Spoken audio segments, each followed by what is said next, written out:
The air was sharp and cold in the grey light before dawn.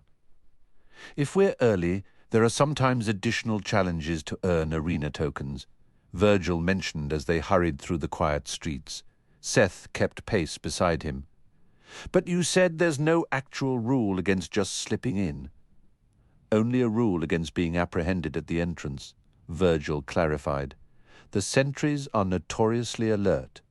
I don't know a foolproof method to bypass them. Earning your way is the safer path. They had left Hermo and Reggie behind at Virgil's dwelling. Seth had been concerned about securing admission for too large a group. Calvin, meanwhile, had opted to scout the city on his own. Seth glanced at his guide. Don't you get free access? You're a scholar of this place. To a degree, everyone in Hamburg is a scholar of the Titan Games, Virgil said, a wry note in his voice. Some dream of competing, others build businesses around the contestants. Many more profit from the spectators. Which one are you? Seth asked. My goal is to understand the games, Virgil stated, to solve their mysteries without ever setting foot in the arena. That makes me an oddity. I'm not here for personal glory or wealth, though a satyr does need his bread and cheese. He gave a theatrical sigh, as if the burden of basic sustenance was a great inconvenience to the intellectual life. Seth smiled. So why did Dante send me to you? Virgil chuckled. Dante appreciates one particular skill of mine. I have a knack for predicting who will triumph and who will fall. He finds that information valuable. Dante handles most of the betting action in Hamburg. Wait, people can actually place bets on the games? Seth asked, surprised. It's a huge industry, Virgil explained. I'm one of the specialists Dante consults when he's setting the odds. He listens to a handful of top advisors. And he pays you for that. Sure. It's consulting work, Virgil said. It brings in enough to live on. I cover my own entry fee to the games maybe half the time. The rest of the time, I earn my way in. Why not just bet yourself and make real money? Seth pressed. Gambling isn't for me, Virgil replied firmly. It's a quick path to ruin. He gestured ahead. We're here, the arena plaza. The street opened into a vast square already buzzing with more activity than Seth would have guessed for the early hour. Shops bordered the open space, several already open for business, while merchants arranged their stalls and carts. One storefront was constructed entirely from stacked barrels, another was draped in heavy pelts, and a third featured a tangled facade of wooden ladders. In the center of a small park stood a dramatic bronze statue depicting a centaur and a minotaur locked in combat, shields raised and weapons clashing, captured in a fierce, motionless struggle. Surrounding the statue were 4 plain stone buildings, each with large doors facing outward, all shut and guarded by pairs of armed sentries. Virgil guided Seth to a bare section of wall between 2 establishments. This is one of the plaza's most fascinating shops. The wall? You're joking. I'm letting you in on a secret, Virgil said. Stand right here.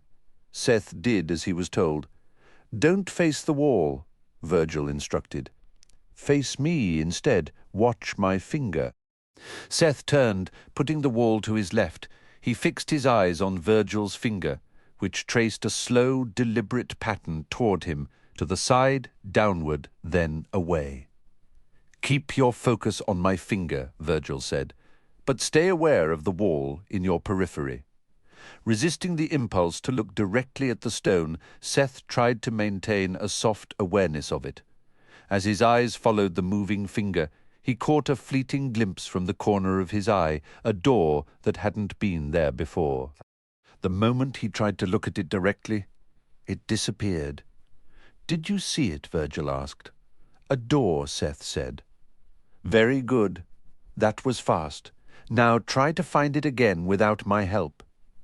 Seth gazed in roughly the same direction where Virgil's finger had been, and after a few seconds the door flickered back into view.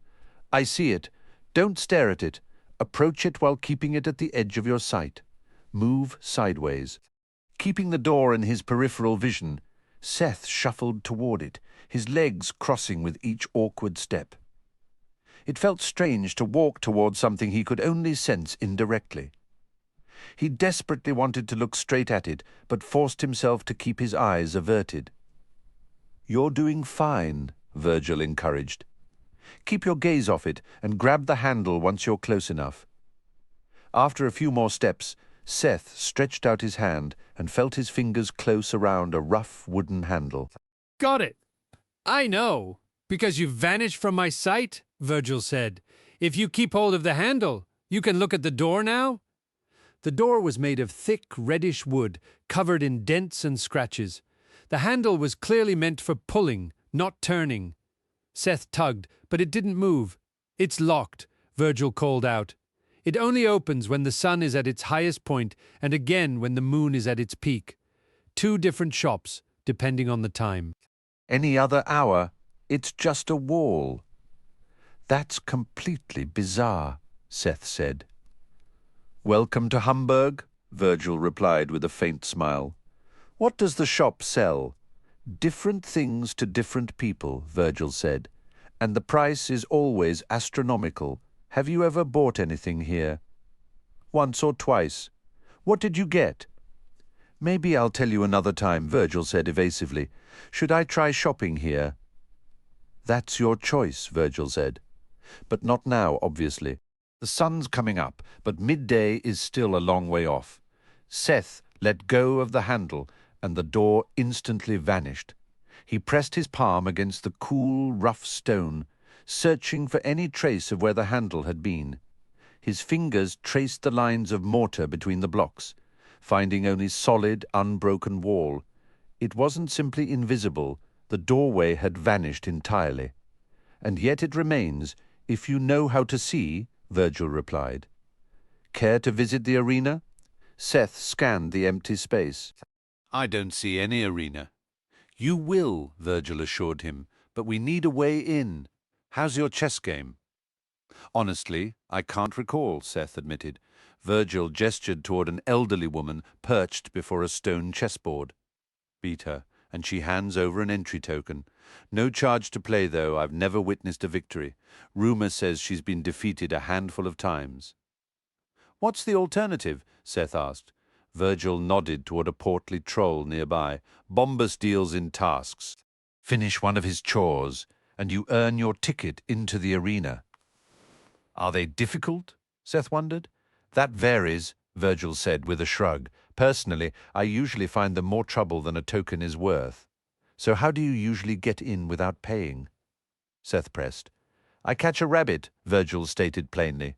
"You what?" Seth asked, bewildered. "This way," Virgil said, leading him on. The morning sun now glinted off the distant snow-capped peaks.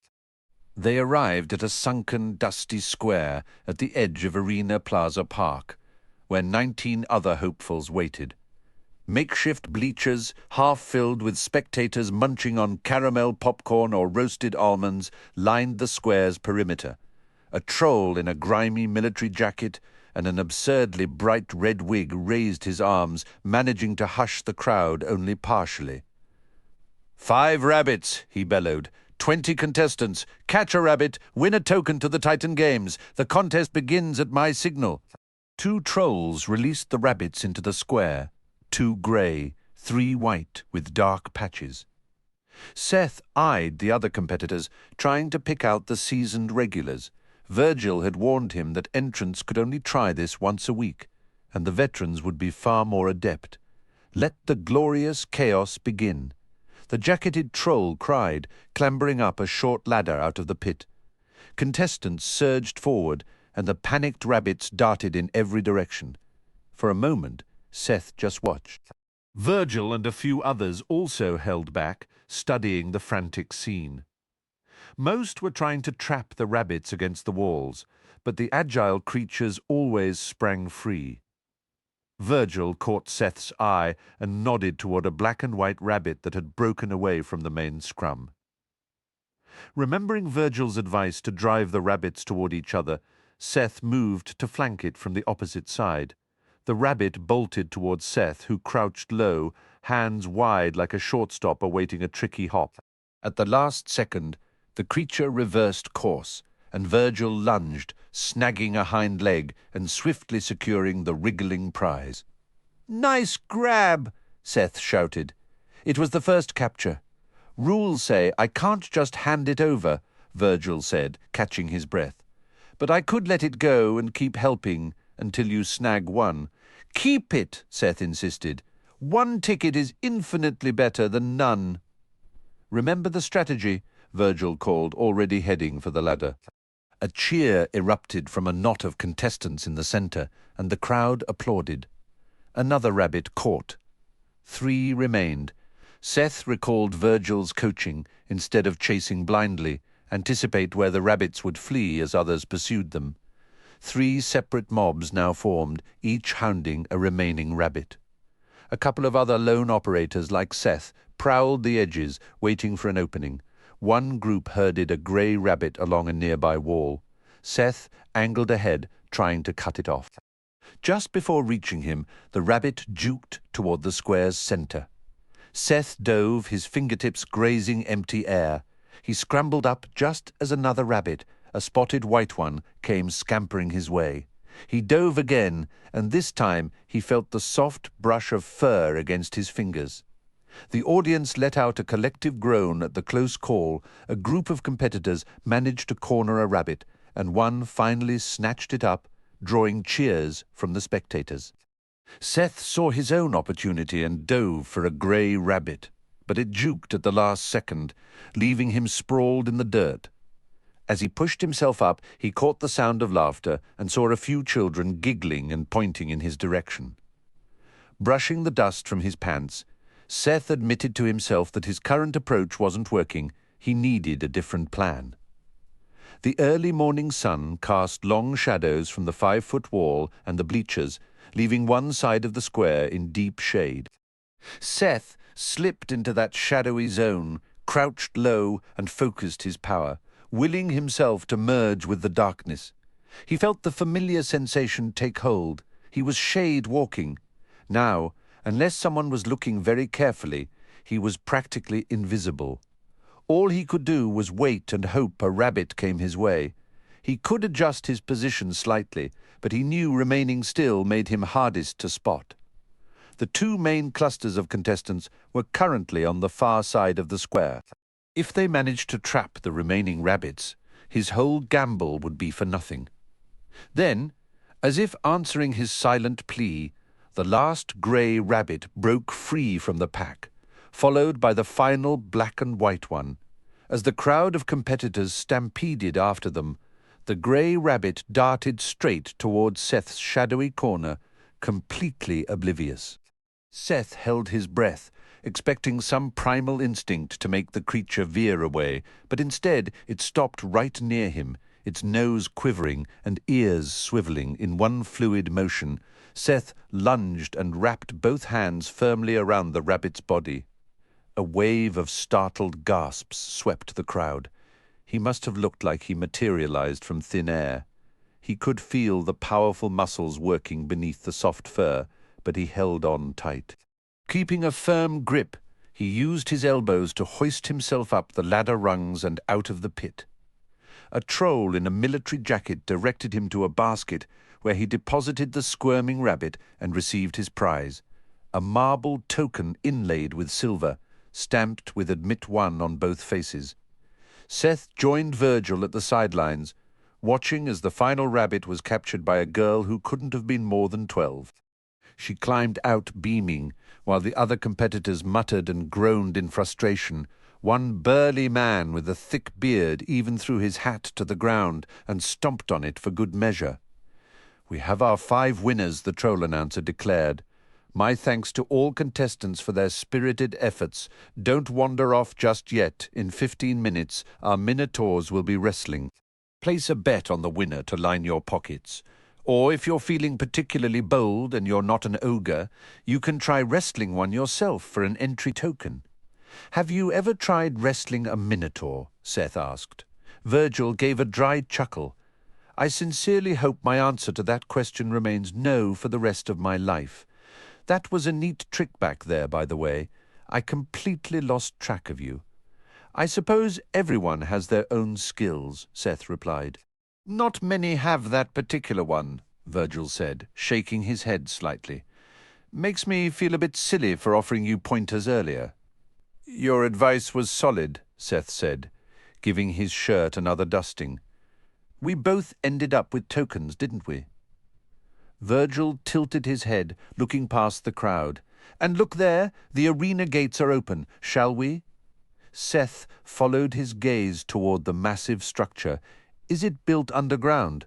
You'll see soon enough, Virgil said with a cryptic smile. Meanwhile, Kendra found herself on a cushioned bench inside a wooden and leather compartment, sharing the cramped space with Warren, Vanessa, and Tanu. Numerous air slits kept the hideaway ventilated. The whole contraption was fastened to the leg of the giant Dectus, just below his knee and concealed by his toga, swaying gently with each of his immense strides. How do we keep ending up in these scenarios? Warren murmured, keeping his voice low. Being smuggled by a giant is definitely a first for me. Consider it the cost of doing business when you're trying to save the world, Tanu replied calmly. We adapt to the circumstances. You could always choose to retire, Vanessa suggested with a faint smile. Retire from saving the world, Warren asked, raising an eyebrow. And go where? To a beach that might have a dragon problem? Or a cozy cottage that could get toasted? No thanks. I'd rather not spend my golden years as a snack or a cinder. Let's just focus on finishing the job first, Tanu said. Then we can shop around for retirement plans. The compartment lurched to a halt as Dectus stopped walking. He breathed in the cool air, a quiet murmur escaping his lips about the beauty of the morning. Kendra exchanged a glance with her companions. That was their cue. Warren pulled open a hatch on the compartment's side, letting a rope ladder tumble down. He went first, with Vanessa close behind, peering over the edge. Kendra saw enormous sandaled feet planted firmly on a stretch of lawn. She began her descent, gripping each rung tightly as the ladder shuddered under Tanu's weight above her. Warren caught her at the bottom, steadying her, and Tanu landed with a soft thud beside them. The grass blades reached her waist, each one broader than her palm. Nearby, a dandelion stood just a little taller than she did, its fluffy seed head looking ready to take flight. Vanessa motioned for them to follow her out from the shadow of the draped fabric. They sprinted through the deep grass until they could duck behind an old discarded brick resting against the base of a massive wall. Dectus ambled off without so much as a look back. We have exactly 2 hours before Dectus comes back to this spot to get us out of Stratos, Vanessa stated flatly. Miss that window and we're stranded. Just look at that place. Warren whispered, gesturing down the path toward a stately home so vast it could have held an entire NBA stadium. And the one past it? See that tower? We're like rodents here. We're field mice. Dragons make us feel small too, Tanu observed. Dragons don't have suburbs, Warren countered, a hint of bitterness in his voice. They don't have picket fences and trimmed hedges and porch lights. This makes me feel like a vermin sneaking through a neighborhood built for my betters. The absurdity of their situation suddenly struck him, and a wry, almost sarcastic smile touched his lips. Honestly, if I saw a tiny creature like me skittering across my kitchen floor, I'd probably reach for a shoe. The irony is not lost on me. If the shoe fits, Vanessa said under her breath, I have no desire to be swatted by a giant's newspaper. Warren grumbled. Then we'd better find the Waystar and be waiting for Dectus when he returns, Vanessa said firmly. Madame Ladonna's estate is behind this wall, Kendra verified. Her manner, as Dectus put it, Vanessa confirmed. She has extensive grounds, Warren added, a stable, plenty of open land. As a spellbinder, she could have all sorts of magical security. Dectus wasn't very specific about her defenses, Tanu reminded them. Could you bite her? Kendra asked Vanessa. Then influence her while she sleeps. In theory, it's possible, Vanessa admitted, but giants have incredibly resilient skin. I've attempted to claim giants before and failed every time. You'd need a precise target, Tanu suggested, somewhere vulnerable. The eyelid, perhaps, or inside the ear. It would be an intense mental push, Vanessa said, her tone turning serious and introspective. Trying to dominate a will that powerful could shatter my own mind. A giant and a spellbinder at that. The risk is enormous. You managed to control me once, Tanu said quietly. Vanessa's expression softened with regret. I'm sorry, Tanu, that was a different time. We've all been tools in someone's game. We need to focus. The clock is ticking. Dectus said there's a gate in this wall we can use, Kendra recalled. Stay close and stay low, Warren instructed. They moved quickly along the wall's foundation, pausing whenever they found shelter. Kendra's eyes were drawn to a raven perched on a fence across the way. It was large enough to snatch up any one of them. Do you see that bird? She hissed. I am not ending my days as bird food, Warren declared. I absolutely refuse. Then you'll need to evade it or defend yourself. Vanessa said pragmatically. That creature is fully capable of killing any of us. I came ready for problems like this, Tanu said, kneeling between the wall and a large rock. He sorted through his pouches and pulled out a small bottle. Kendra, drink a bit of this. It will make you smell threatening or toxic to most animals. Dogs? Vanessa asked. Cats? Ravens? Warren added. Yes. Tanu confirmed even giant ravens. Kendra pressed. Tanu handed her the vial. It should work on enlarged animals as well. The rest of us will get a degree of protection if we stay near her, which frees us up to use other concoctions. The potion tasted overwhelmingly of mint, sharp and almost stinging. Will I smell like a walking breath mint? Kendra asked, swallowing with a slight grimace. Tanu took the vial back. You'll detect peppermint, lavender, vinegar, citrus, and some other subtler elements. It shouldn't be unpleasant to a human nose. What else do you have in those pouches? Vanessa inquired. A few of my reliable standbys, Tanu replied. Securing the vial, Tanu handed Warren a small flask. For emergencies, I've got a few gaseous concoctions. There's an enhanced giant potion, though even that won't get me much taller than a sky giant's kneecap. Some of the speed brews we used back on Timbuli are here too.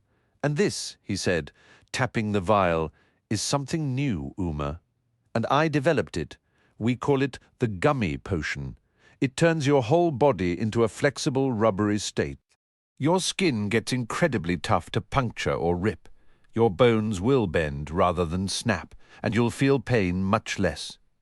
The trade-off is your coordination takes a hit. I'll keep it close, Warren replied, tucking it away. The group moved along the wall's foundation until they arrived at a heavy wrought iron gate. Past the bars, a sweeping garden path led up to a grand manor house with wide front steps and gleaming white pillars. From her vantage point, Kendra saw pumpkins and watermelons as tall as houses, raspberries larger than soccer balls, and tomatoes so huge she couldn't have wrapped her arms around one. She caught a whiff from the back of her hand. It smelled like a whole apothecary's shop of concentrated oils. Should I go in alone? Warren offered. I could take that gummy potion now. Better we stay as a team, Tanu advised. Our odds improve if we work together. Don't forget, the clock is ticking, Vanessa added. I'll go first, Warren declared, squeezing between the gate's bars. The others followed, soon ducking for cover among a patch of strawberries the size of couch cushions. Tanu used his knife to slice off a piece of one and tucked it into a pouch. Gathering supplies? Kendra asked.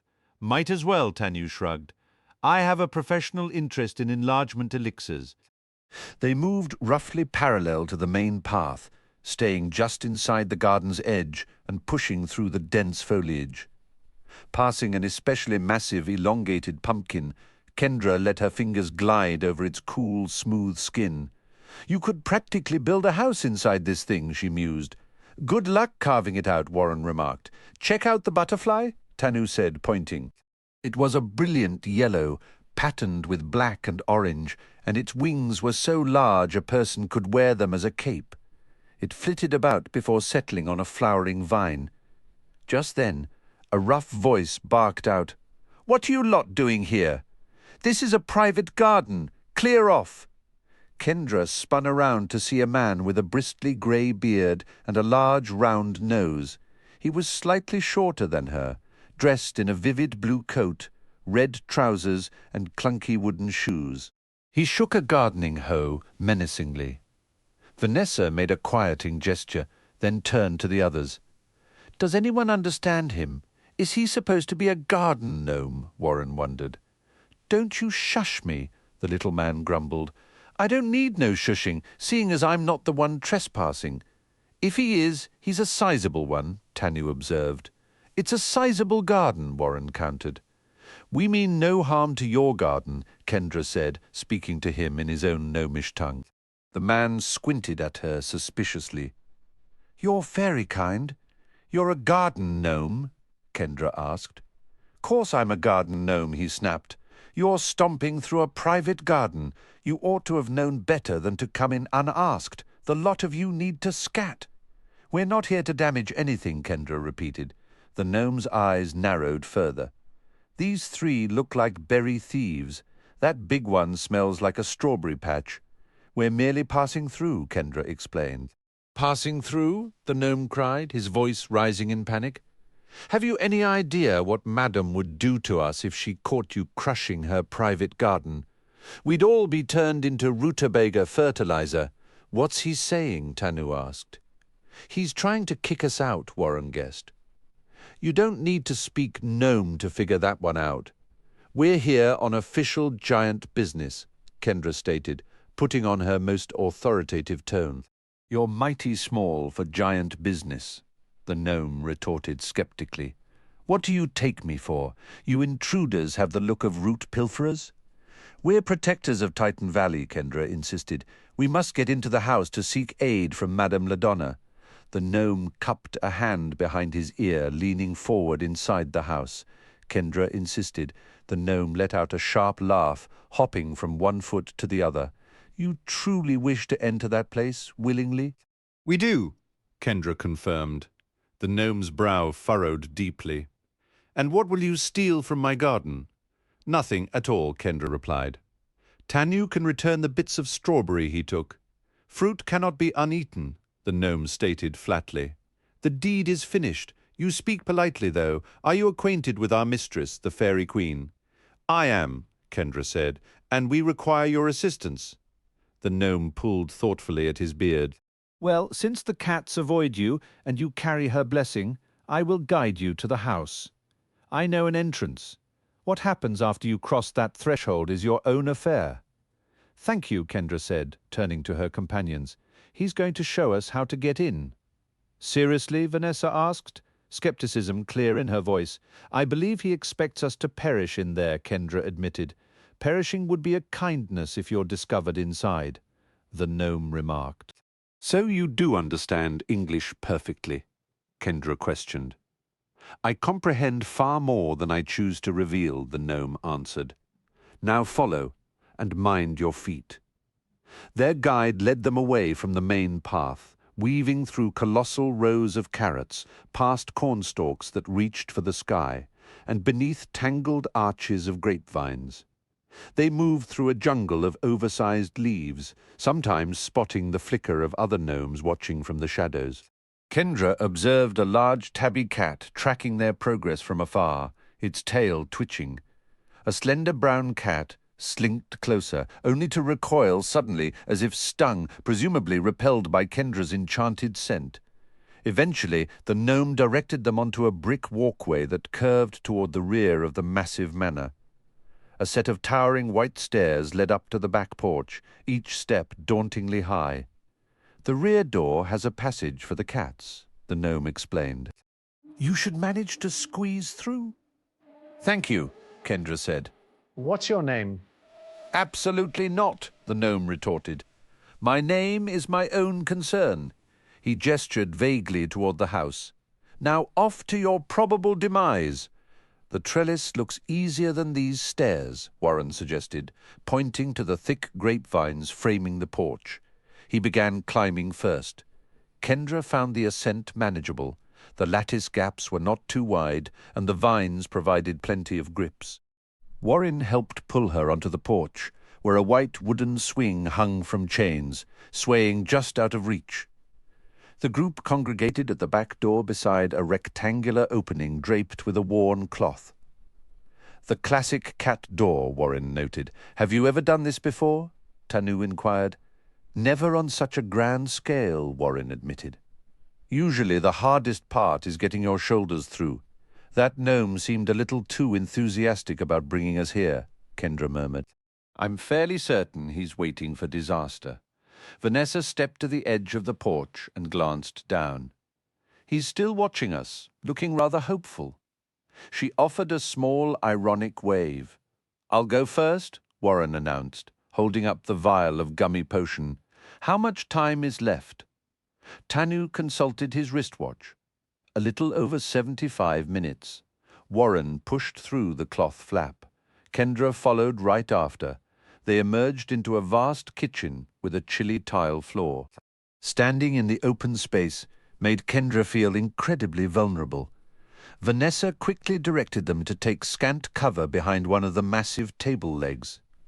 "This place is enormous," Tanu whispered, a little out of breath. "Where do we even begin? Should we separate?" Warren asked. "Only if someone else takes the scent potion," Tanu advised. "A cat door means cats might be in here, and possibly worse." "What's that box near the other table leg?" Kendra asked, pointing. It was a sizable metal crate, large enough to hold a person or two if they hunched down. "Let's investigate," Warren said, taking the lead. They hurried over and crouched to peer inside. A raw steak sat on a tin plate. "It's a trap," Tanu concluded. "See that hatch? It's designed to snap shut. If they'd at least grilled the bait, I might be interested," Warren joked, patting his stomach. A low growl echoed through the room.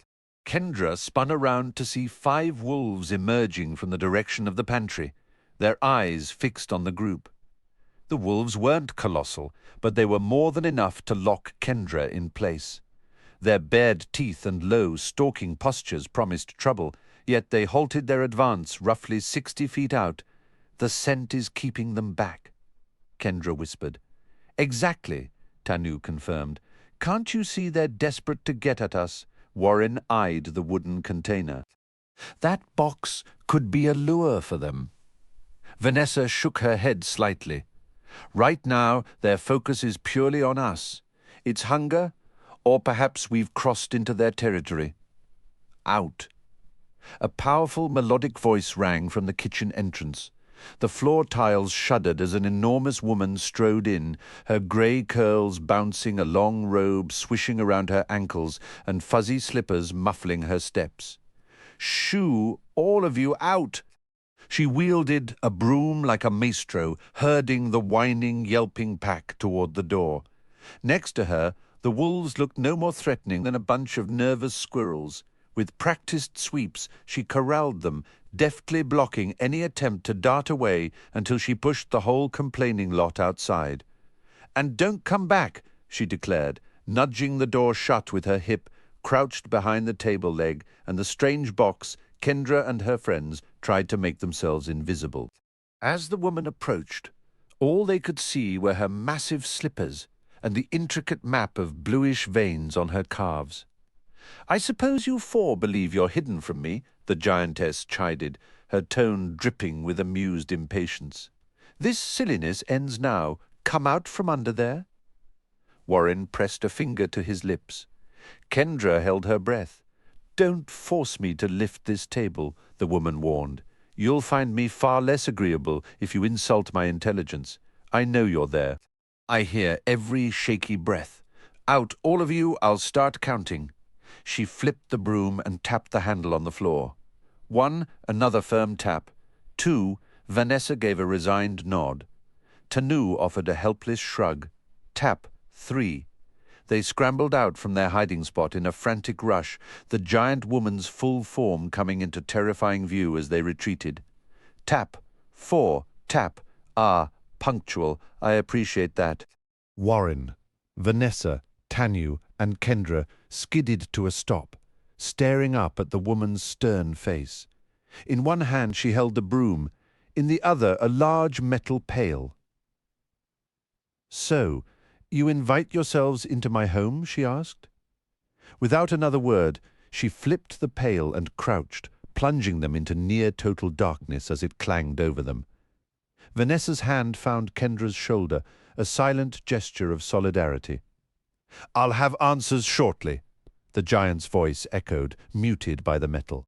"Or you can stop calling me Madame LaDonna." Seth and Virgil walked toward one of the modest stone structures dotting the arena plaza.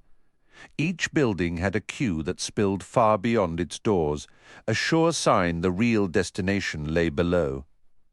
"This has to go underground," Seth insisted. "You're moments from discovering the truth," Virgil replied, guiding him to the end of the nearest line. "Just tell me I know I'm right." "Then my confirmation is unnecessary," Virgil said, a hint of a smile playing on his lips. "What's with the secrecy?" Seth pressed. "I want you to have the authentic, unfiltered experience," Virgil explained. Hulking trolls and minotaurs stood guard at the entrances, their eyes scanning the crowd. Seth clutched his token. Near the front, he watched a minotaur guard effortlessly scoop up a protesting goblin and toss him onto the grassy lawn. "Some try to talk their way in," Virgil noted.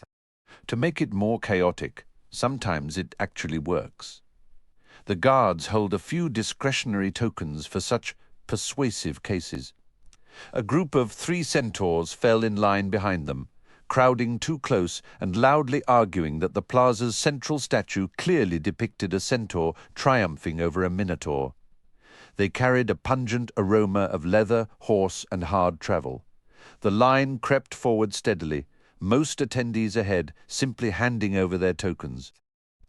Just as Seth and Virgil reached the gate, a man with dark, dishevelled hair threw himself to the ground before a troll guard. "I beg you, mighty Dronis, grant me passage." The man implored, then proceeded to cover the guard's bare, dirty feet with frantic kisses. "And why should I let you in without a token?" The troll rumbled, looking more bored than impressed. The man's desperate pleas echoed in the entryway. What does it say to those who actually earned their entry? He cried, his voice ragged. "My funds are gone. I survive in back alleys on whatever scraps I can find. I couldn't even catch a rabbit. I failed a trial, and I found no patronage to help me succeed." He pressed his forehead once more against the troll's grimy feet. The troll shifted his weight, a faint smirk on his lips. "I appreciate the humility," the guard rumbled. "But you've tried this entrance before." He turned his gaze to the restless line behind the beggar.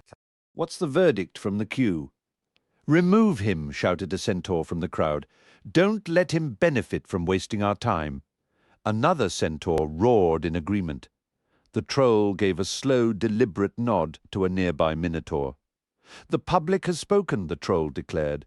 The minotaur seized the man by his ankles, hauling him unceremoniously from the entrance before heaving him through the air. The man landed with a thud on the distant lawn, scrambled upright, and sprinted away into the shadows. Seth watched him vanish, wondering if the desperate soul would just try his luck at another gate.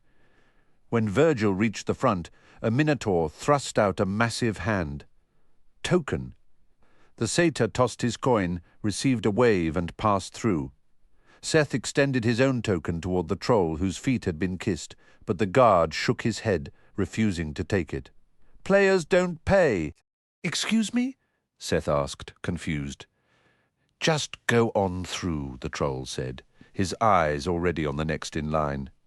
"Keep moving." Seth hurried to catch up with Virgil, holding out his unused token. The sighter's eyes lit up with excitement. "You got in without paying. That's significant. It means the system recognizes you as an active participant in the games." Seth halted. What are you talking about? Are they going to force me into a fight? Virgil let out a short laugh. Ordinarily, combat is the only way a contestant gains entry. But your history with Humbuggle back at Stormguard Castle must have flagged you. I've never personally met anyone who survived one of his other games. The participants usually don't make it. How am I flagged? Seth pressed. I've done my homework on this, Virgil explained, lowering his voice as a group of centaurs clattered past, forcing them against the wall. Remember, Humbuggle governs this entire domain. His agents see a kind of aura around active players. It's a built-in identification you carry with you everywhere. My sources wouldn't describe the exact appearance. They're too worried about forgery. But the game I was in is finished, Seth insisted. Is it? Virgil countered, his tone turning pointed. What was the ultimate prize? The Wizenstone, Seth answered. And did anyone actually win the Wizenstone? Virgil asked. Not precisely, Seth admitted. Virgil pointed a finger at him. Then that contest isn't concluded, whether you realized it or not. This confirms a theory of mine. These games are a web of interconnected challenges that extend far beyond any single event. He gave Seth a hearty clap on the shoulder. You're living proof. Let's keep going. The stone corridor ahead stretched far longer than the exterior of the building should have allowed. In the distance, sunlight streamed through a graceful archway of coral. It's bigger on the inside, Seth observed. No time to linger, Virgil urged, and they quickened their pace, emerging onto a vast patio before a colossal colosseum. Seth turned in a slow circle, taking in the impossible panorama. They stood on a flat-topped mesa, surrounded on all sides by a boundless ocean. Elegant walkways, terraces, and lush rose gardens encircled the pale limestone arena. "Where is this?" Seth breathed. "Clearly not underground anymore," the satyr replied dryly. "So where's Hamburg?" "Welcome to the arena," Virgil announced, spreading his arms wide. Hamburg contains several pocket dimensions. This is the most expansive one I'm aware of. Seth raised a hand to shield his eyes from the brilliant sun, gazing out at the beach where waves crashed against the shore. The water stretched out until the swells seemed to smooth into a distant flat line. "How far does it go?" "I haven't sailed it myself," Virgil admitted. "Some say you reach a point where you inexplicably find yourself turning back toward land." "It's partially an illusion," Seth mused. "Most likely," Virgil agreed. "Or perhaps magical barriers guard whatever lies beyond, reinforced by disorientation spells. Honestly, it's all a bit theatrical, if you ask me. A giant ocean set just for spectacle." An ocean in every direction, Seth said, almost to himself, all contained within the arena plaza. "In essence, yes," Virgil confirmed, leading the way toward the towering Colosseum gates. "Keep in mind, this is a pocket dimension. Let's move. The first match is about to begin." Seth trailed Virgil toward an entrance of the Colosseum, his mind reeling at the sheer power Humbuggle must wield to have crafted such an immense arena on his personal island. A grey-furred minotaur stood guard before a gleaming golden gate, motioning visitors toward a stairwell. As they drew near, the creature's nostrils flared. It then swung the gate open and moved aside. "For us?" Seth inquired. "For you," the minotaur rumbled. "The satyr may accompany you as your guest." "He is," Seth confirmed. The minotaur gave a slight dip of its horns. Passing through the gate, they emerged into the sunlit lower bowl of the stadium, pausing at the head of a broad staircase that descended to the sandy floor. Tier upon tier of stone benches rose high above them, while below, individual cushioned seats promised a more intimate view of the coming violence. "I should have guessed you'd have entry to this area," Virgil remarked. "Normally, a diamond token is required for reserved seating, but contestants enjoy certain perks. Prospective fighters often get these seats before their debut." "Where should we sit?" Seth asked. "Just steer clear of the private boxes." Virgil said, gesturing to sections cordoned off by low railings. The most luxurious boxes were shaded by canopies, which unfortunately blocked the view for several rows behind them. There are plenty of open spots in the reserved section, more than anywhere except the highest benches. Does this place ever get completely full? Seth wondered. Rarely, Virgil admitted. It's enormous, but there's always a decent crowd. Let's grab some good seats. They went down the stairs almost to the arena floor, then edged sideways until they settled into plush chairs situated between two canopied boxes. On the arena floor below, workers smoothed the dirt surface, while others secured an array of weapons at intervals along the wall. How many fighters will there be? Seth asked. It changes, Virgil said. Can they pick any weapon they want? Gladiators can use any weapon inside the arena, Virgil explained, including whatever they bring with them. If someone gets disarmed, they rarely live long enough to reach another one. Seth ran his fingers absently over the chair's armrests. We're going to watch people die. That's the general idea, Virgil said, his tone oddly casual. I'm interested to hear what you think after you've seen a few bouts. Seth pondered how many lives would be lost here today, and for what purpose. A shot at some magical trinket, to amuse a crowd. How much did Humbuggle truly care about the individuals sacrificing their lives for his contest? Scanning the vast Colosseum as it steadily filled with paying spectators, it struck Seth that the demon dwarf probably viewed the carnage as nothing more than a profitable venture. The giant queen is in attendance today, Virgil noted. Where? Seth asked. See that central box on the opposite side, the one with gilded wood and gemstones? It's the only one of its kind. Yeah, I see it, Seth said. It was the sole sheltered box not constructed from fabric. A regal, impassive woman sat inside, a crown upon her brow. I thought she'd be bigger. No one over 10 feet tall is permitted in the arena, Virgil clarified. The sole exception is Falstaff the Dragon Wrangler, who works directly for Humbuggle. So she shrinks herself to come here, Seth asked. Giants relish their full stature over on Big Side, Virgil said. The giant queen has a private route from Terrastios to Big Side, and from there to the arena, but for any giant to enter the arena or to go anywhere in Small Town, they must relinquish most of their size. Can they shrink whenever they wish? Seth pressed. Humbuggle established a method, Virgil replied. He always finds a way, and she comes often.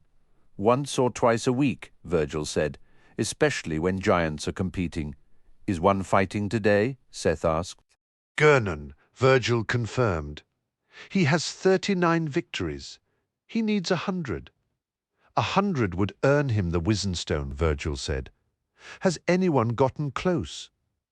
Things get pretty chaotic around here whenever anyone surpasses 70 wins, Virgil said, with a wry smile, as if the very thought of such a streak was both thrilling and absurd. Combatants achieve legendary status by surpassing 80 victories, with the all-time record standing at 91. The path to such heights is grueling, as each win makes the subsequent challenge more severe. Once a fighter passes 50 wins, the difficulty spikes dramatically. After 70, the bouts turn frenzied, and beyond 80, they border on the impossible. It's not just a climb. It's an ascent up a slope that grows ever steeper. That sounds absolutely merciless, Seth remarked.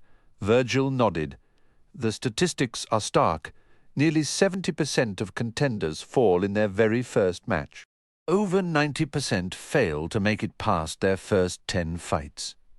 You really know your numbers? Seth observed. A faint smile touched Virgil's lips. It's what I do.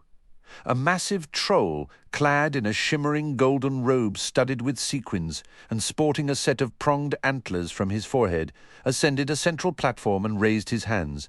The constant murmur within the Colosseum faded into silence. Welcome to the Titan Games.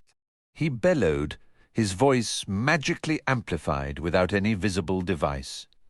The audience erupted in a thunderous roar, which he gently subdued with a downward wave of his hands.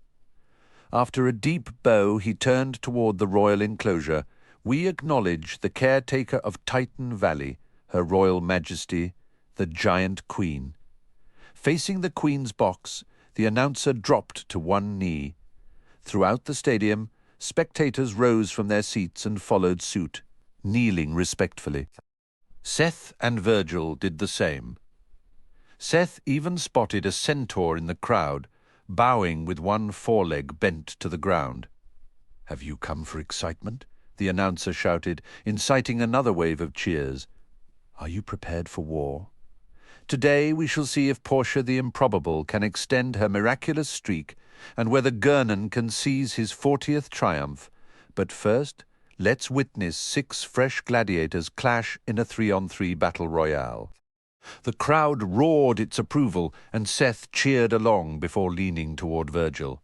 "If a gladiator keeps winning, how frequently do they compete?" "Typically no more than once a week," Virgil replied. "So reaching 100 wins would take roughly 2 years," Seth calculated. "Exactly," Virgil confirmed. Meanwhile, the announcer proclaimed, "As always, if the spirit of battle moves you, you are welcome to leap into the arena and join the fight." "Is he serious?" Seth asked, incredulous. Virgil gave a firm nod. "Anyone can descend to the arena floor and enter the combat." "Does that actually happen?" Seth pressed. "Occasionally," Virgil said. "It's not common, and it's rarely a smart tactic. Those who formally enroll receive better accommodations and certain advantages." The troll on the platform continued introducing the gladiators by name: a bearded human, a hobgoblin, and a reddish minotaur. The crowd offered polite, somewhat tepid applause. "Once a gladiator signs up, can they leave?" Seth inquired. Virgil let out a short laugh. "Not a chance. Do you understand Humbuggle's rules at all?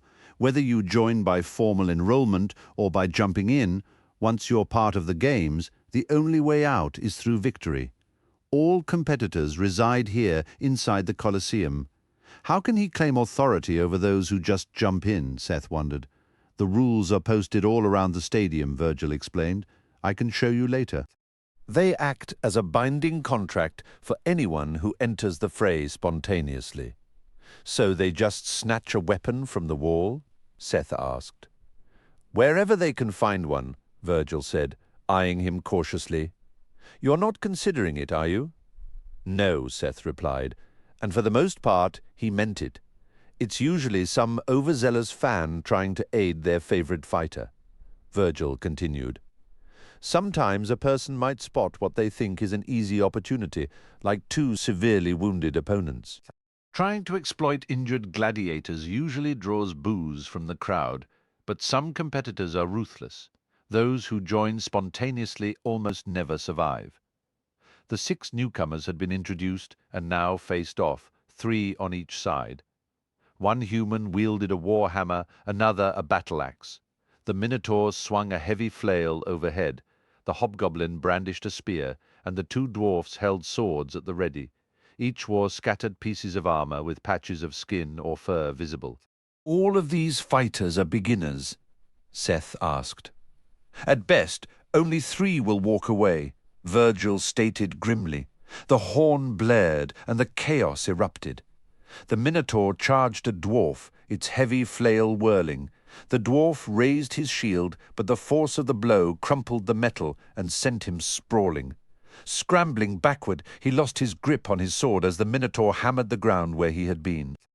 As the dwarf staggered up and made a desperate dash for the arena wall, the Minotaur took his opening. The flail connected with a sickening crunch, and the dwarf dissolved into a burst of light. "What just happened to him?" Seth demanded. "That's a loss, plain and simple," Virgil replied. "But is he gone for good?" Seth pressed. "It certainly makes you think, doesn't it?" The fight continued mercilessly. The Minotaur and the axe-wielder converged on the hobgoblin, driving him back against the stone barrier until he, too, vanished in a flash. Nearby, a human gladiator with a warhammer was locked in a stalemate with a sword-wielding dwarf, but when the Minotaur and Axeman joined the fray, the dwarf overextended. A single hammer strike ended his contest in another brilliant flash. The three victors raised their weapons, bathing in the crowd's thunderous approval. The announcers' congratulations echoed as they exited, the cheers following them. "But the others," Seth persisted, "are they dead?" "There's no simple answer," Virgil said, a thoughtful frown on his face. "We can speculate all night. I'm curious what you believe happened. A troupe of masked jesters flooded the arena, launching into a slapstick routine that to Seth seemed to drag on forever. Finally, their act concluded, and a massive armored giant marched onto the sand, leading a chained two-headed dragon. "Giants and dwarves," boomed the troll announcer. "Centaurs and minotaurs, experts and novices alike.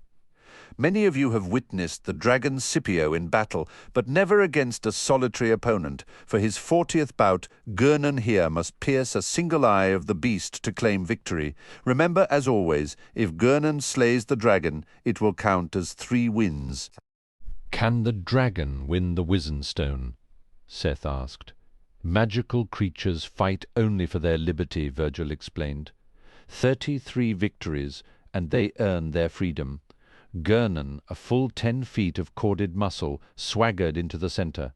Seth found himself wondering, not for the first time that day, how immense the giant would be at his natural size. He wore a weathered leather duster over chest armor and a spiked helmet, a longbow in one hand and a stout lance in the other, a quiver on his back. "The dragon's jaws are bound to prevent breath weapons," Virgil noted. "Gurnon has an impressive record, but this will be his greatest test." At the signal, the armored handler released the chains and retreated. Both draconic heads roared, the sound vibrating through Seth's bones. Gurnon calmly nocked an arrow, drew, and let it fly. One head snapped sideways, and the arrow ricocheted harmlessly off its scaled snout. As Gurnon reached for another, the dragon surged forward. His second shot went wide, flashing against an invisible barrier protecting the spectators. Discarding the bow, Gurnon gripped his lance with both hands, parrying the snapping jaws that lunged for him, their teeth like daggers. He weaved and thrust, the lance point darting perilously close to the beast's eyes. "I can hardly watch," Virgil muttered, shielding his eyes with a hand. Then, with a brutal swipe, the dragon pinned the lance to the earth with a clawed foot. Gurnon leaped back from a vicious bite, drawing a sword from beneath his coat. He vaulted over a sweeping tail, but the backswing caught his legs and sent him tumbling.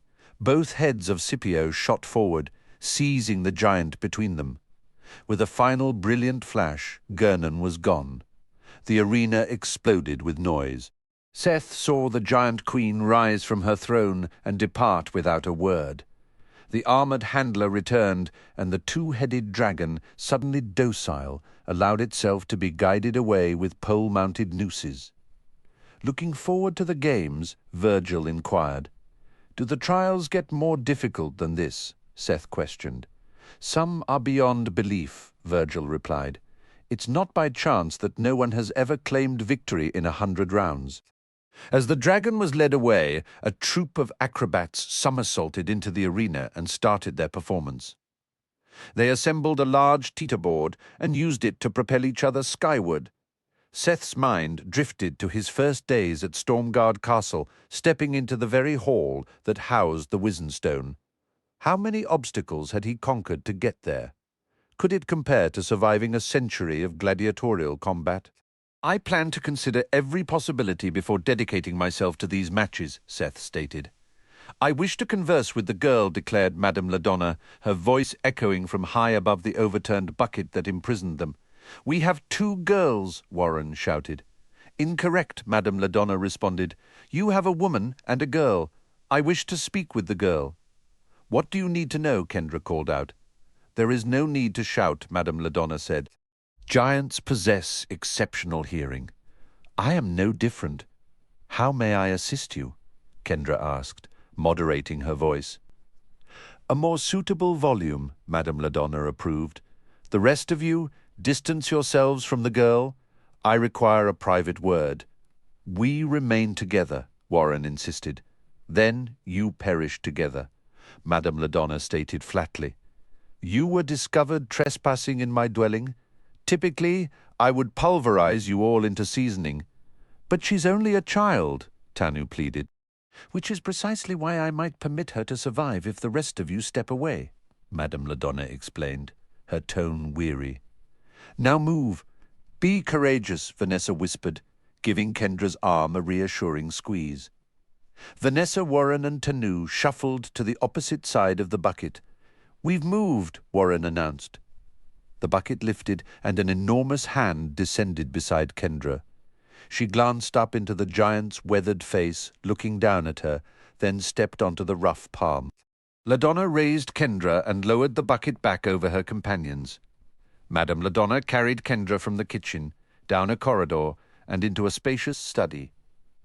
One wall was lined with towering bookshelves, many of the leather-bound volumes dwarfing Kendra. Along another wall, a lengthy aquarium stretched, where mermen and dolphins glided through the water. In a corner of the room stood a quiet box that reached a staggering 60 feet. Madame Ladonna placed Kendra on a table draped with a purple cloth adorned with golden embroidery. Nearby rested a crystal ball on a tripod stand, a pair of balance scales hung beside an array of weights, and several sealed bottles were grouped together. The giant retrieved a scroll from the table, rolled it shut, and set it aside. Kendra looked up at Madame Ladonna. Is it necessary to keep my friends trapped under a bucket? The giant frowned down at Kendra. If small folk desire to be treated as equals, why infiltrate our homes like pests? We are friends to the giants, Kendra said. We shall determine that, Madame Ladonna replied, picking up Kendra and setting her on one tray of the scales. The platform where Kendra stood sank while the opposite side rose. Madame Ladonna studied Kendra intently, then began choosing cylindrical counterweights to place on the other tray. As she adjusted the weights, Kendra's side of the scale teetered up and down, forcing her to spread her arms and crouch to maintain balance. After a moment, the two sides stabilized. Why does my weight matter to you? Kendra asked. It does not, Madame Ladonna said. I care whether you will speak truthfully. What is your name, must I tell you? Kendra asked. Your greatest chance for survival is to answer my questions honestly, Madame Ladonna stated. It also offers your friends their best hope. I am Kendra Sorensen. I am aware, Madame Ladonna said. Now lie to me. What is your name, Stan? Kendra said. The scales jolted violently, causing Kendra to drop to her knees and one of the small weights on the opposite side to fall over. Madame Ladonna reached out and straightened the toppled weight, making the scales oscillate. Satisfactory, Madame Ladonna said. Everything seems to be functioning correctly. Kendra stood up. I was, she confirmed. Did you enter our sanctuary under false pretenses? Madame Ladonna's voice was sharp. No, Kendra replied. Then state your purpose. I sought refuge, Kendra said, omitting any mention of Seth. I came to help defend this place from the coming war. The giant woman studied the massive scales before her, then looked back at Kendra. There are those in Dragonwatch who question the giant queen's governance. What is your opinion of how the dragons are managed here? Kendra chose her words carefully. It's not perfect, but Titan Valley feels safe. That matters. Now explain why you entered my home uninvited, Madame Ladonna commanded. We meant no harm, Kendra said. The statement was true in her heart, yet the great scale dipped violently, forcing her back into her seat with a jolt. She stared up, startled and afraid. She hadn't anticipated a reaction, hadn't felt she was lying. Madame Ladonna's frown deepened as she adjusted counterweights on the opposite side. What harm did you intend? She pressed a new sharpness in her tone. We We came for the Waystar, Kendra admitted, a sharp intake of breath.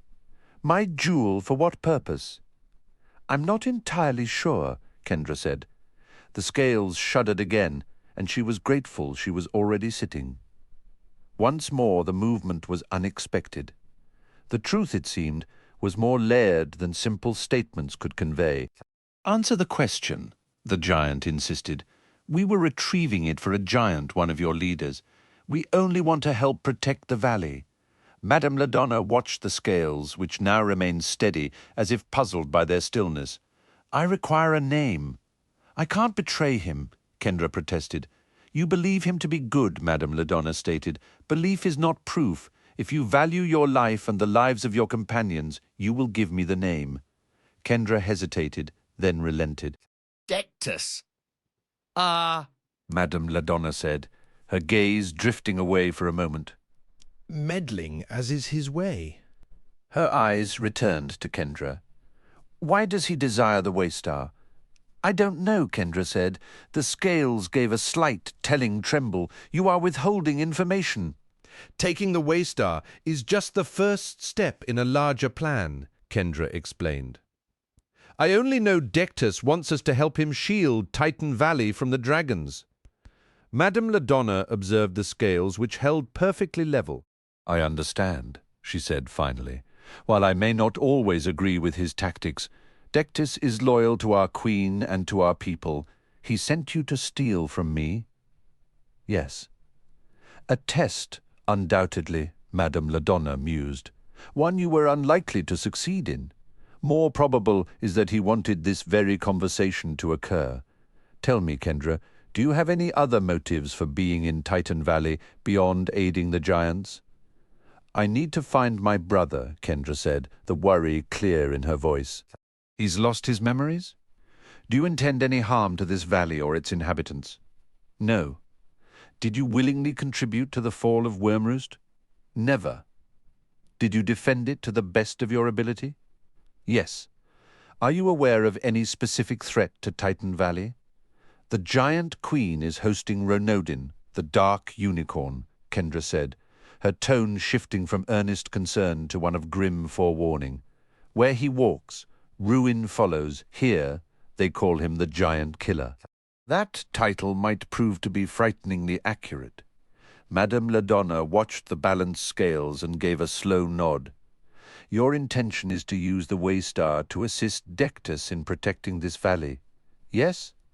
We only meant to borrow it, not to keep it. And your companions share this goal. I believe so. A faint smile touched Madame LaDonna's lips. Then, for the present, your honorable intentions have preserved you. Relief washed over Kendra. I apologize for trespassing. It earned you a most inhospitable reception, the giant acknowledged. As a former caretaker, you carry an expectation of trustworthiness, but certainty was required. This house contains dangerous artifacts. Kendra's eyes drifted to the immense silent box in the corner. Who is in there? It is wiser not to speak of her, Madame LaDonna said quietly. One hopes she remains contained. Someone important. Not necessarily, but yes. A chill passed through Kendra as she stared at the monolithic container. At that staggering size, its prisoner could be nearly anything. A giant, a dragon, or some colossal entity best left unnamed. The sheer scale of it hinted at a power she was glad remained locked away. Kendra looked up at the giantess, her voice small but steady. What's going to happen to us now? Madame LaDonna tilted her head, a faint, unreadable smile touching her lips. What would you prefer I do? Summoning her most earnest expression, Kendra ventured, Could you let us take the Waystar? We only want to keep the sanctuaries safe. That I cannot allow, Madame LaDonna stated firmly. Her tone softened slightly. However, your motives appear pure, and Dectus's judgment carries weight with me. Therefore, under my watch, I will permit you to utilize the Waystar for the task I believe he has in mind for you. And what task is that?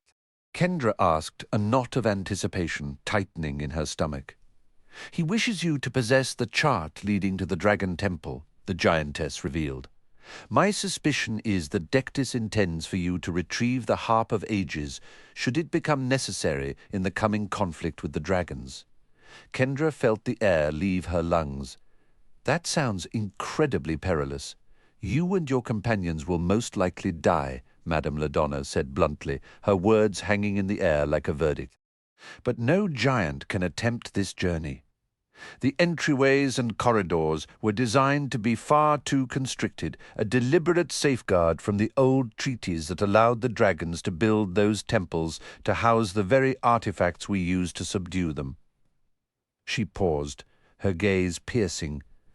If by some miracle you were to succeed, Dectus is right. The harp would provide a significant defensive advantage against the dragons, so the Waystar itself is a map.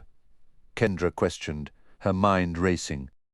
Madame Ladonna moved to a shelf and carefully selected an object, pinching it delicately between her thumb and forefinger. She returned and placed it on the scale beside Kendra, a deep, vibrant blue gemstone, roughly the size of a grapefruit. The Waystar is a gem that creates a map, she clarified. It's a projector, not the parchment itself. The color is beautiful, Kendra observed, momentarily distracted by its rich hue. To you, perhaps, Madame Ladonna replied. In my hands, it shines a pale sea-foam green. Now, bring the stone, follow me. Kendra lifted the surprisingly cool jewel and stepped onto the giantess's offered palm. She was carried through the bustling kitchen, out a rear door, and into a sprawling, sun-drenched garden. She glimpsed the overturned bucket holding her friends, but remained silent for now. Madame Ladonna set her down upon a massive sundial that rose like a stone tower. The giantess then produced a vast sheet of parchment, its width seeming to stretch wider than Kendra could reach. You can manage this more deftly than I, Madame Ladonna instructed. Position the Waystar so the sunlight passes directly through it and onto the page. Kendra extended the gem. Instantly, a tangled network of brilliant lines splashed across the parchment, looking less like geography and more like a pot of spilled, glowing noodles. It was almost comically chaotic. Just the distance, Madame Ladonna guided. Move it closer, then farther, until the picture clarifies. Kendra obeyed, raising and lowering the jewel. The luminous scribbles shifted and swam until, at one precise moment, the entire image snapped into perfect, breathtaking clarity. She was staring at a detailed, labeled map of Titan Valley, the script written in a Fey tongue she could read as easily as her own. "I can see it!" she exclaimed. "Good now. Hold it perfectly still." Kendra began to trace a route with her eyes when a sudden, blinding flash made her wince and look away. When her vision cleared, the luminous lines were now permanently etched into the parchment, a perfect copy. The jewel was now just a beautiful stone in her hands. "That's incredible," Kendra breathed. "Do you understand now why you do not need to keep the Waystar?" Madame Ladonna asked, a hint of dry amusement in her voice. "It's just the tool that makes the map," Kendra realized. "Like a specialized printing press. Precisely," the giantess said, extending her hand once more. Kendra climbed aboard and was carried back inside. This time, as they passed the bucket, she called out, "Don't worry, everything's going to be okay." "Kendra, are you all right?" Warren's muffled voice came from within. "I'm fine," she shouted back. Back in the study, Madame Ladonna set Kendra on the desk and returned the Waystar to its shelf. "I assume you require me to send you back to Terrastios," she stated. "If you could just take us to your front gate." "Dectus will collect us?" Kendra said.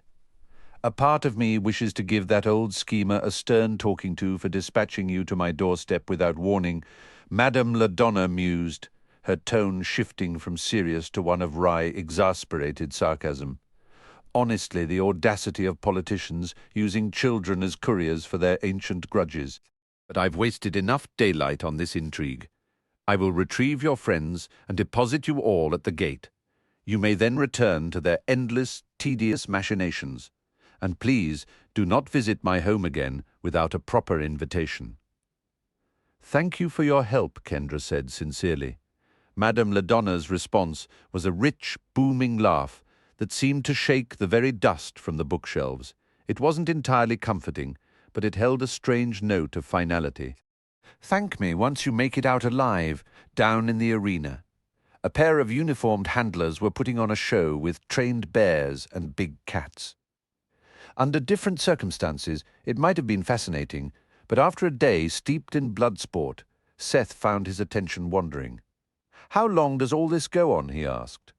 "The matches stop roughly an hour before sunset." Virgil replied, "They set off fireworks every evening for anyone who sticks around. Officially, once you're inside the Colosseum, you never have to leave. You can sleep right on the benches if you want and stay until the games begin again tomorrow." "What about eating?" "You can buy food in the concourses. Some folks just scavenge what's left behind." Humbuggle really created his own little universe here, Seth observed. "A world within a world," Virgil agreed. "The Titan Games exist inside his town, and beneath our feet there's the hidden world of the competitors." "They live underground?" Seth asked. "Once they commit to the games, they live and train here full-time," Virgil explained. "They never leave. When they watch the fights, they do it from a private section reserved just for them." Virgil studied Seth for a moment, "which makes me curious about something." "About what?" Seth said. "You were admitted as a participant," Virgil pointed out. "You got access to the reserved seating area. I'm wondering just how far that access might extend." "What are you getting at?" Seth asked. "Those of us who study the games have always wondered about the competitors' quarters. Who knows what secrets Humbuggle has stashed down there in a place only gladiators, their trainers, and a handful of senior staff can enter? You think my pass might get me in? There's only one way to know for sure," Virgil said. "But what would I even be looking for?" Seth wondered. Virgil's voice took on a quoting tone. "Humbuggle once said, 'The most tedious part of my games happens right out on the sand.' That's a direct quote." "Then where does the interesting stuff happen?" Seth pressed. "Maybe he was just bragging or trying to throw people off." Virgil mused. "Or maybe the real action is behind the scenes, hidden in the bowels of this arena or scattered around Hamburg. Could there be other ways to win, secret challenges, like that game you played back at Stormguard Castle?" "Honestly, just about anything sounds better than 100 gladiator fights," Seth said, a new determination in his voice. "Let's see if we can get backstage." "Wait a second," Virgil cautioned. "Be careful. It might be easier to get in than to get back out. The combatants aren't permitted to leave.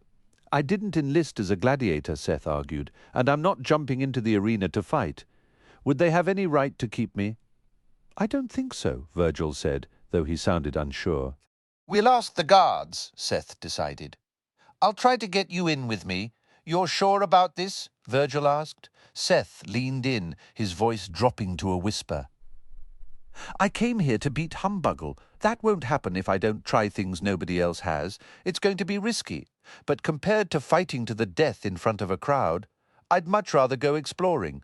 Virgil stood up. "This way." They climbed the stairs and moved past a guard into a wide hallway. Virgil turned right, passing several food vendors whose aromas of roasting meat and spices briefly cut through the arena's stale air. "Hungry?" Virgil asked. "I could eat," Seth admitted. "You have any money, enough for a bite?" Virgil bought them each a skewer of meat and grilled vegetables. As they walked, Seth bit into a piece of beef, so hot it nearly burnt his tongue. They soon reached a formidable black gate where a burly troll stood guard, a heavy club resting on his shoulder. Above him, the gate was decorated with a carved emblem, a skull wearing a gladiator's helmet. "Normally, we couldn't get past this point," Virgil murmured. Seth nodded, sliding a hot mushroom off his skewer with his teeth. After swallowing, he stepped toward the troll. "Can we go through here?" "You certainly," the troll rumbled. "Him? Absolutely not. Not even as my guest?" Seth asked. The troll let out a dismissive grunt. "What game are you trying to play?" "But I can go in and out freely," Seth clarified, "unless you formally sign on as an active combatant," the troll stated. Seth turned back to Virgil. "I'll see you later then, if you're sure about this." Virgil trailed off, his expression a mix of concern and excitement. Virgil hesitated, offering a vague response. "No need to stay," Seth told him. "I'll be right here when you return," Virgil assured him. "The entrance is the southwest underground gate." Seth offered a casual wave to Virgil and gave the troll a friendly tap on the forearm. "Stay sharp." The troll shoved Seth's hand away with a rough nudge. "Don't touch." "Concerned about me?" Seth asked. "You should keep your focus on the goatman. He's a real joker," Virgil said with a weak grin. The troll scowled. The funniest jokes always have a kernel of truth in them. Seth moved quickly past the security point. As the corridor bent away from the gate and began its descent, the surroundings turned stark and barren. The lively food vendors, ornate statues, and decorative fountains vanished completely. The floor became rough and irregular, and Seth spotted fissures and damp patches marring the stone walls. The roar of the arena crowd swelled, the excitement now echoing from somewhere high above and behind him. A fresh bout must have begun, as he hadn't heard the spectators erupt with that level of fervor for any prior match. Daylight dwindled, and the tunnel forked. Seth chose the more precipitous path and soon discovered a spiraling staircase leading down. He emerged into a corridor dimly lit by torches, where a minotaur with his arm in a sling was deep in discussion with a warty, brown-skinned ogre. Both fell silent and turned to stare at Seth. The minotaur let out a sharp, dismissive snort. Seth walked past them, keeping his eyes fixed ahead. From the distant heights, another wave of crowd noise washed down, too faint to hold any real force. Much clearer, from somewhere ahead, came the muddled sound of many voices talking at once. Broken by occasional bursts of laughter, the hallway opened into a mess hall filled with long benches and tables behind a service counter. A team of 4 cooks tended to sizzling grills and steaming pots of stew. The diners were all powerfully built, clearly gladiators, though none wore battle gear or carried weapons. Some were dressed in simple tunics, others in plain shirts and trousers, mostly in drab shades of brown and grey. The homemade look of the clothing was so uniform Seth guessed it was issued by the Colosseum management. A heavy hand landed on Seth's shoulder. "Aren't you a little young for this cafeteria?" Seth looked up at a good-looking man, clean-shaven and middle-aged, with piercing brown eyes, a hairline beginning to retreat, and a distinct cleft in his chin. "I'm here for the games, that much is obvious," the man said, "but not for the main Titan Games roster. Have you come to sign up?" A few fighters at a nearby table snickered at the remark. "Still weighing my options," Seth said. "Give it some time," the man advised. "We're perpetually on the lookout for promising talent." "Are you a fighter?" Seth inquired. "In another lifetime, maybe," the man replied. "I'm Fenric, one of the trainers here." He gave Seth a light, playful tap on the shoulder with his knuckles. "Perhaps our paths will cross professionally someday." "Hey, kid," a woman called from a table close by. "Over here." She was an unassuming woman with a glint of playful cunning in her eyes. Of average height and slim build, she didn't appear cut out for the brutal contests Seth had witnessed from the stands. He walked over to her table. Next to her, a burly man with a bright orange beard studied him with open curiosity. "What's your business down here?" she asked. "Just looking around," Seth said, "trying to understand how the games really work." The man with the orange beard chuckled. "Why not begin early? Because he'd end early," the woman stated flatly. The man brushed off her comment. "The boy isn't here to brawl. He's reconnoitering. What's your name, son?" "Seth." "I'm Per, and this is Rian," he said. "We don't often hear Fenric making small talk. Is he cruel?" Seth asked. Demanding, Rianne corrected. He's the top trainer in this place.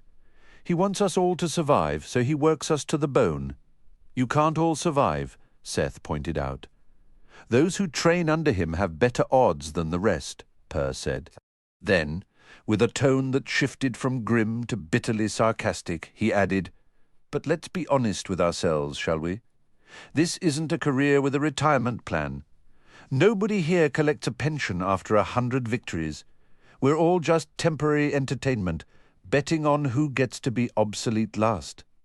I'll make it to 100, Rianne insisted.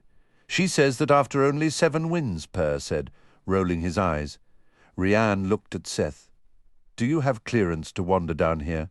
So far, no one stopped me, Seth said. I'm officially part of the games. Where did you begin? Per asked. Stormguard Castle, Seth answered. I heard that qualifier finally wrapped up, Per noted. I was in it, Seth replied. Who came out on top? Rihanna asked, between bites of her potatoes. Shouldn't the Wizenstone be with one of you? The match concluded with a player sending the Wizenstone away, Seth explained. Per made a face. That must have driven everyone mad, getting that close and then having it vanish. I lost all my memories, Seth admitted. Everything, Per pressed. My entire sense of self, Seth confirmed. Everything up to that moment, anyway, Per let out a low whistle. He's not so different from us after all. The kid's seen his share of action. Did you lose your memories as well? Seth asked. Per, portions of them. Per replied. Are you familiar with how it works for those of us who fight? Not really, Seth said. Don't give away the whole playbook, Rihanna cautioned. He's from the surface world. He's a player, Per countered. We're allowed to speak openly with other contestants. You want to do a solid for a rival? Rihanna questioned. I've stopped stressing over who wins, Per stated. So you're just here for intel, Rihanna? Asked Seth. As much as I can gather, he said. Be cautious with what you do with what I tell you, Per warned. Humbuggle will catch on if you start sharing secrets with outsiders. I'll be discreet, Seth promised. Mind what you reveal, Rihanna muttered to Per. What's the harm in helping the kid out? Per argued. If we don't, someone else will clue him in, and they might not give him the straight story. Why do you vanish right before you die? Seth inquired. See, Per said, a note of approval in his voice. He's asking the important things. It's part of the contract when you join the games, Rihanna explained. We can get hurt, but just before death claims us, we disappear. We go into a kind of stasis to recover, and then, eventually, we're back in the fight. You fight over and over again? Seth asked. Per wiped his mouth on his sleeve. Until someone finally wins, everyone who ever entered these games stays in them. How often do you get recycled? Seth asked. Tough to pin down, Rihanna said. We don't retain all our memories. We're given new identities for each arena. Ever notice how many fighters wear masks or helmets that hide their faces? We hold on to a core sense of who we are, Per added. More or less. But with each return, the details of past attempts grow foggy. Do you know how long you've been here? Seth asked. Per shrugged. I've lost count of my losses more than once, I'm sure. Could be twice, could be 100 times. Let's hope not, Rihanna said with a shudder. Do you remember what year it was when you started? Seth asked. It's blurry, Per admitted. I know I was from Norway. I know I had 2 sisters. The year I arrived is gone. Those specifics tend to fade for all of us, Rihanna said, except for the fresh volunteers on their first try, Per noted. Their memories stay intact until after that initial defeat. So nobody ever truly dies here, Seth summarized. Unless some hothead leaps into the arena unprepared, Per clarified. If those impulsive types die in their first bout, it's permanent. If they survive, they're bound to the same terms as the rest of us. These games have been running for centuries, Seth observed.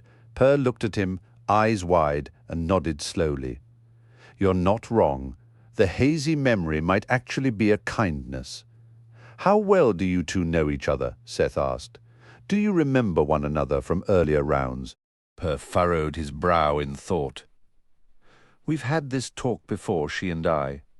Per feels familiar, Rihanna conceded. But it's impossible to be certain. We might never have been active in the games at the same time, Per said. Or we could have crossed paths a dozen times over, Rihanna added. Seth pieced it together. So you fight until you die, and then you just do it all again. Rihanna held up a finger. Unless we win. Do you guys age? Seth asked. Unclear, Per said. Hard to track without clear memories, Rihanna echoed. What if you just quit? Seth pressed. Refuse to fight? They'd send us out there regardless, Rihanna said, her voice flat. There's no walking away from this. The closest a fighter gets to retirement is becoming a trainer, Per offered. If a gladiator performs exceptionally well, that choice is sometimes presented. Fenric was a gladiator? Seth asked. Word is he was among the greatest, Per said. Way back, he had a streak where he survived 90 bouts. Some say the gossip you hear is more reliable than the memories you keep, Rihanna remarked wryly. We don't all get eliminated at the same time, Per remarked. So the stories we share become our collective history. Seth considered this. But after a while, who's left to correct a story that isn't true? He's got a point, Per conceded quietly. Real memories do have their merits, Rihanna added. Is there any gossip I should be aware of? Seth pressed. Where do I even start to understand these games? Per offered a weary smile. Our rumors are mostly about each other. We aren't treating this like some grand mystery to be solved. We're just trying to claw our way to the top. Rianne gave Seth a pitying look. Listen, kid, the winner isn't going to be us. And no offense, it's not going to be you either. If you're smart, you'll turn around now. These games are a black hole. One wrong step and you're gone for good. I can't just walk away, Seth insisted. Where can I find real answers? Try the trainers, Rianne suggested. They've been around long enough to pick up a few things. She nodded toward Fenric, who was sitting by himself, finishing a meal. Fenric was decent to you earlier, ask him. Just don't be shocked if he shuts you down, Per warned. Okay, Seth said. I appreciate the advice. Don't worry about it, Per replied. Create your own fortune, Rianne said, her tone a mix of warning and encouragement. Seth made his way over and sat on the bench opposite Fenric. The trainer was finishing a bowl of stew. He glanced up. What can I do for you, son? I need to understand the games, Seth stated. I gathered that, Fenric said, setting his spoon down. We don't get many visitors down here who aren't already signed up to fight. Had a couple others recently poking around. Even if you avoid the arena, it's not safe. Some folks go looking for answers and don't come back. What happens to them? Seth asked. Fenric took a slow sip from his mug. I don't know. They head into the deep zones, places the fighters and trainers aren't allowed to go. Where exactly is that? They rarely come back, Fenric said simply. I won't find what I'm looking for without taking a chance, Seth argued. Fenric studied him. Why would someone your age care so much about the Wizen Stone? It's not the stone, Seth said, his voice tightening. Humbuggles stole my memories. I need them back. Only the newest fighters still have their pasts, Fenric said, almost gently. You have your freedom. Go build a new life. It's not like I misplaced my car keys, Seth shot back, a sudden sharp frustration cutting through his earlier resolve. He took everything that made me me. My whole story is just blank pages. You're not alone in that, Fenric said, his own weariness showing. Some remember fragments. I don't know who I was either. You were a fighter once, Seth asked. I assume so, Fenric replied. I heard you were one of the best. You have to be skilled to become a trainer. Fenric acknowledged. I heard you nearly won it all. Stories, Fenric dismissed with a grunt. How long have you been training others? A very long time, Fenric said. Long enough to see fighters return after a defeat. Occasionally, Fenric admitted. The intervals are usually vast. There's never a shortage of new faces. Don't you want this whole thing to be over? Seth asked, leaning forward. More than anything, Fenric said, his gaze becoming direct. Look, you're stubborn, so you'll learn the hard way soon enough. He pointed to a heavy, unmarked door across the room. You want to see where the real machinery is. Go through there. Take a left and go down the stairs. None of us can follow. There are barriers we can't cross. But you can. Take a look if you're determined, but really think about leaving. I'm not quitting, Seth stated firmly. Then down you go, Fenric said. You've had your warning. You're welcome to eat first. I'm not hungry, Seth said. Thank you. Fenric held his stare for a long moment. When these gladiators lose, they return. Where you're headed, there are no comebacks. I respect your grit. Could you go back into the games? Seth asked. If I forfeited my role as a trainer, I could, Fenric said. I prefer to wait and watch to help the others. Seth looked at the ominous door. Does anyone ever come back up those stairs? Sometimes, Fenric allowed, a few officials go down regularly. Baroo's Humbuggle on occasion. Humbuggle comes here? Now and then, Fenric confirmed, his expression unreadable. He's a wild card, Fenric remarked. Seth tilted his head. Who's Baroozy? Fenric chuckled, a low, knowing sound. You really are fresh off the boat. He's the troll who calls the shots for the games. Seth gave a nod of understanding. Right. Well, keep your guard up, Fenric advised, his tone turning serious. Whether you recall it or not, you paid a steep price for entry. Don't waste the chance. Seth left the dining hall, pushing through the door Fenric had pointed out and turning left. A narrow stairwell descended before him, and he moved down the steps with deliberate quiet, his own breathing loud in the hushed atmosphere. The light here came from pale crystals set into wall brackets, casting a cooler, more clinical glow than the torches above. Seth paused, reaching inward for his power, stretching his senses out into the stillness for any sign of the undead.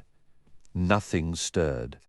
Shifting his approach, he dropped into a low crouch, melting into the patches of shadow along the wall, his entire focus bent on becoming unseen. The stairs emptied into a rounded chamber where a massive ogre, his skin a sagging, ashen grey, lounged with his chair tipped back, heavy boots propped on a scarred table. 3 arched exits broke the walls. Hugging the perimeter, Seth slipped through the nearest archway without the ogre so much as twitching in his direction.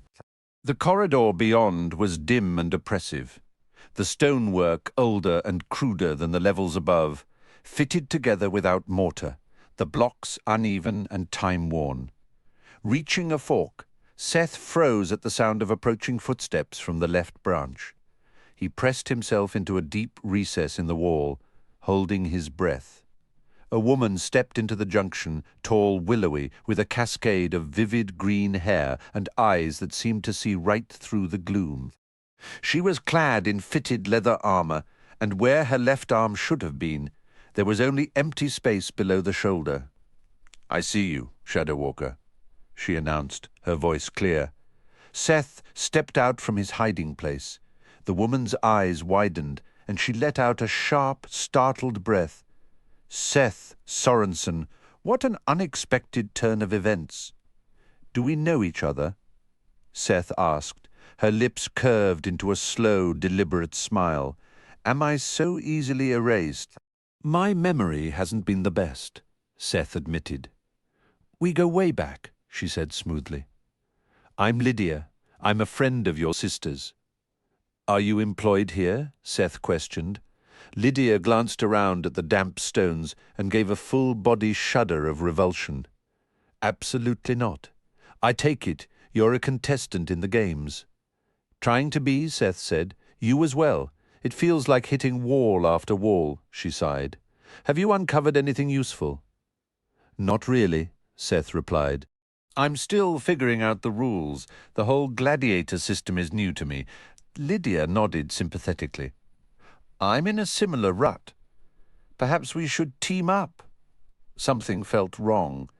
Her initial reaction upon seeing him had been a flash of pure alarm, not recognition. Now her casual friendliness seemed too practiced, too slick. It reeked of performance. "Why the green hair?" Seth asked abruptly. "It's my color," Lydia said with a shrug. "What's Kendra's favorite color?" She paused, a beat too long. "I never thought to ask." Seth couldn't recall his sister's preference either, but that hesitation spoke volumes. "Remind me how you know her." Lydia fumbled for words. Then her pleasant mask shattered into a snarl, her lips pulling back from her teeth. "I've had a taste of her." The raw venom in her voice took Seth aback. "What are you?" She yanked a dagger from her belt. "Someone who's finished with your questions." She came at him in a blur, the blade thrusting for his ribs. Seth dodged sideways, but she was agile, pressing the attack with swift, slashing strokes that forced him back until his shoulders hit the rough wall. The impact broke his rhythm for a critical second, and Lydia seized the opening, driving the dagger straight for his heart. A fraction of an inch from his tunic, the knife and her arm up to the elbow vanished into a puff of fine dust. Lydia stumbled backward, gaping at the smooth, healed stump of her arm as if it had always been that way. When her eyes found Seth again, they blazed with pure, undiluted hatred. "Pretty sure murder isn't allowed here," he said, his voice surprisingly steady. With a guttural growl, she launched herself forward, a high kick aimed at his head. Seth ducked, and her boot slammed into the stone wall with a solid thud. "Are you for real?" Seth asked. She kicked again, and this time Seth caught her ankle, leaving her wobbling on one foot, her shortened arm waving for balance. Keeping a firm grip, Seth began walking forward, forcing her into an awkward hopping retreat. "Who are you, actually?" he demanded. "Who sent you?" In a sudden, desperate move, Lydia leaped and twisted, wrenching her leg free from his hold and crashing to the floor in a heap. With an unsteady lurch, she pushed herself upright and bolted down the corridor. Seth stood there, his breath coming in ragged gasps from the strain, watching her retreat. It was obvious this woman was aligned with his adversaries. Ronadin? The Sphinx? The Underking? The Dragons? Or perhaps Humbuggle? At this point, it was nearly impossible to pinpoint his greatest foe. He was certain he'd never seen her face before, yet she had spotted him, despite his shade walking, and had known his name. When he had pressed Lydia about Kendra, her reaction had been so panicked and scattered, he was convinced she knew nothing about his sister. Had she truly meant that comment about tasting her? Could Lydia be some kind of monster, or even a dragon wearing a human disguise? Was Kendra safe? Seth wrestled with the choice of giving chase. Lydia was quick, and she was fleeing back the way he had arrived. What if she gathered others and returned? And what would he accomplish if he actually caught her? He'd already had her by the ankle before she escaped, and it had gotten him nowhere. It seemed wiser to continue his search for clues about the games. At the fork in the passage, Seth chose the path Lydia had taken. He hadn't gone far before the corridor terminated at a solid steel door. It was locked, with no visible keyhole or mechanism. Pressing his palm against the cold metal, Seth reached inward, summoning the dark power coiled inside him. He pushed mentally against the door, demanding it open, and met a wall of resistance. Clenching his jaw, Seth poured all his will into the command. After a tense, shuddering moment, an unseen lock clicked open. Seth pulled the door ajar to reveal a more refined hallway beyond the air, motionless and chill, the stone walls sleek and black. When he let go, the door began to swing shut. He thought about wedging it open, but decided a closed door might slow Lydia down if she came back with help. He moved forward, struck by the mirror-like sheen of the black walls, ceiling and floor, illuminated at intervals by faint glowing crystals. A bronze door stood at the far end, but just as he noticed it, a flash of silver caught the corner of his eye, a door on his right. When Seth turned to look directly at it, it vanished. It reminded him instantly of the elusive shop door Virgil had once shown him. Fixing his eyes on the distant bronze door, Seth waited until the silver door shimmered back into the edge of his vision. Moving with deliberate care, keeping the silver door just barely in sight, he edged closer, then stretched out his hand and grasped the handle. This time, when he looked straight at it, the silver door held firm. Seth heaved it open. On the other side, he found a rough, natural cavern, absolutely studded with glowing blue crystals. He paused in the doorway, amazed. The quartz-like formations coated every wall and rocky outcrop in the chamber, yet the floor and ceiling were completely bare. A steady, shadowless blue radiance pulsed from all sides, casting an eerie low light. Seth stepped inside. The crystals were each about the size of his finger. As he neared a cluster, their glow intensified slightly, and he could hear a faint, almost musical hum emanating from them. He reached out cautiously, fingers hovering. "Don't," a voice ordered sharply. Seth jerked back, spinning around with a startled cry. A thin man with a ring of white hair approached. He stood a few inches shorter than Seth, a large mole stark on one cheek. His long robe brushed the floor, concealing his feet. "You do not belong here," the man accused. "I'm a participant in the games," Seth countered. The man shook his head, gesturing dismissively. "Step away from the crystals." Seth took 2 steps back. "Why have you come here?" the man asked. "I'm trying to understand the games," Seth said. "Don't you mean win the games?" Seth shook his head. Honesty felt like his only real option here. "I lost my memories. I want them back." The man's posture softened slightly. "How did you lose them?" "Stormguard Castle," Seth answered. A flicker of what might have been pity crossed the man's face. "I regret to inform you that your memories are not here," he stated. "You should leave." "What is this place?" Seth asked. "This is a private repository you're trespassing in," the man stated firmly. "A sanctuary where you could do serious damage." "To the games?" Seth questioned. "To innocent lives," the man corrected. "What about my life?" Seth shot back. Hume-Buggle didn't hesitate to hurt me. Maybe if I shatter a few of his prized crystals, I'll finally get some justice. He marched toward a thick grouping of the glowing formations and lifted his hand, ready to strike. "Stop!" the man cried out. "You have no idea what you'd unleash, then explain it to me," Seth demanded. "Listen," the man began, his tone shifting to one of reluctant disclosure. "A select few competitors are permitted down here because uncovering Humbuggle's secrets is woven into the fabric of the games. Since you're backing me into a corner, I'll share a little about this sanctum, and then you must leave." "Deal," Seth agreed. "You gain nothing if you damage even one crystal," the man warned. "And you must hold this information in complete confidence." "Fine. That means you vow to tell no one," the man stressed. Seth's mind flickered to Virgil. "All right?" The man extended his hand. "I'm Willard." Seth shook it. "Seth." Willard motioned to the luminous crystals surrounding them. "This is the Crystal Hollow. It's where the gladiators hibernate and mend until they are summoned back to the arena." Seth scanned the vast chamber. "Where are they?" "Each crystal contains a life force," Willard explained. Seth looked around the cavern again, its scale truly dawning on him. "There are hundreds, all of them effectively immortal," Willard confirmed. "How do they get out?" Seth asked. Willard moved to a stone pillar about waist high. "When it's time for a combatant to return, I retrieve their crystal and place it here." He pointed to a socket carved into the pillar's surface, and a person just appears. A gladiator emerges from a chamber elsewhere under the Colosseum, Willard said. "That part is outside my responsibility."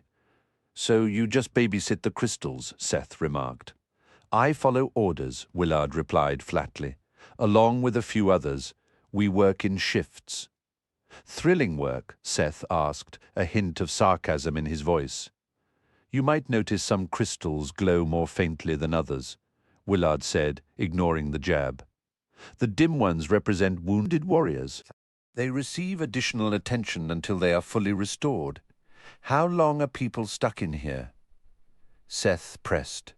They rest here, Willard clarified. It's akin to a deep sleep. Hibernation. They recuperate and heal, and lose their memories. Seth added. Their memories aren't taken, Willard countered. Not ripped away like yours were. They are merely submerged. I facilitate that process. How? Seth asked. Willard clasped his hands behind his back. Let's call it magic. Leave it at that. You shouldn't tamper with their memories, Seth argued. It's not my policy, Willard said. I'm doing my job. Those in charge consider the submerging of memories an act of mercy. Some of these fighters have been here for centuries, accumulating lifetimes of trauma. I'd want to keep my memories, Seth insisted. I'd rather know my own story. The choice wouldn't be yours to make, Willard said. I believe most would thank me for shielding them from the sheer weight of that experience. Now you know about the Crystal Hollow. You stumbled here by accident. Please do not come back. Are there other secrets about the games down here? Seth inquired. Willard smiled, his upper teeth unusually prominent. Secrets about the games are everywhere. How do I get out of here? Seth asked. I suggest you retrace your steps all the way to daylight, Willard advised. I ran into some complications on my way in, Seth admitted. An alternate exit would be helpful. I'll grant no extra favors, Willard stated. You should hurry. Security will be summoned shortly to remove you. I'll give you a head start in case you'd prefer to see yourself out. Seth took one last long look around the cavern, the eerie glow reflecting in his eyes. All right, have fun down here in your shiny vault. Willard offered a thin, almost pitying smile. Enjoy your games. Elsewhere, the pungent scent of incense seeped from a brass burner on the corner of a large desk. Seated together, Kendra, Vanessa, Warren, and Tanu watched as Dectus paced the floor, his hands moving animatedly while he spoke. You four performed admirably in Stratos, the giant remarked. We were captured, Kendra pointed out. Yet you secured the map, Dectus replied, and Madame Ladonna assessed your intentions, removing any doubt about your loyalty. You received exactly what you anticipated, Warren stated. Dectus raised a single finger. Certainty was required. This outcome is precisely what I hoped for, and the timing is critical. The perennial storm has been sighted. You can't be serious, Vanessa exclaimed. That tempest revisits this region every 7 years with a margin of a few weeks, Dectus explained. What's the storm like? Kendra inquired. It's enchanted, Tanu answered. That eternal storm wanders the magical realms, ceaseless, delivering relentless downpours and spectacular lightning shows. I heard it once showered gold over Dragon Island, Warren added. Tales of the storm are countless, Dectus acknowledged. We understand thunderbirds gather within those dark clouds, but crucially, we know the entrance to our dragon temple unlocks only when the perennial storm arrives. You expect us to venture out into that? Vanessa asked. That seems to be the plan, Warren muttered. My most reliable courier will transport you safely, Dectus assured. Even giants regard the perennial storm with caution. But we sky giants can endure any weather when necessary. I've heard at its fiercest, lightning can strike 1,000 times a minute, Vanessa said. Perhaps at the very core of the storm, Dectus conceded. We will insulate Bernosh and his passengers against the electricity. The essential question remains. Will you accept the quest for the Harp of Ages? What can you tell us about the temple's guardians? Warren asked. We lack specifics, Dectus admitted. Prepare to face 3 formidable monsters or dragons of legendary status. How is the door opened? Tanu questioned. You must use the lightning key during the storm's peak, Dectus instructed. You possess this key? Tanu pressed. Dectus gestured toward the map. Kendra examined the parchment. Ptolemy and the lightning key, she read aloud, indicating the marked location. Use the map to locate Ptolemy's lair, Dectus directed. Retrieve the key from him. Who is Ptolemy? Kendra asked. A giant with 3 heads, Warren answered. A notoriously difficult individual. Defeating him is unnecessary, Dectus clarified. You only require the key. Ptolemy is famously erratic, Vanessa noted. And the Dragon Temple will be far more dangerous, Dectus added. Will you make the attempt, or shall I seek other champions? The Harp of Ages can put dragons to sleep, Kendra verified. By the hundreds, if they are within its range, Dectus confirmed. Kendra glanced at Tanu. We must stop Celebrant, but finding Seth is also urgent. You focus on locating Seth, Tanu suggested. Warren, Vanessa, and I will pursue the harp. If you're heading to the Dragon Temple, you'll need a dragon tamer, Kendra insisted. We have our potions, Tanu countered. Kendra shook her head. I doubt Seth wishes to be found, but the satyrs can guide Nox and Tess in searching for him while we go after the harp. If we lose this dragon war, everything is lost. I can assist your friends in reaching Humburg, Dectus offered. If your brother has any involvement with Humbuggle in the Titan Games, it is the logical place to investigate. A door scaled for humans opened, and Raza entered with a bow. Forgive the interruption, Dectus, but you have a visitor. I gave explicit instructions not to be disturbed, Dectus stated. Understood, Your Excellency, but this is an emergency visitor asking for Kendra Sorensen, Raza explained. Her message appears urgent and may relate to your current discussion. Very well, Dectus said, his tone shifting to curiosity. Raza moved aside and a human-sized fairy entered, one wing nearly torn away, her body dirtied and limping. Her golden hair was matted, and the remnants of her wings shimmered in fiery hues that matched her tattered dress. Kendra Sorensen? The fairy called out weakly. Dectus strode over, crouched, and gently carried her to the desk. The fairy managed a faint smile and bowed her head. Forgive my delay. My wing was injured, so I had to walk here from the shrine, the fairy explained, her voice trembling. A cold dread settled in Kendra's stomach. Something terrible must have happened to Bracken. What news do you bring? She pressed. The fairy's composure shattered. Her chin quivered before she crumpled, weeping openly. I never thought I'd have to say this. The fairy realm, it's been conquered. What? Kendra gasped, her heart hammering. Is Bracken safe? No one is safe, the fairy whispered, her words heavy with despair. Ronodin has seized the fairy queen's crown. Kendra stood frozen, speechless. Warren shook his head in disbelief. That can't be possible. It is, the fairy insisted, wiping her eyes. The former fairy king sent me to find you after Ronodin's coronation. He asked me to tell you the fall of our realm was his doing. He also wanted you to know that once I came through, he would seal the fairy shrine in Titan Valley permanently. How could it be his fault? Kendra asked, her voice tight. He allowed Ronodin inside, the fairy replied, and he permitted many dragons to enter as well. Why do you keep calling him the former king? Kendra pressed. Was he killed? Ronodin has declared himself the new fairy king? The fairy said softly. Vanessa stepped forward, her tone sharp. Then, shouldn't you be serving him now? The fairy raised her hand, revealing a delicate silver bracelet. This was given to me by the former king. It lets me act independently of Ronodin's rule. Kendra struggled to understand. Why would the fairy king ever let Ronodin in? I don't believe he was in his right mind, the fairy admitted. When he spoke to me, he was utterly broken by what he had done. Tell me if Bracken is alive, Kendra said, bracing herself before I left. I believed he and the fairy queen had been taken prisoner.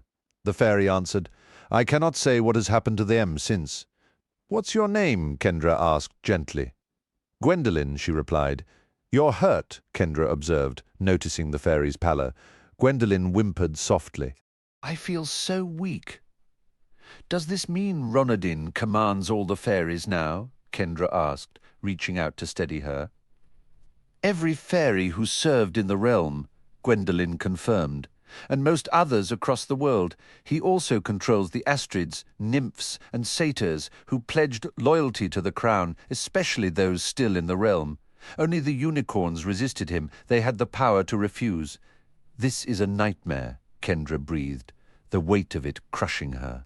"We fought back," Gwendolen said, her voice fading. "But once Ronodin took the crown, our will was not our own." "He had dragons with him?" Kendra asked.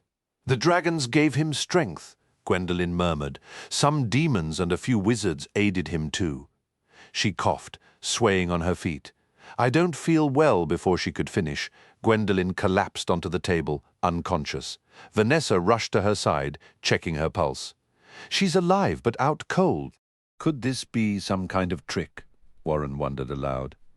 The fairy realm was always impenetrable. That was before the fairies took charge of the demon prison, Vanessa reminded him. Their protection came from purity. We've seen the darkness creeping in for a while now. "Forgive the interruption," Dectus said, his deep voice filled with urgency. "I must report this to the Giant Queen at once." "Of course," Tanu agreed. Dectus carefully set Kendra and the others down on the floor, including the unconscious fairy. He moved to the door, pausing to instruct Raza. "Ensure Kendra and her companions have everything they require." Then he hurried out. This was Ronodin's plan all along. Kendra said, anger cutting through her shock. "We have to take that crown back." "Kendra," Tanu said gently, "this is a catastrophe beyond any sanctuary's fall. But with the fairy shrine sealed, we have no way to reach the realm and help. Be grateful the fairy king closed it," Vanessa added. "He might have just saved Titan Valley. If that shrine stayed open, Ronodin would have a direct path right into the heart of this sanctuary." "Can't he still get in because of the fairy games?" Kendra asked. "That would require him to travel here," Vanessa explained, "and at least the games involve some screening. The shrine would have been an open door." "So what do we do?" Kendra asked, feeling helpless. "We help this fairy recover," Vanessa said firmly, "and we keep fighting the dragons. Making sure Titan Valley stands is more critical now than ever."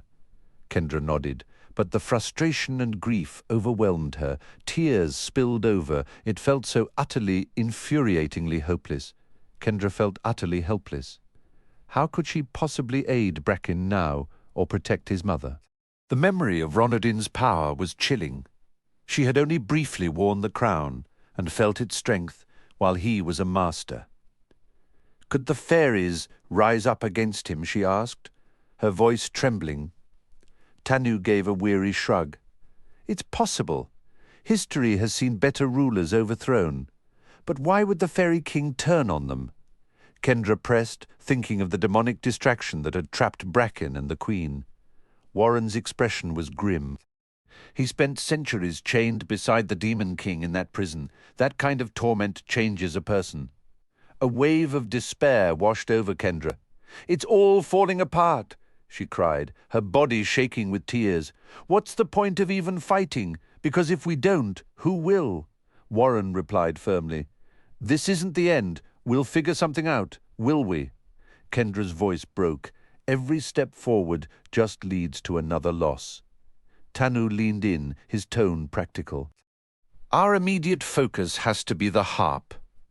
Against dragons, we need that kind of power. Locating the Harp of Ages is our most viable path now." Kendra slumped, exhausted. The idea of venturing into another dragon temple filled her with dread. She had barely escaped the last one. All she truly wanted was her brother returned and Bracken out of danger. In past crises, she would have sought the Fairy Queen's counsel. That refuge was gone, perhaps permanently. She felt foolish for crying so openly, her face flushed and tears unchecked, but the grief was too heavy to contain. She knew she would pursue the harp. Duty demanded it, but for now, under the darkening sky, she allowed herself to grieve. Meanwhile, as the sun dipped behind the western peaks, Seth walked alongside Virgil through the lamplit streets leading from the arena plaza. Goblins on towering stilts moved gracefully, using long poles with glowing wicks to ignite the street lamps. Seth took a large bite of a buttery pretzel. "You actually waited at the gate the whole time?" he asked, catching a grain of salt on his tongue. "Did you think I'd leave you?" Virgil replied. "That's a lot of standing around," Seth noted. "I kept tabs on the games," Virgil said with a casual wave. "I moved around, but I was there when you finished," Seth grinned. "You were just planted there when I showed up." "The games had ended," Virgil said simply, then leaned closer. "So you really can't share what you learned down there?" "Not everything," Seth admitted. Virgil's eyes sparkled with curiosity. "Any idea what happens to the gladiators who vanish? They don't actually die, do they? Their lives are preserved somehow, and they return to fight another day. That would explain why so many hide their faces." Seth pointed at him, impressed. "That's a solid guess." "I'd hold on to that theory. Is that a yes?" Virgil pressed. "It's the closest you'll get to one," Seth said, then added, "Honestly, I'm glad you didn't go down there. I ran into some serious trouble. You didn't happen to see a woman with green hair and, well, basically no arms, completely armless?" "One's a nub, the other a stump," Seth clarified. "She tried to end me with no arms. That's how she lost the second one," Seth said dryly. Virgil whistled. "She must be new in town or just has a spectacular temper. Taking a life isn't allowed in Hamburg, unless you're in the arena. And even then, not really, if my theory holds. Unless someone jumps in uninvited," Seth pointed out. "True," Virgil conceded. "Those poor fools actually bleed out." "Maybe I shouldn't have said that," Seth muttered. "It's pretty obvious if you watch the spectators who leap down." Virgil reassured him. "Did you spot the woman?" "No," Virgil said, "but I'll keep an eye out, planning to return to the Colosseum tomorrow." "I suppose I can go whenever," Seth said. "I'll just need to watch my back.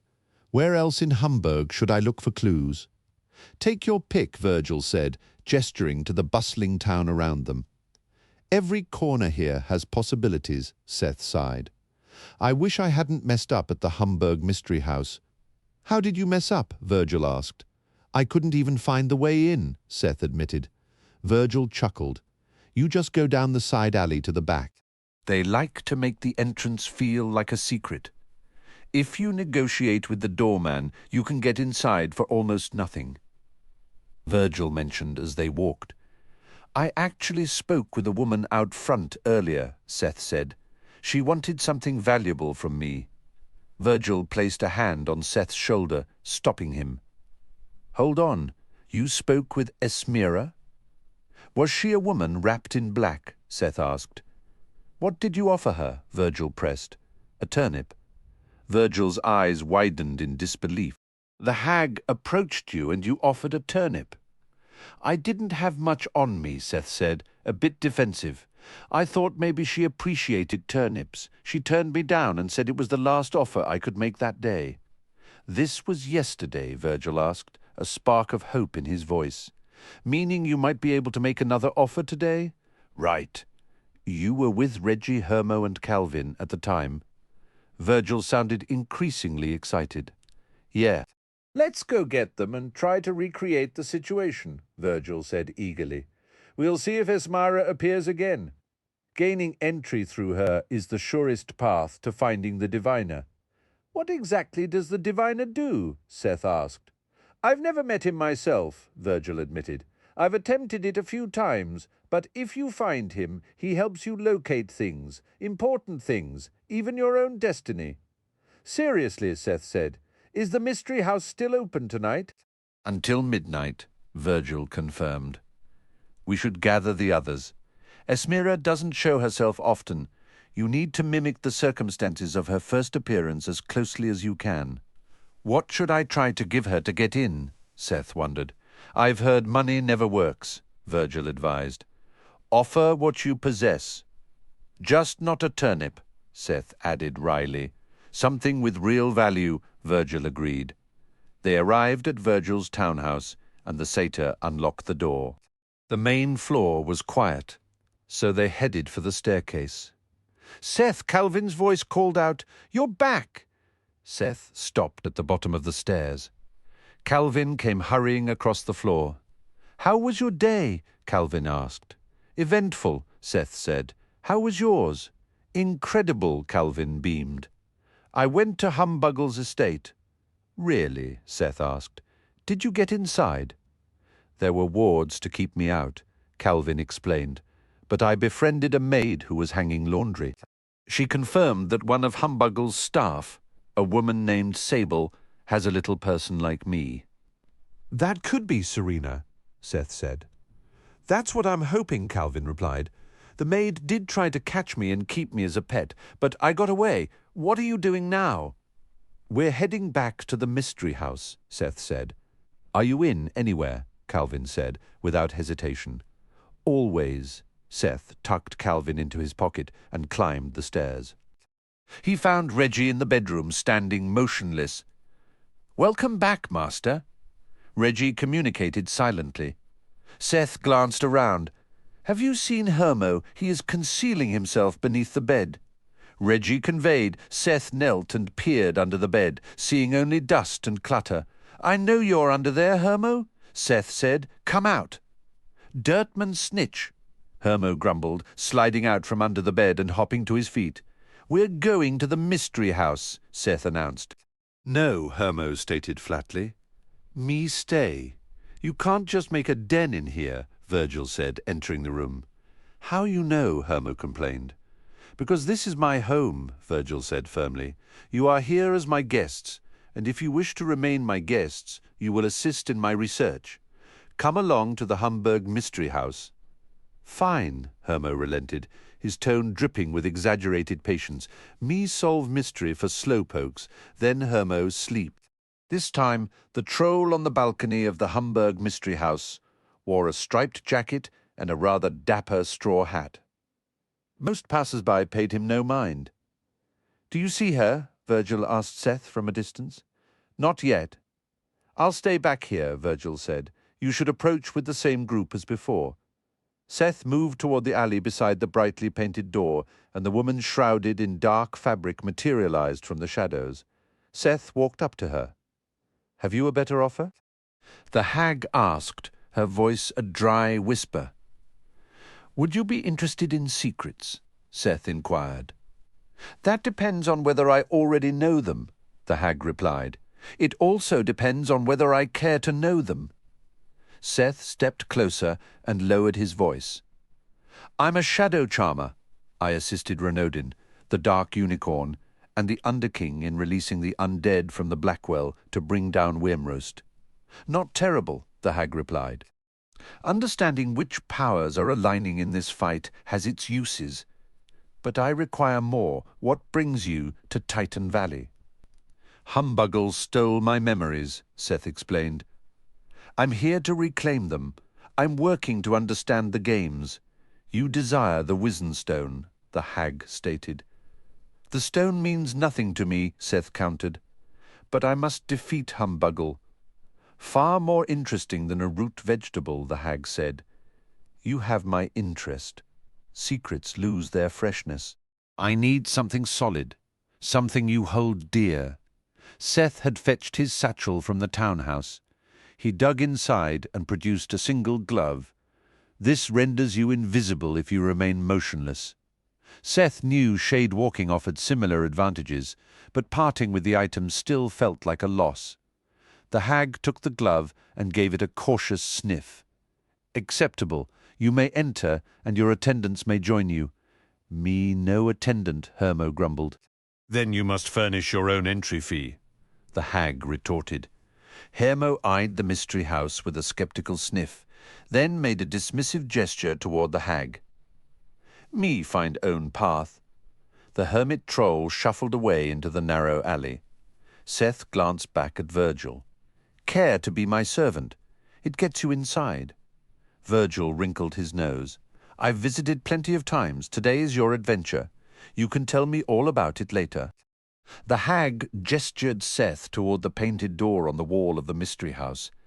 As Seth reached for the knob, the image shimmered and solidified into a real door. Seth looked back at Reggie. Ready? I follow where you go, Reggie conveyed. Seth stepped through and found himself in a twisting white hallway, a deep crimson carpet unfurling down its center. The door shut behind him, and when he turned, only a blank wall remained, as if no entrance had ever been there. Seth proceeded along the carpet with Reggie at his heels. The floor gradually tilted until the carpet ran vertically along the wall. Yet Seth's feet remained firmly planted. The passage contorted further until Seth was walking calmly along the ceiling, gravity seemingly inverted. The red carpet terminated at a bright yellow door. Seth opened it to discover a room beyond, now oriented as if he were on a normal floor. He entered, and the door closed, making it easy to believe he was right side up, though a nagging sense insisted the room was actually upside down. Unusual potted plants were arranged throughout the space, alongside a few benches and 7 stately grandfather clocks. Seth saw no windows or other doors, though lush velvet curtains draped most of the walls. One curtain near the floor on the far side of the room bulged strangely, then lifted, and Hermo crawled out. "Hello, Seth." "That was quick," Seth remarked. "How did you find us?" "Simple. Me find different entrance then. Me catch up. You wish to see Diviner?" "Yes," Seth said. "Over here." Hermo held the heavy curtain aside. Seth ducked beneath and passed through a slender door into an opulent parlor, lavishly decorated. He turned to see Reggie gliding after him. "What's your impression of this place?" Seth asked. "This structure is ancient," Reggie communicated, "and it holds more space within than its exterior suggests." Hermo guided them to a life-sized portrait of a young nobleman in an elaborate powdered wig, then swung it open like a door. They stepped into a cramped room behind the painting, cramped until Seth gazed upward. The room stretched into a vertical shaft. A red carpet ran up one wall, so Seth stepped onto it and found himself standing as if gravity now pulled sideways. With this new perspective, Seth and Reggie followed Hermo directly up the shaft. Hermo halted at a woven tapestry and drew it back to reveal a concealed door. "In there," the hermit troll said. "You've never been here before?" Seth asked. "First visit," Hermo answered. "You're incredible," Seth said. "Not incredible," Hermo shrugged. "This straightforward. Are you coming with me?" Seth asked. "Not as servant," Hermo stated. "How about as a friend?" Seth offered. Hermo's face broke into a wide, genuine smile. "All right." The door lacked a handle, but it swung open at Seth's push. "After you," Hermo insisted. Inside they entered a vast chamber where a colossal figure moved in a circular sandpit, meticulously drawing patterns with a long-handled tool. This giant possessed skin like rough reddish bark and a head reminiscent of a hornless rhinoceros. Seth estimated he might reach just above the creature's knee. Moonlight filtered softly through a high, stained glass skylight, casting colored shapes on the floor. To one side, a shallow pond teemed with various fish and frogs, its edge meeting the sand. The opposite wall held an array of enormous musical instruments on stands and in open cases: kettle drums, a xylophone, a harp, rows of chimes, a bassoon, a cello, a flute, a French horn, and a large gong, all sized for the room's occupant. At the rear, cluttered workbenches displayed an odd assortment: clocks, kaleidoscopes, and dice of bizarre dimensions.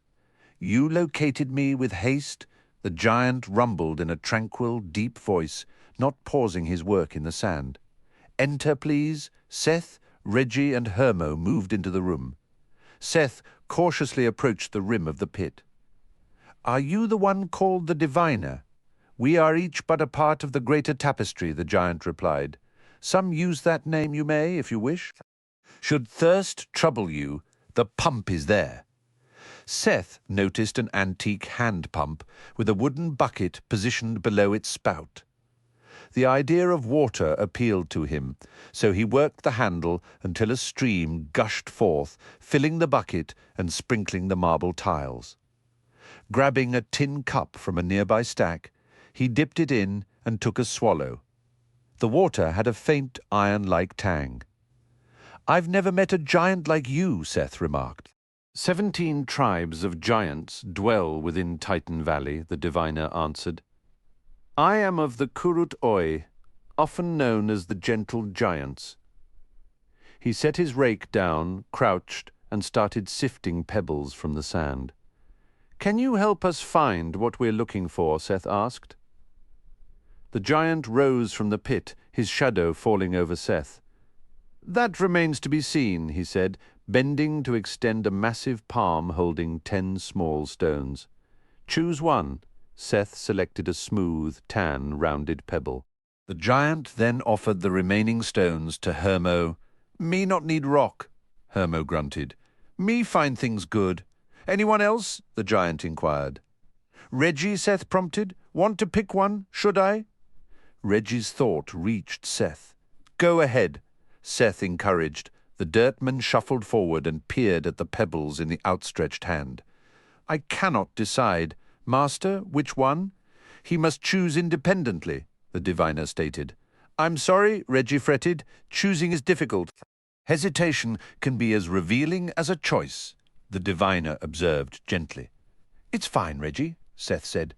"You don't have to." He looked at the giant. "You can hear his thoughts." "Communication takes many forms," the diviner said. "I'll pick one." Calvin piped up from Seth's pocket. "By all means," the diviner said, presenting his palm with the 9 pebbles. Seth placed Calvin on the giant's hand. After a lengthy inspection, the tiny figure indicated a flat, squarely edged stone. "A curious choice," the diviner noted. "Come with me." He led them to a workbench, where he picked up a tuning fork and struck it against his thumbnail. Holding the vibrating fork close to Seth's left ear, the hum grew pronounced. "What is it you most desire to find?" the diviner asked. "My lost memories," Seth answered, as the giant moved the fork in an arc over his head to his right ear. "Accurate," the diviner affirmed. "You are perceptive. Present the small one." Seth held Calvin out on his own hand. The diviner tapped the fork again and repeated the question. "Serena?" Calvin said immediately. The diviner gave a slow nod. "And the real story behind the curse on the Nipsies? Incredible," Calvin breathed. "Yes, those are the things." The diviner struck the tuning fork once more and passed it slowly over Reggie's earthy form. "What is it you truly seek?" "I have already found it," Reggie conveyed. "I know who I am." "That is where you are mistaken," the diviner replied. "Your deepest wish is to discover your real identity." "I am Master's assistant," Reggie insisted. "For the moment, that is true," the diviner said. "But you are something greater." The figure of dirt turned toward Seth. "Master, am I more than this?" "I believe you are," Seth answered. "And what of you, hermit troll?" the diviner asked, turning the tuning fork in his hand. "What do you most desire to find?" He struck the fork and held it near Hermo's ear. "No mystery there," Hermo grumbled. "The perfect den, safe, hidden away." The diviner moved the humming fork slowly to the other side of Hermo's head. "How curious." "Not curious," Hermo snapped, batting the instrument aside. "This game dull. Me wait outside." He turned and lumbered from the chamber. Once he was gone, the diviner leaned in. His greatest concern was once the search for an ideal lair. A change has happened within him recently. Now, what he wants most is a companion. "You can discern that from the tuning fork?" Seth asked. The diviner set the instrument down. I perceive the harmonies of stated desires, and I catch glimpses of the discordant longings underneath, both conscious and unseen. Truth is more accessible than many believe, particularly to those prepared to see it. Are you here to aid us? Seth questioned. That hinges on what you seek, the diviner said. I uncover what is hidden. I reveal truth. For this I have been cherished, and for this I have been despised. Follow me. He guided them to a large gong. Seth, position yourself before it. I suggest you cover your ears. Seth did so, even with his hands pressed tight. He heard the gong's wet, reverberating clang and felt a wave of vibrations wash over him. The diviner gave a satisfied nod, then played a flute near Calvin and rang a set of chimes beside Reggie. Seth watched, torn between wonder and doubt. Seth, the diviner announced, you are a shadow charmer. I am, Seth confirmed. And you believe the presence you call Reggie is one of the undead? The diviner continued. Simply because you can hear him. That's right, Seth said. Am I undead? Reggie asked, his mental voice thin with worry. That assumption is incorrect, the diviner stated. The presence you call Reggie is a cluster of memories that were severed from a living person. That person is not deceased. Therefore, what you call Reggie is a metaphysical fragment, divided from a larger whole. Seth's mouth went dry, and a faint nausea stirred in his gut. From me? No, the diviner said, a hint of dry amusement in his tone. Wouldn't that be tidy? The presence you call Reggie was separated from a living being who resides in the Colosseum right here in Himburg. This fragment possesses very little free will and aches to be made complete. Master, Reggie ventured hesitantly, did you lie to me? I was helping you with the knowledge I had, Seth said. I am not made of earth. I needed to give you a form, Seth explained. You needed a shape. I needed to understand what I was, Reggie conveyed, the sense of betrayal sharp in his thoughts. I didn't have all the answers then, Seth said. I will continue to help you. The dirt body collapsed into a pile on the floor.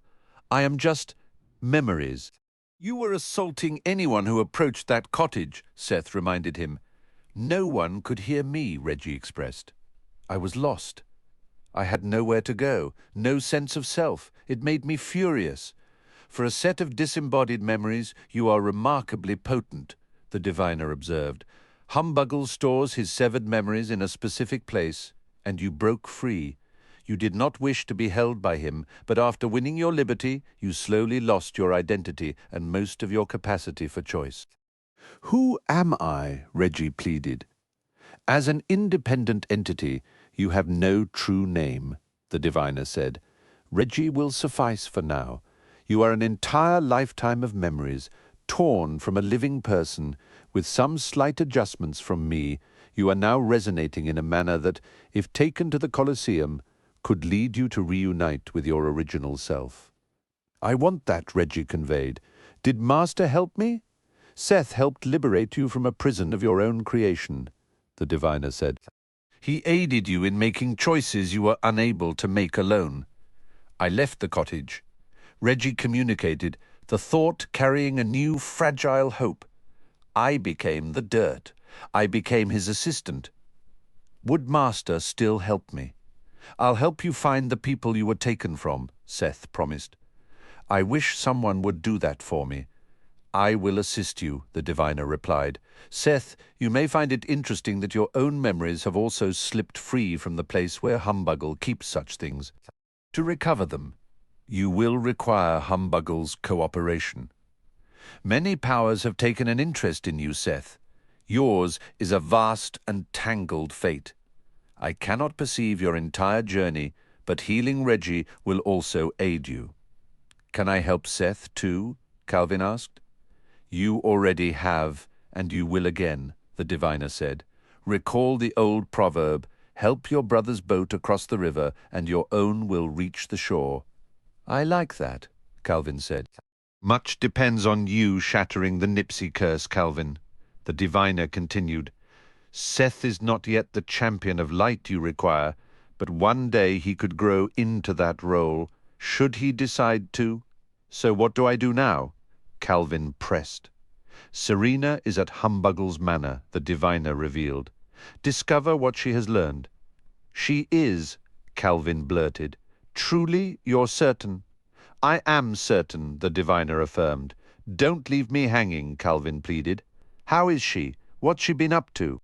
Her story is hers to tell, the diviner said, a hint of weariness creeping into his tone. Honestly, did everyone expect a full biography? My job is to reveal your story to you. And I don't see everything. If I feel the track vibrate, I know a train approaches. With careful focus, I might guess its speed or size, but not the color of its paint or the engineer's favorite sandwich. Has Serena learned anything important? Calvin asked. That much I can confirm, the diviner said. A breeze carrying a specific scent and a certain dampness can warn of a coming storm. A furious tempest is racing toward Titan Valley in every sense of the word. You cannot prevent it. You can only choose to work with it or stand against it. My advice? When the powerful winds arrive, build a windmill, not a wall. What does that actually mean? Seth asked. I can offer nothing more specific, the diviner stated. You have all the guidance I can presently give. Will we see you again? Seth wondered. The diviner gazed into the distance for a long moment. The way out is straightforward. Follow the blue runner. Should you find me again, you will. Should you not, you will not. Let that provide whatever peace it may. Tess sat curled on her bed, watching the dawn light seep across the sky. She knew if she burrowed under her blankets, she could likely drift back to sleep.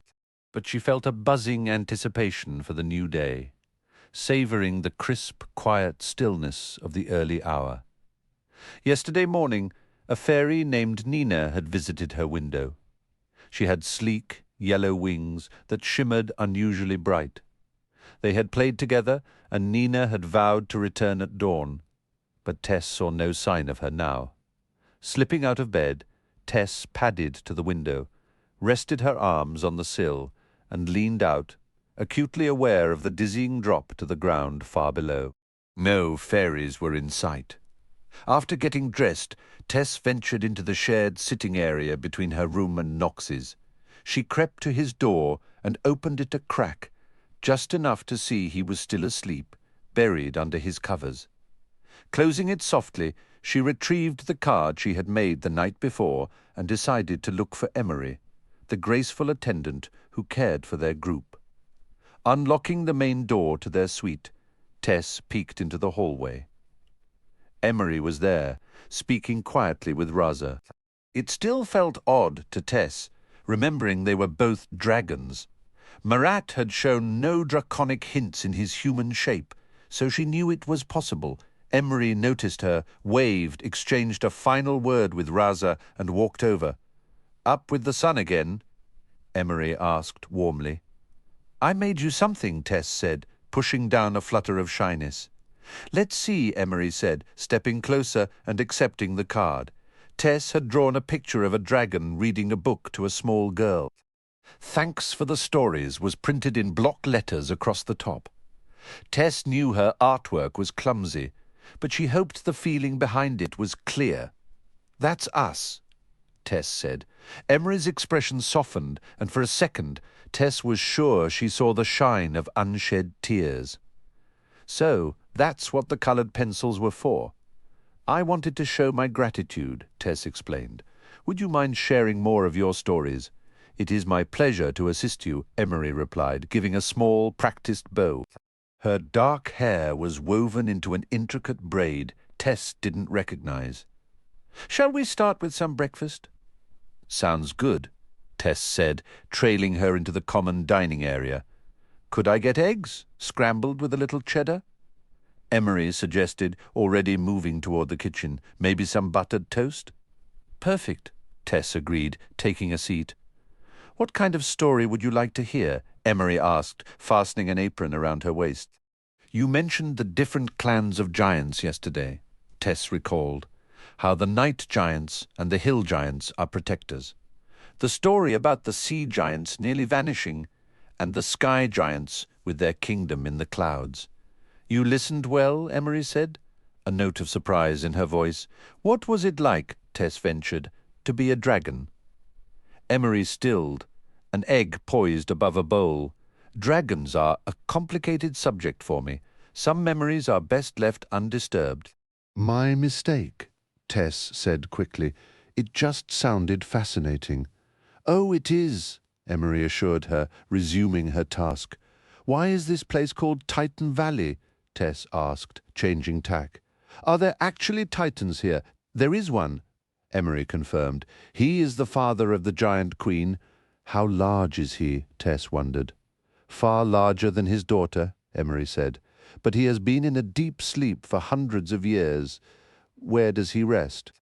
In the Valley of the Sleeping Giants, Emery answered, gesturing vaguely westward. Are there many giants sleeping there? It's difficult to know for certain, Emery admitted, carrying the bowl to the stove. Some forms are unmistakable. They are considered the Titan's attendants. Are those attendants big? Tess pressed. See for yourself, Emery said, guiding Tess to a nearby window. Look at that distant mountain ridge. Do you see how the silhouette resembles an old man lying down? His hands are folded, his feet point upward. Can you make out the profile of his face, the nose and chin? It really does look like a person, Tess observed, squinting. That is Pietro, one of the slumbering giants, Emery informed her. He seems even bigger than the giant queen, Tess noted. Best not to voice that comparison too openly, Emery advised quietly. But you are correct. Most of the dormant giants are larger than the queen. Is he made of earth and stone? Tess asked, peering closer. He has trees growing on him. The sleeping giants have rested for so many ages that they are becoming one with the land itself, Emery explained. Some believe they have passed into death and will never stir. Others insist they are merely in a prolonged hibernation and could awaken when called upon. Where is the Titan himself? Tess asked, her curiosity fully alight. They say the Titan, Garacles, rests in an immense cavern at the valley's farthest end. He sleeps upon a great stone slab, bathed in the cool blue glow of an everlasting flame. Does he look like a giant? A colossal giant robed in white, Emery described. The sky giants model their attire after him. He is honored as the dragon slayer of Titan Valley, though no living soul has seen him awake. Could he be woken? Tess whispered. Only the giant queen holds that knowledge. Could I go see him? Emery shook her head firmly. No one is permitted to enter the Valley of the Sleeping Giants, much less approach the Titan's shrine. It is hallowed ground for the giant clans. Tess couldn't help a sly grin. I doubt the dragons think it's very holy. I would prefer not to speculate on behalf of dragons, Emery said, her tone turning dry and a touch weary. Personally, I've found it's rarely wise to go poking at legendary beings who prefer their naps. Let's just say some mysteries are better left unsolved, and some breakfasts are better eaten before they get cold. She deftly used a spatula to transfer a generous portion of fluffy eggs onto a plate next to 2 slices of toast. Probably a smart policy, Tess conceded. Your breakfast is ready, Emery announced. I don't think I can finish all this, Tess said, eyeing the plate. Eat what appeals to you, Emery encouraged. Through a giant's eyes, this is a tiny serving. Any leftovers will be insignificant. Elsewhere, Knox was having breakfast with the satyrs, savouring a strip of bacon that was hot, crisp and crunchy, just the way his father used to prepare it. His mother and sister, for reasons he never understood, preferred theirs softer and chewy. Newell took a hearty gulp of apple juice and wiped his mouth on his furry arm. Now this is living, he sighed, contentedly. I hope we're never anything but exiles, Newell sighed contentedly. Doran nodded, savouring a bite. It's the only proper way to live. I never understood having servants before, but the appeal is instant. Knox speared a piece of pancake, swirling it in the syrup puddled on his plate. Doesn't it weird you out that our breakfast was cooked by a creature who could have us for a snack? He kept his voice low. Glancing toward the kitchen, Newell shuddered. Emery. In her true form, I wouldn't go within 100 miles. She's terrifying. And yet she knows our names, Doran pointed out. A hint of worry in his tone. We haven't exactly been model guests. You're the one who demanded French fries at 2 in the morning. Newell shot back. I was perfectly happy with the day-old pastries. Knox watched Emery at the sink, her back to them. If anything happens to this sanctuary, he murmured, we'll have some seriously angry dragons to deal with. For a second he thought he saw the ghost of a smile touch her lips, but it was gone before he could be sure. Newell leaned in. Let's remember, they're serving us, but they're also the giant queen's eyes and ears. We're on a permanent job interview. Still pays to be polite, Doran whispered. Then, louder, he called out. Emery, these pancakes are incredible, and the bacon I ate enough for 2 people. I am pleased you liked it, Emery replied without turning around. Doran gathered his dishes. Can I at least help clean up? Absolutely not, she said firmly, finally looking over her shoulder. Let me do my job. It's a point of pride. She paused, and her expression softened just a fraction. And about those midnight fries, ask, tell me what you want. I will try to make it happen. This is the life. Newell mouthed silently, a grin spreading across his face. Warren appeared in the doorway. Meeting in Kendra's room. Time to get our orders. Knox wiped his mouth and stood. I'm not sitting this one out.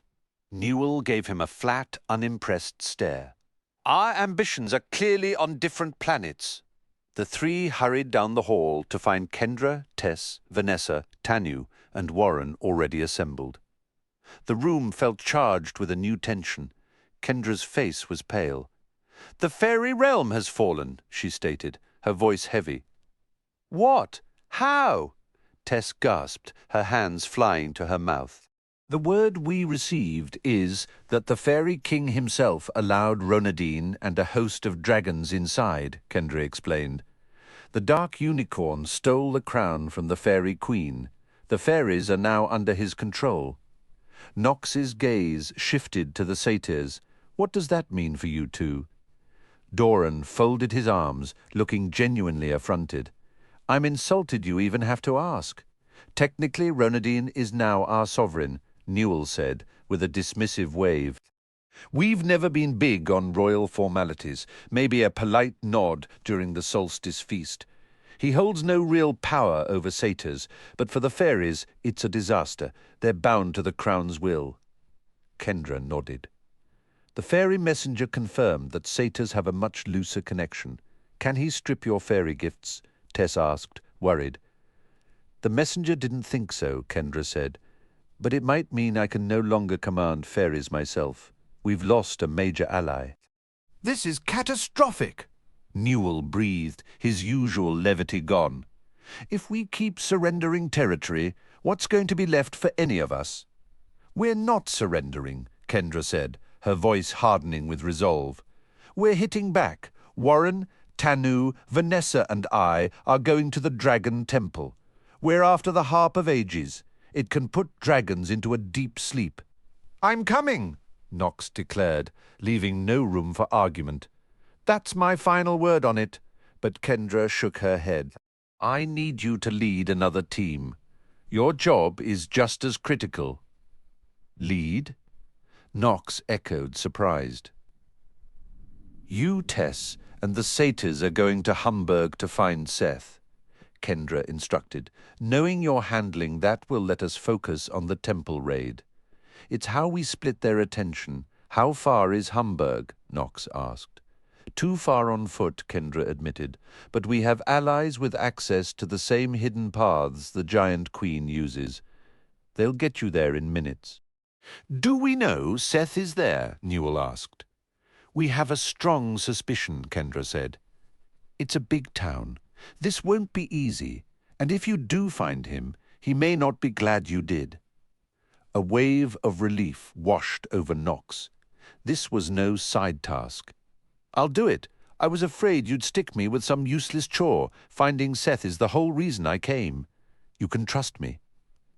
Newell clapped a hand on Knox's shoulder, his earlier sarcasm replaced by a look of grim determination. Well, if Knox is taking the blame when this goes sideways, then I guess we're in too. Doran's voice was quiet but firm. I need to find Seth, even if he doesn't remember me. Tess immediately stepped forward. I'm coming with you. Vanessa gave a nod of approval. Your magical intuition will be invaluable where you're headed. Tanu's expression grew grave as he shifted the topic. We have a more immediate threat. The perennial storm is on a direct path for Titan Valley. It will arrive in less than 48 hours. You can't be serious, Doran breathed, a shadow passing over his face. I wish I weren't, Tanu replied. It's a tempest of raw magical energy, beyond any scale we can properly measure. A cold memory settled in Doran's gut. I know what it can do. I was just a kid hiding in a cellar while it raged. My uncle Igor, he walked out into it and never came back. Vanessa folded her arms. Our intelligence suggests Ronodin has taken a specific interest in the valley. He recently secured the Giant Queen's trust and was seen in the region. Warren delivered the next piece of bleak news. We received word at dawn the Polar Plains Sanctuary has been overrun. Every sanctuary that falls makes Titan Valley a brighter beacon for our enemies. On the other hand, Tanu countered, it also means every surviving dragon will rally there. The concentration of power will be immense. Knox cracked his knuckles. So when does this rescue mission launch? Immediately, Kendra stated, her tone leaving no room for debate. Gather your gear, Warren. Tanu, Vanessa and I will see your group off before we begin our own preparations. We are officially out of time. A wry grin touched Knox's lips, and here I was starting to think today would be dull. A persistent wind swept in from the west, carrying the scent of distant rain. It tugged at the banners lining the main avenue, making them crack like whips, and sent more than one pedestrian scrambling after a lost hat. Seth walked beside Virgil, acutely aware of Reggie's unseen presence hovering close by. Will there be any magical wards to stop Reggie from entering the Colosseum? Seth asked. Virgil considered this. He is, in essence, an extension of a registered resident. I can't imagine a valid objection to his entry. The greater challenge for security will be noticing he's there at all, given his current state. I've still got my rabbit-granted pass as a backup, Seth mentioned. I doubt it will come to that, Virgil assured him. You're certain you won't be joining us inside today? My work is elsewhere, Virgil said. My time is better spent attempting to arrange a meeting between Calvin and Sable. That is a priority. Seth glanced down at the tiny figure in his pocket. Nervous, Calvin? Words fail me, Calvin whispered, his voice thick with emotion. This is the moment I have envisioned for most of my life. I have a feeling it's going to go well, Seth said, trying to sound more confident than he felt. They emerged into the sunlit plaza where morning crowds were beginning to form.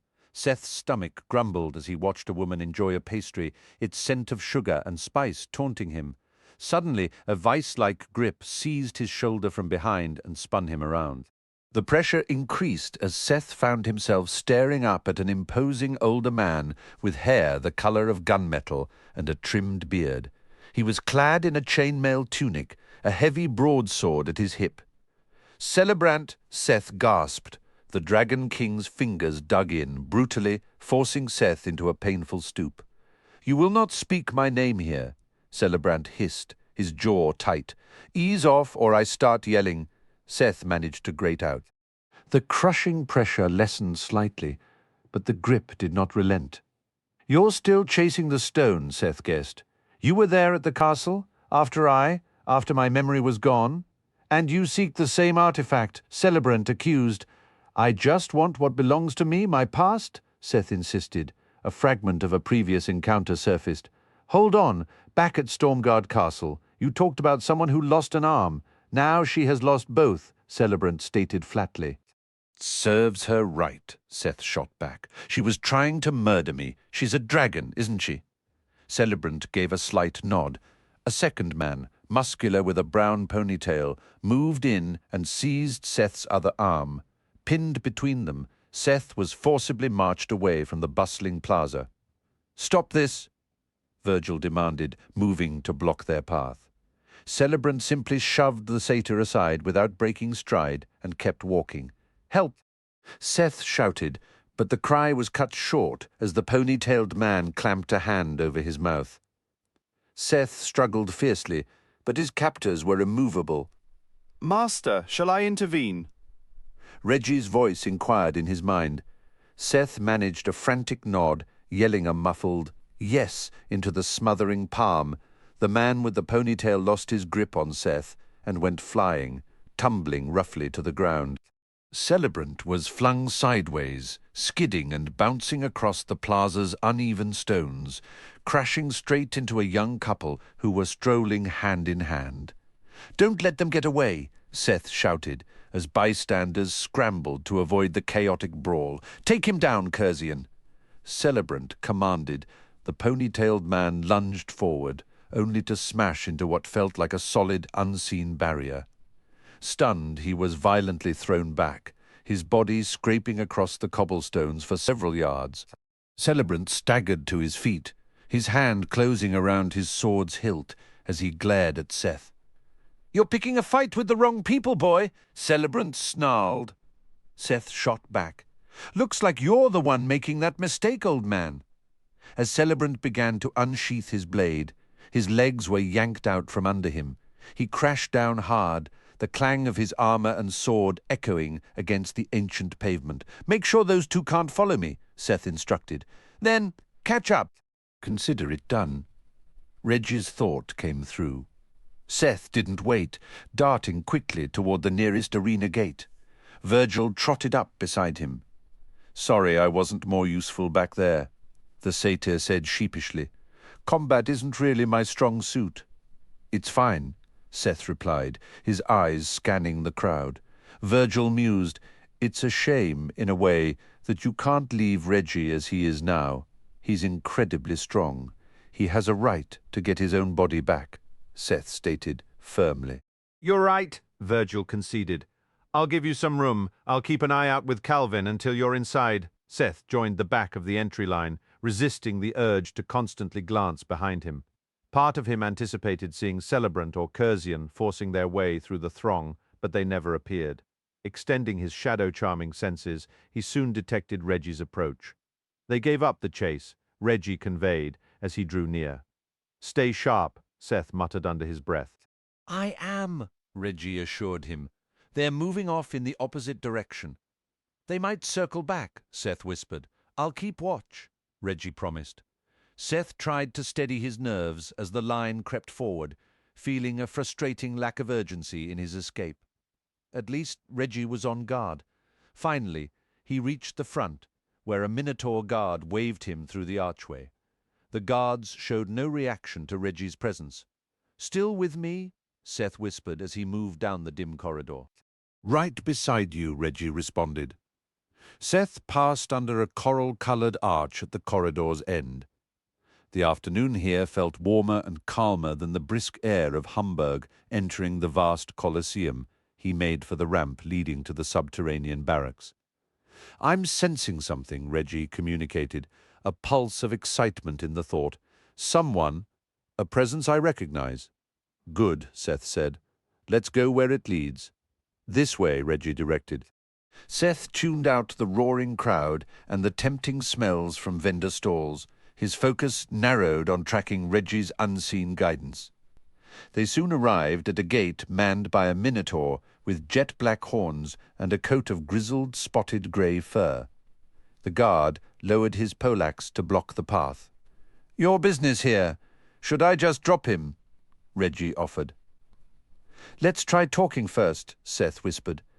"What was that?" The Minotaur grunted. "I'm here to see some of the fighters," Seth said. The Minotaur gave a derisive snort. "We know who you are last time. You were snooping where you didn't belong. Stay in the public areas." "That's the plan," Seth said evenly.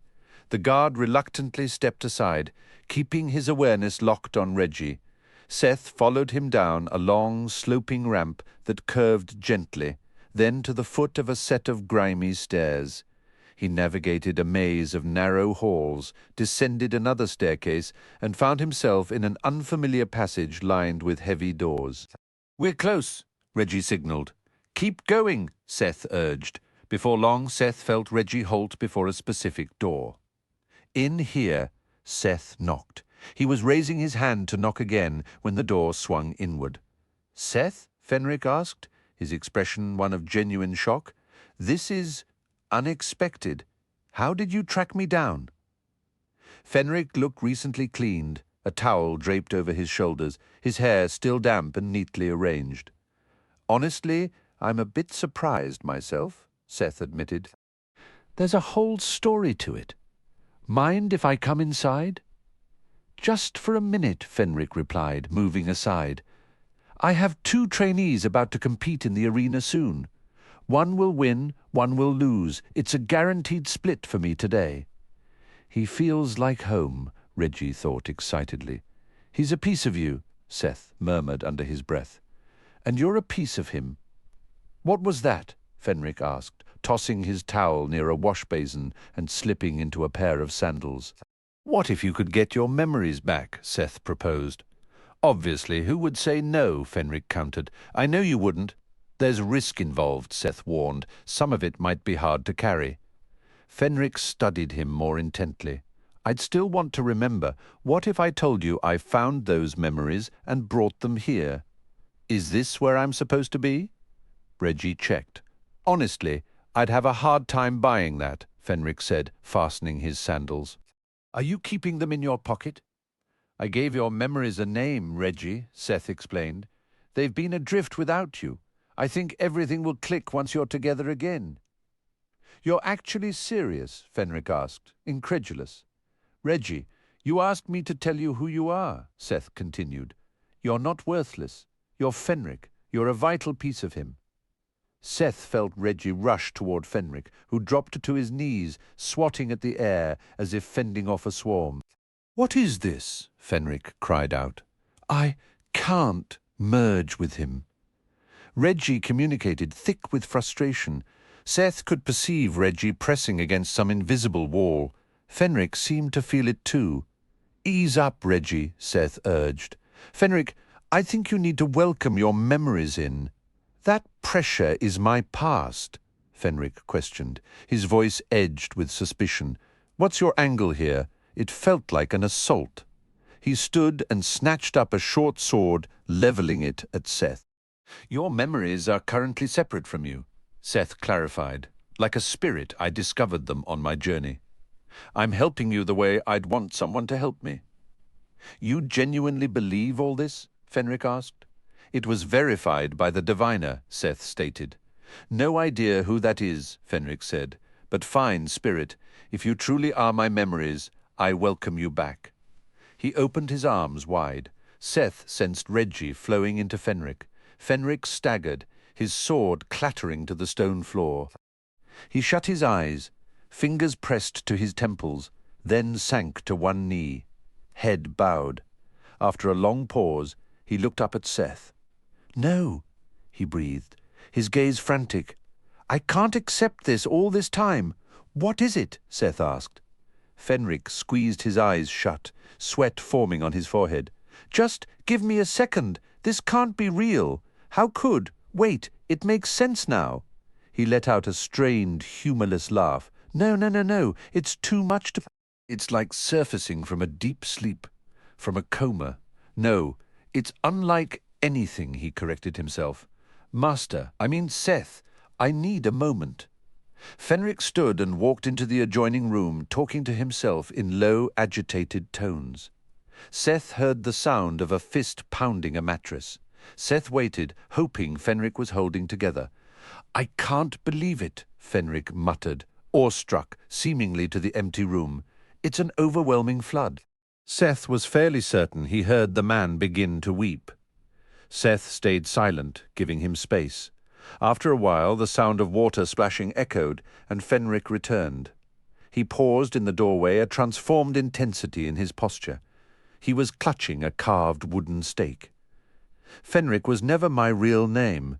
"Did you know?" Seth inquired. "Not a clue," he confessed. "My name is Merrick, and I have walked this earth for a very long time." "You fought in the games?" Seth asked. Merrick offered a sharp, knowing grin. "Not in the arena. Never. Any gossip about that was a deliberate lie. I arrived here much like you did, Seth. I won one of Humbuggle's games in the necropolis of Antilla, ages past." "You won the Wizen Stone," Seth pressed. "I shattered an ancient curse," Merrick stated. "I earned the right to learn the true game. I came here to seize that prize." "What is the true game?" Seth asked. "It's the most direct path to the Wizen Stone," Merrick revealed. "I never located it. To gain that knowledge, I had to open a certain door, and the price was my own memories. Losing them sent me down a completely different road.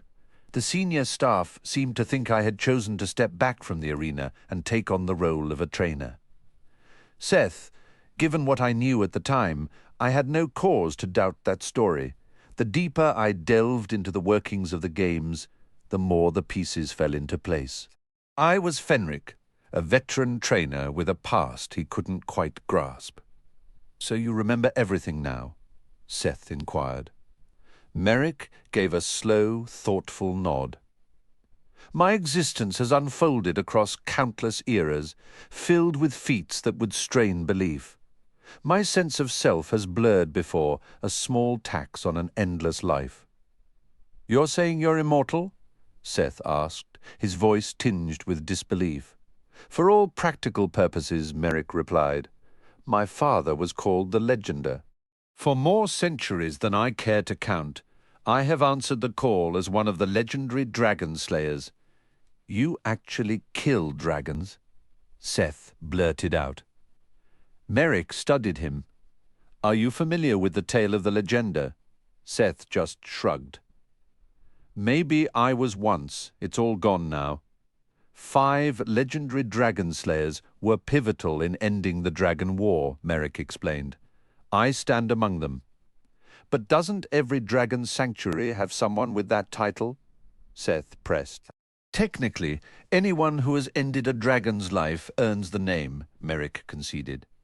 "Each sanctuary maintains a resident slayer for emergencies. But beyond those, there are only 5 who are called legendary, because that circle includes the Legender and his 4 children. My aim to secure the Wizen Stone was to shield the world and prevent it from falling into darkness. You might want to be careful grabbing it," Seth warned. "I watched 2 men try. They were turned to ash." "You've laid eyes on it?" Merrick asked, his interest sharpening. "My sister used her magic to banish it," Seth said. "That act is what finally broke the curse over Stormguard Castle. And that path led you here," Merrick observed. "Searching for what I've lost," Seth finished. "But you're serious. You've really fought dragons." Merrick let out a low, dry laugh. "You have absolutely no idea. Unless time for a confession. Did you ever have the slightest suspicion about who I truly was?" "Not even a flicker," Seth admitted. "I lost my own memories by opening a door too, or so they tell me." "At Stormguard Castle," Merrick said quietly.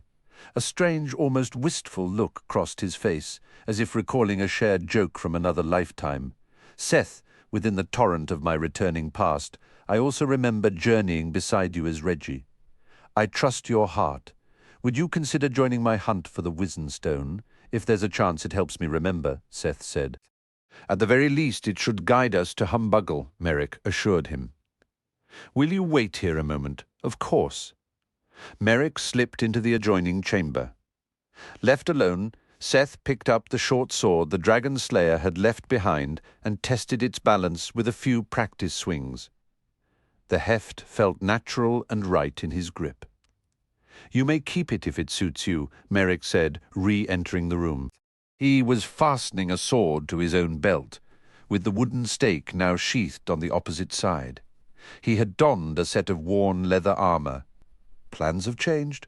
I won't be spectating any more fights. Not today, not ever. You can simply leave, Seth asked, surprised. I never pledged myself to this place as a trainer, Merrick stated firmly. I took no oath to be a gladiator in these games. I could have walked out at any moment. I just never understood that I had the choice. Does it feel like too much? All those memories coming back at once? Seth ventured. Absolutely, Merrick exclaimed, running a hand through his hair. It's an avalanche, impossible to process all at once. The sheer range of it, victories and defeats, pure joy and profound sorrow. The most recent years are the clearest. I remember you persuading me to use dirt as a physical form. I remember Hermo, Virgil, and Calvin, and the endless training cycles here in this Colosseum. All of it, my ancient history and my recent past, has now fused into a single, overwhelming narrative. It will take time to reconcile. Where are we headed? Seth asked. Back to the purpose that brought me here initially, Merrick said. To discover the most direct route to the Wizenstone, the secret game, concealed within all the others. And I can come? Seth asked. You have done me an invaluable service, Merrick said, his tone sincere. I intend to repay that debt. You are welcome at my side, Shadow Charmer. Thank you, Merrick. For now, he said with a deliberate wink. Call me Fenric. Seth followed Merrick through labyrinthine halls and across bustling common areas. They moved along the perimeter of a vast training room where gladiators clashed with practice weapons under the watchful eyes of their instructors. Merrick's expression was set in an unyielding mask, and not a single soul dared to approach them. Merrick halted at the head of a staircase, its gloom broken only by the pale glow of scattered white crystals. I always avoided these steps, convinced I couldn't take them, he admitted. Yet now, memories surface of times I spent below. I could have come back any time I wished. He began his descent, and Seth fell into step behind him. A guard told me to stick to the common areas this time, Seth mentioned. If you weren't permitted here, they'd have stopped you, Merrick replied firmly. Cast aside your hesitation. Our objective lies ahead. The stairway ended in a corridor with a high, arched ceiling, its walls and roof a patchwork of crude, uneven stones that gave every surface except the floor a harsh, fractured appearance. The air grew cold, and their footsteps echoed unnaturally loud in the stillness. Seth stretched out his awareness, but detected no presence of the undead. Merrick came to a stop before a blank section of wall, planting his hands on his hips. This spot is familiar, Seth? That wall isn't actually there? Seth extended a hand, his knuckles rapping against the cool, unyielding stone. It feels plenty real from here. The wall exists only if we both accept it does, Merrick explained. You're joking, Seth said flatly. It's nearly impossible for two to cross it simultaneously, Merrick continued. If you believe it's solid, it becomes solid for me as well. My belief in it would block us both. I'm trying not to believe in it, Seth insisted. Same here, Merrick said. Yet it's still right there, Seth pointed out. You've gotten through this before. Alone, yes, Merrick confirmed. I leaned into the rock, refusing to accept its reality, until it finally gave way. I know no other method. Should I go back? Seth asked. Just retreat down the hall and around the bend, Merrick instructed. Count slowly to 100. When you look again, if I've vanished, I'll be waiting for you on the far side. All right, Seth agreed. He walked several yards along the passage and ducked around the corner. Pressing his back to the cold stone, he began a slow, whispered count, deliberately avoiding the temptation to rush by fives. What if he glanced too soon? A morbid curiosity gripped him. What if Merrick was halfway through the barrier, and Seth's doubt made it solidify, trapping or even crushing him? He dragged out the final numbers, just to be safe. Then he listened, hearing only silence. A cautious peek revealed an empty hallway. Seth approached the supposedly illusory wall and gave it a light tap with his boot. It felt utterly solid. Closing his eyes, he pictured the barrier dissolving. With eyes still shut, he reached out a hand, hoping to encounter empty air. His fingers met cool, rough stone, and he fought a surge of frustration. The wall wasn't truly there. He was the one creating it. He had to genuinely believe, unless, of course, Merrick was playing him for a fool. Seth opened his eyes. The hallway stretched into darkness. While Seth was counting, Merrick could have simply slipped away, leaving him here looking like an idiot, trying to walk through a perfectly genuine stone wall. Seth listened intently. No sound of footsteps. But that proved nothing Merrick could move like a ghost. Should he run to catch up?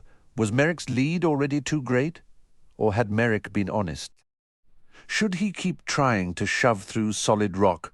Placing both palms flat against the wall, Seth pushed. The texture was convincingly rough. Why would Merrick lie? He had invited Seth along willingly with a sigh.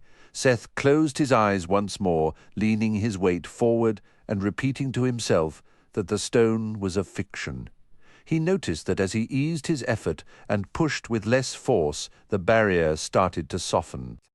Gradually, his hands began to sink into the stone, first encountering a clay-like resistance, then a consistency like soft putty, until it felt almost fluid. As his hands submerged deeper into what had moments before seemed like immovable rock, a realization snapped into place within him. This was undeniably an illusion. No real wall would turn to mush under pressure. Abruptly, the barrier vanished. Seth stepped forward into a wide open chamber. Glancing back, he saw only empty space where the wall had been. "Seth!" Merrick's voice called out, his head appearing from around a distant corner. "I kept my distance so my thoughts wouldn't disrupt your concentration," Merrick explained. "Was the barrier gone when you glanced back?" Seth inquired. "Completely vanished," Merrick confirmed. "But it reappeared the moment you started your attempt. It's absent again now. How did you ever solve that?" Seth pressed. "I had assistance from a companion," Merrick replied, his voice softening. "A true master of illusions. He gave his life at the far end of this corridor." "What happened?" Seth asked. "Let me show you," Merrick said, leading the way until the hallway opened into a round chamber. "Tell me, how many exits do you see?" Seth scanned the curved wall. "5. Each one leads to a fatal end," Merrick stated flatly. "Now make a circle with your thumb and forefinger." Seth formed the gesture. "Look through it," Merrick instructed. Seth peered through the loop and gasped. "Wait, now there are 6. Do you see the one that only appears within the circle?" Merrick asked. Seth dropped his hand, then formed the circle again. "Yes, it's right there. That is our path," Merrick said, a shadow crossing his face. "My friend died when we chose incorrectly. As the venom worked through him, he experimented with every possible method of concealment and uncovered the secret. The door he discovered. It took my memories from me." Seth moved to the door visible through the circle. "So our answers lie behind this. Will it steal our memories again?" "I cannot say for certain," Merrick admitted. "Perhaps I should go first." "I have less to lose," Seth said, and before Merrick could protest, he turned the knob and pushed the door inward. He stepped through with Merrick close behind. "Are you unharmed?" Merrick asked urgently. "I'm still here," Seth assured him. The room beyond was opulent, illuminated by a crimson glow emanating from an ornate altar upon which a single bell rested. Beaded tapestries adorned the walls, and plush fur rugs covered the floor. They approached the altar cautiously. "Do we ring it?" Seth whispered. "Who knows what it might awaken?" Merrick murmured, his eyes scanning their surroundings. "What did you do when you were here before?" "I arrived confused and disoriented." Merrick recalled. I simply wandered away. Did you ring the bell? Merrick's gaze fell to the altar. No. Seth reached out, picked up the bell, and gave it a firm shake. A flash of light and a puff of smoke erupted, and atop the altar stood a dwarf with an auburn beard, forked and streaked with silver. He grinned, tossing a handful of glitter into the air. Congratulations, he announced. You have survived the trials and earned the right to learn the true nature of the game. Are you Humbuggle? Merrick demanded. The dwarf slapped a palm to his forehead. Oh dear, you've squandered your only question. Back to the beginning for you. Always hear the rules before you speak. He let the tense silence hang for a moment before chuckling. I'm only jesting. Yes, I am Humbuggle, and you are Merrick, and Seth here recalls me, if little else. I lost decades in this place, Merrick said, his voice tight. Everyone loses decades here, Humbuggle declared cheerfully. But look at you making headway, and you found a new companion. I do love when my games forge new bonds. I reached this room once before, Merrick stated. Yet you had no idea why you were here, Humbuggle countered. You ambled off without ever ringing the bell. We provided a comfortable life for what was left of you. You'll tell us the true game? Seth interjected. Indeed, Humbuggle said. Very, very few ever learn it. I could count them on one hand, provided that hand had, say, 18 fingers. To learn it, you must vow to keep it secret. I swear, Seth said. As do I, Merrick added. What is it? Humbuggle cracked the knuckles of one fist, then the other. He cleared his throat theatrically and recited, To master how my game is played. Go find the unforgiving blade. Beg no gurus. Ask no sages. Cut the strings of the harp of ages. That's all? Merrick asked, incredulous. I know. It's succinct, and the rhythm is a bit off, Humbuggle conceded. But you both paid a steep price to come this far. I wanted the goal to be perfectly clear. The English language can be so dreadfully vague and wordy, so we find the unforgiving blade and use it to cut the strings of the harp of ages, Seth summarized. You can't slip much past this one, Humbuggle said, jerking a thumb toward Seth with a wink. Now, don't look so crestfallen. The real challenge, of course, is that the harp isn't an object. It's a metaphor for the flow of time itself, and its strings are the moments that bind a life together, cutting them. Well, that's where the true game begins. Many tasks sound simpler in theory than they prove in practice. The Harp of Ages is kept within the Dragon Temple, right here in Titan Valley, Merrick stated. Humbuggle merely shrugged, his hands clasped behind his back. I am not at liberty to say. Merrick's voice grew solemn. To shatter it would be sacrilege. That instrument was crucial to our victory in the Dragon War. Is there no way to restore it? Seth inquired. Merrick shook his head. You missed the point. Wounds from the unforgiving blade are permanent. Whatever it severs can never be made whole again. Did you truly believe I would part with the Wizen Stone for nothing? Humbuggle asked, a sly grin appearing. I should take my leave. Clever companions have a way of loosening my tongue. This has been most amusing. In a blink of light and a swirl of smoke, Humbuggle disappeared. We're riding in a prison cell, Warren asked, eyeing the structure. It was designed for transporting captives, Kendra explained, but Dectus suggested it might be sturdier than wicker once the storm arrives. Kendra, Warren, Vanessa and Tanu stood before a wooden house built to human scale, its doors reinforced with iron and its windows barred, clearly intended to be carried. Nearby, the giant Burnosh sat honing an enormous longsword that looked capable of slicing through stone walls, his mismatched armor pieces clinking softly. I generally avoid walking into dungeons by choice, Warren remarked. Getting in is usually simple. It's the exit that gets complicated. You don't suspect Dectus plans to imprison us? Vanessa asked, checking the heavy lock. Warren replied in a measured tone, Consider this. If Bernosh trips and breaks his neck, what becomes of us? We have the keys, Kendra said, holding them up. We unlock the door and walk out. If our giant takes a serious fall, surviving it would be the first challenge, Tanu noted. Unless I have the correct potion ready, Bernosh rose and slid his sword into its sheath. Are we moving or not? His physique was powerfully built, like a seasoned athlete. We're going, Kendra confirmed, unlocking the dungeon's front door. The four entered and settled onto thinly padded benches with high backs, gripping the armrests firmly. Unlike their previous transport, iron shackles were bolted at intervals along the walls, with surprising grace. Bernosh hefted the structure onto his shoulders and started off at a quick stride.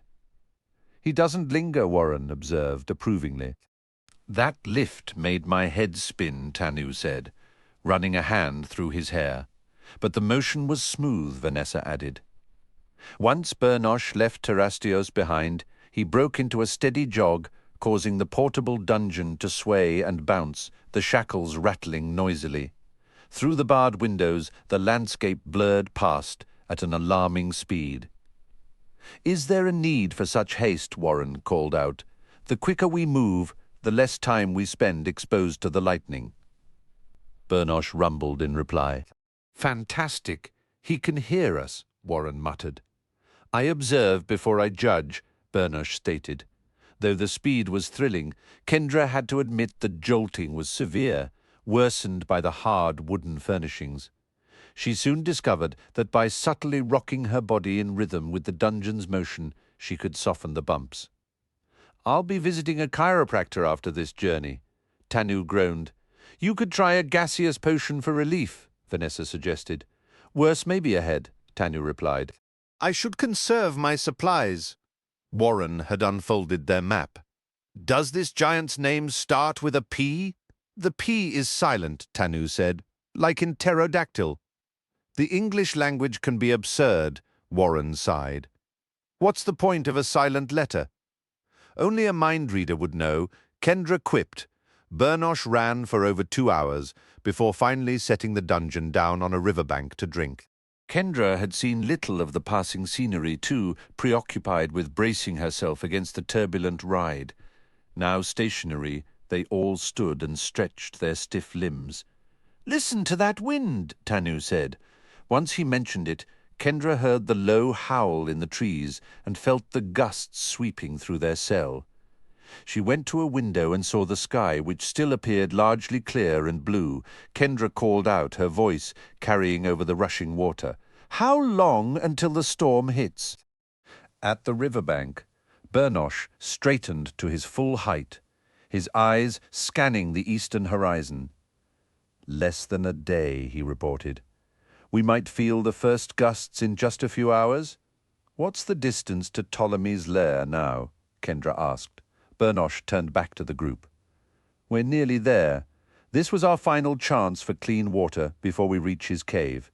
Warren stepped closer to Kendra, his expression serious. Are you certain you want to approach him alone? Kendra adjusted the strap of her pack. Dectus believed negotiation was our strongest option. He thought Ptolemy might show more compassion to someone like me than to any of you. I have a gaseous potion. If he makes a move to capture me, I'll drink it immediately, Bernosh added, his tone matter of fact. Most Etins have 2 heads. Ptolemy has 3. Dectus mentioned the central head controls the body, Kendra said. The other 2 serve as advisors. Correct, Bernosh confirmed. He's not the largest giant, but he'll still tower over all of you. Are you prepared to proceed? I am, Kendra said. She and the others had just settled back into their seats when Bernosh lifted the dungeon onto his shoulders. This time he walked at a steady pace instead of jogging, and Kendra noticed the visible relief on Tanu's face. They moved through densely wooded foothills, the dungeon's windows just clearing the highest treetops. Bernosh stepped across creeks and pushed through thick branches, leaving a trail of broken foliage behind him. He halted at the entrance to a slender ravine, setting the dungeon down beside a narrow stream. The path ahead grows too tight for me, Bernosh explained. Even if Ptolemy emerges, I cannot aid you in a confrontation. He commands great respect among the Etins and many of the lesser giants. We understand, Warren said. Tell me, do Etins have large appetites? Bernosh gave a low chuckle. Does a stone fall from a cliff? Etins will eat nearly anything. Is there a particular animal they prefer around here? Warren pressed. Bears, Bernosh said. Sheep, the four of you, potentially? Anything living they can get their hands on? How skilled are you at catching sheep? Warren asked. It's no difficulty, Bernosh replied. Warren nodded thoughtfully. A live sheep could be useful. It might help move things along more quickly. I'll see what I can find, Bernosh said, striding off into the woods. Tanu offered a gaseous potion to Kendra. Do not wait if you need to use this. Kendra took it, her fingers closing around the cool vial. I won't. What would this wind do to me if I were in a gaseous form? Tanu frowned slightly. It could carry you far from us. If you must transform, try to remain within the ravine. It seems mostly shielded from the wind. I'll walk with her to the entrance, Vanessa said. Tanu handed her another vial. Take my gummy potion for extra precaution. Vanessa accepted it and fell into step beside Kendra as they entered the ravine. They picked their way along a narrow ledge between the steep rock wall and the babbling stream. The ground was rugged, and loose stones occasionally shifted under their feet, forcing Kendra to watch every step. Have you ever encountered an Etin before? Kendra asked. Vanessa kept her eyes on the path ahead. My experiences with giants are limited. Do not expect this Etin to be as civilized as the sky giants. Most are rather brutish. Dectus seemed to think Ptolemy would listen to me, Kendra said. I hope he was right, Vanessa replied. Keep that potion within easy reach. After a few gentle bends in the path, a slender waterfall appeared at the ravine's end, no wider than Kendra's outstretched arms. Behind the curtain of water yawned the cave's entrance, at least 4 times Kendra's height. The bones of various animals were scattered along the stream's banks near the waterfall's base, some even protruding from the water itself. I could do without the decoration, Kendra muttered. Let's avoid becoming part of it, Vanessa suggested. Kendra paused near the waterfall's edge, where there was just enough space to pass behind it without entering the stream, though a cold spray was unavoidable. I'll wait here, Vanessa said. Use your charm, emphasize your innocence. I'll try, Kendra said, taking a deep breath before ducking through the chilling mist. She stepped over slick stones and damp bones, the cave's cool air immediately raising goosebumps on her wet skin. The cavern was a simple, unadorned hollow in the hillside, devoid of the usual stone formations. It was merely a vast opening leading into darkness, though Kendra's fairy-kind sight rendered the gloom irrelevant. With every step, the roar of the waterfall faded behind her, leaving her isolated from her companions. Soon, a dancing firelight appeared ahead, revealing a broader chamber where several iron-legged cauldrons burned with flame. In their glow stood a monstrous giant, his physique grotesquely muscular, clad in shaggy furs and crude hide boots. He was almost as wide as he was tall, and above his massive shoulders sat 3 distinct heads, the central one largest of all. He had been hurling hatchets at a wooden target with unnerving precision. After his 5th throw, he lumbered forward to collect them. 1 head. The left swiveled and pinned Kendra with its gaze. We have company, it announced. The giant turned fully, the other 2 faces fixing on her as well. So we do, rumbled the center head. Kendra stood no higher than his hip, next to Bernosh.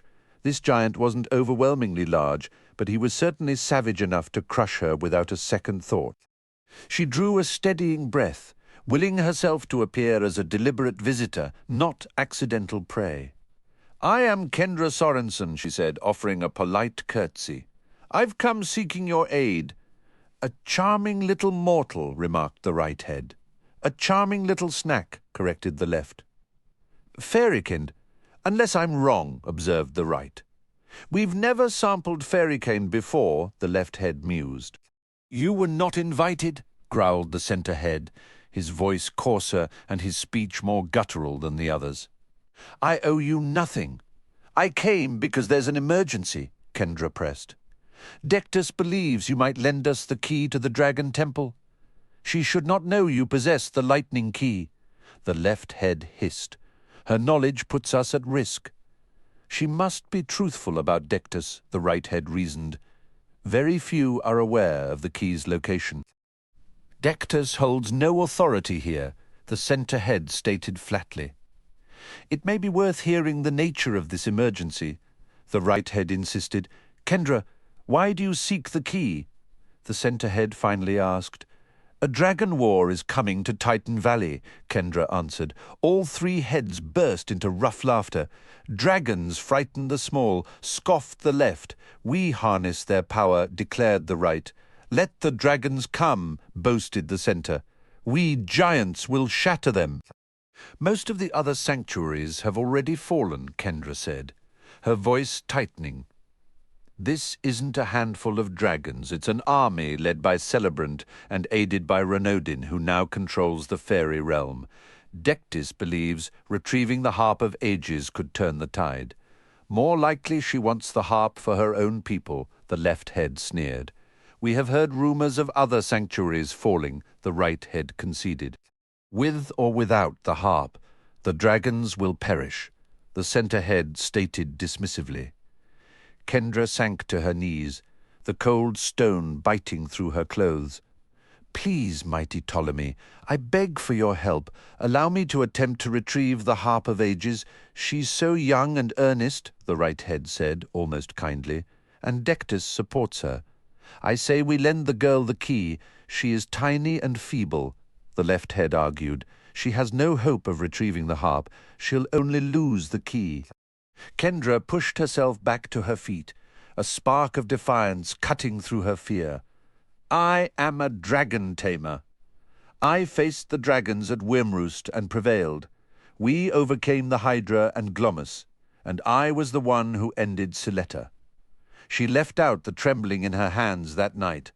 The way the victory had tasted more of relief than triumph.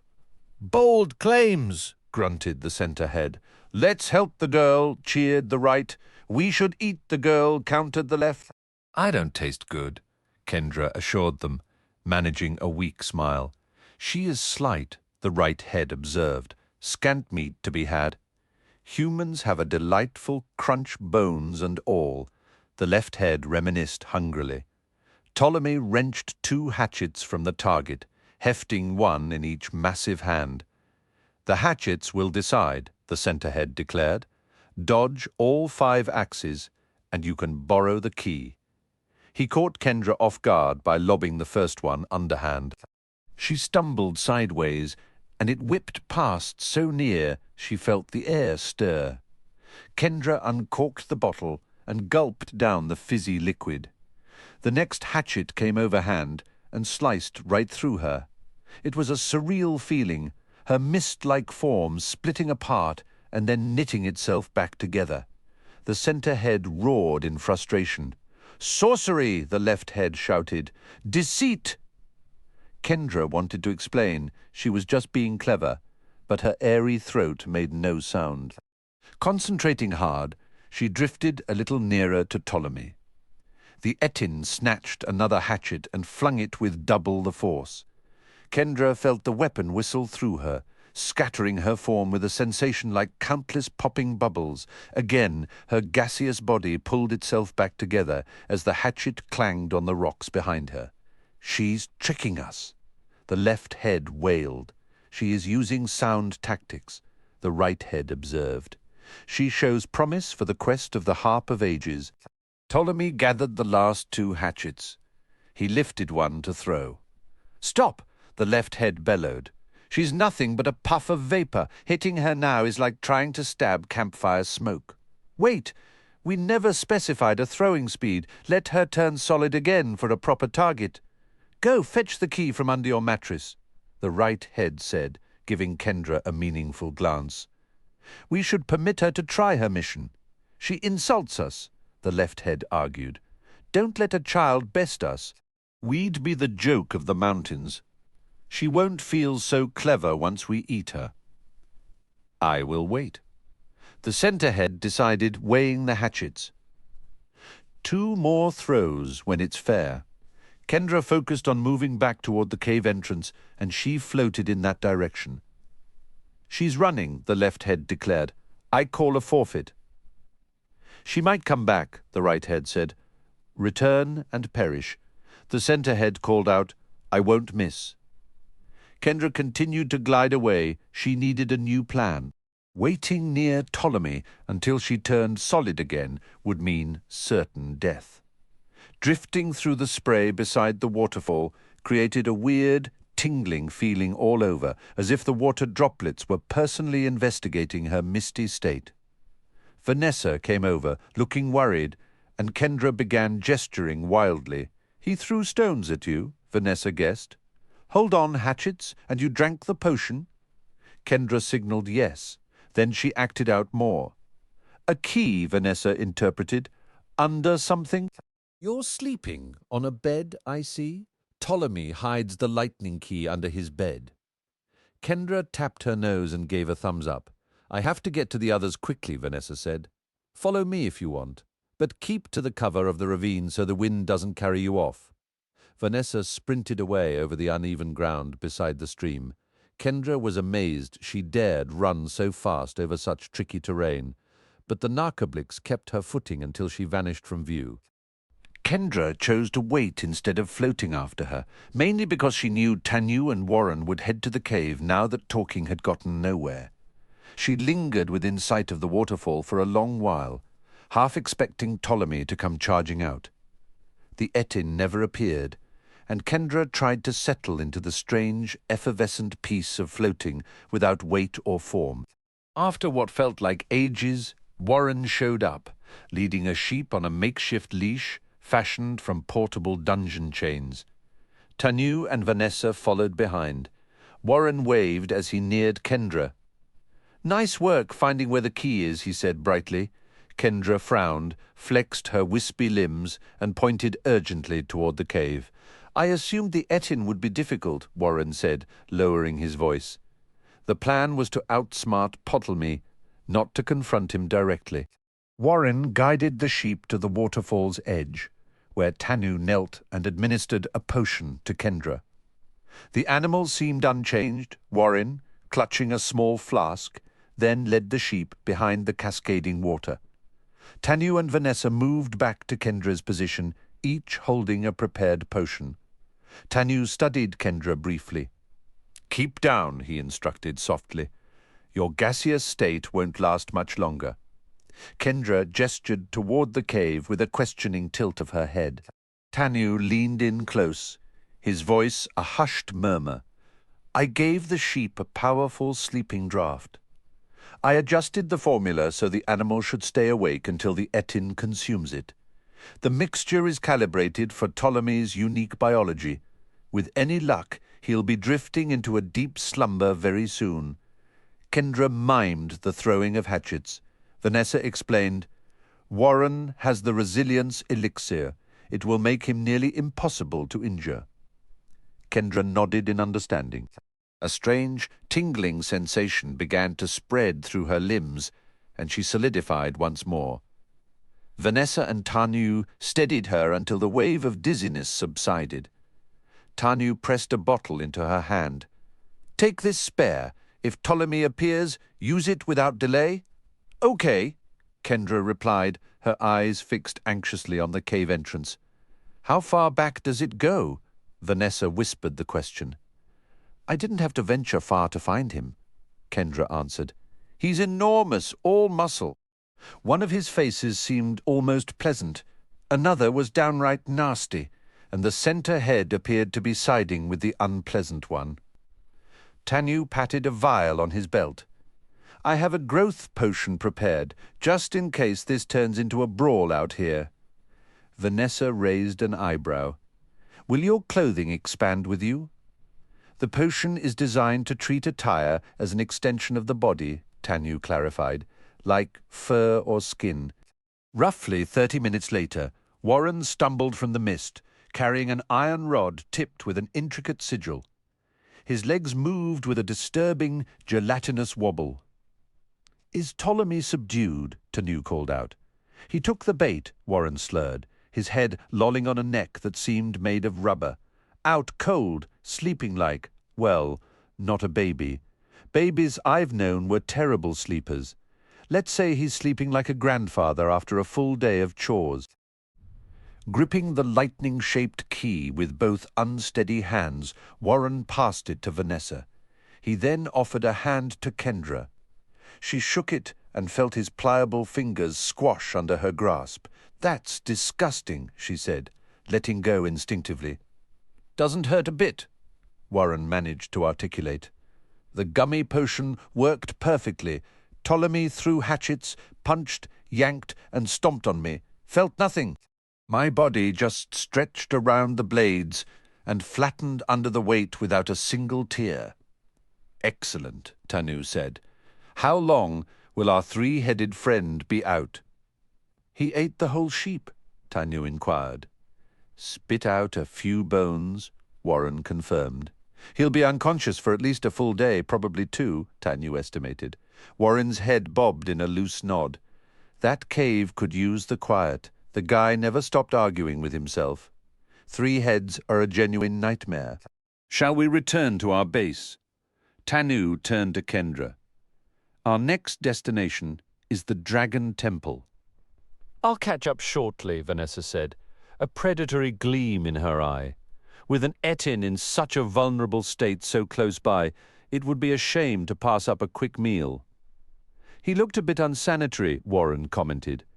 "I'll be selective," Vanessa promised, her tongue flicking across her lips. "There's Seth," Knox shouted suddenly. "I claim the find. I spotted him first." "You cannot be serious," Newell groaned.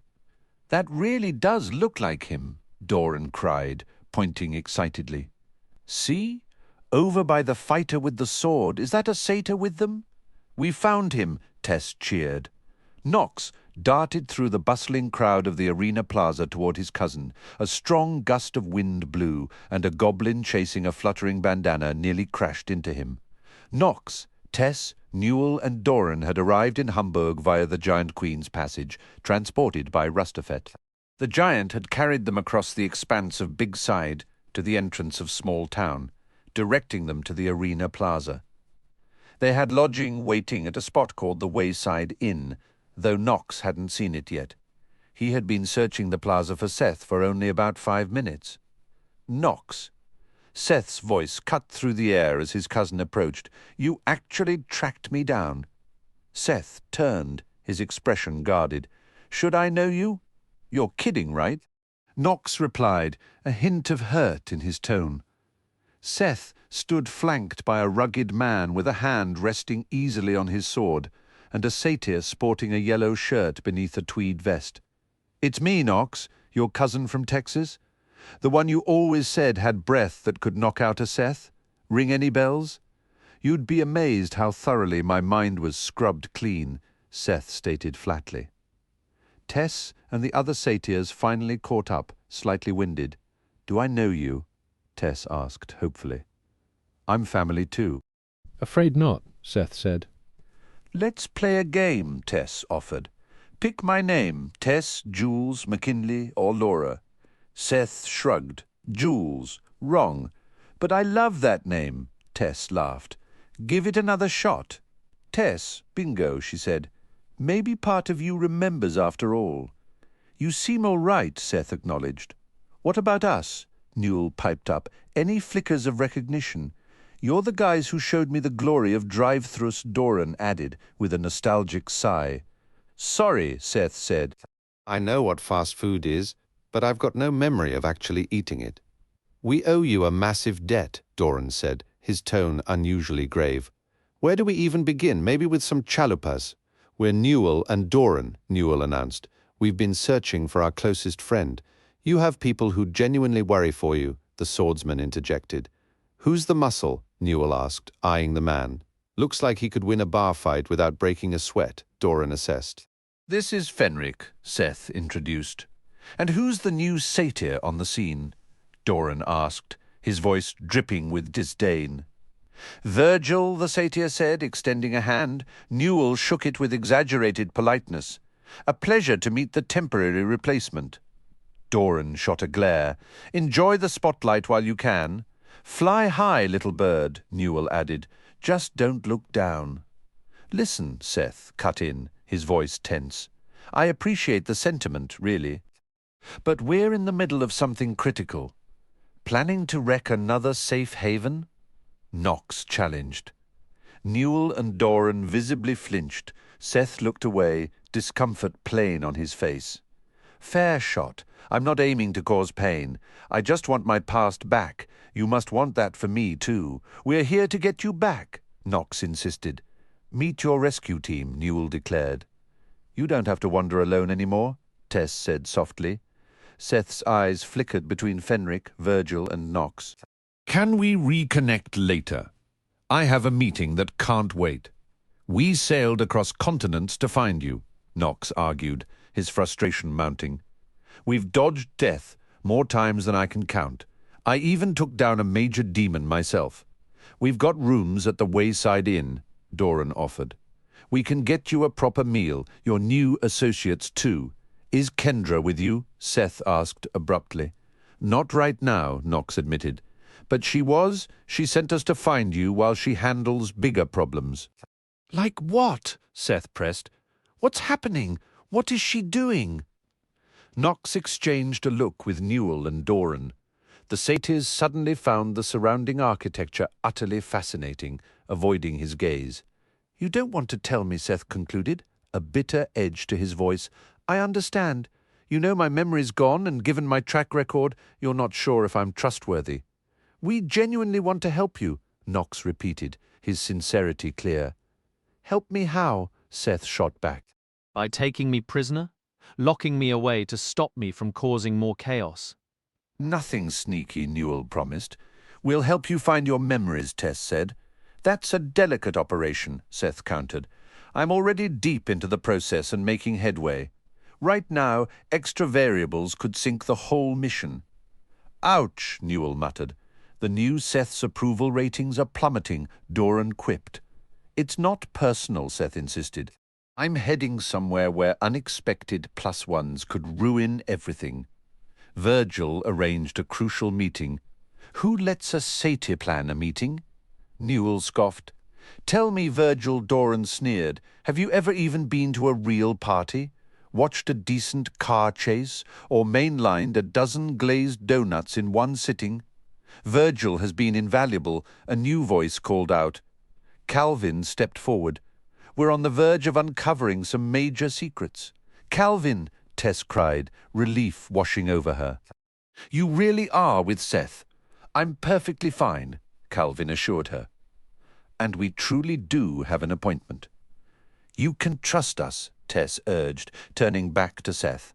Calvin nodded firmly. They truly are your family, he insisted. The satyrs have been loyal allies for ages. Good old Calvin, Newell remarked. Doran chimed in. He never sugarcoats the truth. Seth, isn't there something you should share with Kendra? Seth's expression darkened. Can you let Kendra know that Celebrant has arrived? In Hamburg? Knox asked, his tone sharp. Seth confirmed it. Is he disguised as a merchant? Knox pressed. I wish it were that simple, Seth sighed. He's taken human form and is still relentlessly pursuing the Wizenstone. How can you be certain? Newell inquired. I saw him with my own eyes, Seth explained. He attempted to abduct me, but Fenric intervened. Tess turned to the swordsman. Thank you for protecting him. Fenric gave a slight bow. Seth has aided me in ways I can never fully repay. You have a valiant friend and cousin in him. You haven't seen him during his less noble moments? Knox muttered. Seth rolled his eyes. Anyway, Seth is proving himself reliable, Calvin stated confidently. You can trust him. Then perhaps he should be informed, Newell said, lowering his voice. Kendra has gone to retrieve the key to the Dragon Temple. She believes the Harp of Ages could turn the tide in the Dragon War. Seth absorbed this, his gaze shifting to Fenric. I appreciate you telling me. What's our move regarding Celebrant? Warn everyone, Seth said decisively. Tess nodded, but Newell had more grim news. Have you heard about the fairy realm? He asked. Seth shook his head, a knot forming in his stomach. It has fallen, Doran said flatly. Renodin has seized the throne. Seth went pale. You can't be serious. The fairy queen has been overthrown, Virgil asked, horrified. We received the news from a survivor, Newell confirmed. Seth ran a hand through his hair. This is catastrophic. Renodin is a menace. We're aware, Knox said bluntly. Weren't you once in his service? It's complicated, Seth admitted, the memory bitter. He abducted me and manipulated me. He entangled me with the Underking's debts. I was lost, confused about my own identity. I escaped the first chance I got. Newell placed a hand on his shoulder. That sounds harrowing. Seth shrugged, a hardened look in his eyes. It's just part of the journey. Thanks for the update. How about we regroup at the Wayside Inn after this? Perhaps we can pool our resources. Sounds reasonable, Newell agreed. Knox eyed him suspiciously. You're not planning to vanish on us, are you? Only if a dragon attacks, Seth replied with a faint smile. I appreciate you looking out for me. Sure thing, Knox said. Seth offered a quick wave and turned to leave. Knox watched his cousin disappear into the throng. Should we tail him? Doran whispered. I'll do it, Newell volunteered. From a safe distance, Doran. You get the kids to the inn. I'll meet you there. Newell melted into the crowd, not following Seth's path directly, but angling his movement to keep the group in sight. You think Newell might bail on us too? Knox asked Doran as they walked. The other satyr grinned. If there's a feast involved, without a doubt. Virgil fell into step beside Seth as they pushed through the bustling street. Those satyrs seemed a bit possessive, he observed, and Knox can be intense. Calvin, you're positive they weren't dragons in disguise? Seth asked, still uneasy. Merrick answered instead, I would have detected their aura. No formidable being would choose the guise of a satyr, Virgil added with a self-deprecating chuckle. We're not exactly known for our gravitas. You're the exception, Seth pointed out. I'm about as solemn as satyrs come, Virgil said, and I've dedicated my life to the study of board games. How much farther to the chime house? Calvin asked from Seth's pocket. Seth carefully lifted the tiny figure into his palm as they walked. Just a few blocks down this main road, Virgil said, hunching his shoulders against a sudden biting gust of wind. Virgil had been waiting for them outside the arena, explaining that he and Calvin had visited the manor and made contact with Sable, an associate of Humbuggle. After a brief, tense conversation, she had insisted on a private meeting at the chime house to avoid eavesdroppers. Sable had promised to bring Serena. With the appointment set for 1 in the afternoon, Virgil had hoped to find Seth in time. Can you believe you're finally going to see Serena? Seth asked Calvin softly. The tiny figure trembled with emotion. I have longed for this moment for so long, it started to feel like a dream I'd never reach. Calvin whispered, his voice thick. Have you ever wanted something so deeply that the wanting itself becomes a kind of prison? Have you ever chased a dream where success felt like a distant star, yet the goal shone so brightly you were willing to dedicate your entire life to the pursuit, regardless of the outcome? That's the essence of my longing. After yearning to see Serena for what feels like an eternity, it's almost surreal to think the moment is finally here. I'm genuinely thrilled for you, Seth offered. Calvin, however, nervously twisted his fingers together. Let's not tempt fate. We can celebrate once it's done. Can you hear that? Virgil interrupted. Seth listened to the chaotic symphony. It sounds like a zoo's worth of monkeys having a very enthusiastic and very off-key concert with a whole rack of instruments. It becomes particularly grating when the wind picks up, Virgil noted. The interior is surprisingly peaceful compared to this outdoor racket. I have no idea how the locals stand it. Merrick edged closer to Seth, his voice dropping. Look across the street. See the fellow with the dark beard? Seth took a quick glance. The shorter, rounder man. That's no man, Merrick murmured. Dragon. Seth's eyes widened. Him, seriously? Avoid looking directly at him, Merrick warned. They're bound by the same town rules we are. No fighting here, Seth reasoned. A mutual stalemate, Merrick conceded, a flicker of grim satisfaction in his eyes. I still can't believe I, or at least the memory of me, managed to throw Celebrant. I've spent years imagining a real confrontation with him. You might just get that chance sooner than you think, Seth said quietly. From what I gathered while dealing with Ronodin, the conflict with the dragons is escalating fast. Further up the street, the chime house loomed into view. The 4-story building, constructed from sombre timber, was crowned with 3 windmills spinning at a frantic pace. Every conceivable edge, eaves, sills, balconies, was festooned with wind chimes that danced and clattered in the breeze, creating a relentless, discordant melody. Other odd ornaments added their own shrieks and hoots to the overwhelming noise. Guarding the wooden steps to the porch was a bulky ogre with a heavy brow, an enormous nose, and long, drooping ears casually propped against a metal club. Virgil approached directly, presenting a folded card and speaking words lost to the clangor. The ogre examined it briefly before giving a curt nod toward the entrance. The trio ascended to the front door, where Virgil used the knocker. The door was opened by a troll with jet-black scales adorned with yellow patterns and a distinct fin running from his head down his spine.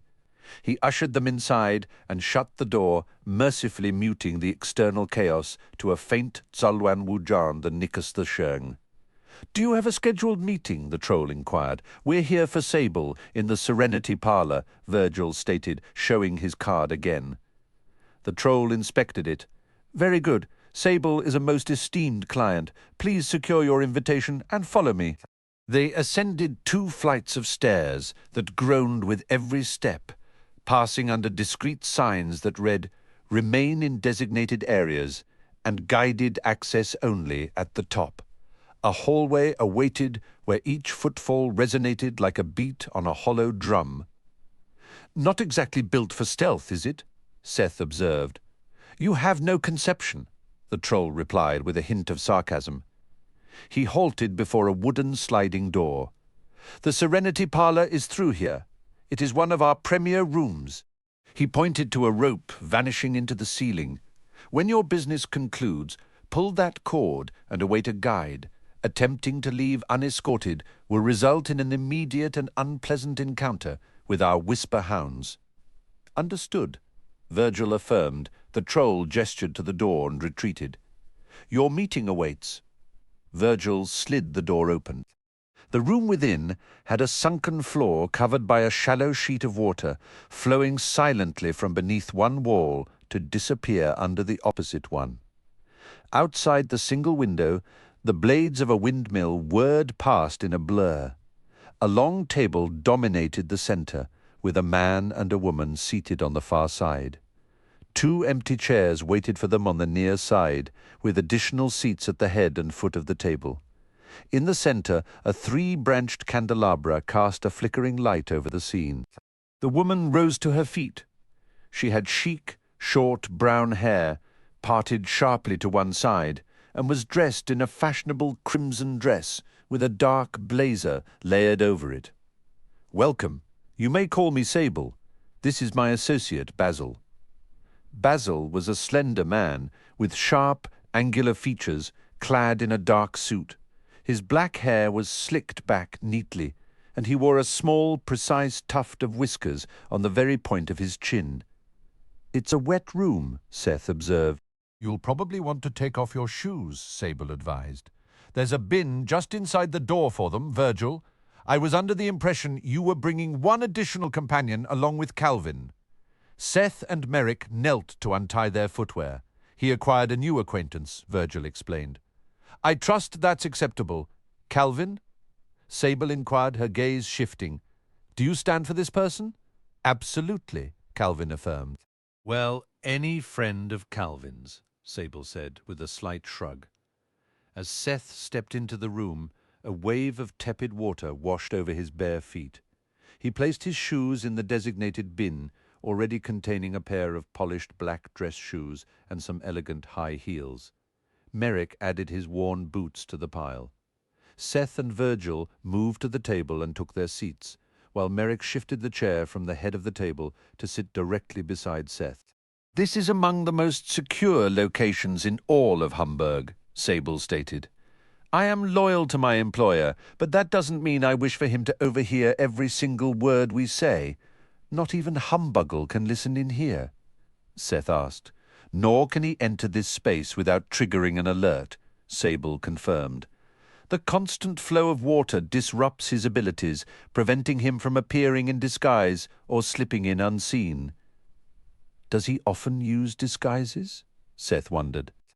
Sable let out a light laugh. Oh, you are delightful. My dear boy, Humbuggle is constantly skulking about in some guise or another. Are you new to the city? I've only been here a few days, Seth admitted. Then you most certainly met him on your very first day, Sable said. He takes a particular interest in newcomers. Most visitors to Hamburg cross paths with him multiple times without ever realizing it. Seth glanced around the room suspiciously. He isn't one of us right now, is he? At least not at this precise moment, Sable replied with a knowing smile. Is she here? Calvin interjected eagerly. Serena wished to observe you all first before revealing herself, Sable explained. Seth carefully set Calvin down on the tabletop. Serena, Calvin called out, it's me. I've travelled a very long way to find you. I distinctly told you to wait for me, a voice chimed from the breast pocket of Sable's blazer. Serena, Calvin cried, his face lighting up. A lovely little face peered up from Sable's pocket. She had honey-blonde hair and vividly expressive blue eyes. Who else would it be? Calvin's grin stretched wide. He placed both hands over his heart dramatically, then threw his arms open. At last! You gave me your word you would stay with the others until I completed my task. Serena chided, though her eyes sparkled. What I'm undertaking requires patience, and it is perilous in the extreme. Serena, I was waiting, and I would have kept waiting, but I found the champion, Calvin insisted, his voice brimming with excitement. You did? Serena asked, her tone shifting to one of keen interest. Seth, Calvin announced, presenting him with a flourish. He defeated Growlers, Serena asked, a note of skepticism in her voice. With Vasilis, Calvin confirmed, and he pledged to help break the curse. He's lost his memories, but he's helping anyway. I am acquainted with Virgil and Calvin, Sable interjected smoothly. We are still missing a few introductions. I'm Seth Sorensen, and this is Fenric. At that moment, one of the candles in the ornate candelabra snuffed out, a delicate tendril of smoke rising from its blackened wick. Sable's eyes flicked toward it. Interesting. And who is he, truly? What did the candle indicate? Seth asked, intrigued. They guard us all against falsehoods, Sable explained, using the flame from another candle to relight the extinguished one. Giants possess such a refined talent for truth magic. My name is Merrick, but I used the name Fenric until recently. Sable drew a sharp breath, her eyes narrowing with sudden intensity. Are you who I believe you are? I have a rather notorious father, Merrick conceded. First, tell me what your role is for Humbuggle. I serve as the head housekeeper, Sable answered. Basil is one of his personal drivers. What is your true name? Merrick pressed. I go by Sable, she replied evenly. I didn't ask what you are called, Merrick countered, his voice firm. I asked for your name. Sable pressed her lips together in a tight line, a scowl crossing her features. I am Isidore. A sorceress, Merrick stated. I have some skill, Isidore acknowledged. What was your name when you walked as a dragon? Merrick inquired further. Ishaya, Isidore said, the name carrying a distinct, heated edge. Merrick nodded slowly. And you, Basil? My name is Basil, the man replied. In your human form, Merrick clarified. Basil nodded in confirmation. You have ended the lives of many of my kind. I am Bazarus. I find no joy in killing dragons, Merrick stated. 2 of the candles flickered and died. Merrick let out a sheepish laugh. Fine, there's a certain satisfaction in dealing with the truly monstrous ones, but I only act when it's unavoidable. Isidore touched her finger to the wicks, and the 2 candles flared back to life. What of the satyr? Serena inquired. Merely a scholar of the games, Virgil offered. A satyr who is also a scholar. Serena said, astonished, and the flames remained steady. This group is endlessly surprising, Isidore remarked. Do you wish to slay me, butcher? Bazirus challenged. Do I need to? Merrick countered. Let's maintain a civil tone, Isidore interjected. We're spoiling the moment for our Nipsey friends. I'm managing just fine, Serena said. Perhaps a hug, Calvin suggested. Why not? Serena agreed. Isidore placed her on the table, and she dashed to Calvin, sweeping him into a tight embrace and spinning him in a joyful circle. When she set him down, Seth noticed they stood at precisely the same height. A wide, uncontrollable smile spread across Calvin's face. You never allow me to lift you. I was just so thrilled to see you, Serena explained. I can scarcely believe it's really you, Calvin murmured. I understand completely, Serena replied. I never dreamed our paths would cross in a place like this. How have you been? Calvin asked. Working tirelessly, Serena said, and I cannot afford distractions now.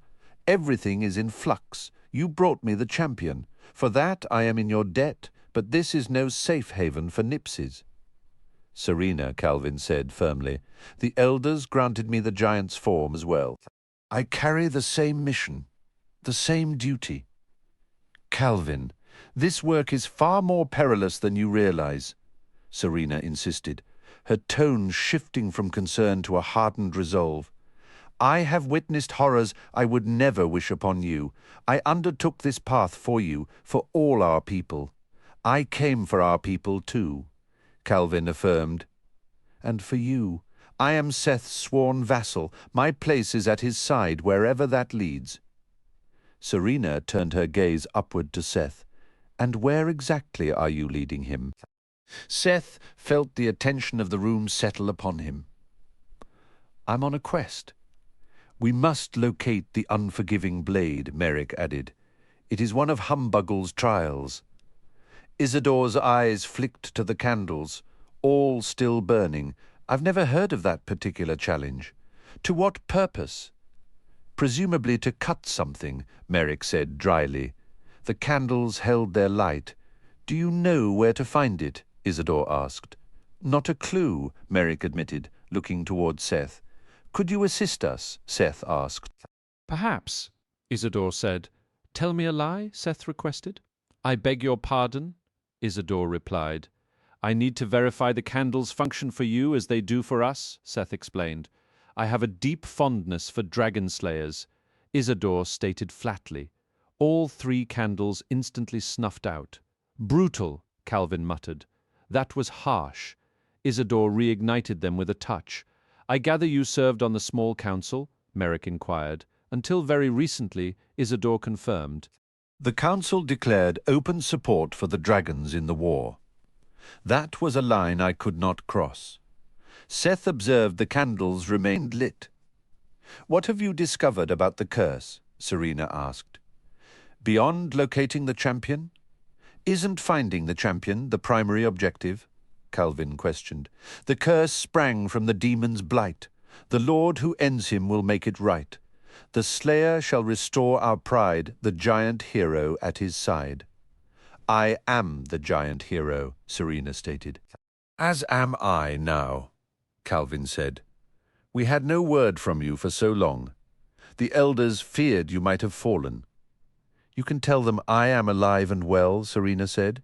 What precisely are you and the champion meant to accomplish? Make it right, Calvin said. Make what right? Serena pressed. Break the curse, Calvin answered vaguely. Who cast the curse? Serena asked. Growlers, Calvin said. Yes, but who was his accomplice? Serena pushed. Who managed the specifics? Do you know? Calvin asked. Humbuggle, Serena revealed. Calvin's mouth fell open. That can't be.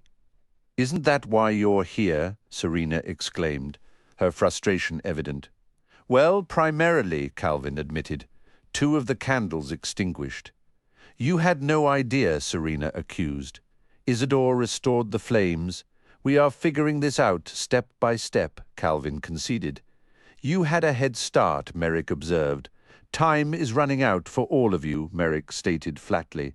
The Dragon War has reached Titan Valley. Celebrant is already here. Isidore's expression shifted to one of stark disbelief. That can't be. Her gaze darted to the trio of candles, their flames steady. Are you certain? Absolutely, Seth confirmed, and Ronadin has seized control of the fairy realm. That dark unicorn will almost certainly aid Celebrant in breaching this sanctuary. Isidore exchanged a troubled look with Bazarus. This complicates our arrangements. It's a significant complication, Bazarus agreed. Isidore turned her attention back to Merrick. Why do you require the unforgiving blade? That's not something we can disclose, Merrick replied. The candle flames flickered but held. Is that a literal restriction? Isidore pressed. Are you forbidden from telling us? We are forbidden, Seth said. Isidore drew a sharp breath, her hand rising to her mouth. Then the blade is pivotal. You're nearing your objective. We are close, Merrick acknowledged, her own eyes briefly checking the candles. Very well, Isidore conceded after a moment. Let us exchange what information we are permitted to share. Merrick's hands rested on the table's edge, his thumbs tracing the polished wood. Before we begin comparing notes, I require clarity on your faction's ultimate goal. What do you imagine it is? Isidore countered. We seek the Wizenstone. She glanced at Bazarus. The same as every soul who serves Humbuggle. Every soul who comes to mind, Bazarus amended. And the same as every contestant who enters the games, Isidore added. What would you do if you possessed the Wizenstone? Merrick asked. Her attention drifted again to the candles. What would anyone do, further their own interests? In one manner or another, I would continue the work I have pursued for centuries, Merrick said, his voice gaining a resolute edge. I would strive to protect this world. All 3 candles remained illuminated. Does that protection extend to dragons? Bazarus inquired. In the main, yes, Merrick answered. One candle flame abruptly snuffed out. I would not seek the annihilation of any being, be it demon, dragon, or creature of the undead, Merrick clarified. The 2 remaining candles burned on. Isidore leaned over and relit the extinguished one. I want to break the curse on the Nipsies, Calvin interjected, his voice small but firm. Do you comprehend the full nature of that curse? Serena asked gently. Calvin paused. I am coming to understand. We are speaking of ancient history, Isidore said, her tone shifting to one of weary sarcasm. From an era before I was hatched, before the preserves were founded, before the Dragon War began. Grawlers was in his youth. Humbuggle was in his youth. The world itself felt fresh, a simpler time for making catastrophic mistakes. Knowing how to move forward often requires diligent study, Serena noted, learning the history, understanding the full context. We have discovered a potential path to win the games, Seth revealed. And what would you do with the Wizenstone? Isidore asked, turning to him. Do you believe you could actually wield it? Everyone I witnessed attempt to take it was instantly obliterated, Seth said. Isidore looked genuinely startled, her eyes flicking to the candles as if for verification. You have seen it with your own eyes. At Stormguard Castle, Seth confirmed. shortly after I lost my memories. I encountered Humbuggle there as well. Let me surmise, Isidore said. A contestant chose to send the Wizenstone away. Correct, Seth said. It was my sister. Humbuggle delights in engineering scenarios where banishing the stone appears the lesser evil, Isidore explained. If no player can decipher how to claim or control the Wizenstone, if the game becomes sufficiently torturous, and particularly if there is a risk of a rival obtaining it, then simply removing the stone from play can feel like a victory. So, Humbuggle often wins even if you finish his game, Serena concluded.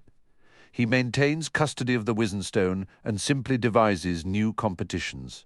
A sudden, unexpected memory surfaced for Seth, a fleeting image of Kendra's determined face, not at Stormguard, but in a sun-drenched meadow, a place of brief peace before the chaos. I sometimes wonder what would have happened if Kendra had found a way to send Humbuggle away instead of the stone, he mused aloud. Now, you are exploring more promising paths, Isidore said, a note of approval in her voice. I perceive the wisdom, Merrick said. Rather than attempting to directly claim and wield the stone, perhaps we should contemplate how to supplant Humbuggle as its guardian. These are thoughts worthy of deep consideration, Isidore agreed. Basirus made a sharp gesture toward Merrick. We cannot permit this butcher to gain authority over the stone. Is it truly best to leave the Wizenstone with Humbuggle? Calvin asked. At least he isn't actively using it to end the world. With Humbuggle, everything revolves around the games. Could he really be a more reliable guardian than anyone else? Serena suggested. Perhaps hosting the games is the very thing that keeps Humbuggle in power. If he ever tried to seize the stone completely for himself, it might consume him, just as it has others. Merrick considered this.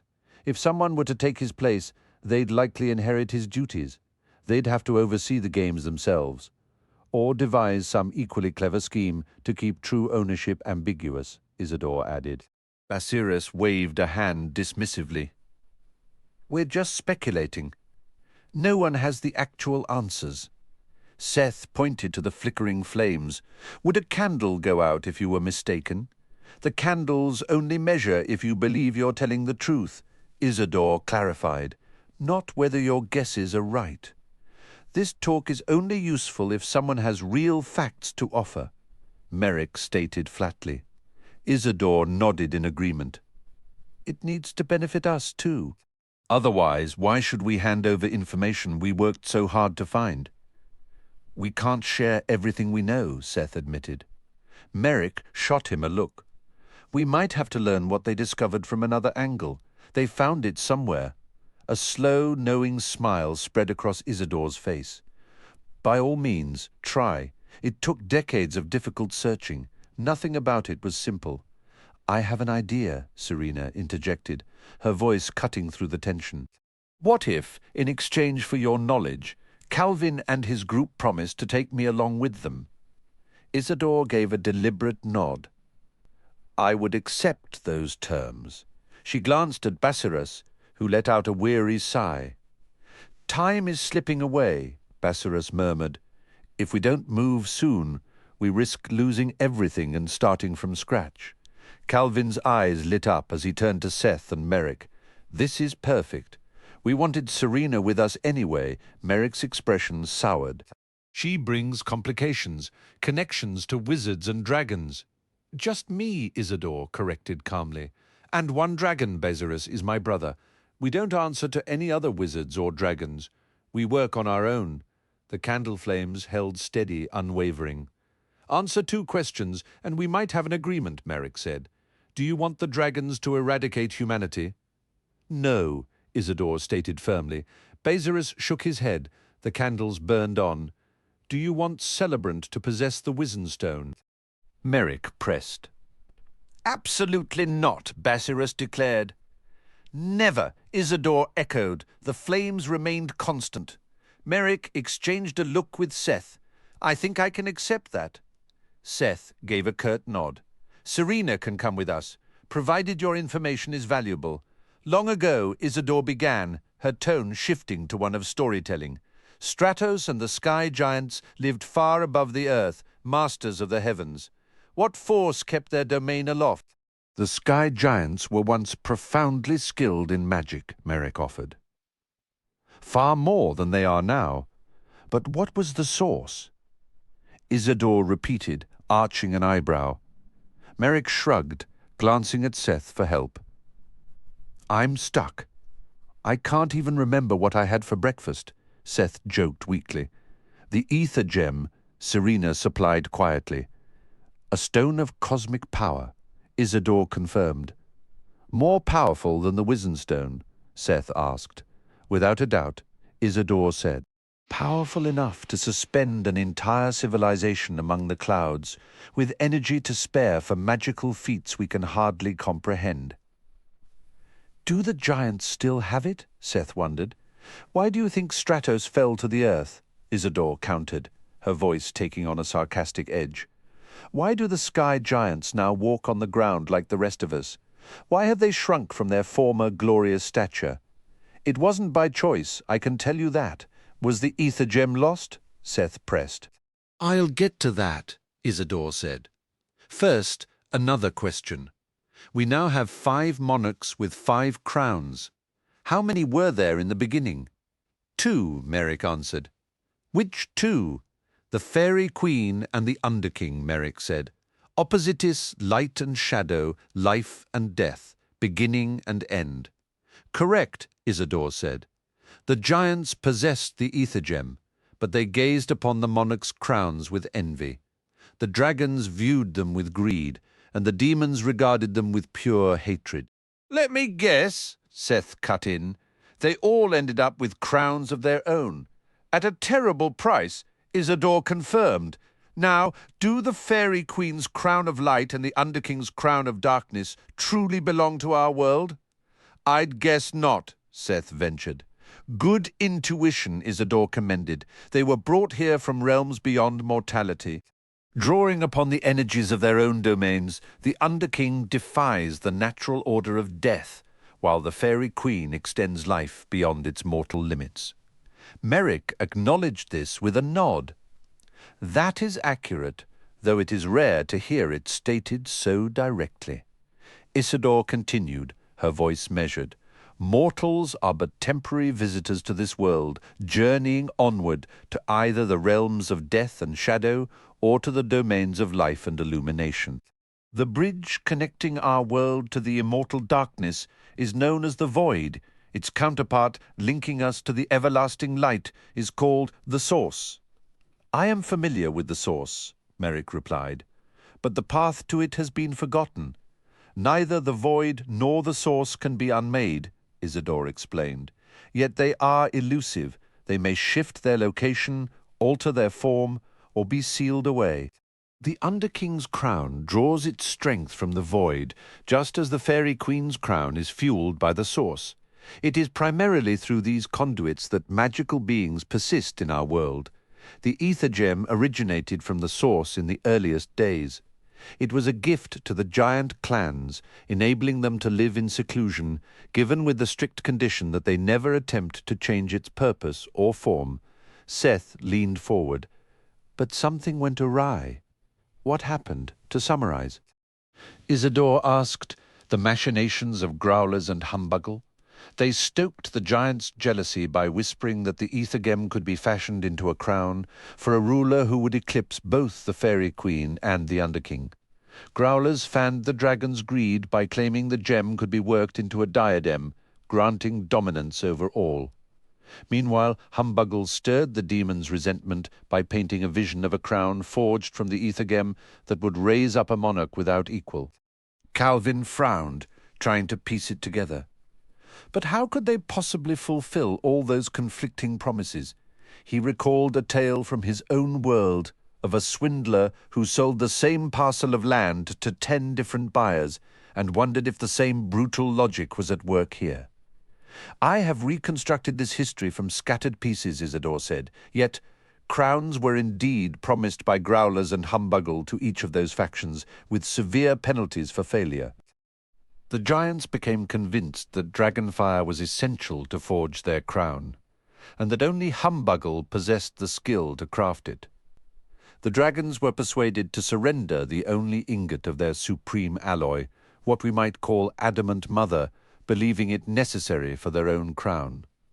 And the demons were manipulated into relinquishing Raglamar, the blade of their chieftain, itself a boon from the void. Serena picked up the thread. Then Humbuggle ensnared the fair folk. Remember, their sacred duty was to preserve balance in all magical affairs. Humbuggle convinced them that the giants were scheming to create a crown from the ether gem, which would allow them to descend upon the earth as an unstoppable race of colossal power. Merrick's expression was grim. I learned that a great number of the fair folk abandoned their vow of neutrality and took up arms. I never understood the full reason, as I was in my long slumber at the time.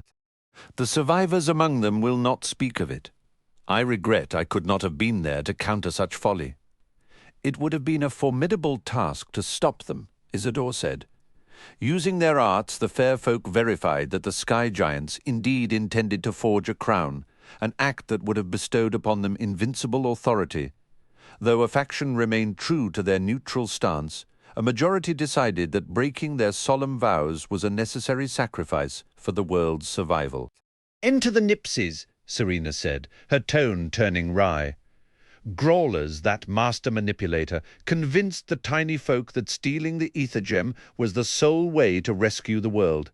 He dangled promises of eternal honor and renown if they delivered the gem to the leaders of the fair folk. In that era, the Nipsies were as tall as Calvin and I are now. A terrible curse was placed upon the endeavor. Should they fail in their delivery, they would be diminished even further in stature. The pieces were all in place, Isidore concluded. The weight of the history settling in the room, the demon lords, growlers, and Humbuggle orchestrated a conflict between the most formidable uncrowned powers. Humbuggle journeyed to the floating kingdom of Stratos, astride the great dragon Abraxas. The first of his kind, Merrick noted. My father would eventually be his end.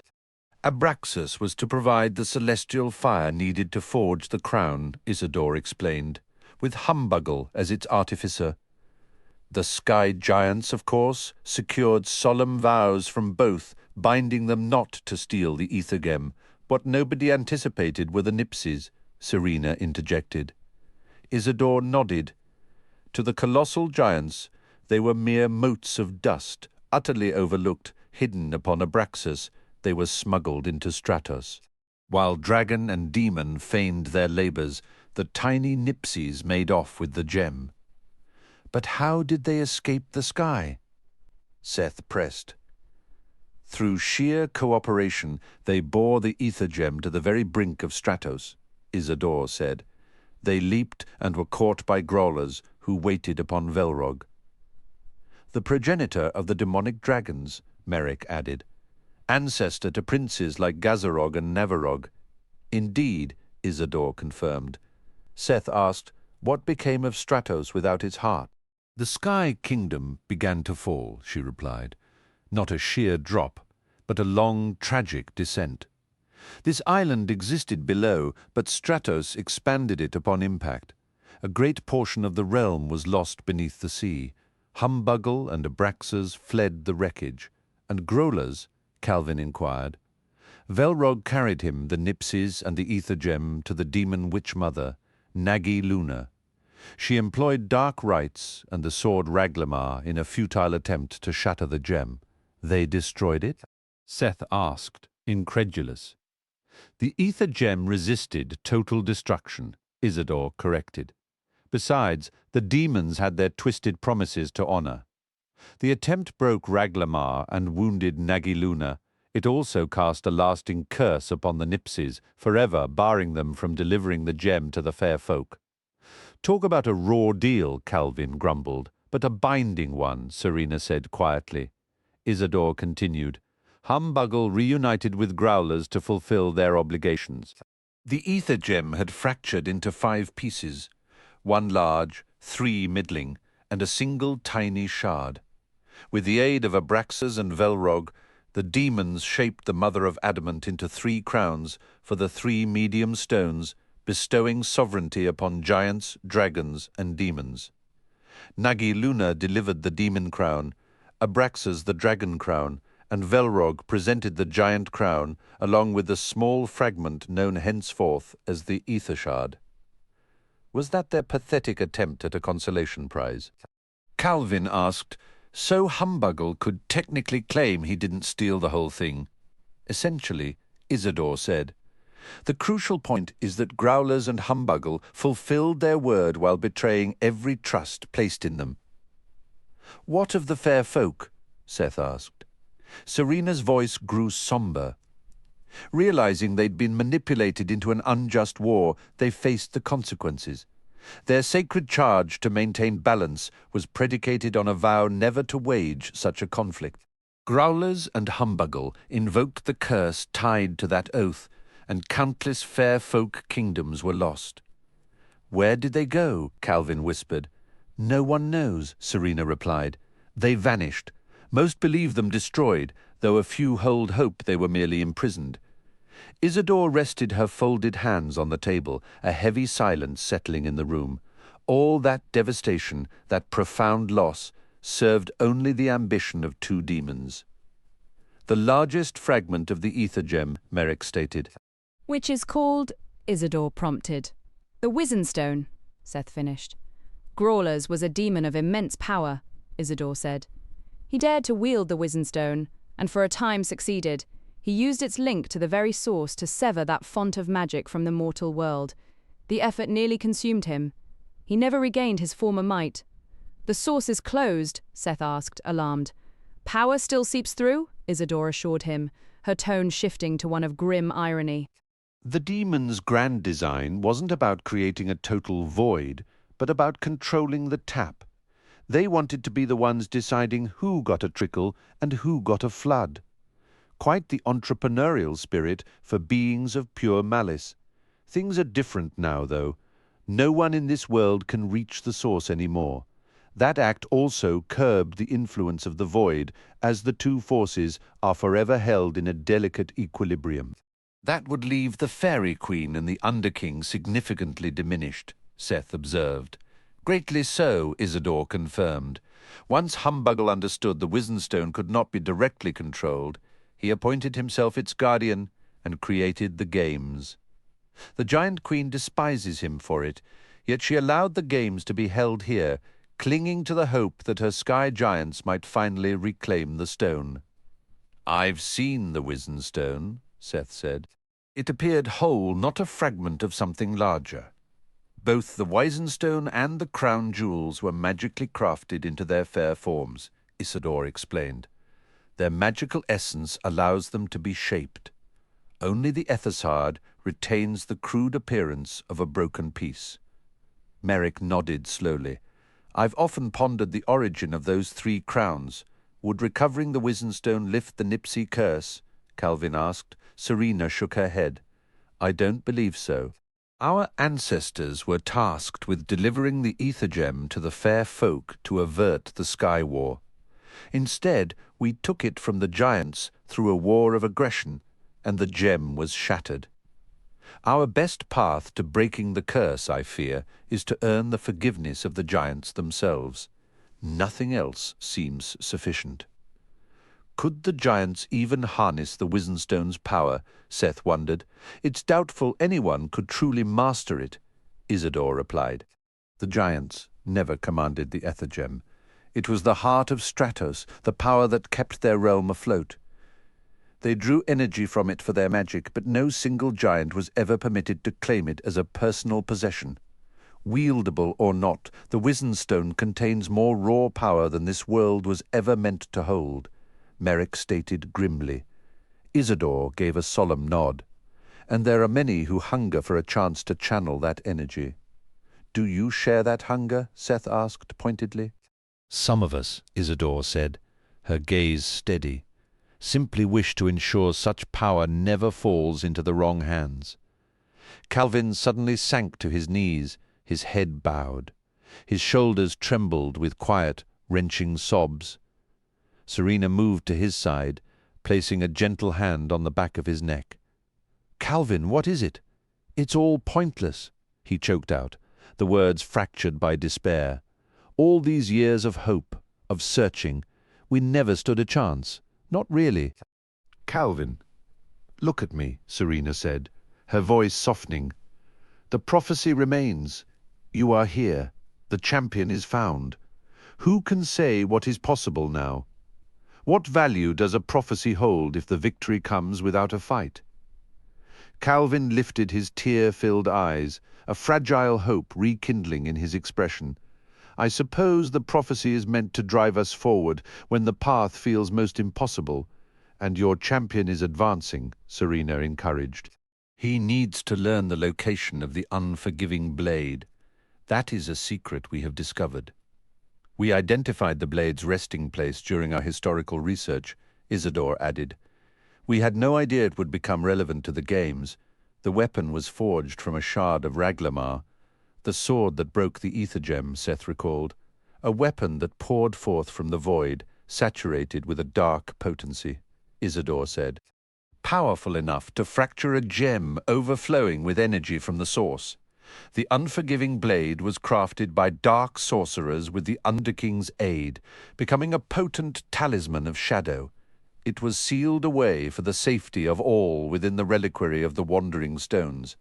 "That's here in Titan Valley," Merrick exclaimed. "Not nearby," Isidore corrected.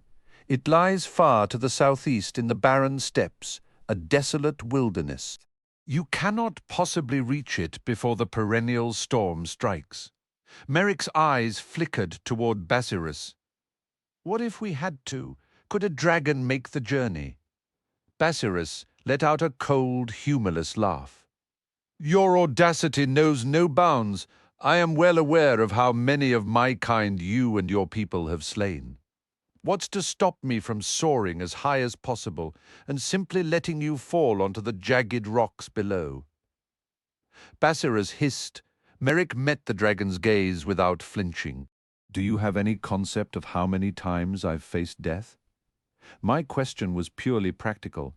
Could a dragon reach the reliquary before the storm hits?" "The storm approaches from the west," Basirus said, his voice dripping with contempt.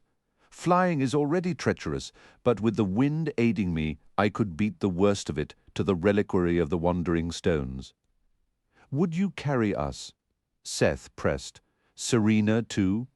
Basirus looked toward his sister, Isidore, his expression sour. "I'm not certain I've ever received a more revolting request."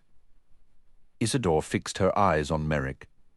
"Is this truly vital to the games? Your window is small." "Essentially," Merrick replied.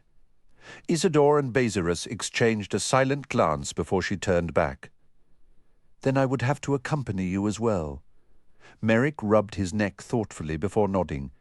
"Could we have the room for a moment? I need to speak with Seth and Calvin privately."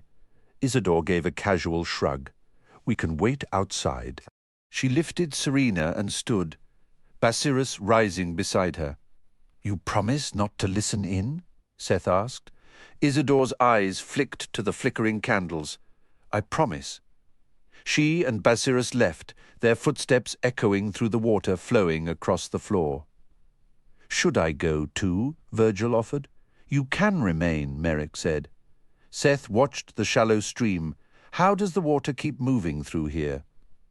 "Windmill-powered pumps, most likely," Merrick guessed. "Correct," Isidore's voice carried from the doorway. "Ogres handle it when the winds fail. We are pressed for time. Please, be quick."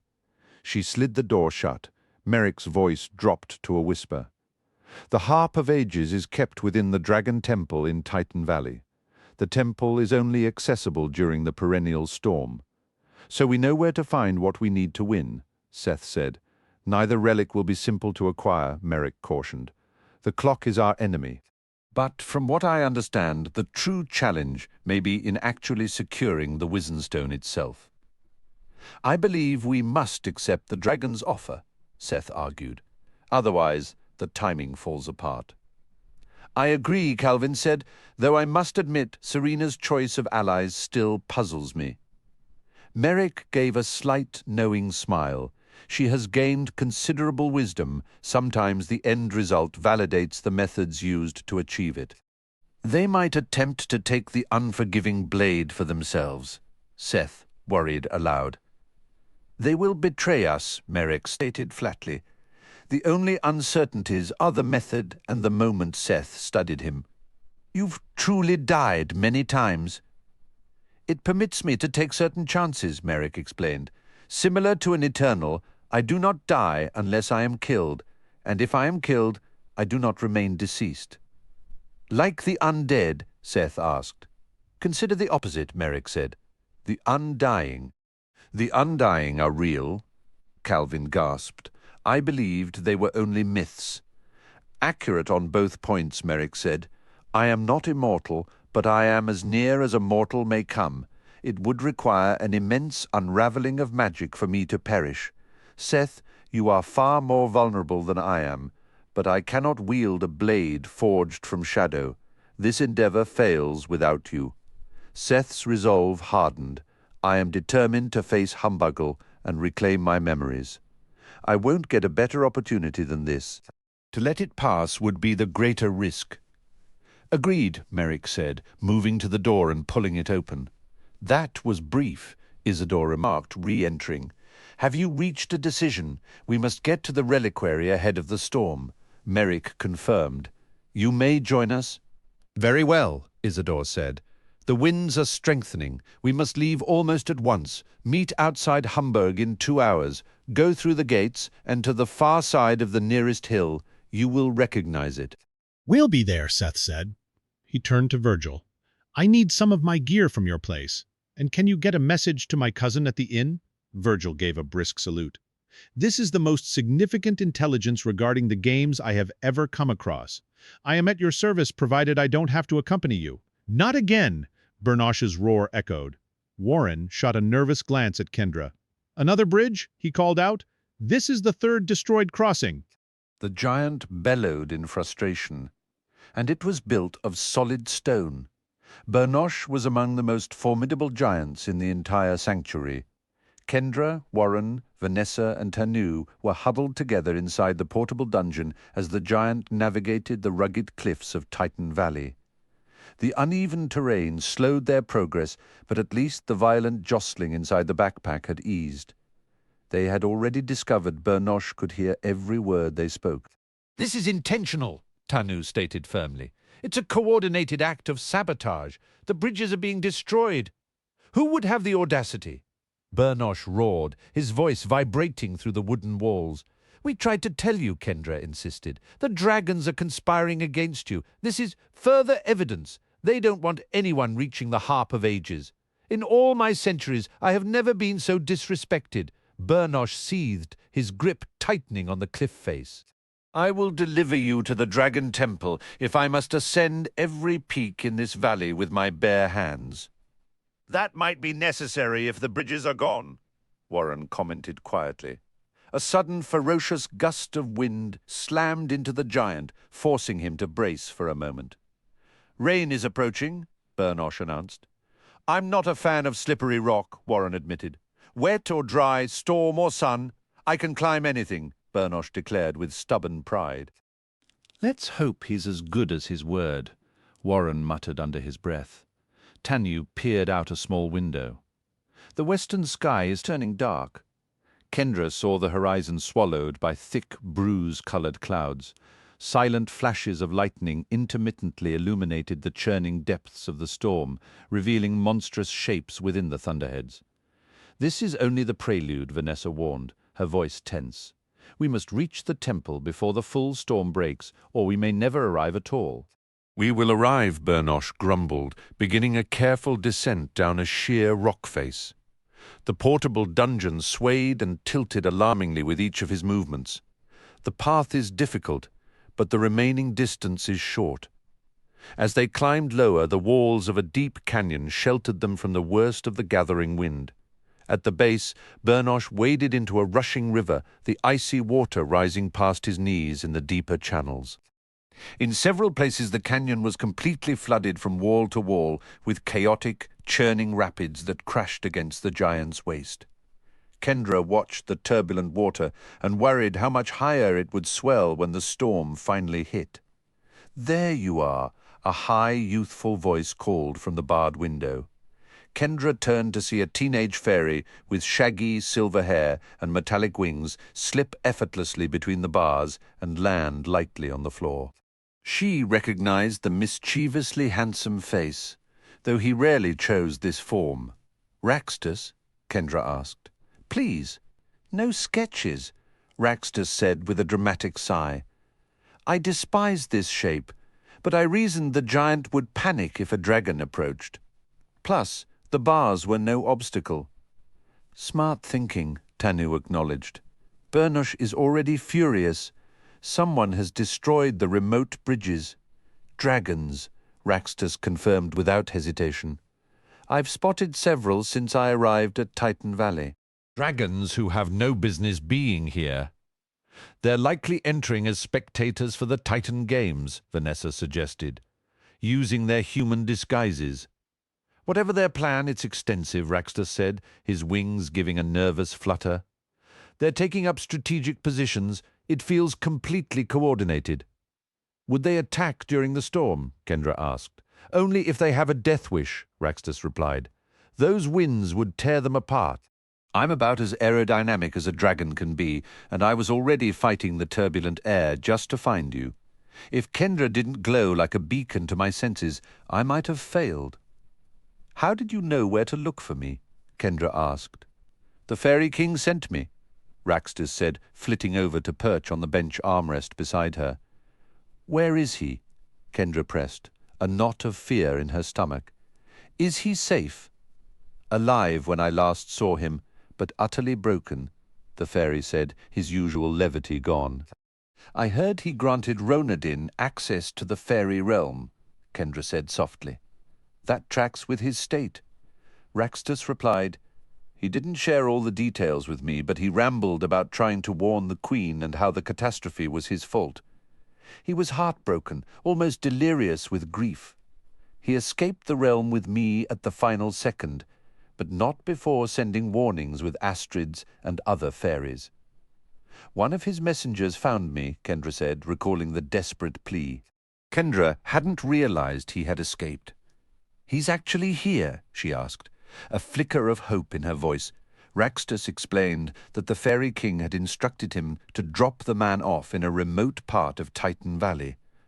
"But he is a ghost of the person he once was," the dragon added, his tone somber. "Honestly, he looked like a ghost of a ghost. There was a terrible finality in his eyes when he sent me to find you. I fear he went to that place not to live, but to quietly fade away, or to punish himself with solitude." "Where exactly is he?" Kendra pressed. "On a desolate plateau in the absolute middle of nowhere," Raxtus described. "The sort of spot you only stumble upon after being hopelessly lost for a week. No towns, no roads.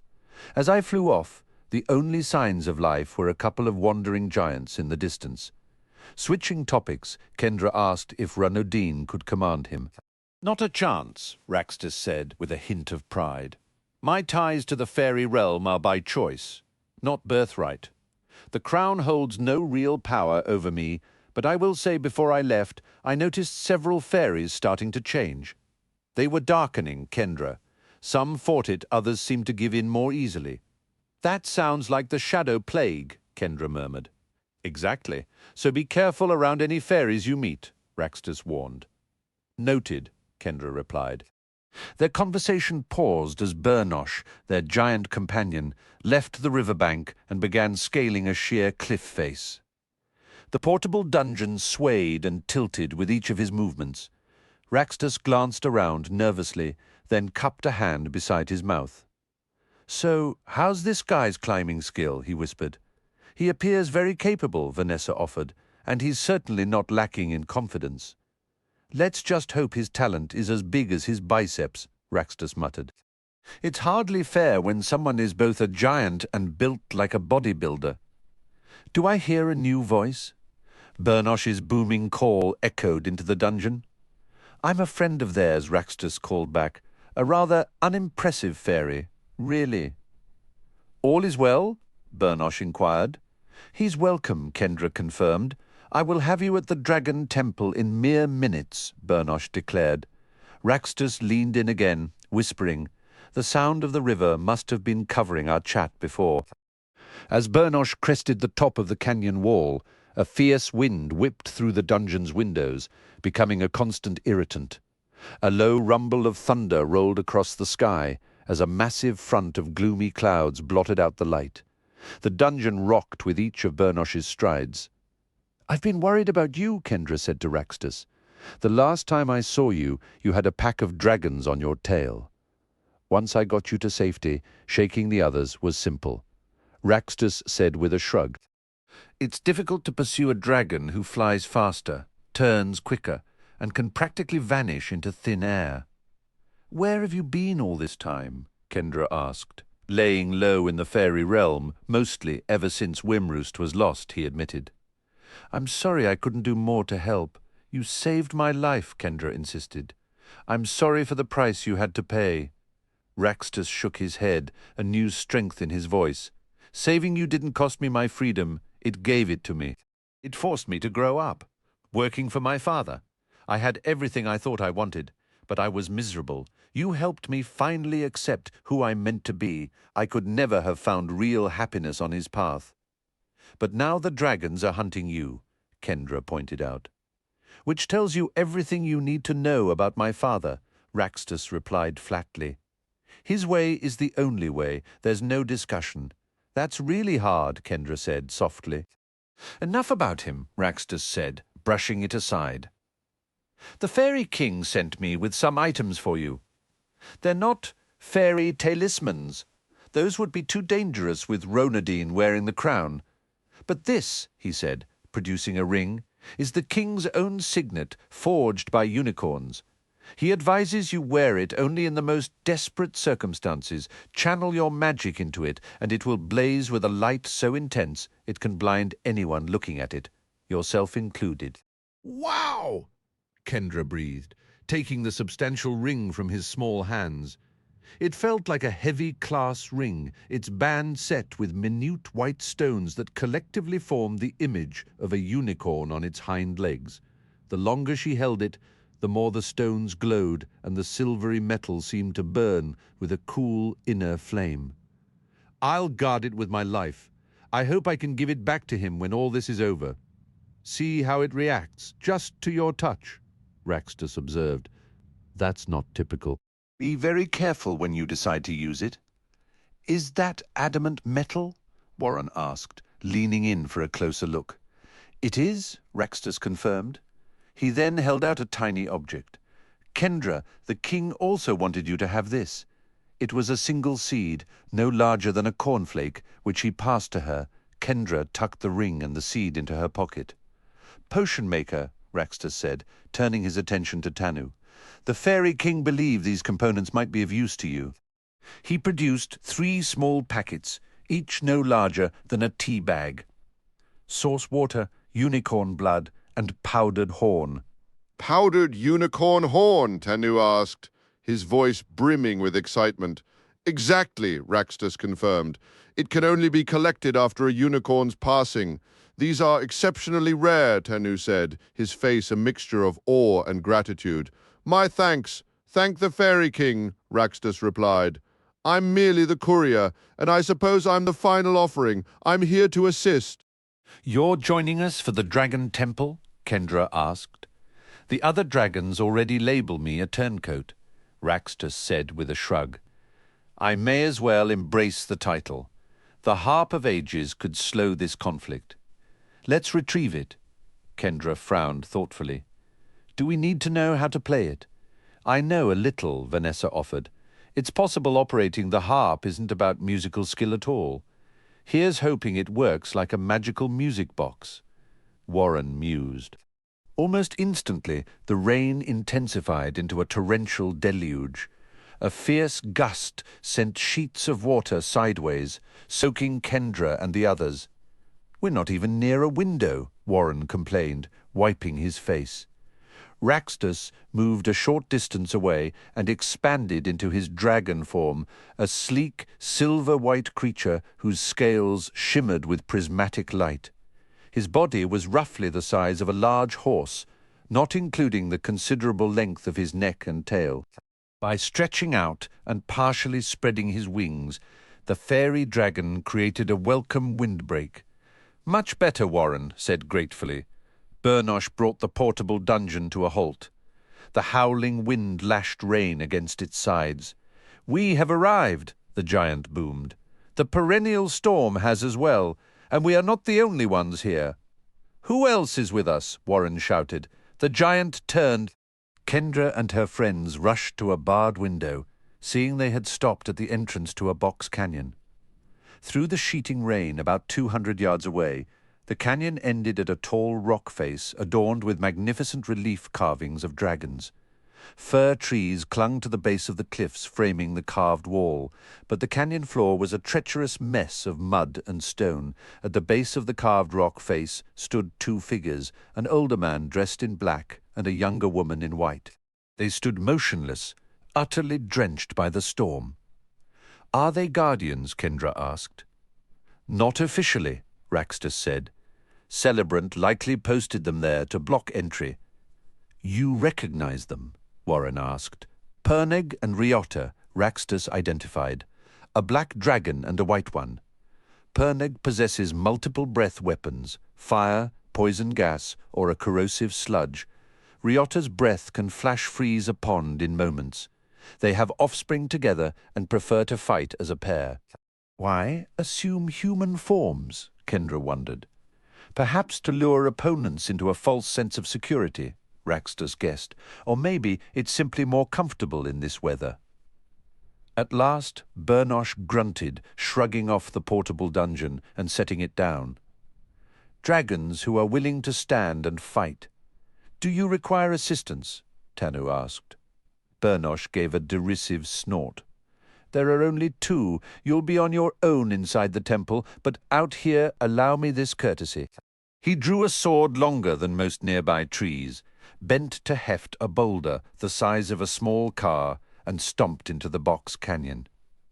"If he falls, we'll be in dire straits," Raxtus murmured, a new tension tightening his voice as he watched the giant advance.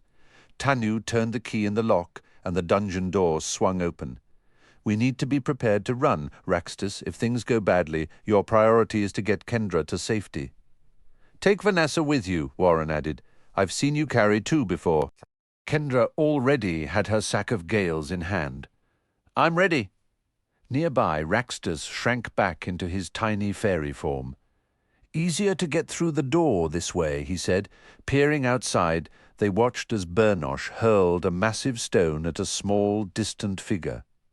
The woman in white dodged at the last second, and in a flash she transformed into a stunning white dragon, her neck lined with sharp spines. Beside her, the man swelled into a formidable black dragon, a bony crest rising behind his skull. While neither dragon matched the giant's sheer bulk, Pernag's length from snout to tail was nearly equal to Bernosh's towering height. With wings unfurled, Pernag took to the stormy sky, while Riota streaked low across the ground. A blast of frost from Riota coated the giant's legs in ice, barely slowing his advance. Pernag released a cloud of dark vapor, but the howling wind and driving rain tore the poisonous mist apart. In one swift motion, Bernosh seized Riota by the throat and began hacking at her scaled body with his sword. Meanwhile, Pernag struggled against the turbulent air, gliding erratically straight for their portable dungeon. "I can handle this," Kendra declared, stepping out into the torrential downpour. She was drenched in seconds, but held the sack steady. As the black dragon dove toward her, she yanked the sack open. A gust of wind, fiercer than the storm itself, erupted outward. Pernig's wings billowed like overfilled sails as the furious blast hurled him backward. Tucking his wings, the dragon plummeted to the ground, only to be ambushed from behind by Bernosh. With a furious roar, Pernig whirled and sank his jaws deep into the giant's upper arm. Bernosh crashed down, stabbing relentlessly until he finally severed the dragon's neck. Shaken, Kendra scrambled back into the shelter of the dungeon, where Vanessa immediately pulled her into a tight hug. That was brilliantly done, the narcoblics murmured softly. Through the doorway, Kendra watched in dread as Bernosh staggered to his feet. The two dead dragons sprawled behind him. His legs were sheathed in icy frost, and the flesh was completely stripped from one shoulder down to the elbow, leaving nothing but scorched, blackened bone. He coughed, swayed, and dropped to his knees. "Now that," he rasped, grinning through a mouth, now missing several teeth, was a proper scrap. Didn't think a couple of dragons would put up that much of a fight. He glanced blearily at his ravaged arm, bit deep, and breathed his fire right into the wound. A worthy opponent. Might be a while before I bounce back from this one. Using his sword as a crutch, he managed to get one foot under him and started to rise, only to collapse, face first into the mud and stone. The giant did not stir again. "Is he gone?" Kendra whispered. "Seems like it," Tanyu said, cautiously leaning out to scan the storm-racked sky. "We should move into the Dragon Temple now, before any other visitors decide to drop in." "Finally, a decision I can get behind," Warren announced with forced cheer. "If a dragon is going to eat me today, I'd much prefer it happens somewhere with a roof." "Would Celebrant really send more dragons in weather like this?" Kendra asked. "Under normal circumstances, no," Raxtus replied. "But nothing about today is normal. Plant the seed, Kendra," Vanessa urged gently. "We're going to need every advantage we can find." While the others collected their supplies, Kendra sprinted toward a cluster of fir trees where the earth looked soft. Crouching in the muddy downpour, she used her hands to dig a sloppy, water-filled hole. She pressed the seed into the muck at the bottom and covered it over. A searing bolt of lightning struck a cliff nearby, followed instantly by a deafening crack of thunder that made Kendra yelp and nearly lose her balance. "Please grow fast," she pleaded to the buried seed. "Come and protect us as soon as you can, Cilia. We'll be waiting inside the Dragon Temple." Almost in response, a tiny, vibrant green sprout pushed up through the mud, reaching toward the stormy sky. The transformation unfolded with unnerving speed, a scene accelerated like a time-lapse. "Are you set, Kendra?" Tanyu's voice cut through the downpour. Turning, Kendra saw Raxtus in his full draconic form, her three companions huddled together in the relentless rain. Overhead, sheets of lightning pulsed, their silent flashes chased by the deep growl of thunder. In one brilliant instant, the sky was etched with the vast, fleeting silhouettes of predatory birds. "Yes," Kendra called back, her voice nearly lost to the wind. "I'm coming." She sloshed through the mud to join them, and together they moved toward the sculpted cliff face where the Dragon Temple was hidden. Warren clutched the massive spear key taken from Ptolemy. "I would offer to fly us closer." Raxtus rumbled, his scales slick with rain. "But this weather is a menace to wings." A sudden violent gust nearly sent Kendra sprawling before the wind ebbed slightly. The sky now flashed with near-constant lightning, each bolt answered by overlapping peals of thunder that shook the ground.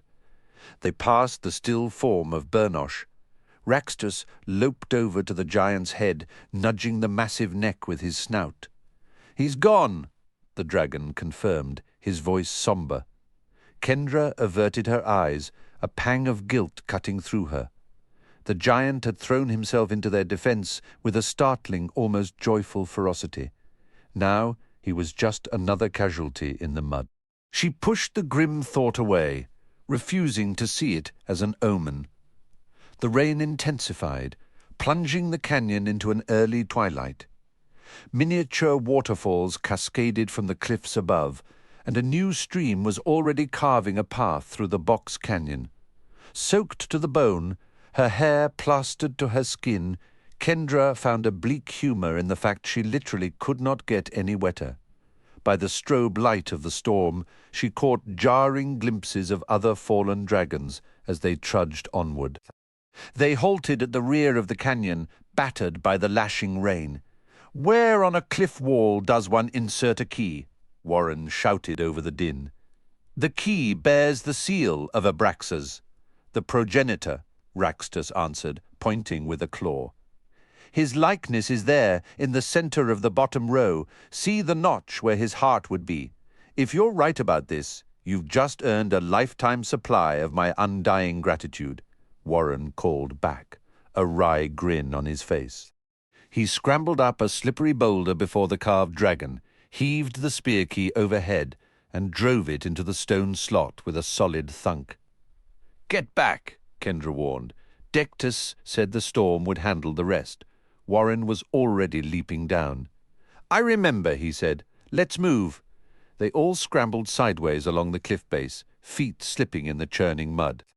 A howling gust of wind slammed into them with such force that Kendra dropped to her knees, ducking her head until it passed.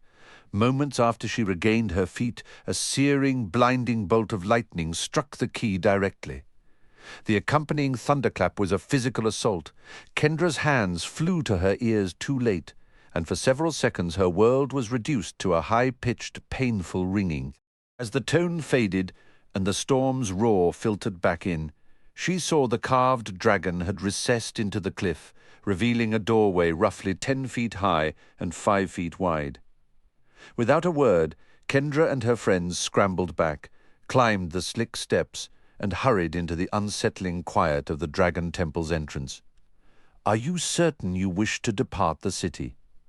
A guard bellowed from the wall top, his words shredded by the gale. "Yes, we're sure," Seth yelled back. "You know the perennial storm is upon us?" the guard verified, one hand clamped to his helmet as another gust hit. "Sensible folk are heading into the city, down to the shelters." "We're aware, thank you," Merrick responded, his tone leaving no room for debate. "The gates will be sealed and barred shortly," the guard called out a final warning. "You might find some meager shelter on the eastern side of the outer wall." Merrick gave a curt wave as they turned from the gate. The guard stared at the approaching wall of churning black clouds, then back at the two figures walking away, simply shaking his head in disbelief. Seth tilted his head against the wind, which screamed past his ear with an uncomfortable, deafening pressure. The relentless blast tugged at his cloak and constantly threatened to knock him off his feet. The leading edge of the colossal storm would engulf Hamburg in mere minutes. To the north, an entire horizon was already smothered by lightning-veined thunderheads, hanging above a distant grey curtain of torrential rain. Veering off the main path, Seth and Merrick circled the closest rise beyond the town's edge. Seth understood the recklessness of facing such conditions, yet the unforgiving blade and the harp of ages were essential. Merrick had been adamant. The Dragon Temple's gates would open solely amid the perennial storm. Their choice was stark: secure victory in the games within the next 48 hours, or endure a 7-year wait. As they rounded the hill's far side, two shapes bundled in oilskin coats became visible, hoods pulled low to mask their features. The figures stepped from the scant cover of a hillside hollow to meet them. "How thoughtful of you to finally arrive," Isidore shouted against the gale. "We were moments from calling it off." "Serena?" Calvin's voice came muffled from Seth's pocket. "I'm here," she replied. "Is flight even possible in this chaos?" Merrick questioned. Bazirus studied the ominous sky. "Into the storm's heart? Absolutely not. Away from it. I'm willing to attempt it. Prepare for a brutal journey. Don't hold me responsible if someone takes an unintended plunge. I require your assurance that won't be a deliberate act," Merrick stated. "You have it." Bazirus confirmed. "Are you prepared? If we depart, it must be this instant." "We're ready," Seth declared. Bazirus expanded into a dark grey dragon, 3 rows of spines lining his neck, a crown of jagged horns upon his head, and 4 lengthy spurs adorning his tail. Swivelling, he seized Seth and Isidore with his front limbs and Merrick with the hind leg. The scaly grasp constricted Seth's chest uncomfortably, yet it offered a grim sense of security. Seth couldn't ignore the black talons, each as long as a hunting knife and cruelly curved. The dragon launched skyward, and as his vast wings spread, they were snatched up like a leaf in a tornado. Twice they veered alarmingly near the earth, but after several corrections, Beziris steadied their ascent, finding a treacherous equilibrium. Driven by a ferocious tailwind, they hurtled forward, constantly jostled by cross-currents and violent turbulence. "This is a spectacularly terrible day for flying," Beziris remarked dryly. "I'm taking us higher. If control slips, I'll need the room to correct." Seth was astounded by their dizzying velocity and the sudden gut-wrenching turns and drops that sent his legs flailing wildly. Without any signal, Beziris would plummet abruptly, pulling out of the dive only to be hurled sideways by a new gust. Occasional updrafts lifted them at rates that made Seth's stomach flip, and savage blasts of wind added jarring bursts of speed. At times the dragon would spin, wings outstretched and useless, until he folded them tightly, righted himself during the freefall, and then snapped them open again to continue the tumultuous journey. As the winds carried them beyond the storm's leading edge, the air grew somewhat less riotous. For increasing intervals they would shoot forward in a relatively straight line instead of being tossed into wild spirals and loops. The landscape below transformed into a desolate expanse of wind-scoured ridges and open plains. At their insane pace, Seth felt certain a crash would leave nothing but stains on the ground. Just when Seth had resigned himself to an endless, exhausting flight, a colossal pyramid of boulders materialized in the distance, its sides impossibly steep and its peak so high it defied structural logic. The nearer they drew, the clearer it became that the piled stones were a chaotic assortment of shapes and sizes, yet fitted together with astonishing precision. "Is that the reliquary?" Seth called out, but his words were either stolen by the wind or simply went unanswered. The lower they descended, the more acutely Seth felt their reckless speed. Beziris began to bank, first left, then right, swinging back and forth in a likely effort to slow, but any sharp turn threatened to send them into a spin. "This landing is going to be a challenge," the dragon announced. "Wish me luck." Seth watched with a mix of dread and awe as they dove toward the earth, accelerating when every instinct screamed they should be slowing down. For a moment they glided over sparse shrubs and parched earth before Beziris banked sharply into the headwind, adjusting his wings to let the gale break their speed. The dragon managed to set one foot down and quickly folded his wings, dropping to his side to keep from harming his passengers. The massive claw that had been holding Seth withdrew as Beziris shifted back to human form. He stretched, working the stiffness from his shoulders.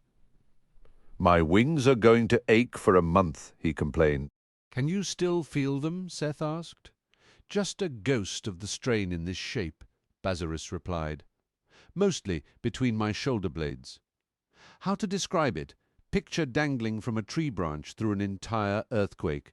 No, better yet, imagine each of your wrists tied to a separate runaway stallion. How would your shoulders fare after that?" "Sounds brutal," Seth said. "Well done getting us here," Merrick added, his eyes fixed on the pyramid as the relentless wind tousled his hair.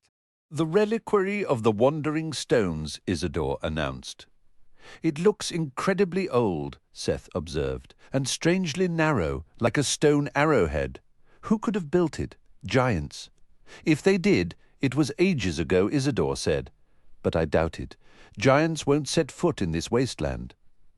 "I had a feeling," Merrick said, planting his hands on his hips as he scanned the barren landscape. "Though a little more warning would have been nice." "Would it have changed anything?" Isidore asked. "Honestly," Merrick replied, "no." We're not thrilled to be here either, Isidore said. But since when was winning the games supposed to be simple? Seth's attention shifted to the countless stones littering the dry plain apart from the central pyramid. Some were enormous upright slabs, like colossal dominoes waiting to fall. Others were smooth and rounded, ranging from the size of boulders to small houses. Whether large or small, jagged or symmetrical, each stone stood isolated, and many had fresh grooves gouged into the earth beside them, as if they'd recently slid to a halt. Do the stones actually move? Seth wondered aloud. You can see the trails, Isidore said, pulling her oilskin coat tighter as the wind whipped at it. If the wind didn't constantly scour the ground, those tracks would stretch for miles. But they're too heavy to just slide, Seth argued. This wind doesn't move them, and the ground is flat. Precisely. Isidore agreed. These trovants rarely stir when watched, though I once met a wizard who swore he hid and saw an entire procession of them marching across the prairie under a full moon. Those who come to this part of the sanctuary seldom leave, Merrick said grimly. Giants steer clear, and so do ogres and trolls. There's an old saying, to sleep here is to die here. Suddenly the nearest monolithic slab felt deeply threatening to Seth. What would he do if it began to slide his way? How do you fight a 20-ton rock? We have about an hour before the storm is on us, Isidore warned. Retrieve the blade before it hits, and we can fly southeast to find cover. To sleep here is to die here, Seth repeated quietly. Very few know of this place, Isidore said. You're benefiting from obscure lore I spent years uncovering. If the stories hold, even the reliquary itself doesn't stay in one spot. Are you coming in with us? Merrick asked. Isidore gave a dry laugh. This is your quest. We're just the ride. We'll wait out here. What if the storm arrives before we're back? Seth asked. Then we'll be gone, Isidore stated flatly. We can't weather it out in the open, and we dare not take shelter behind these rocks or inside the reliquary. I'll go in with them, Serena offered. It could be dangerous, Calvin cautioned. It will be dangerous, Serena corrected. Which is exactly why you'll want me along. Whatever you do, hurry, Isidore urged. The storm won't delay for us. Should I bring Serena? Seth asked. I'll stick with Merrick, Serena decided. Divide and conquer. Merrick took Serena from Isidore. The wind picked up, pelting them with dust and debris. I need cover, Isidore said. Basirus shifted back into his dragon form, tucking his wings and curling his great body around her like a living fortress. Seth picked his way toward the only visible opening in the impossible stone pyramid, dodging the larger solitary rocks scattered across his path. When he reached the base, he scrambled upward over a jumble of interlocked boulders, using both hands and feet until he arrived at the dark gap. You'd better examine your intentions, Serena cautioned. The stories say anyone entering with a wicked heart will be crushed the moment they step inside. What if my heart's pure but yours isn't, and I'm the one carrying you? Merrick shot back. Put me down, Serena said flatly. Set Calvin down too. Better safe than sorry. Seth lowered Calvin to the ground. He hoped that simply wanting his own memories restored would count as a worthy motive. He certainly meant no one any harm. With time slipping away, he didn't hesitate. He ducked quickly into the triangular opening. A narrow tunnel stretched ahead, roughly 15 yards. The staggering weight of all the boulders overhead pressed on his mind, and the air was so thick with the scent of stone he could practically taste it. The passage ended in a grand trapezoidal chamber deep in the pyramid's heart, where thin shafts of daylight filtered down from above. Now, here's a fascinating contradiction, Merrick remarked, crouching to ignite a small lantern. No one with dark intentions can enter this place, yet no creature of pure light could ever wield the unforgiving blade. It would take a very unusual individual to manage both. Why couldn't you? Seth asked. The power that sustains me is drawn from light, Merrick explained. But a shadow charmer, that's another story entirely. I can't hear the wind anymore, Calvin said, stepping into the chamber beside Serena. Seth realized the air felt unnaturally dense and still, especially with the storm raging so close outside. There should have been at least a strong draught whistling through the tunnel. "What's this?" Merrick wondered aloud, examining a pedestal set on a raised stone slab in the room's center. Seth hurried over. A narrow slot in the top of the pedestal looked just the right size to hold a blade. Do you think someone already took it? Seems that way, Merrick said. There has to be more to this, Serena insisted. Tell me about those friends of yours outside, Calvin said to her. Did they stay out in the storm because the entrance would have killed them? It's complicated, Serena replied. Let's say we actually find the unforgiving blade and walk out, Merrick proposed. What happens next? I don't know, Serena admitted. Can you trust Isidore? Not a chance. The moment she sees an opening to betray you, she'll take it. She's only here for the wizened stone. And she's your friend? Calvin asked, incredulous. That's exactly why I didn't want you mixed up in this, Serena said, her voice softening. Isidore helped me uncover crucial secrets, but she's dangerous. Allying with her is like playing with fire. I wanted to shield you from all that. You told me to go home, Calvin murmured. That stung. A sad smile touched Serena's lips as she pulled him into a hug. I wanted you home because I love you. It took me years to learn how to survive in these waters. I went through things I'd never wish on you, and I nearly died more than once. All the more reason I should be here to have your back, Calvin insisted. I'd probably feel the same if our places were swapped, Serena conceded. Even so, I wouldn't want anyone I care about tangled up with Bazirus and Isidore. We wouldn't have made it this far without her, Merrick pointed out. But I can see she's no ally. I won't let her snatch the wizened stone from us. Keep her in the dark, Serena advised. She won't make a move until she knows what to do with the blade. I think her threat to fly off was a bluff. Until she learns your secrets, she won't let you out of her sight. She's been chasing the wizened stone for centuries. A real mess, Merrick sighed. We need to reach another location before the storm passes, and our only chance of getting there in time hinges on that dragon. He won't be able to fly in this weather, Serena said. Dragons are tough, Merrick countered with enough incentive he might manage to run for it. Seth closed his eyes, extending his shadow-charming senses into the heavy, silent air, searching for any trace of a dark blade hidden in the gloom. Beneath the soles of his boots, Seth abruptly became aware of a frantic, chattering multitude. The sheer unexpectedness of it jolted him so badly that his connection to his power snapped shut on its own. Seth, you okay? Calvin's voice cut through his shock. You've gone pale as a sheet. Maybe I saw something that would make anyone pale, Seth managed, his voice tight. Serena leaned in. What is it? There are things right under where we're standing. A whole crowd of them, just babbling in total chaos. Calvin's expression turned serious. Can you still sense them? If I focus, Seth said, taking a steadying breath. Give me a moment.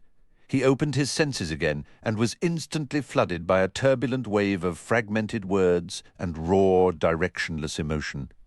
What were they? Ghosts? Lost spirits? He forced himself to listen past the noise.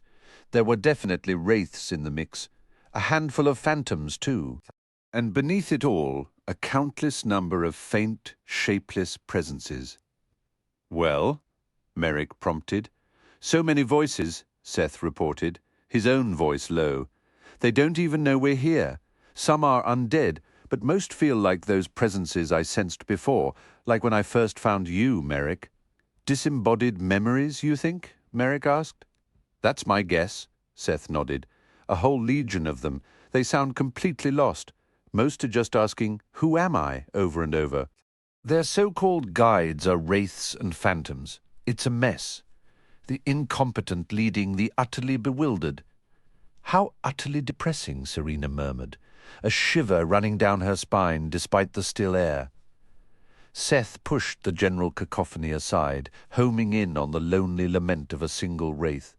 Its solitary sorrow, a feeling of being utterly isolated even in a crowd, resonated with him. "Can you hear me?" Seth sent the thought outward, aiming it like an arrow. "You speak to me." "I do." "I hear you, and I'm speaking to you," Seth affirmed, pouring a sense of calm into the projection. "You must feel terribly alone." "Always alone," the voice mourned, its tone hollow. "Forever." "Not at this moment," Seth countered gently. "I hear you now. Can you come to where I am?" No exit. The wraith despaired. The old ones forbid it. The old ones, who are they?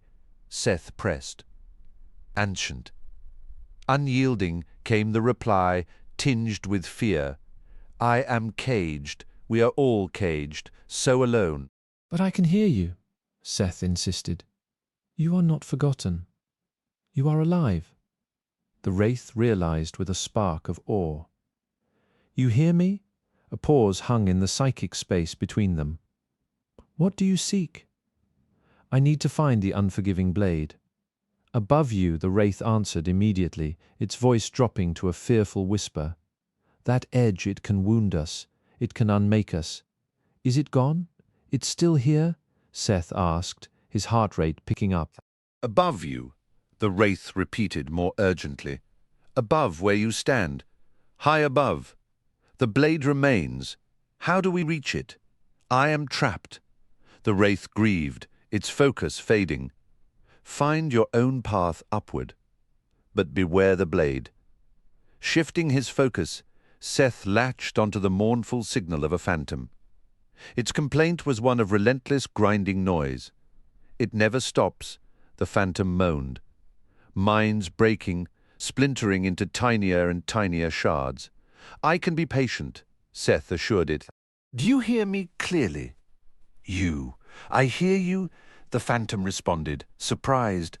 "The noise is constant, but your voice is distinct. You are a quiet shore in a raging ocean of sound. Can you help me find the unforgiving blade?" "That edge is sharp," the phantom warned, recoiling psychically. "I need a sharp edge," Seth stated plainly. "Can you tell me how to find it?" "I cannot ascend to your level," the phantom lamented. "The blade is higher still." "How do I get up there?" "Seek the gaps," it suggested cryptically. "Climbs." Seth tried contacting a few more wraiths and another phantom, but the first two had been the most lucid. He attempted to reach out to the swirling presences, the potential memories, but it was like shouting into a void. None could perceive him. He pulled his awareness fully back into the chamber. "The blade is still here," he announced, opening his eyes. "According to the memories?" Calvin asked. "According to a wraith and a phantom," Seth clarified. "They were the most coherent." "Do you think your own memories could be down there?" Calvin ventured cautiously. Seth had already wrestled with that grim possibility. "I thought about it. But those presences couldn't hear me at all. They're buried deep, sealed under this place. Nothing down there can get out, even if this is where Humbuggle dumps the memories he steals. Remember what the diviner said. She believed my memories had escaped." "I'll choose to see that as a good sign," Serena said, her tone firming with resolve. "Let's hope your past isn't part of that trapped, chattering misery. Wraiths have their uses when you're searching for something," Seth mused, a flicker of his old dry humor returning. "Or when you need an unsettling distraction in a fight." "Did they give any other clues?" Merrick asked, his practical nature cutting to the chase. "They said the blade is above us," Seth relayed. "We need to look for gaps, or find a way to climb."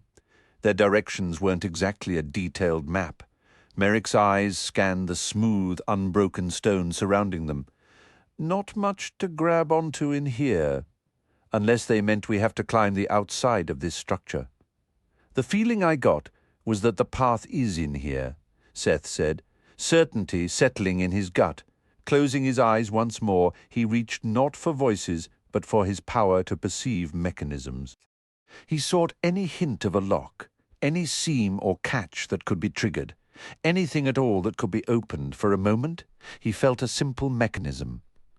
A small mental push tripped a latch, and what appeared to be a solid slab of stone shifted slightly, like a door. "Was that you?" Merrick asked, reacting to the sudden motion. "I'd do my best to contribute," Seth replied, hurrying over to the rectangular stone. It swung inward smoothly on concealed hinges. Inside, a rough-hewn staircase ascended into darkness. "Anyone feel like taking the stairs? Kendra, can you see anything?" Warren asked, as they moved away from the entrance. Kendra understood it must be growing dark for the others. She could see perfectly well in any ordinary darkness, and there was still a faint glow from the doorway behind them, which they had unsuccessfully tried to close. The massive stone slab wouldn't move an inch. "We're in a huge chamber," Kendra reported. "There are 4 large dragon statues on either side. Give a shout if they decide to stretch their legs," Warren said, "or spit something nasty, or even if they look a little too interested." "We'll have light in a second," Tanu announced, combining 2 liquids in a clear vial. Instantly, the mixture glowed with a steady electric light. "All right then," Warren said, looking around. "Dragon statues?" She wasn't kidding about seeing in the dark. "I believe they're purely decorative," Vanessa suggested. "They look too rough and ancient to be animated." "But that's often the trick," Warren countered. "You get comfortable, and then the crudely carved monsters come to life, somehow more terrifying because they're so primitive." "We could encounter the first guardian at any time," Tanu reminded them. "This hall is secure," Raxtus stated. "I would detect a dragon's presence." "Any clue who we're facing?" Vanessa inquired. "The guardians of the dragon temples were appointed ages before I was born," Raxtus explained. "Very few know who was chosen. They will have uniquely formidable powers." "Can you help us get through this?" Kendra asked. "I'll give it everything I have," Raxtus said. "The sole dragon I ever bested was in human form at the time." "That's only because you've never faced one in its true shape," Kendra pointed out. "Is that really an accomplishment?" Raxtus wondered. "You're undefeated," Kendra encouraged.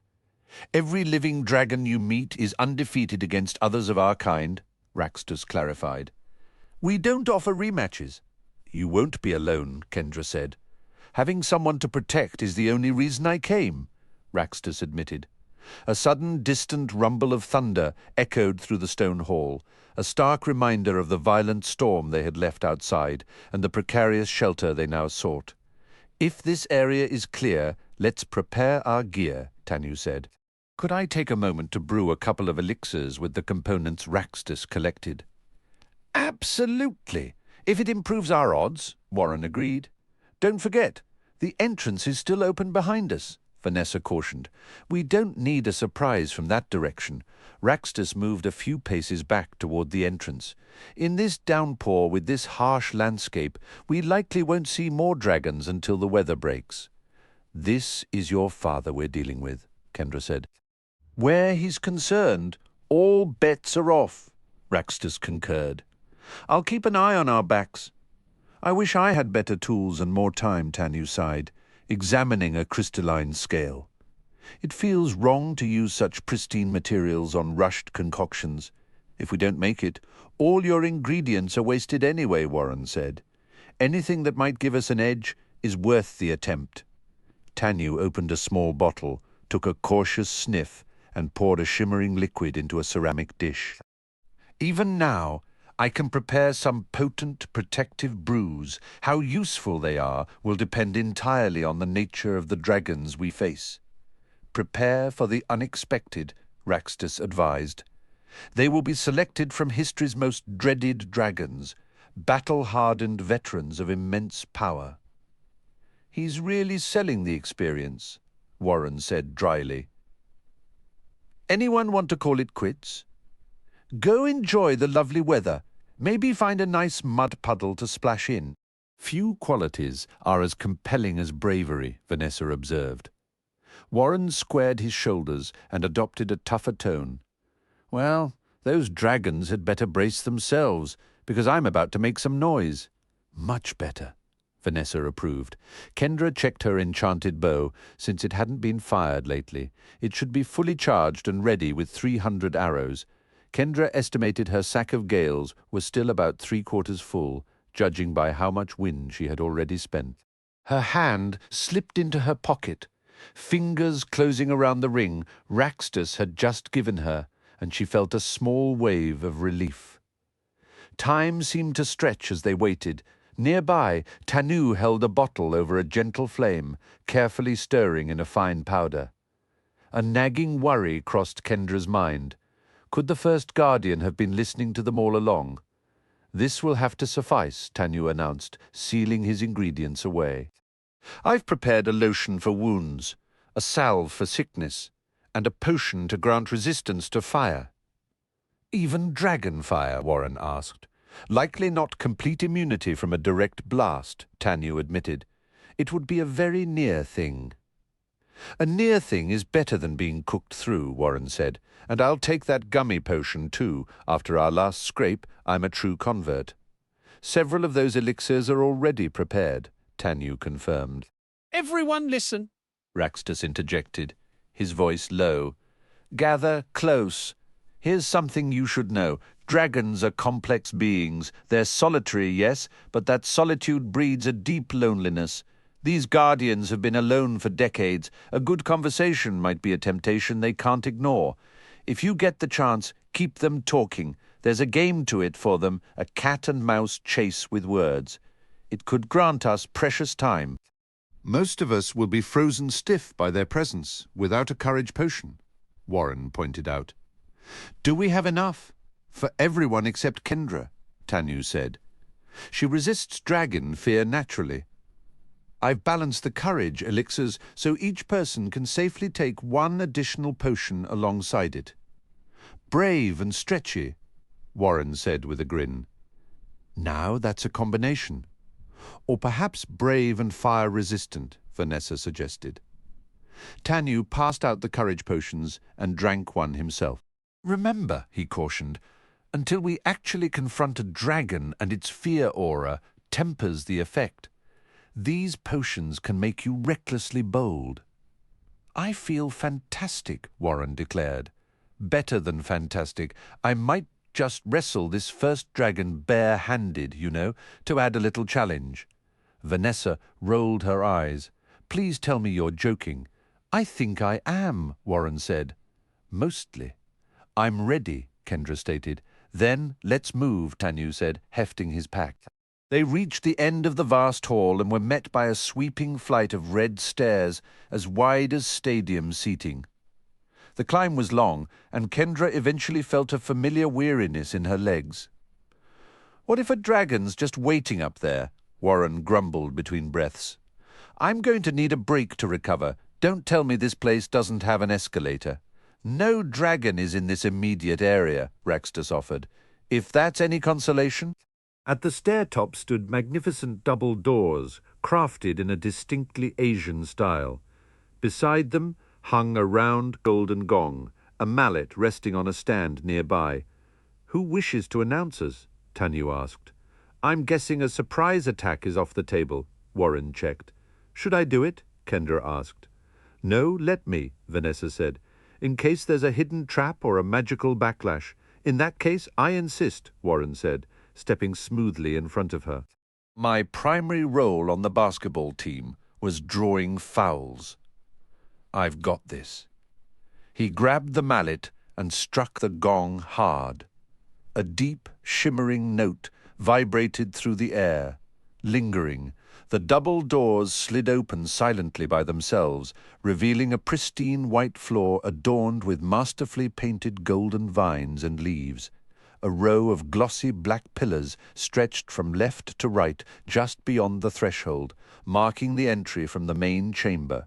Past, the pillars glittered an intricate labyrinth of flawless mirrors, As Kendra and the others stepped through the wide doorway, a long, serpentine Chinese dragon swept into view. It hovered with an undulating motion, its scales catching the light like polished coins. The magnificent creature had no wings, and small, pawed feet dangled along its coiling body. Its head resembled that of a fox, covered in golden fur, with eyes that shone like vivid emeralds.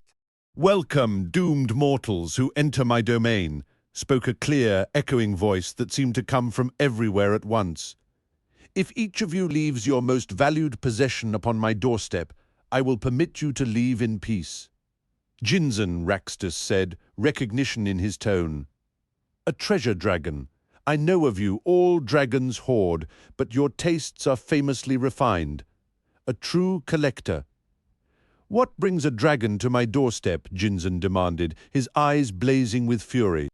"Are you unaware that I protect a relic designed to eradicate your entire kind? Cease this treachery immediately." "I've been having some restless nights," Raxtus replied. "The Harp of Ages sounds like the perfect remedy. By all means, step inside if you have a death wish," Jinzen said cheerfully. "I could use the workout." The heavy doors slammed shut, sealing them in. Coiling like a twisted ribbon, Jinzen darted away into the labyrinth of mirrors. For a long moment, countless reflections of his shimmering form stretched across the glass, distorting his shape to surreal lengths before he vanished completely. "First, let's even the odds," Warren said, dashing past the pillars toward the nearest mirror with his sword raised. Dozens of his reflections mimicked the motion in unison. The blade struck the surface with a loud clang and bounced back. "Youch!" Warren yelped, switching the sword to his other hand to shake out his stinging arm. He thumped the mirror with the hilt, then wiped his palm across it. Not even a fingerprint. He switched the sword back to his stronger hand, jabbing the glass twice and slashing once more without leaving a mark. "It's like solid steel.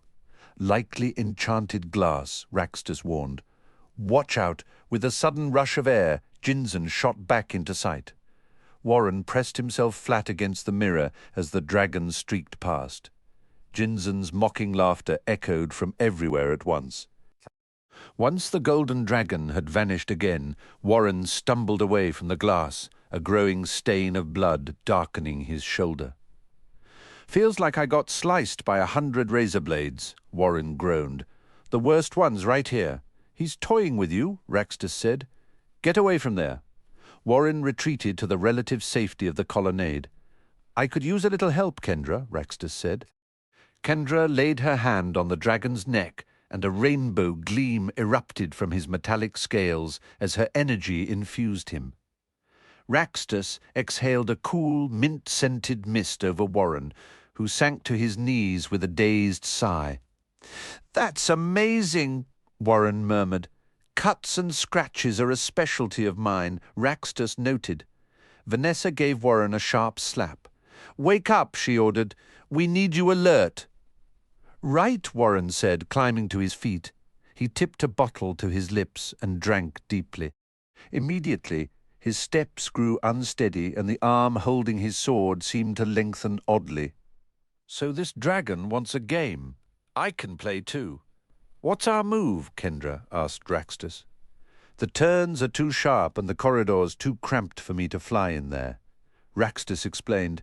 "Jinzen doesn't have wings to worry about. Let me see what I can figure out on the ground. He's terrifyingly quick, but not all that large. If I could just get my claws on him."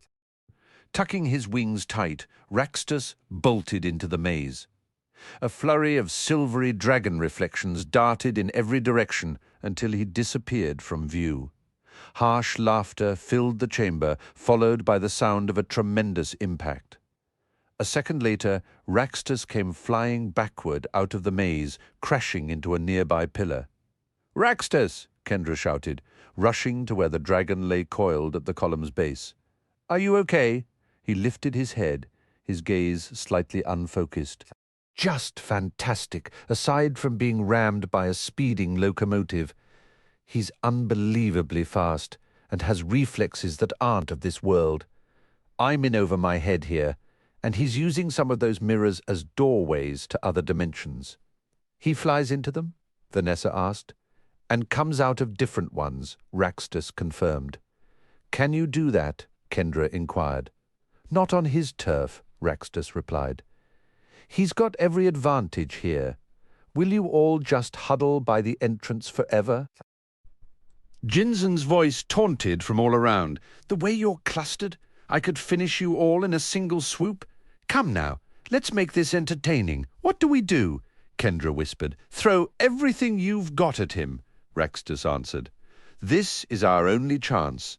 If I say the words fairy treasure, shut your eyes tight, Kendra murmured, holding up her hand to show the ring. Warren stumbled forward into the mirrored labyrinth, his sword held unsteadily in both hands. Speed elixir, Vanessa said under her breath. I'll take one as well, Tanu added. Me too, Kendra insisted. Just remember, Tanu warned as he passed vials to Vanessa and Kendra. This potion gives you a rush, but you'll crash hard afterward. He then followed Vanessa into the maze, their countless reflections merging and splitting before disappearing into the glass. Raxtus lifted his head as Kendra rested both palms against the smooth, radiant plates of his scales. His entire form began to glow, his tail giving a sharp flick as he rose. Whoa, that's some serious power. I'm fully charged. What's the plan? Can you take me to a part of the maze where the reflections are strongest? Kendra whispered. He's a light dragon, Raxtus reminded her. A glare might not stop him. Raxtus, could you be blinded by an overwhelming amount of light? Kendra asked. Sure, if it's extreme enough, Raxtus replied. I can't stare straight at the sun, for instance. You are a light dragon, Kendra said, a new determination in her voice. It's the best idea I have. Kendra sprinted into the maze with Raxtus beside her. The cleverly placed mirrors cast their images in every direction, creating a legion of Kendras and Raxtuses. In some corridors, the reflections seemed to stretch into eternity. While most mirrors showed accurate copies, others twisted them upside down, or enlarged them, or fractured them into 1,000 tiny replicas. They entered a chamber where the ceiling and floor were also mirrored, creating the dizzying illusion of infinite space in every dimension. Endless rows of herself and the dragon receded along impossible angles, and Kendra started bumping clumsily into glass walls. From the corner of her eye, she caught distant, fragmented glimpses of Jinzen and Tanu. She rounded a corner into a section where Warren's image multiplied again and again until she found the real Warren collapsed on the floor. The lower half of his body was flattened, and deep, tooth-shaped dents marred his chest, though no blood seeped out. Are you okay? Kendra asked, her voice tight. I'll live, Warren grunted. Lost my sword, though, and my legs need a minute to remember how to be legs. As Kendra watched, the impressions slowly faded, and his legs began to reinflate to their normal shape. Raxtus trotted over, a sword in his jaws, and dropped it next to Warren. Jinzen is impossibly fast, Warren said, pushing himself up. I thought I had a clean shot, but he ducked under my swing, ploughed right through me, and took a bite. Thank goodness for the potion, it kept my skin intact. I'm using my speed potion now. Vanessa's voice echoed from somewhere else. You call that speed? Jinzen's mocking tone seemed to come from everywhere at once. Quick for a human, I suppose. Warren, his body moving with an unnatural, boneless flexibility, swayed upright. Kendra heard a sudden gust of wind, and the mirrors began filling with a streak of endless, coiling gold. Raxtus shoved Kendra to the floor and vanished in a cacophony of shattering glass as a gleaming golden blur shot over her head. Hysterical laughter assaulted her ears from all sides. When Kendra sat up, Warren and Raxtus were gone. She was utterly alone, surrounded by thousands of her own terrified faces. The sounds of furious snarls and claws scraping against hard surfaces filled the air. This vase looks really expensive, Vanessa called out from a distance. A tremendous crash followed. Oops! No, no, no, no, no. Jinzen's voice screamed from every direction. Why would you do that? I've boosted my speed too, Tanu announced from another part of the maze. Get a load of this. Who makes a bridge out of jade? And these porcelain trees by the river look so delicate. The subsequent noise was like someone taking a sledgehammer to a crystal chandelier. Nubo! Jinzen howled in pure fury. Kendra heard another rush of wind and saw golden flashes streaking through the mirrors. Jinzen was coming straight for her. Look at the fairy treasure I found, Kendra yelled, raising her hand, squeezing her eyes shut and sliding on the ring. The light burned against her skin, flaring impossibly bright even behind her closed eyelids. She poured every ounce of her strength into the ring, feeling the glare swell into a physical force. Then came a sharp, popping sound, and the connection severed. The ring went dark and inert against her finger. Jinzen's voice tore through the hall, a raw mix of a roar and a scream. Kendra dropped low, hands clamped over her ears. "My eyes," the dragon bellowed. "You'll regret that deceit." His voice was accompanied by the chaotic smashing of glass, as if he were blundering blindly through his own mirrored walls. "You will pay dearly for this. Everyone stay down." Warren shouted over the noise. "This overrated lizard is mine, right after I break a few more of his trinkets. Where'd the little worm slither off to?" Hiding, Kendra flattened herself against the seam where the floor met the wall. A glance at her hand showed the ring's white stones, once forming a unicorn, were completely gone, leaving behind empty, dark sockets. Her surge of power had consumed them. In the fractured reflections, she could see Warren moving, struggling under the weight of two enormous poleaxes with cruel, crescent-shaped blades. He dragged their butts along the floor to keep them aloft, one axe pointing forward, the other held behind his back. He kept up a steady stream of chatter. "What's wrong, Jinzen?" Warren taunted. "You think just because you can't see us, we can't see you." The sounds of the dragon crashing had ceased. Was he holding still? Had his vision returned? Could he navigate this maze from memory? A flash of gilded scales flickered across a dozen mirrors, followed by a sudden whistling rush of air. "You know, a lot of dragons get sluggish in their later years." Warren jeaned, his arms trembling with the effort of holding the heavy weapons. "And they get so oddly attached to their clutter." Kendra watched, breath held as Jinzen arrowed directly toward the axe, Warren held behind his back. The dragon impaled himself, the blade shearing through scales and flesh for nearly a third of his length before he crashed to the floor, dragging Warren down with him in a tangle. Jinzen did not stir again. Getting to her feet, Kendra was misled by the endless reflections, dashing toward mirrored images of the still dragon several times before finally finding the true body. Raxtus arrived just as she did, and they found Warren grotesquely bent and pinned beneath the massive corpse. "I'm fine," Warren insisted, catching her horrified look. "Doesn't even hurt. I'm already pulling myself back together. That flash was brilliant, Kendra. I could see it through my eyelids. It worked perfectly." "You baited him into charging right at you," Kendra said, her voice shaky with relief. "He tossed me into a pile of loot," Warren explained, wincing as he shifted. "I found these axes right after your light show. He could hear which way I was facing and tried to take me from behind. I caught a glimpse of his eyes just before he hit, cloudy and white. He was blind as a cave fish, flew straight onto the blade.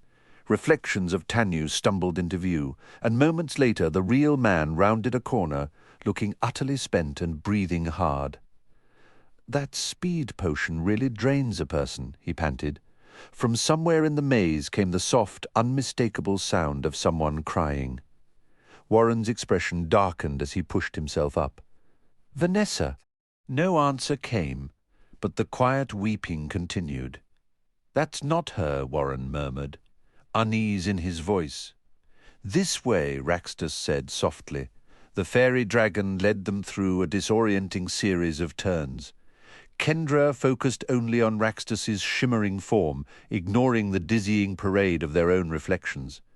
They found Vanessa just outside the maze's boundary in an opulent chamber overflowing with treasure.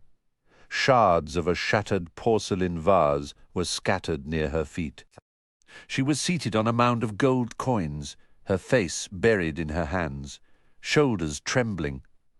Warren approached, but she twisted away from his touch. "Vanessa, what happened?" he asked gently. "I was so stupid." She wept, her voice thick with despair. "You were incredible," Warren reassured her. "We defeated Jinzen." "I knew not to look," Vanessa spat, her tone full of self-reproach. "I was a fraction of a second too slow. The whole world turned white. I've failed my part in this." She lowered her hands, revealing sightless, milky white eyes. Meanwhile, Merrick halted at the top of a short staircase, leading down into a circular room strewn with bones.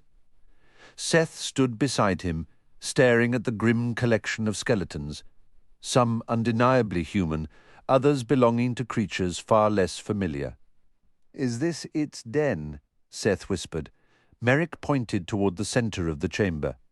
"Do you see that dark stone on the floor, the one standing taller than the bones?" "The square-looking one," Seth verified, "with those thin red streaks running through it." "There's something off about that rock," Merrick stated.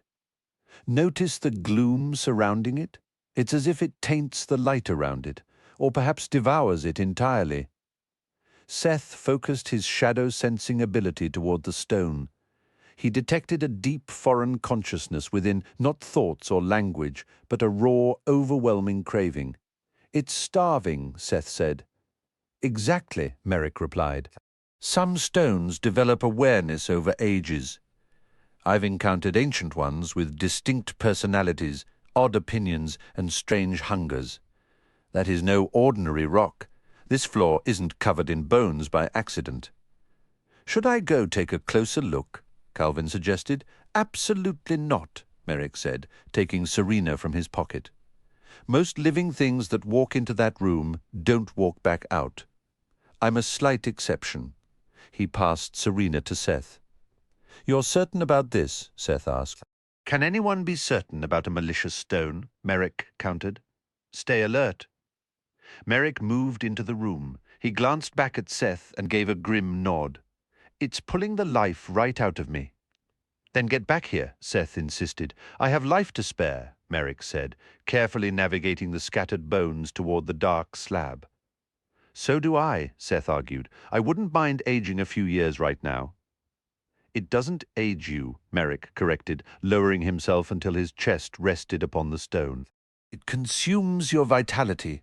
A baby in here would shrivel and perish, not mature. Come through now. It's feeding solely on me. Move quickly." Seth dashed into the chamber, his foot catching on a ribcage as he hurried across. Once he reached the far doorway, he turned and shouted, "I'm through. Go farther down the hall," Merrick instructed. Seth obeyed, and Merrick slowly rose from the stone and rejoined him. "You look exactly the same," Seth observed. "I'm among the undying," Merrick explained. "My life force is effectively limitless, and someone like me could never bear the unforgiving blade. That room was meant to stop anyone capable of wielding it. Now look, more stairs." They began to climb, the staircase winding upward through the massive walls of the pyramid to impossible heights. Seth found himself wondering how many seconds a regular person would have lasted in that room with the hungry stone. "Have you ever actually died?" he asked Merrick. "Many times over," Merrick answered, "and I am always reborn." "You remember living all those different lives?" Seth asked. "I have since you restored my memories," Merrick said. "Mine is a very long story. Being reborn can scramble your recollections. So can centuries of stillness. Some memory loss can even be restorative, like a deep sleep, letting a person rest and regain strength." From somewhere above came a low, persistent grinding of stone on stone. When they arrived at the next opening, they found a round room with a floor that curved up into the walls, like a wide, shallow basin. Circling inside it was a spherical stone boulder, its top nearly level with Seth's chin. "I don't like the look of this," Merrick said quietly. Seth reached out with his power toward the rolling sphere. To his surprise, he caught a single phrase repeating, like a mind trapped in an endless loop.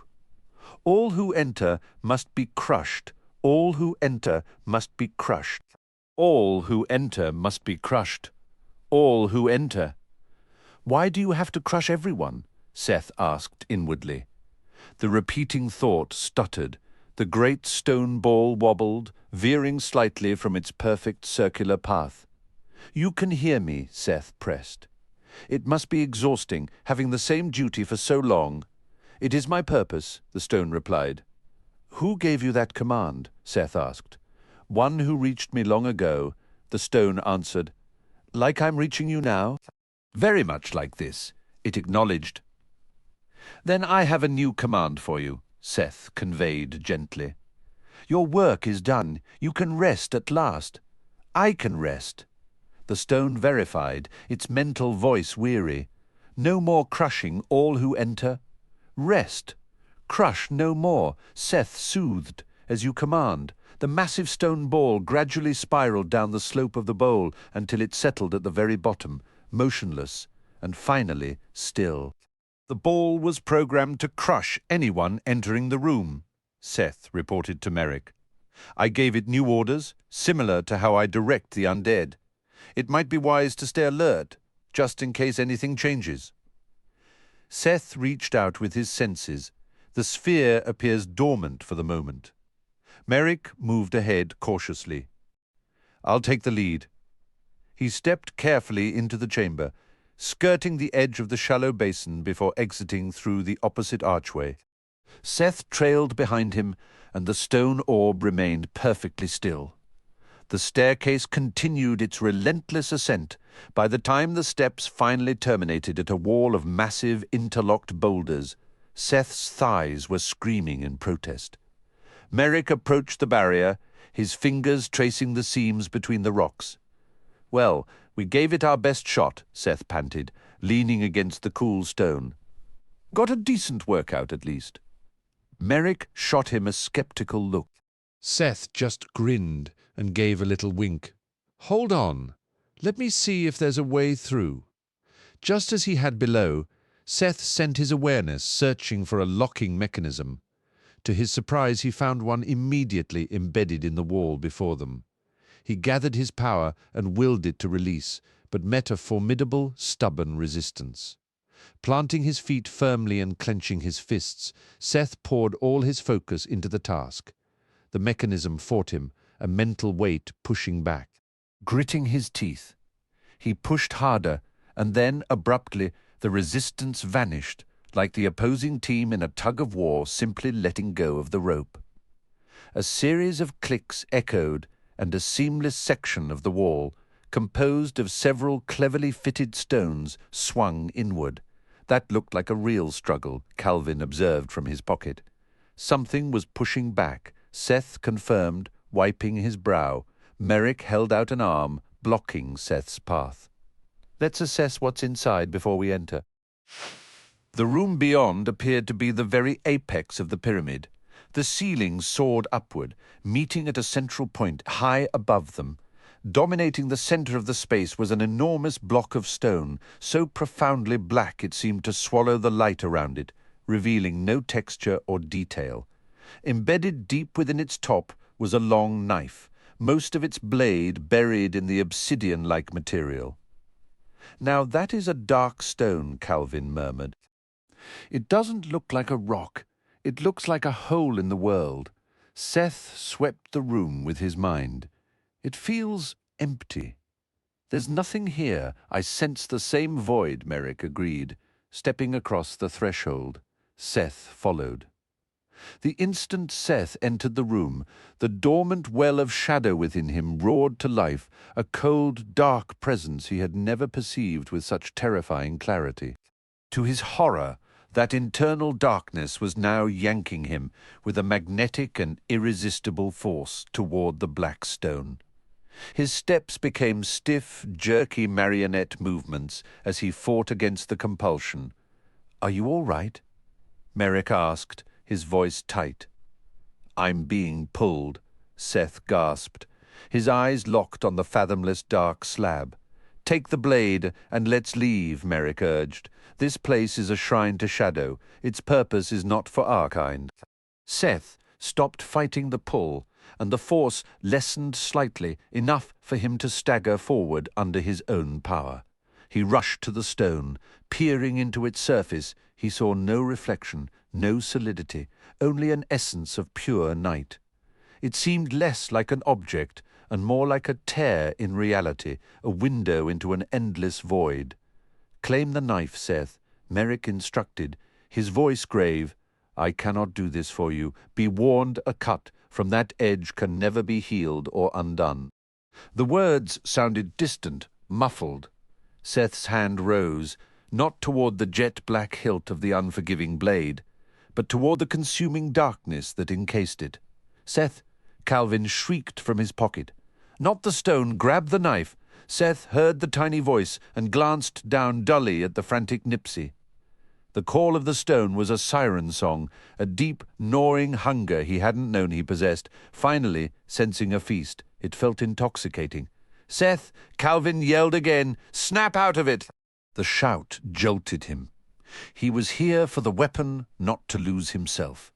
His gaze shifted to the dark handle and the even darker blade, which seemed forged from the same substance of absolute shadow. He wrapped his fingers around the hilt and pulled. The knife came free without the slightest resistance, feeling unnervingly light, as if the handle was the only solid part. A deep tremor shuddered through the ancient structure, rattling dust from the ceiling before settling. "I don't think that's a stone," Seth said, forcing the words out as he backed away. "It's more like the place where a stone should be, but isn't." Merrick watched the fine silt sift down from the sloped ceiling. "We have what we came for. We should not stay here another moment." The darkness did not communicate with words. It was a silent, cold craving that echoed in the hollows of his soul, a whisper of power that promised everything and demanded nothing less than everything in return. Seth felt the strange pull of the empty space where the stone should have been, a silent demand for him to carve a piece away and take it. His feet began to slide forward almost on their own. "Merrick?" he called out, his voice tight. "I need to get out of here now." Merrick's powerful arms wrapped around him, lifting him clear of the room and back onto the stairway. The moment his feet touched the steps, the haunting pull vanished. Seth refused to glance back. "We need to move," Merrick urged. "What about Isidore and Baziris?" Serena's voice held a note of concern. "We'll deal with that when we find them," Merrick replied firmly. "Follow me, and remember the chamber with the draining stone." Seth held the dark knife awkwardly, its edge seeming to drink the light. "I really wish this thing came with a scabbard." "I doubt a blade like that can be contained by anything ordinary," Merrick observed, his tone grim. "Maybe only absolute darkness could hold it." "You're probably right," Seth conceded. The pyramid remained eerily still as they made their way down the lengthy staircase. The spherical rock sat undisturbed in the bowl-shaped room, and Seth navigated past the draining stone just as he had before, keeping the knife extended carefully. The moment his foot hit the bottom step, the entire structure shuddered violently. A massive rock plummeted from the ceiling, smashing into the floor and sending sharp fragments flying. "Run!" Merrick shouted, staying close behind. Seth took off, racing through the triangular corridor as the pyramid groaned, and more stones crashed down behind them. He exploded from the passage into a raging storm. Lightning tore across the sky, its thunder drowning out the noise of collapsing stone. Merrick emerged right after, pointing toward a sheltered area where the rain seemed to curve away from an invisible dome. Isidore stood beneath it, perfectly dry, with Baziris beside her in human form. The sorceress gestured for them to come over. "She's using a spell," Merrick noted. Do we go? Seth asked, already half-drenched. The thunder felt like a punch to the chest. Be cautious if you do, Serena warned. We have unfinished discussions with both of them, Merrick said. But right now, shelter beats standing in this downpour. Seth sprinted to where the rain splashed against the unseen barrier. Isidore waved a hand, and a section of the dome momentarily stopped repelling the rain. Assuming it was safe, Seth stepped through into the dry space. Once Merrick joined him, Isidore sealed the dome again, muffling the storm's roar. I see your mission was a success, Isidore said, her eyes fixed on the shadowy blade. We have it, Seth confirmed. I think the whole pyramid is coming down. May I examine it? Isidore asked smoothly. No, Seth said flatly. Don't be greedy, Basarus pressed, his human face stern. This blade stays with me until I decide otherwise, Seth stated, his grip tightening. A sudden sharp memory flashed in his mind, his father's hands, steady and sure, sharpening a simple kitchen knife on a whetstone back home. The ordinary comfort of that moment felt a universe away from the artifact he now held. And what is your plan? Isidore inquired. Our journey is far from over, Merrick answered. We appreciate your assistance up to this point. We are not companions of mere convenience, Isidore assured him with a faint, knowing smile. This dome is a particular talent of mine. It has already deflected several rather determined falling rocks. Can the dragon fly? Merrick asked. We must keep moving. To where? Basirus demanded. The wild highlands, Merrick replied. Would that by chance involve the Dragon Temple? Isidore's question was pointed. Our affairs are private, Seth cut in. Am I not involved in your affairs now? Isidore countered, her tone turning coolly sarcastic. My help is not given freely, you know. I do expect a return on my investments, unlike some wandering charity. I cannot fly in this weather, Basirus grumbled. It's impossible. What about travelling on foot? Merrick pressed. Basirus let out a derisive snort. Run through the heart of the perennial storm all the way to the highlands. For what possible reason? To reach the Dragon Temple before the storm ends and the way in seals shut. Isidore guessed aloud, her earlier sarcasm replaced by sharp curiosity. Why would Humbuggle tie his schemes to that place? What has he hidden there? You are full of questions, Merrick warned, his voice low. You'll need a specific key to enter the temple, Isidore stated. Is that already arranged? Do you have other allies waiting? What we need is a way to get there, Merrick insisted. A journey to the Dragon Temple from here on foot would be futile before this storm passes, Isidore concluded. That holds true even for a dragon of Basarus's considerable strength. Ignoring the perils of the storm and the thunderbirds, such madness would require us to be true equals, and the blade would be my burden to bear. We'll manage on our own, Seth declared. Isidore's laughter was deep and full. Will you now? How swiftly do you move when the winds howl? I will be taking Serena with me.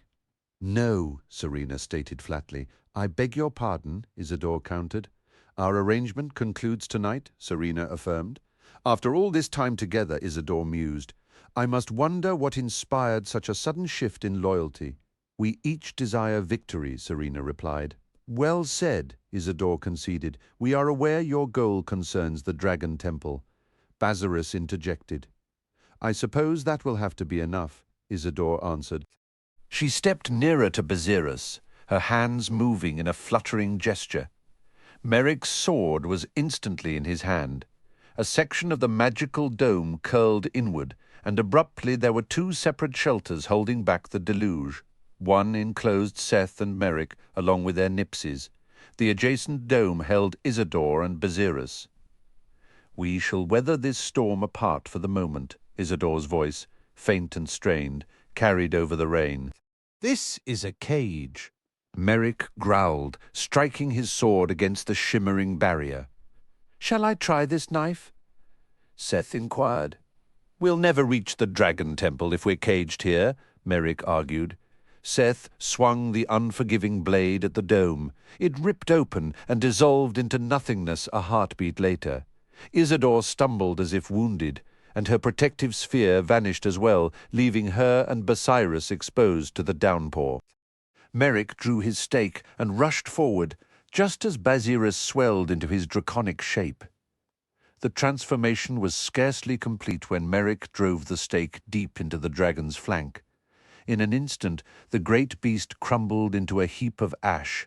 A flash of lightning illuminated Isidore's scream. Her cry was partly swallowed by the following thunder as the enchantress whirled and fled. Merrick slid his stake back into its sheath, making no move to follow. "Merrick, wasn't he our only means of travel?" Seth asked. "The partnership was over. They were taking us nowhere. How did you finish him so fast?" Seth pressed. "A dragon slayer has his specialized tools," Merrick explained.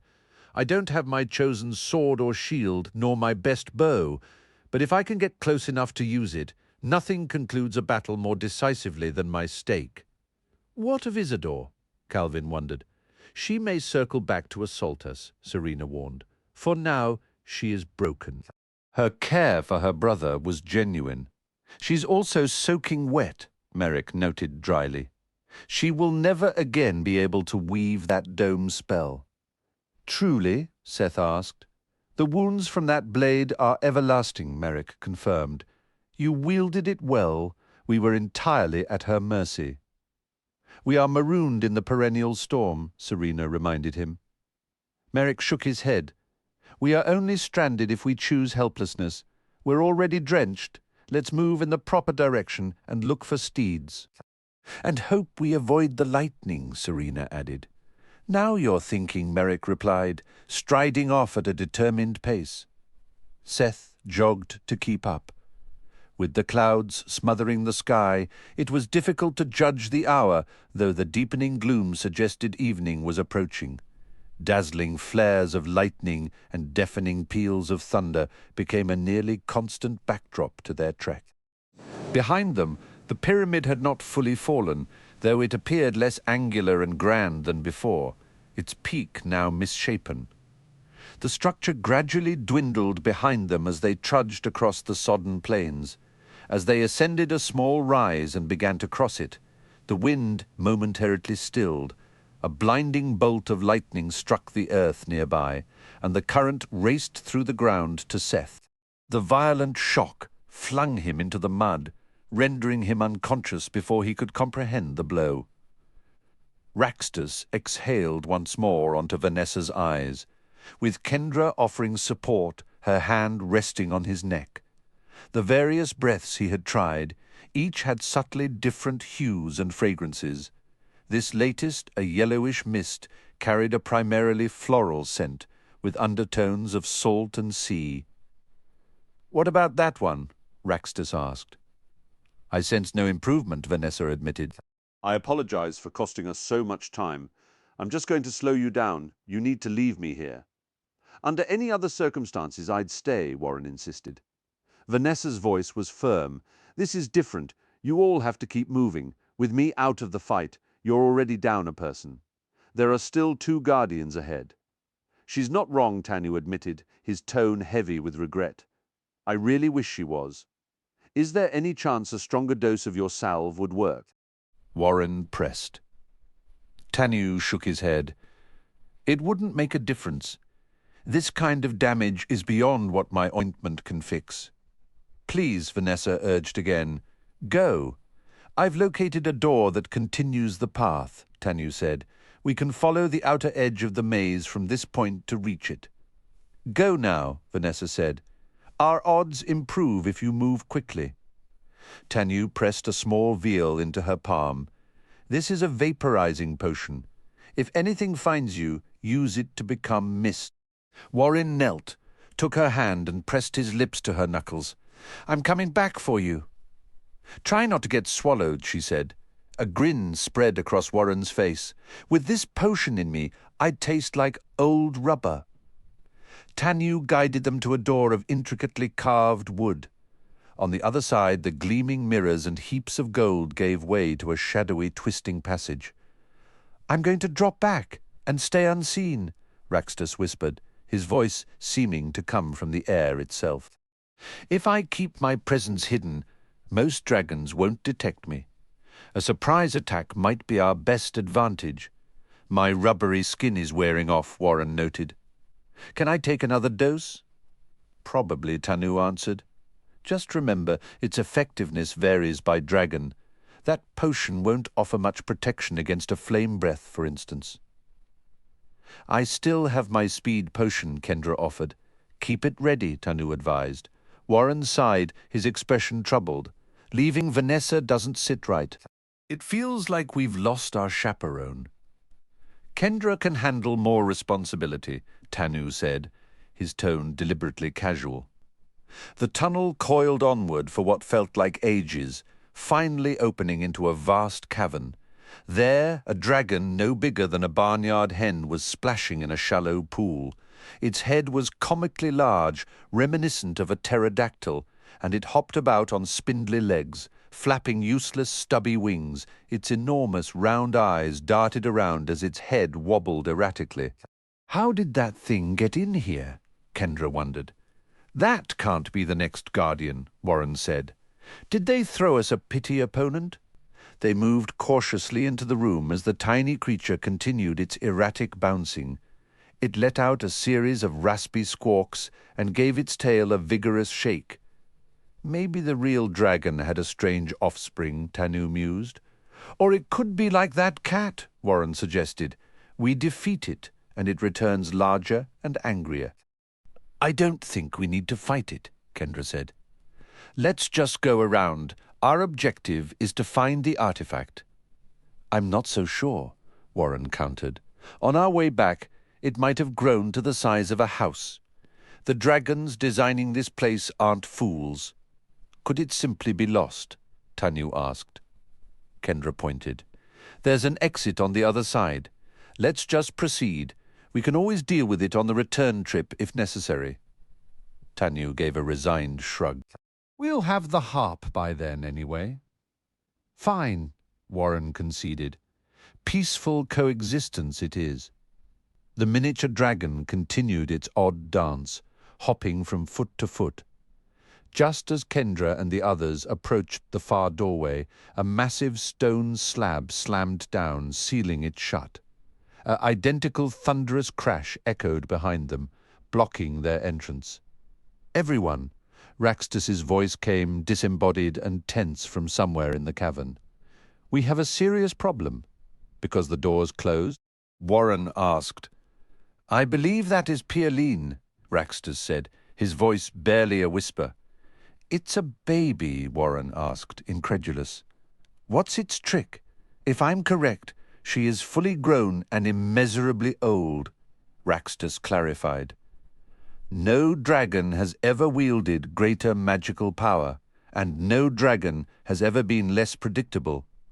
The little dragon dunked its face into the puddle, lifted it, and gargled noisily.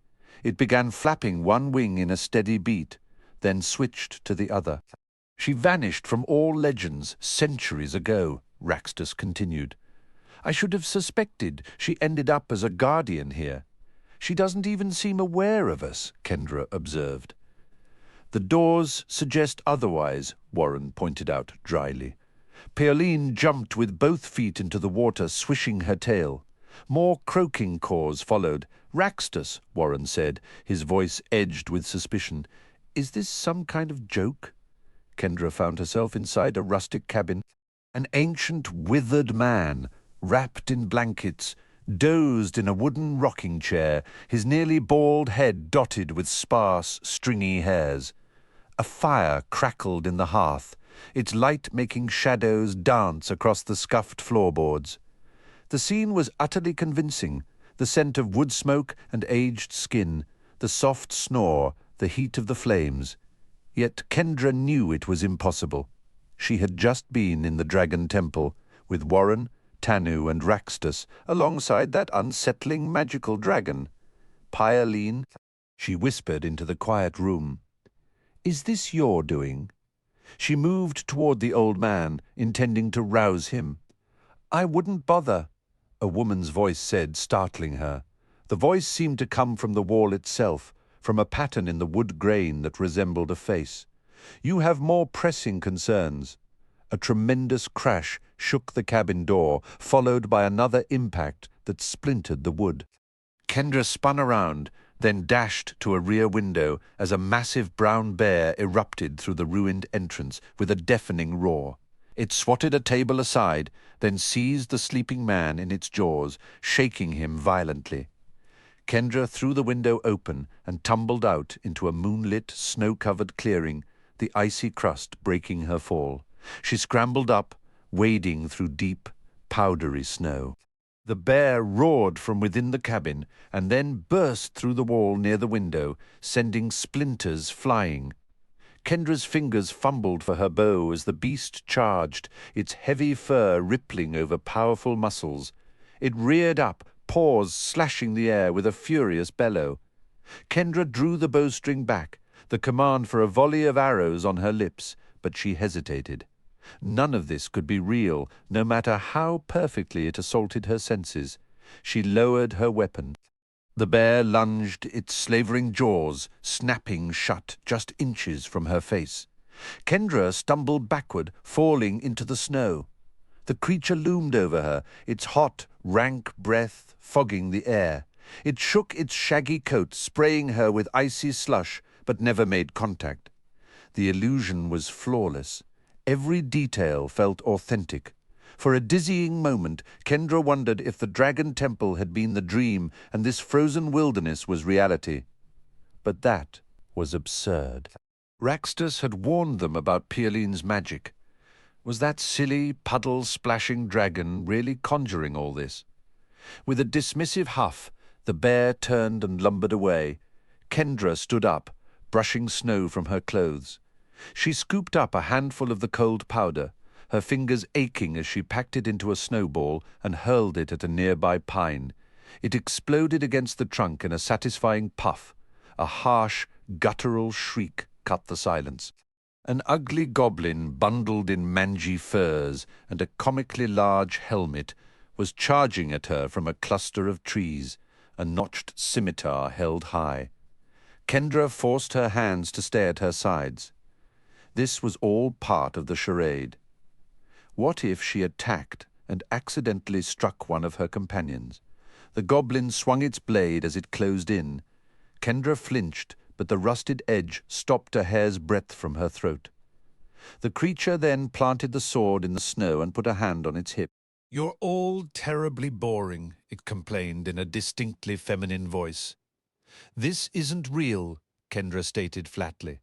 The goblin kicked at the snow. "It's real enough for now. We're here on important business," Kendra insisted. "You seek what should remain hidden."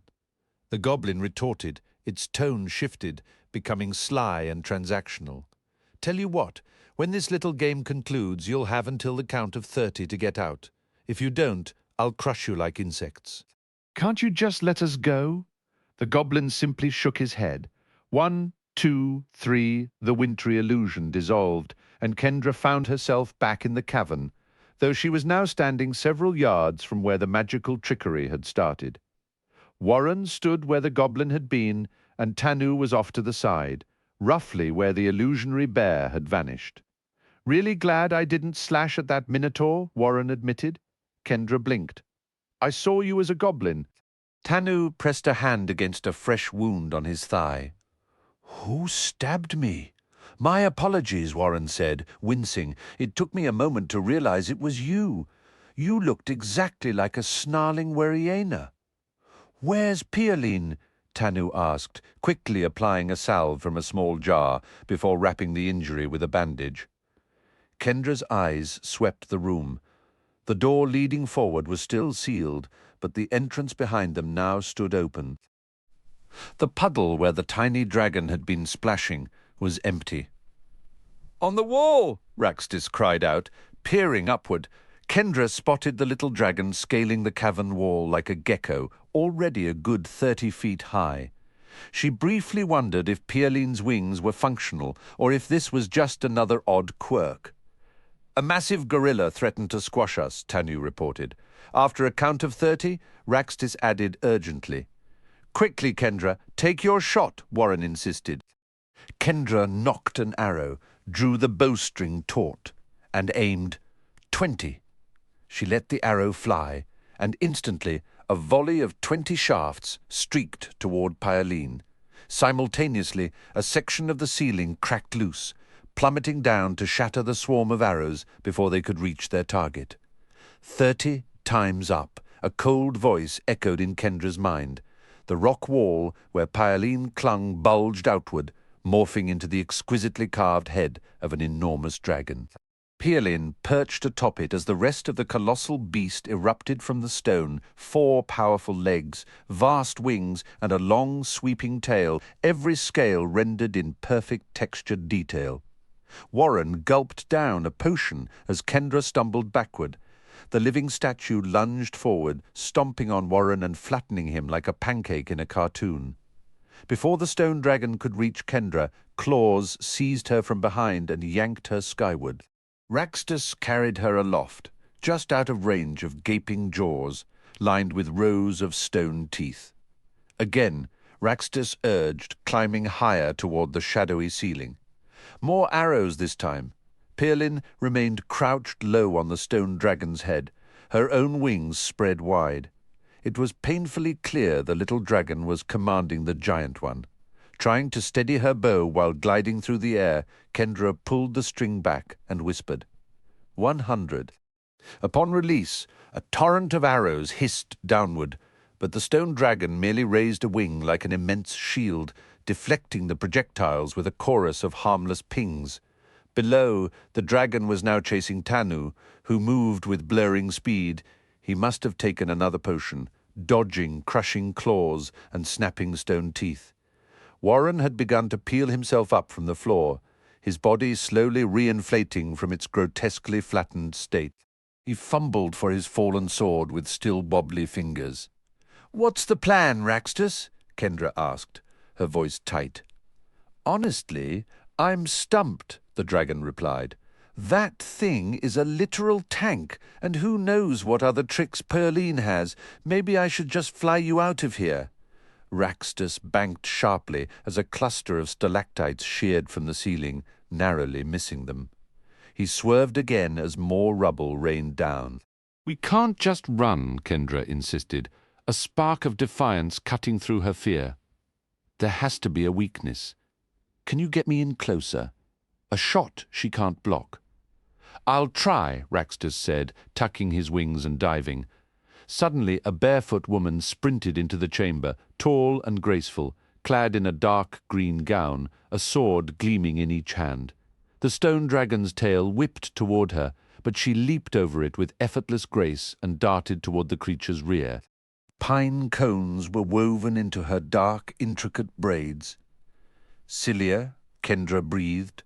The hamadryad, Cilia, moved with a fluid grace as Tanu kept evading the dragon's leading claws. Warren stumbled upright, gripping his sword, while Raxtus swept in close to the stone beast. Kendra drew her bowstring taut once more, murmuring 20 before releasing a volley of arrows. Instead of striking the dragon, the projectiles were swallowed whole as the creature tilted its head back and opened its jaws wide.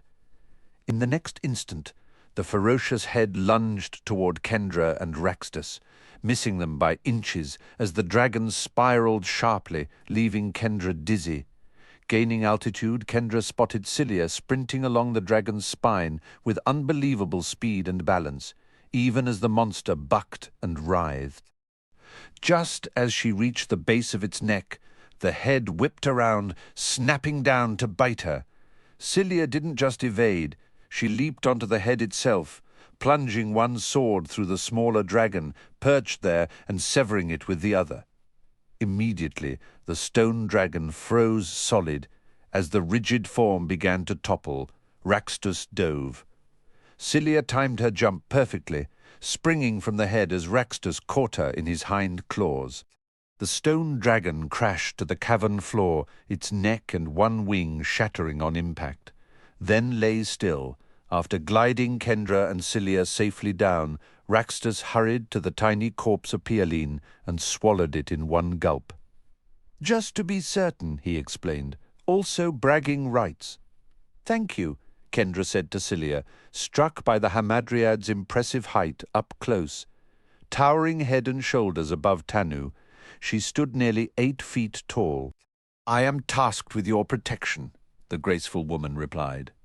Her arms seemed too slender to wield those long swords so effortlessly, yet, after swishing them through the air to clean off the gore, she smoothly sheathed them. So you'll stay with us until we get the harp? Kendra asked. I will serve for as long as I am needed, Cilia answered. Warren shuffled over, his words slightly slurred. Our odds just improved. Did you happen to see a woman in the previous chamber? He inquired. Vanessa urged me to make haste, Cilia said. Kendra, still curious, asked, Have you been in many fights? The Hamadryad offered a serene smile.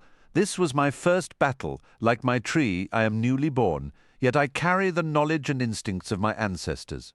Happy birthday, Tanu remarked. You showed up at the perfect moment. She was only a small dragon, Cilia noted. Merely difficult to reach. Hearing Cilia described as a newborn made Kendra reconsider how little she truly understood about magical beings. How many of them skipped childhood entirely? She glanced at the glittering fairy dragon. Thanks for saving me, Raxtus, again. We're all trying to save each other, Raxtus replied modestly. Did any of you see illusions? Kendra asked. Cockatrices were attacking a nest of dragon eggs, Raxtus shared. It was tough not to help, but I guessed it was a trick. I found myself in a grocery store, Warren said. First a cashier turned into a warriena. Then a minotaur confronted me in the produce aisle. Turned out it was Kendra. I was the hyena, Tanu added, touching his bandage. I saw vile creatures emerging from the ocean. One bit my thigh, but the fang went through me like a blade. I watched them slaughter innocent people fighting the urge to step in. Mind magic usually doesn't work on me, Kendra said. This magic assaulted our senses, Tanu explained. The impulses came from outside our minds, incredibly potent and convincing. Pialine wanted us to kill each other, Kendra observed. Good restraint, everyone except me, Warren said with a wry grin. And nice work finishing the job, Cilia. The Hamadryad gave a slight bow. One guardian remains, Warren said. Let's hope this last monster is fast asleep. Seth awoke, staring up at a rocky dome. The warm air carried the most delightful scent of wood smoke he had ever encountered. Outside his stone refuge, thunder rumbled loudly. Seth sat up with a jolt. He had been struck by lightning. Merrick crouched close by, his garments and armor smudged with dirt. Good to see you awake, Seth. You certainly attract allies from unexpected quarters. Across the small fire sat an older stranger draped in a deep brown cloak. He had a dignified handsomeness, silver hair, and a calm, penetrating stare. Someone Seth was sure he'd never met. Did you create this shelter around us? Seth inquired. The wandering stones deserve that praise, the man replied, though I might have encouraged them a bit. Seth tried to extend his awareness, probing for any consciousness within the surrounding rock, but sensed nothing. We're grateful. Forgive the bluntness. But won't this fire fill the space with smoke? The man gave a slight, knowing smile. Typically, yes, but the stones are permitting the smoke to seep out slowly. I've also picked up a trick or two about managing a fire. Seth glanced toward Merrick. Did the lightning strike knock you unconscious as well? I came to just moments before you, Merrick answered. Calvin, Seth asked next. Serena? Right here. Calvin's voice came from his pocket. Serena's with me. We were both completely out. Seth studied the stranger. How did you locate us? Out for a midnight stroll? Admiring this delightful weather?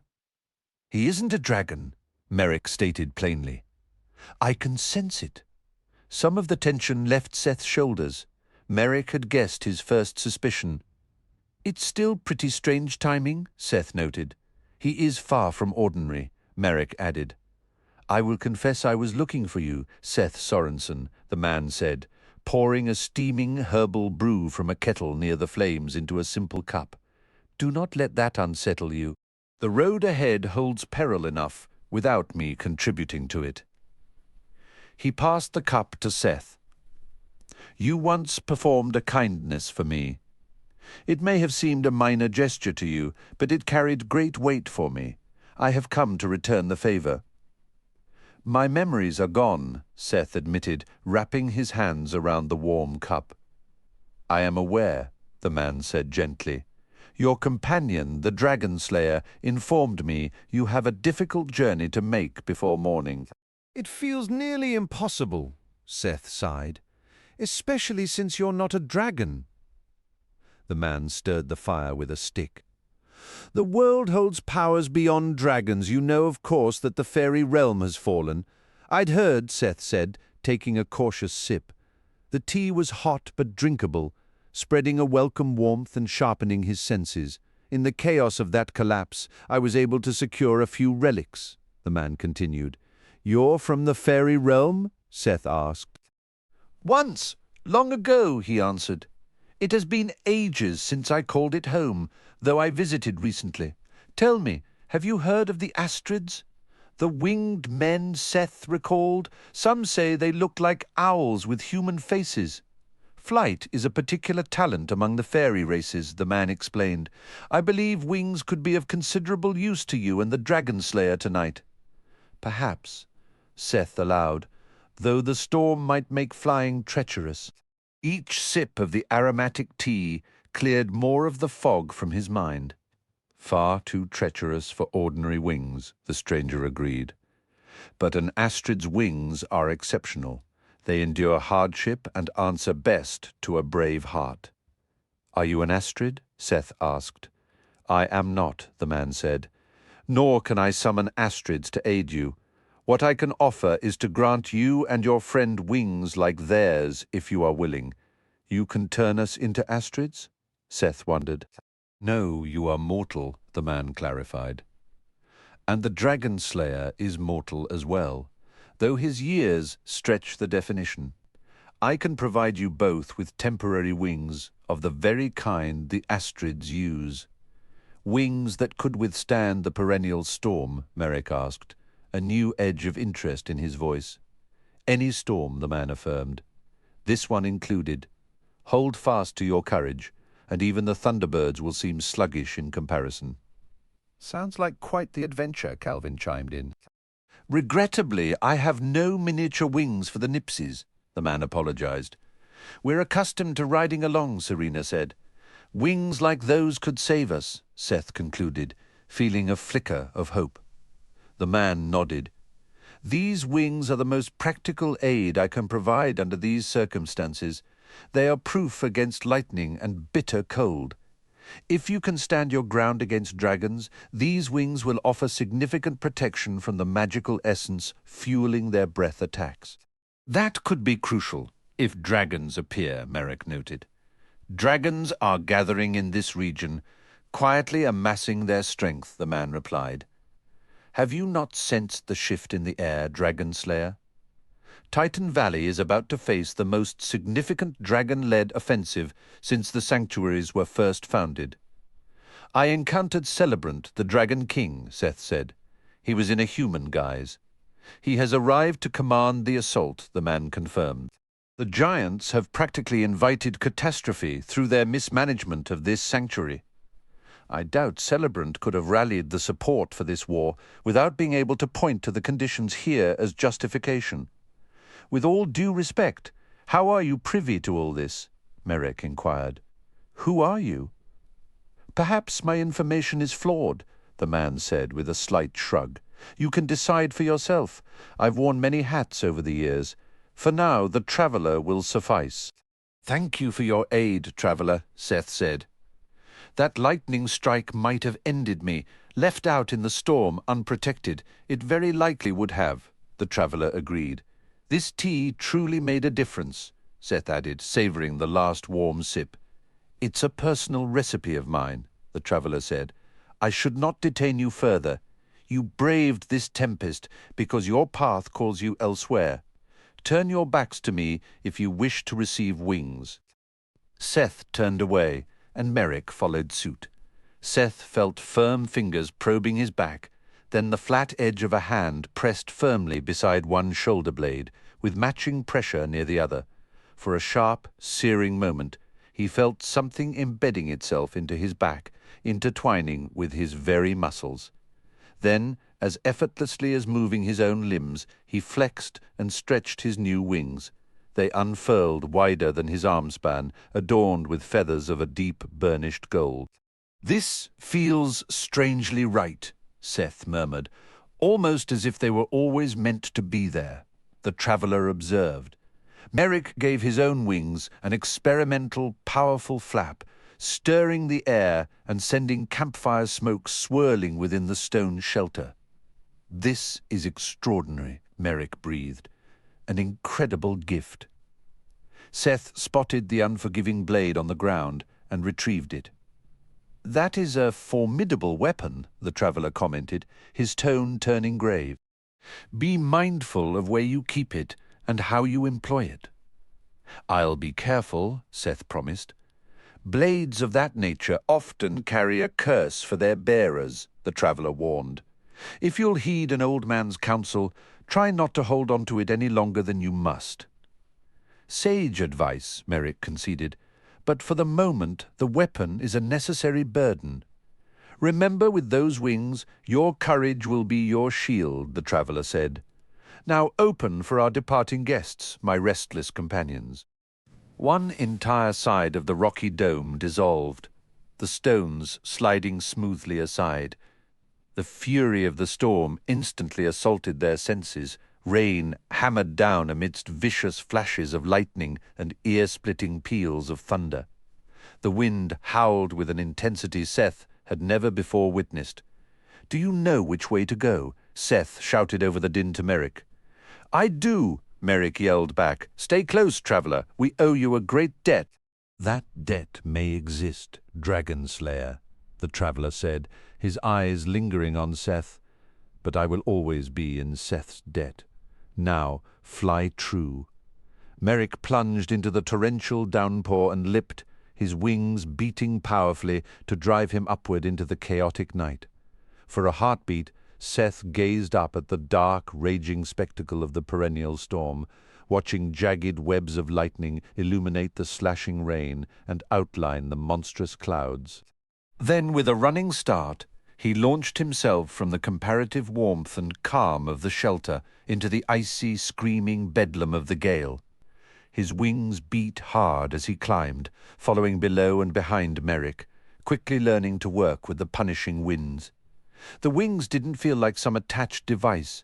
They grew from his back as a natural extension, and they responded instinctively, as if he'd been navigating violent storms his entire life. As they rose through the freezing deluge, both were instantly drenched, but even as the wind stole his body's heat, Seth didn't grow numb. The vigorous effort of flapping his wings generated a surprising, sustaining warmth. Soon, lightning wasn't just flashing above them, it crackled to their sides, and at one breathtaking moment even flickered far below their climbing forms, lighting up the abyss beneath their feet. The sky was a riot of colour, a violent canvas painted with brilliant yellows, stark whites, and fiery oranges. Yet what truly caught Seth off guard were the startling flares of emerald green and icy blue, punctuated by the occasional deep violet or crimson flash. A relentless cannonade of thunder shook the air, but to Seth's surprise, the blasts weren't as deafening as they had been before he'd earned his wings. The constant lightning made tracking Merrick's form relatively simple, and between the dazzling bursts, Merrick's own wings shed a faint, guiding luminescence through the torrential downpour. Seth felt a newfound control. He was far less tossed about than when the giant Bezirus had carried him ahead of the storm's fury. Here, in the very heart of the chaos, the wind currents were wilder and more powerful, but his wings responded with an almost intuitive grace, tucking, extending and angling into unique fluid shapes that propelled him swiftly in any direction he willed as the two winged figures climbed higher, skimming the ominous underbelly of the storm clouds. Seth became aware of massive shapes moving with an eerie calm. Great birds of prey with wingspans rivaling hang gliders soared sedately through the turmoil. 3 dark raptors drifted on one side of him, and 2 more kept pace beyond Merrick. Their arrival seemed to be a signal.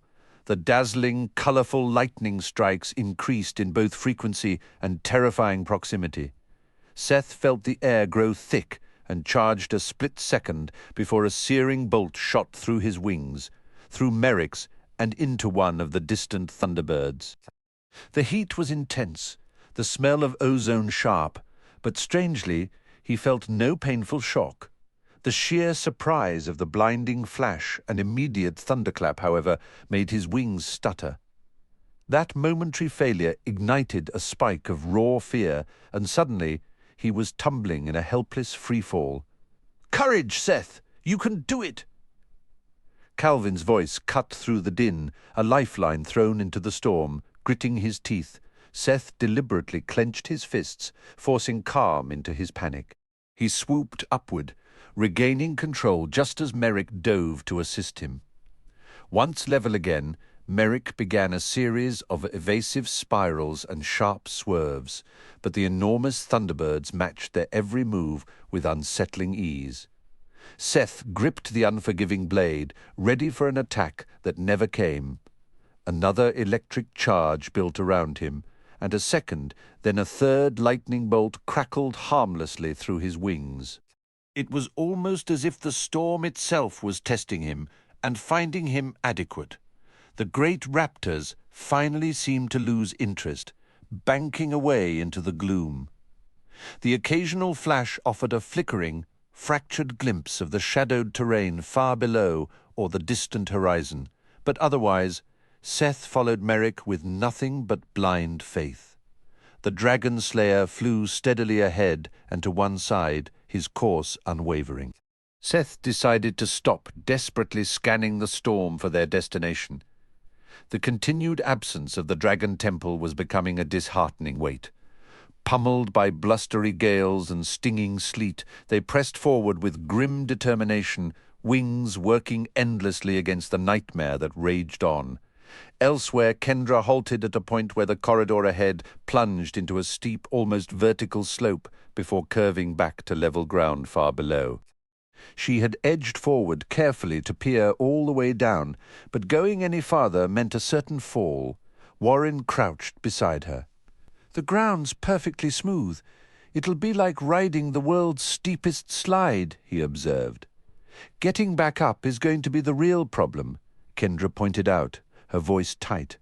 "Not with me around," Raxtus chirped confidently. "I can assist as well," Cilia added, her hands resting on the hilts of her swords. "We're burning daylight," Tanu reminded them, his large frame looking particularly unsuited for the drop. "Or whatever passes for it down here." "Let me go first," Cilia offered, drawing her blades with a soft ring of steel. "Who knows what's waiting in the quiet?" "All right," Kendra agreed, with an adroit bounding grace. The Hamadryad raced down the impossibly steep slope, part running, part sliding on her feet. Her voice echoed up moments later. "It's clear and quiet down here." "I can carry you, Kendra," Raxtus said, extending a foreleg. "Thanks," she said, eyeing the drop. "It just looks like jumping off a skyscraper." "I wouldn't mind a hand myself," Tanu admitted, leaning forward to peer down. Big guys and long falls are not a good mix. "I'll be right back," Raxtus promised, gently gripping Kendra's shoulders with his forelegs to guide her down. The dragon lunged forward, and Kendra experienced the dizzying sensation of a sudden drop before his wings snapped open, transforming the fall into a smooth, gliding descent that deposited her softly on the cavern floor. As Raxtus winged back to retrieve Tanu, Kendra moved to join Cilia. A pointed arch at the corridor's end opened into a vast space, its entrance partially obscured by hanging veils of silken thread. "Spiders," Kendra whispered. Cilia shook her head slowly. That's no ordinary spider silk. Soon Raxtus had ferried down both Tanu and Warren, and the group assembled near the archway. I've never liked the sticky feel of a web on my face. Raxtus confessed in a hushed tone, eyeing the entrance. I will go first, Cilia stated, her voice firm. My blades are sharp enough to cut through anything. The Hamadryad moved ahead, slipping past the fibrous curtains with the others close behind. The enormous chamber they entered was cylindrical, widening near the ceiling like an inverted funnel. Its walls, grimy and damp, held milky crystals that cast a feeble glow over the scene. From floor to dizzying height, the space was shrouded in drapes of grey webbing, with thicker cords woven into strange, intricate patterns overhead. Kendra nocked an arrow, her eyes searching the gauzy layers for any sign of movement. This place smells of decay, Cilia murmured. What could have died in here? Kendra asked. Rats. Oversized beetles, perhaps giant earthworms, Tanu suggested. Raxtus, however, was staring upward, his voice barely a whisper. I fear this may be Velrog. Warren glanced at him. Who's Velrog? The dragon gave a slight tremble. A twisted dragon with the instincts of a spider. Human children fear the boogeyman. Dragon hatchlings are warned about Velrog. Mothers use his name to encourage good behavior. What are his abilities? Tanu inquired. Raxtus crouched lower, his gaze fixed on the webbed chamber. The line between legend and truth is blurred. Tales say his webs can trap full-grown dragons. They claim fiery breath cannot harm him. He was the first of the demonic dragons, born from a dark wizard's corruption of a dragon egg. He was hatched in the depths of a decaying fortress and never knew the freedom of the open sky. Charming bedtime story, Raxtus Warren remarked dryly. So we're sharing a cave with your personal nightmare. Raxtus turned to Tanu, a hint of desperation in his eyes. Do you have any potions that could make a person slippery? Something to keep webs from sticking? A fascinating formulation, Tanu mused. I've never crafted such an effect, and I lack the necessary components here to experiment. Then we avoid the webs entirely, Raxtus insisted. If this is Velrog, we must strike first before he ensnares us. A brittle, humorless chuckle echoed from the shadows above. What curious guests, a detached, analytical voice remarked from the high darkness. Surface creatures escorted by a dragon of the air. Kendra scanned the obscured ceiling, but the complex web formations hid the speaker. Sections of the silken network trembled, suggesting something large was shifting within it. We mean you no conflict, Velrog, Raxtus called out, his voice betraying a crack of nerves. If you know my name, you know your fate, Velrog replied.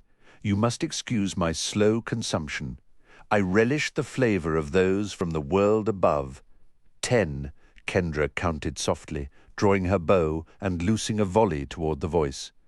The arrows shot upward, only to be snatched and held fast at various levels in the resilient webs, none reaching the deepest shadows. The webs are tougher than they appear, Warren observed grimly. The visitors bring playthings. Velrog's voice dripped with mockery. Crude instruments that prick and jab, pale imitations of tooth and claw. Bring your toys, surface walkers. Show me how you play. Suddenly the entire web structure shuddered. With a heavy thud, a dragon the size of an elephant landed before Cilia. Unlike the sleek scales of most dragons, Velrog was encased in segmented, bony plates, many tipped with sharp, thorn-like spines. His bulky form recalled some prehistoric armored reptile, but with 6 powerful legs and an extra, smaller set of forelimbs near his head. The heavy, rounded tip of his tail gave it the distinct appearance of a medieval flail. 50, Kendra called out, letting the bowstring fly. A cloud of arrows shot toward Velrog, peppering the dragon's form and revealing that the protective plates covering his body were more like tough leather than solid scale. With a violent shudder, Velrog shook himself like a drenched hound, sending arrows clattering in every direction. Cilia charged ahead, a blade in each fist, but the dragon launched himself upward, his bat-like wings beating the air to carry him just out of range. He opened his jaws wide, and a thick grey substance erupted in a focused torrent, like sludge from a high-pressure hose. Wherever the stream made contact, viscous webs instantly bloomed and spread. Cilia danced and leaped, twisting mid-air to evade the sticky spray for a heartbeat before it finally engulfed her, wrapping her from head to toe in a dense, mummifying cocoon. The trapped hamadryad writhed and fought, causing the cocoon to pulse and sway with her efforts. Her stifled, panicked cries made Kendra wonder if she could even draw a breath. Raxtus darted in, using his sharp teeth to rip the webbing clear from her face. Cilia sucked in a grateful gasp of air, and Raxtus took to the sky, streaking toward Velrog. This time, the dragon exhaled a shimmering silvery mist that solidified around Raxtus in mid-flight, instantly entangling him in a chaotic snare of filaments. With his wings glued to his sides, Raxtus tumbled to the stone floor. Hovering above, Velrog spat a compact grey sphere that burst over the fallen dragon, adding another tangled mass to the mess. Seeing the dragon's wings fully extended in flight, Kendra hoped it made him a larger target. She drew her bow and shouted, "80!" As the arrows leapt from the string, Velrog smartly tucked his wings tight against his body. The projectiles merely thudded against his armored hide as he dropped heavily to the ground. Once Velrog landed, legs sprawled awkwardly, Kendra pulled the string back once more. 50! She yelled. But when she released, nothing happened. She drew again, her mind racing to tally every shot she'd taken. Was the bow finally empty, or had she foolishly called for more arrows than remained? Meanwhile, Raxtus gnawed and clawed desperately at the confining webs, finally tearing enough away to scramble behind the thicker, curtain-like webbing for cover. A glance over her shoulder showed Tanu gulping from a vial and then swelling into a colossal version of himself, tossing the empty bottle aside. Warren was already at Cilia's side, desperately sawing at her bindings with a dagger. 10, Kendra declared, and a smaller volley of arrows thudded into Velrog's side. If nothing else, she could provide a distraction. Was it too much to ask for a lucky shot to the eye? 10, she repeated, and after the arrows flew, Velrog began to resemble a grotesque pincushion. 10, she tried once more, but the bow remained silent. 1, Kendra whispered desperately, but the string just snapped back with a hollow twang. Velrog shrugged off the latest arrows just as Tanu, now a giant with knees as high as Kendra's shoulders, stomped past her. The enlarged Samoan thundered toward the dragon, but Velrog simply took flight again and began hosing him down with the relentless web stream. Tanu ploughed forward, swatting at the accumulating strands, with some initial success, but as Velrog kept the stream fixed on him, the webs multiplied uncontrollably until the potion master was utterly immobilized. Stumbling sideways, Tanu crashed into a tall, sticky drapery and adhered to it as Velrog added even more layers of binding. Kendra tossed her useless bow aside and yanked out the sack of gales. Pointing the open mouth toward the hovering dragon, she untied the cord. No. Raxtus's warning cry came too late from his hiding place as a hurricane-force gust erupted from the sack, slamming Velrog backward into the wall. The dragon folded his wings and dropped to the floor as the entire chamber erupted into chaos. Every veil and curtain of web in the cylindrical room snapped and billowed madly, sticky cords lashing through the air, like enraged tentacles in the swirling maelstrom. Kendra frantically cinched the sack closed, but the devastation was complete. Raxtus now hung like a captured insect, wings twisted, pressed between layers of adhesive curtains. Warren had been caught by flying sheets of web, and Cilia remained tightly bound in her cocoon. Tanyu flopped and strained, but the restraining webs held him utterly fast. Only 3 sticky strands clung to Kendra, 1 on her right shoulder and 2 along her left leg. When she tried to pull the cord from her shoulder, her hand became instantly stuck. No amount of desperate tugging could free her palm or her shoulder from the gluey line. Velrog scurried through the tangled, draping webs as if they weren't sticky at all. He shot a stream of grey webbing at Kendra, wrapping her from shoulders to knees in a warm, soft cocoon that only grew tighter the more she struggled. "I haven't enjoyed a feast like this in years," Velrog boasted, turning towards Cilia. "This one is a rare treat, long and lean, overflowing with life." I'd nearly forgotten the rich taste of a tree maiden. "I'm heartier," Tanyu offered. "No, try me," Warren argued, straining against the webs that held him. "He leaves a wild aftertaste.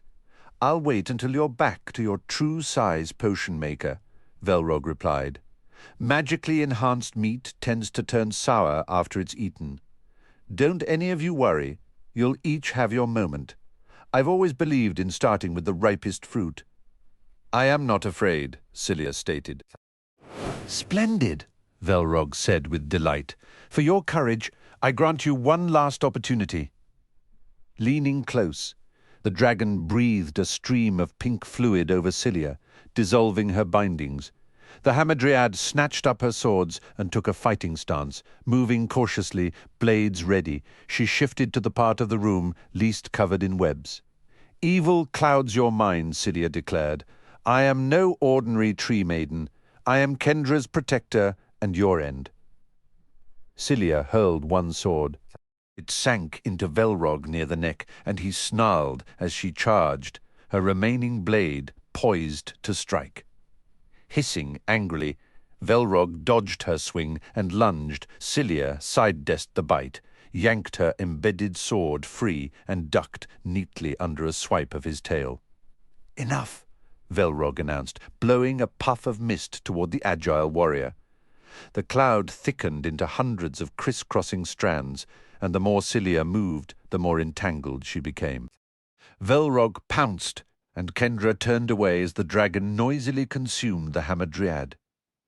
Kendra fought against the webs holding her, tears of frustration welling as her muscles failed. She toppled over, the sticky strands pinning her to the floor.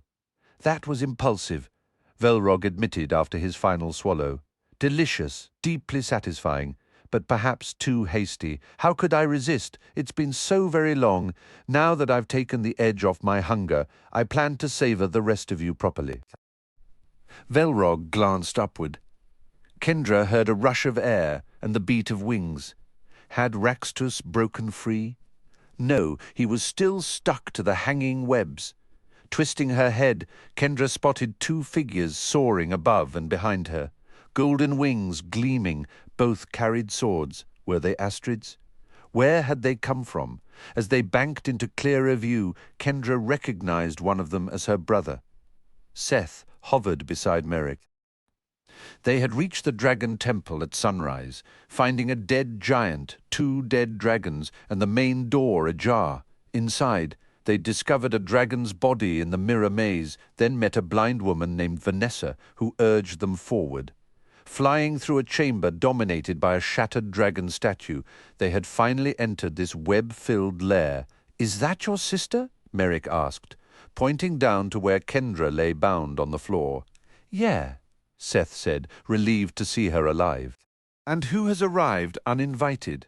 the dragon called out. "A couple of little birds." "Velrog," Merrick warned Seth. "He hunts like a spider. He's getting ready to feed. Split up." Seth veered one way and Merrick the other. Seth's wings twitched involuntarily, jerking him sideways, just as a grey ball of webbing shot past, narrowly missing him. As he flew closer to the scuttling dragon, Seth weaved between hanging webs and drifting tendrils, his golden wings slicing cleanly through any strands they touched. With the stake gripped tightly, Merrick dove toward the dragon, only to swerve aside as the creature's heavy tail swung like a club, costing him his opening. The dragon responded by firing a focused jet of webbing straight at him, but Merrick darted behind a curtain of hanging webs, and the stream fell short. Seeing his chance, Seth shot forward. The beast wheeled and exhaled a thick, grey mist. Seth extended his long knife and spiraled into the cloud, his wings churning like blender blades, and emerged with only a few sticky strands clinging to his form. He landed beside the dragon and slashed at one of its legs. The cut met almost no resistance, making him think he had missed until the limb simply dropped away. With a piercing shriek, the dragon listed toward him, and Seth drove the unforgiving blade upward into its belly. The blade slid in without effort, as though piercing water. The dragon went rigid, trembling faintly. "How?" it whispered, each word a struggle. "Your blade." "I have failed. I yield." "You yield?" Seth asked, taken aback. "Seth," Merrick called from above, "give the beast a clean end. Remove the blade," the dragon pleaded softly. "Please." Seth saw the plate-like scales around the wound already withering, turning dark. "Hurry, Seth," Raxtus urged. "It's no trick," the dragon gasped. "Mercy, I give you my word." Seth withdrew the unforgiving blade, but kept it ready. On unsteady legs, the dragon turned and lowered its head before him. "Be swift," it whispered. Seth brought the dark blade across its neck. It passed through easily, though one stroke wasn't enough to fully sever the head. 2 more quick cuts completed the grim task. The dragon slumped, motionless. Seth stepped back, staring at the weapon in his hand. Just how powerful was it? What had the dragon experienced while the blade was inside? Merrick landed beside him. "Well done. First, dragon." "Second," Kendra called out from her web-wrapped prison. "Unless you've taken down others since we last saw you." "First one I can recall," Seth said. "Hey, Kendra, where did you get wings?" she asked. "Met an old man out in the wilderness," Seth replied. "Right after I got struck by lightning." "You've been keeping busy," said a man tangled in webs nearby. "I'm Warren, Seth. Good to have you back." "Nice to meet you," Seth answered. "I suppose I used to know you."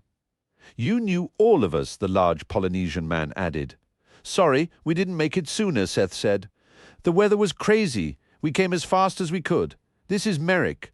He's pretty handy against dragons. Can I tell them?" Merrick gave a nod. "He's one of the legendary dragon slayers," Seth announced. "Wait," Kendra said. "One of the original 5? A son of Conrad? You know your history," Merrick acknowledged. "I've already watched him turn a dragon to dust," Seth added. "Our group took out a couple ourselves," Warren remarked under his breath. "Your team fought well," Merrick said respectfully. "I've never seen a dragon sliced apart like Jinzen was, and Pialine has avoided death for centuries." "The leader of Dragonwatch is searching for the legendary dragon slayers," Kendra informed him. "Are you aware there's a dragon war happening?" "I'm catching on," Merrick replied. "Your brother recently helped restore my memories." "Now that's ironic," Kendra said. "If only we could get Seth's memories back too." "His memories existed apart from him," Seth explained, "almost like a ghost. Mine are probably floating around in a similar way." "How did you find him?" Kendra asked Seth. "A happy accident," Seth said, with a slight shrug. "You still don't remember me," Kendra noted, a hint of sadness in her voice. "Not from my old memories," Seth admitted. "Hopefully soon. I'm Tanu," the giant Polynesian said. "If you free me, I can help the others. I'd guess that dragon has a gland in its mouth that produces a fluid to dissolve these webs." Seth held up the unforgiving blade. "I can't use this near anyone. It's too risky. I'll use my wings to free Tanu," Merrick offered. "I'm not usually this big," Tanu added. "I drank an enlargement potion." Merrick took to the air, swooping close to Tanu and using his wings to slice away great sections of the sticky bindings. Seth walked over to where Kendra was trapped. Seth glanced at the smaller dragon tangled in the webbing. "Who's this one?" I'm Raxtus, the dragon replied, his voice surprisingly clear despite his predicament. It's good to finally meet you, Seth. I'm a friend. Kendra gave a quick nod. He's telling the truth. Nice to meet you too, Seth said, though his focus quickly shifted back to his sister. Looks like you're the one in a bind this time. I wouldn't have abandoned you on that giant mushroom, Kendra insisted. I was just trying to make the most of a captive audience. The whole situation was incredibly delicate. It still is in a lot of ways, Seth admitted, rubbing the back of his neck. Do you understand that we're on the same side? Kendra pressed. Generally, yeah, Seth said. I've confirmed you're my sister, but I've still got a ton to figure out. Can we at least agree that we don't want dragons ruling the world? Kendra asked. Absolutely, Seth answered without hesitation. And we can agree we don't want Ronodin taking over the fairy realm. Definitely not, Seth said firmly. That's a start, Kendra said, a hint of relief in her voice. She then gestured to the massive guardian dragon. So this is the third one you've fought today inside this temple? It should be the final guardian, Kendra confirmed. Thanks for the help, by the way. Is the storm still going crazy out there? It was brutal, Seth said, his expression turning wry. It was finally starting to slow down when we got here. The sun was even trying to break through. Oh, and it was raining purple frogs. Literally, frogs? Kendra asked, her nose wrinkling. Yep, Seth verified with a grimace. Live ones, tiny and disgustingly slimy. That's gross, Kendra said. Tell me about it, Seth admitted. Nearby, trailing a short cape of torn webbing, Tanu trudged over to the fallen dragon, Velrog. He crouched, pried the massive jaws apart, and then, with a powerful heave, forced them open far wider than nature ever intended. The gigantic Polynesian leaned in, poking around inside the exposed maw. If the storm is really winding down, we need to move fast, Kendra said, urgency returning to her tone. The dragons could attack at any moment. Who knows how many might descend on this temple? Sooner or later, they'll realize we took out the guards they posted. We have to find the harp before they get here. I've got it, Tanu announced, turning with a triumphant smile. He held up a small, pulpy pouch of tissue. Let me mix this into a proper solution, and I'll have everyone free from this webbing in no time. Tess, Emery called from the doorway, fetch your brother and meet me in the main hall. There's something you both need to see.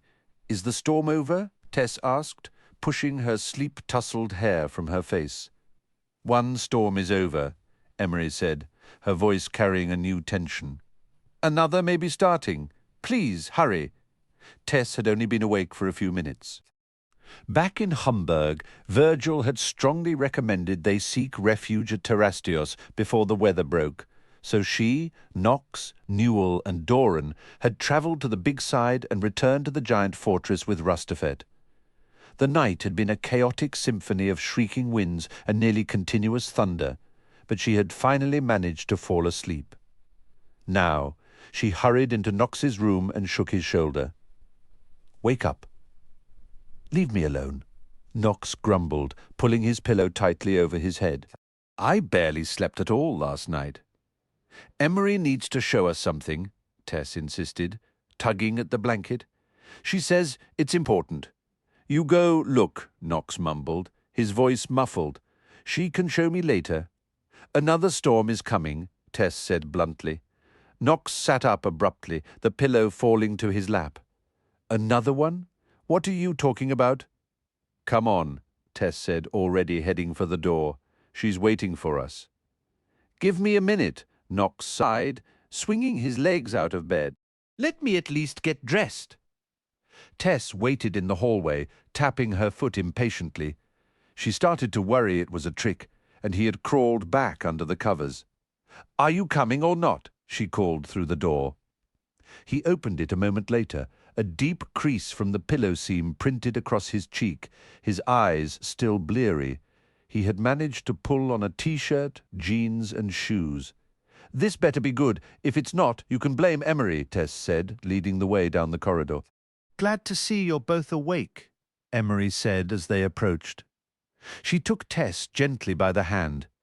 I've been alerted to something worth seeing. Follow me. The elegant servant led them through a series of hallways to a large window framed with leaded glass. She opened the latch, offering a sweeping view from the front of the fortress. The storm clouds had fractured and were drifting away like broken grey islands. The landscape below was a mess of fallen trees, shattered limbs and blackened trunks scarred by lightning. Shallow pools and murky puddles glittered everywhere, and there, unmistakable against the clearing sky, was a small formation of dragons flying directly toward Terrastios. Behind them, in the vast distance, the sky was peppered with hundreds, no, thousands of dark flying shapes, a silent approaching swarm. The first dragon's platinum hide shimmered in the dawn as he settled before the fortress walls. Sleek and immense, a crown rested where his grand horns met his skull. A score of other dragons landed in formation behind him. A new day dawns, Celebrant announced, his voice layered like a chorus. There is a particular satisfaction in watching those who once held you down finally comprehend their end. As of sunrise, the 6 other dragon sanctuaries have been conquered. Yours alone remains. It will not stand for long. A chorus of roars and triumphant jets of flame erupted from the dragons at his back. I extend no offer of surrender. The cruelty your kind has shown mine here eliminates any possibility of mercy. Your giants, in their arrogance, deemed magical defences for Stratos and Terrastios beneath their notice. As your dedicated adversary, I thank you for that pride. The pitiful wards that existed have already been undone. Let the dragons of Titan Valley understand their liberation is imminent. Let the sky giants know they will be erased by dusk. And let all witness that, when we are done, not one stone of this fortress will rest upon another, and the kingdom of Stratos will be nothing but a scorched and barren ruin. The flanking dragons beat their wings and roared beyond them. Row after row of dragons filled the sky, coming into sharp focus. The overseers of this valley long ago dismissed the true power of dragons. We have come to deliver a reminder they will carry to their graves. I am Celebrant the Just, and I swear the perennial storm was but a whisper before the true hurricane. Dragons attack. The gates of Terrastios swung open, and 3 giants in full armor rushed out, armed with a mace, a sword, and a flail. The Dragon King drew a deep breath and exhaled a blinding lance of white energy that tore the helmet from the foremost giant and sent him sprawling, hands clawing at his face. As Celebrant's host took to the air, unleashing rivers of fire, jagged lightning, and corrosive acid, Emery shut the window and urged Nox and Tess away. "Are you going to kill us now?" Nox demanded. "My loyalty is sworn to the Giant Queen, and my charge is your protection," Emery stated. "Should she fall, my vows to her dissolve, and I will return to my original life as a dragon. I intend to see you to safety before that moment arrives. No one who stays within these walls will live." "Where is there to go?" Tess asked. "You must use the passage to Hamburg," Emery directed. "Humbuggle maintains his own protections there, and Celebrant's fury is not aimed at him. Raza has reached out to Rustafet for aid. Giselle is rousing the satyrs as we speak." "We never should have left Hamburg," Nox grumbled. "This was the safer haven during the perennial storm," Emery countered. "There was no predicting this dragon assault. Aren't you looking forward to being free?" Tess inquired. Emery offered a restrained smile. "I must keep my feelings in check. I must remain loyal until the moment of my release, or this collar will choke the life from me. If, despite all, the Queen falls, many of the servants here will transform and switch sides." "We have no time to waste." Newell and Doran sprinted up to them, with Raza and Giselle close behind. "How are you two holding up?" Newell asked. "We're managing," Tess said, "except for the dragon army attacking. We knew a dragon apocalypse was on the horizon," Doran remarked. "Turns out the horizon was this morning." "We'll be fine," Newell assured them. "These Queen's servants are going to get us out. Right before they turn into monsters who'd consider us a snack," Doran added. "Escape will be difficult," Raza said, striding quickly and gesturing for them to follow. "Terrastios will collapse swiftly. The giants are tragically unprepared for a real battle. In here, please." He opened a door to a narrow corridor Tess didn't recognize. An unknown male servant stood waiting inside. He moved closer, murmuring a few quick words to Raza. Raza's eyes flicked back toward the group. "We need to move now." Tess pushed herself, arms and legs pumping as she struggled to match the longer strides of the adults. Noticing her lag, Raza checked his speed slightly. Then Newell swept her up into his arms, and their pace quickened once more. They dashed past junctions leading to other narrow, anonymous corridors. As more servants hurried past from various directions, Tess understood these passages were the hidden arteries of the fortress, used by the staff to move unseen. A woman in servant's attire rushed toward them, waving urgently. Raza halted to hear her out. She leaned in, her whisper frantic. Newell was breathing hard from the effort, as were the others. "I can run on my own," Tess insisted. "Better to rely on these goat legs." The satyr replied between breaths. "They've carried me clear of more tight spots than I can count." Raza turned to address everyone. "The route I planned is blocked. There's another way. A hidden passage behind the throne room, known only to a handful. With all this chaos, we can hope it draws enough attention to let us slip through." "Then lead the way," Doran said. Raza backtracked briefly before veering into unfamiliar halls. Tess knew she'd never find her way back. Every corridor looked the same, a maze of identical intersections. As they ran, low rumbles vibrated through the stone, accompanied by distant screams and shouts. They passed a servant woman whose silk robe was scorched and still smoking. Finally, Raza ushered them through a door into the throne room, emerging onto a walkway built along the edge of the vast chamber. The walkway led to raised seating where humans and other smaller beings could observe court proceedings. The giant queen stood before her throne, royal scepter in one hand, a sword in the other, her gaze fixed on the main doors. Something massive was battering against them from the other side, making the doors shudder and groan on their hinges. Only 3 other giants remained in the usually crowded room, 2 armed guards and a bald councillor in a sky-blue robe. "Your Majesty," the councillor pleaded, "our defences are crumbling. You must retreat." "I will not surrender Terrastios to a swarm of vermin," the giant queen declared. "Your people require your leadership," the councillor pressed. "Fall back to a position we can hold, Humber, ideally, or at least to Stratos. If dragons mean to strike me down, they will not see my back," the giant queen said, her voice like grinding stone. "I will carve through their entire legion alone if need be. Arm yourself, Eretad. No true giant runs to Humber." With a splintering crash, the main doors burst inward and dragons flooded the room. The space was large enough for flight, and most took to the air as the 2 giant guards, 1 woman, 1 man, charged forward to meet them. "My turn," Doran whispered to Newell, running alongside, and Tess was transferred from one satyr to the other. She buried her face against Doran's shoulder, shielding her eyes from the violence. Nox stayed at the walkway's railing, watching intently. The guards raised their massive shields as dragons swooped down, unleashing torrents of fire and jagged lightning. When dragons closed in to attack physically, the female guard cleaved the head from one with her sword, while the male guard impaled another on his spear.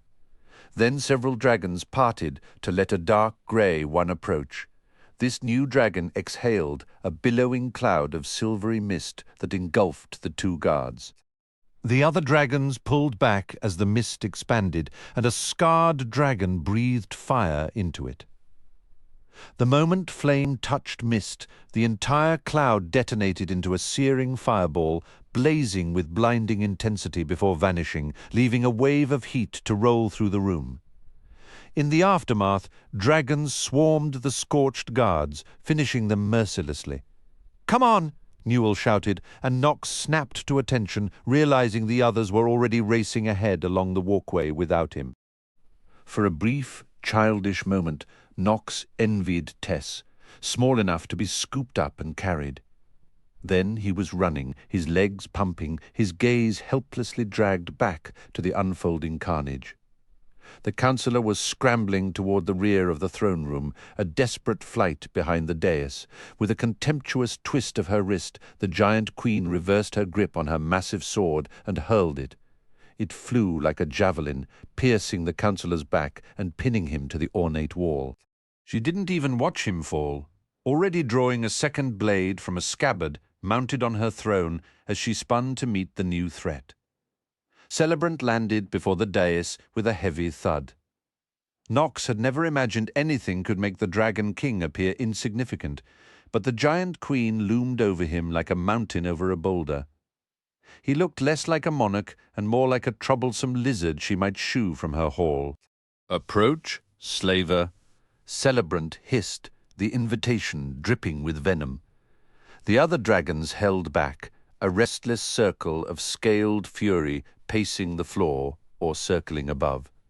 The giant queen descended from her platform, sword in one hand, jeweled scepter in the other, still utterly dwarfing her foe. "You dare bring your filth into my sanctum?" Her voice shook the very air. "To demonstrate a simple truth," Celebrant replied, his tone chillingly calm. "Any authority can be broken." And to offer the world a fresh lesson on the price of defying dragonkind. "You believe your fire or lightning can touch me?" she boomed. "My blood is ancient from the first days. Your kin will soon be wailing for their lost king. The age of giants ends now," Celebrant stated flatly. The old blood and the new, all of it, enraged. The giant queen brought her scepter down in a devastating arc, smashing the floor where Celebrant had stood into a crater of shattered stone. But the Dragon King was already a blur of motion, coiling and springing with viper-like speed, trying to flank her. She was ready, her sword flashing in a wide, fluid arc that caught him across the side. The blade screeched over his scales, leaving a gleaming scar, but drawing no blood. This was the signal. Other dragons surged forward. The throne room became a storm of flame and crackling lightning. One dragon lost its head to a single swipe of her sword. Another was crushed by a blow from her scepter. In the chaotic melee, Celebrant struck from behind. His jaws clamped onto the back of her neck, and he exhaled not fire, but a searing, magical breath deep into her. The giant queen staggered, her expression shifting from fury to profound confusion, and then she crashed heavily to her knees. The dragons swarmed over her in a frenzy of claws and teeth.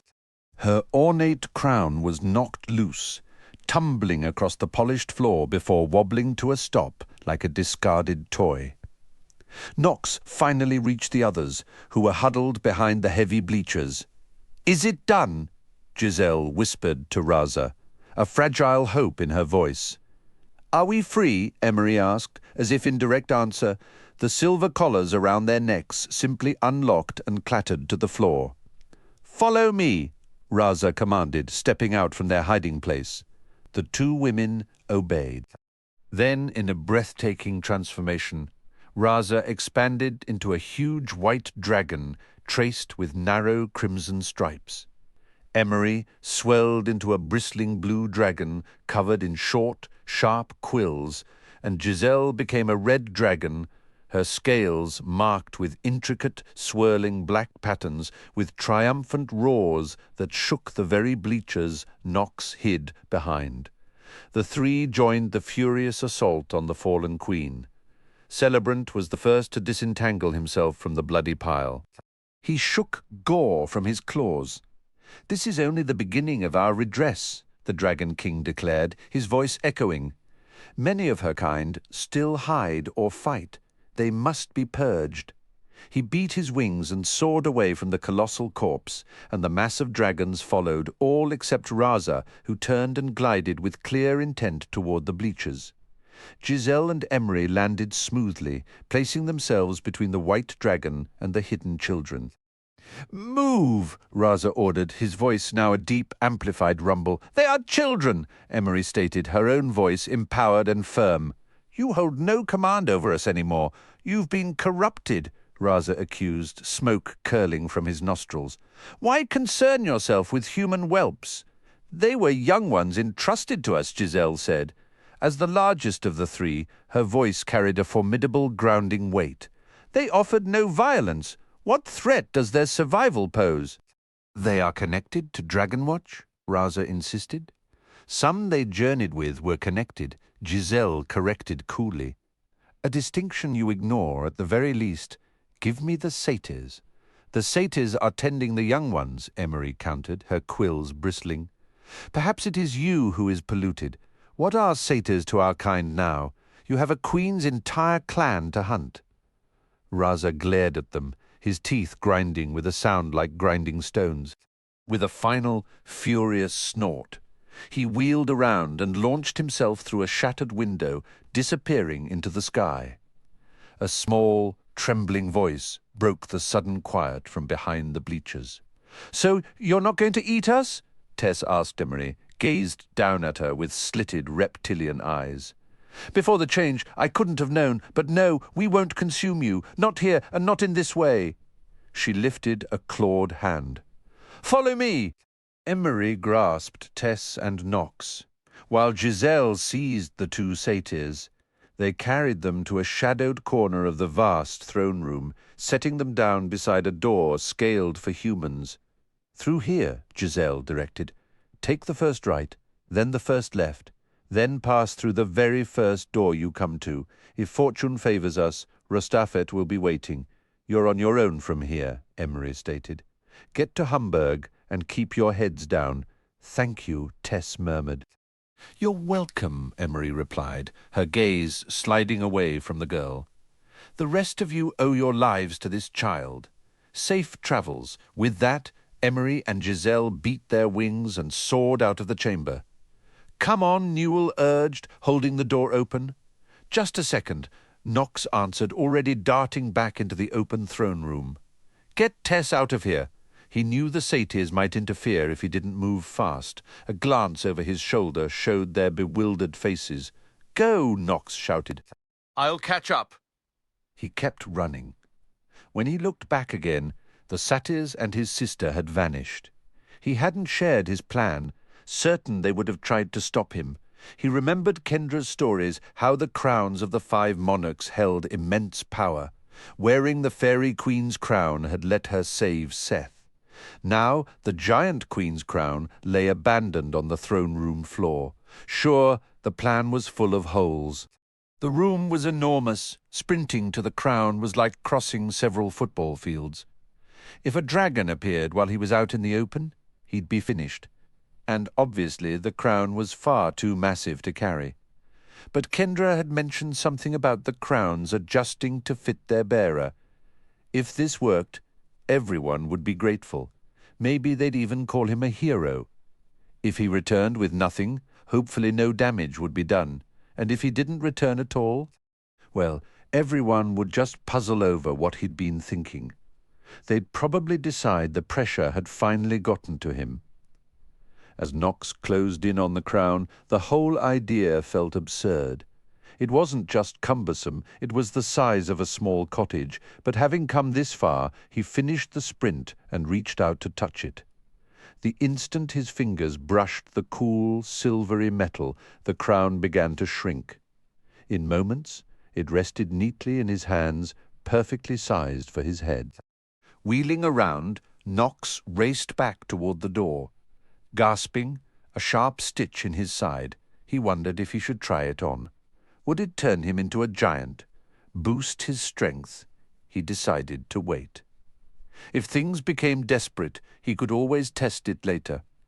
He finally reached the door and slipped into the plain passageway beyond, which led to a junction. At least the hallway looked too narrow for giants or dragons. First right, then left, then through the first door, was that it?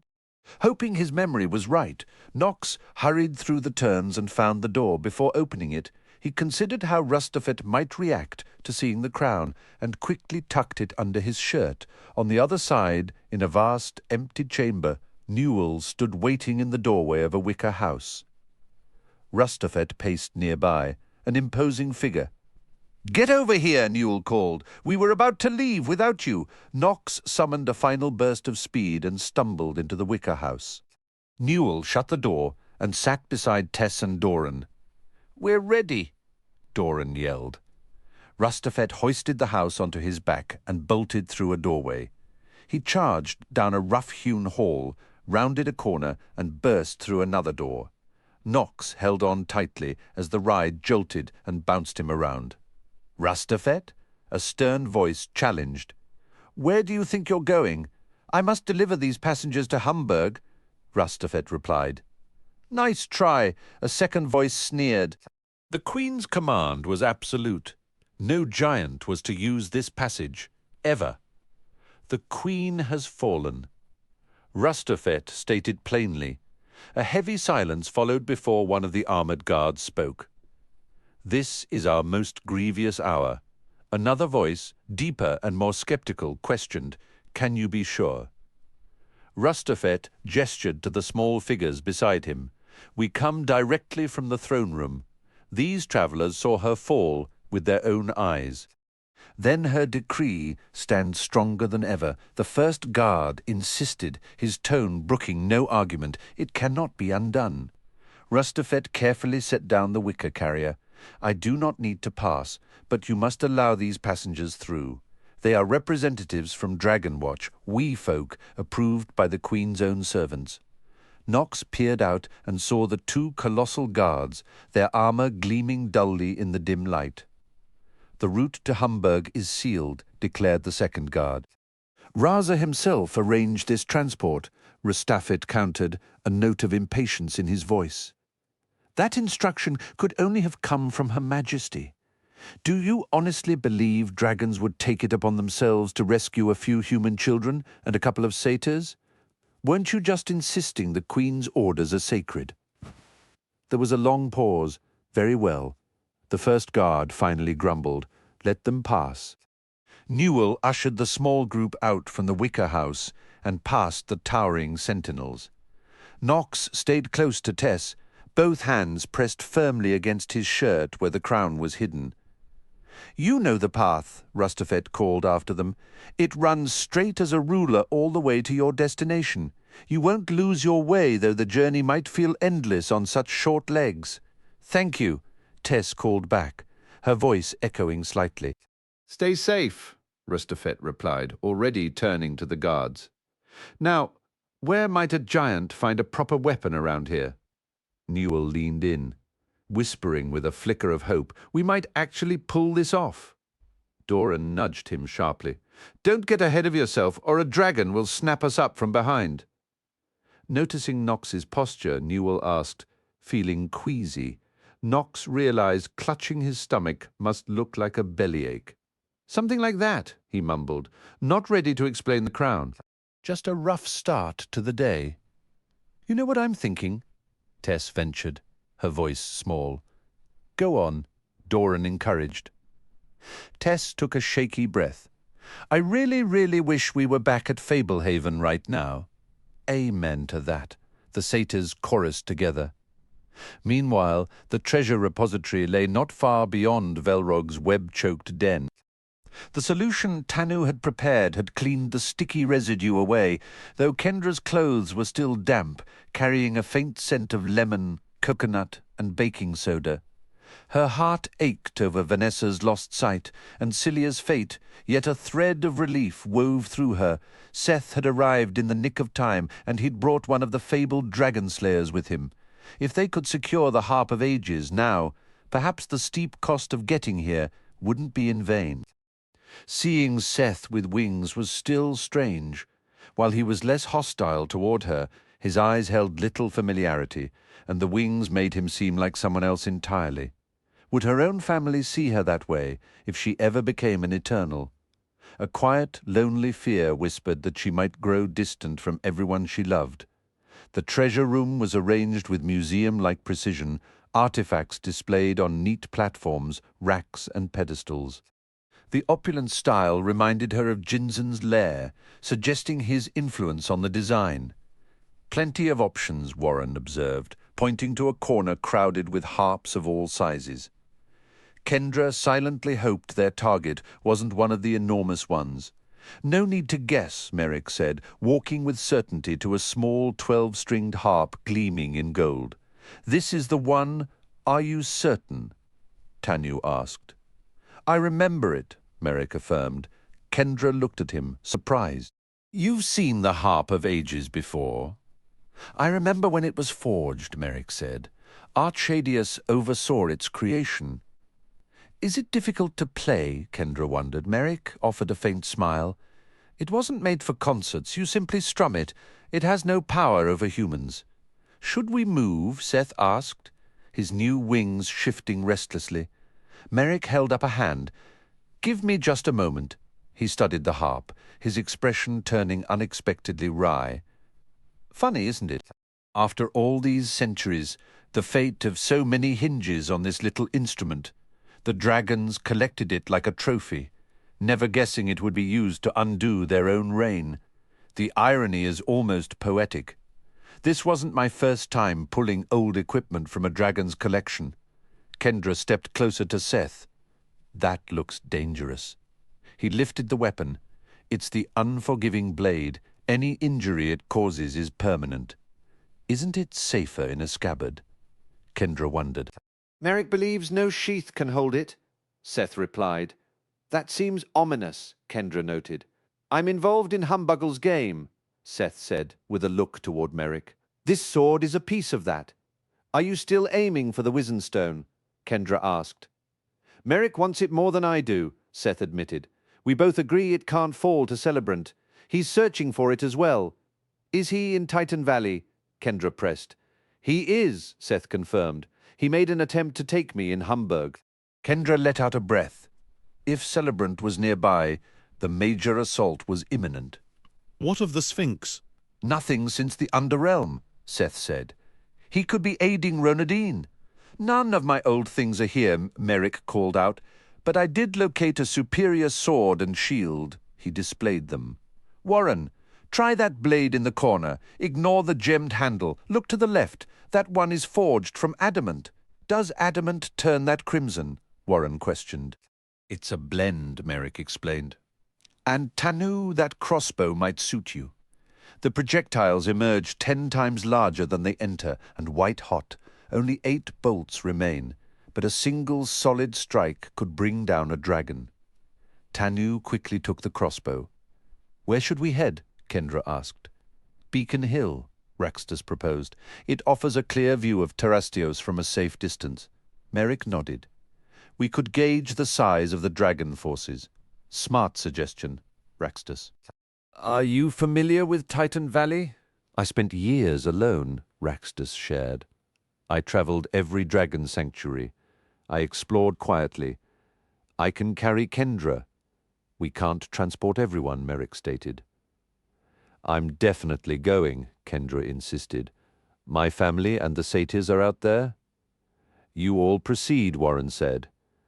Tanu and I will follow. We also need to assist Vanessa.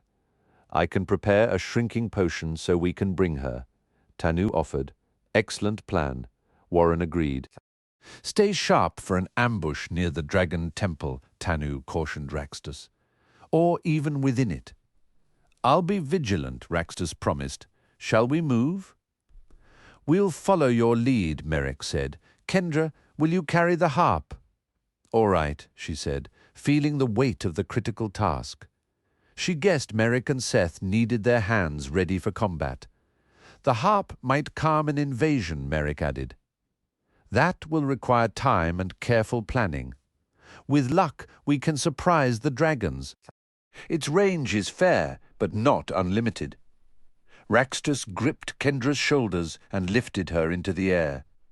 The tunnels and caves were generally broad enough for flight, though sometimes Raxtus had to land and Kendra would run alongside him.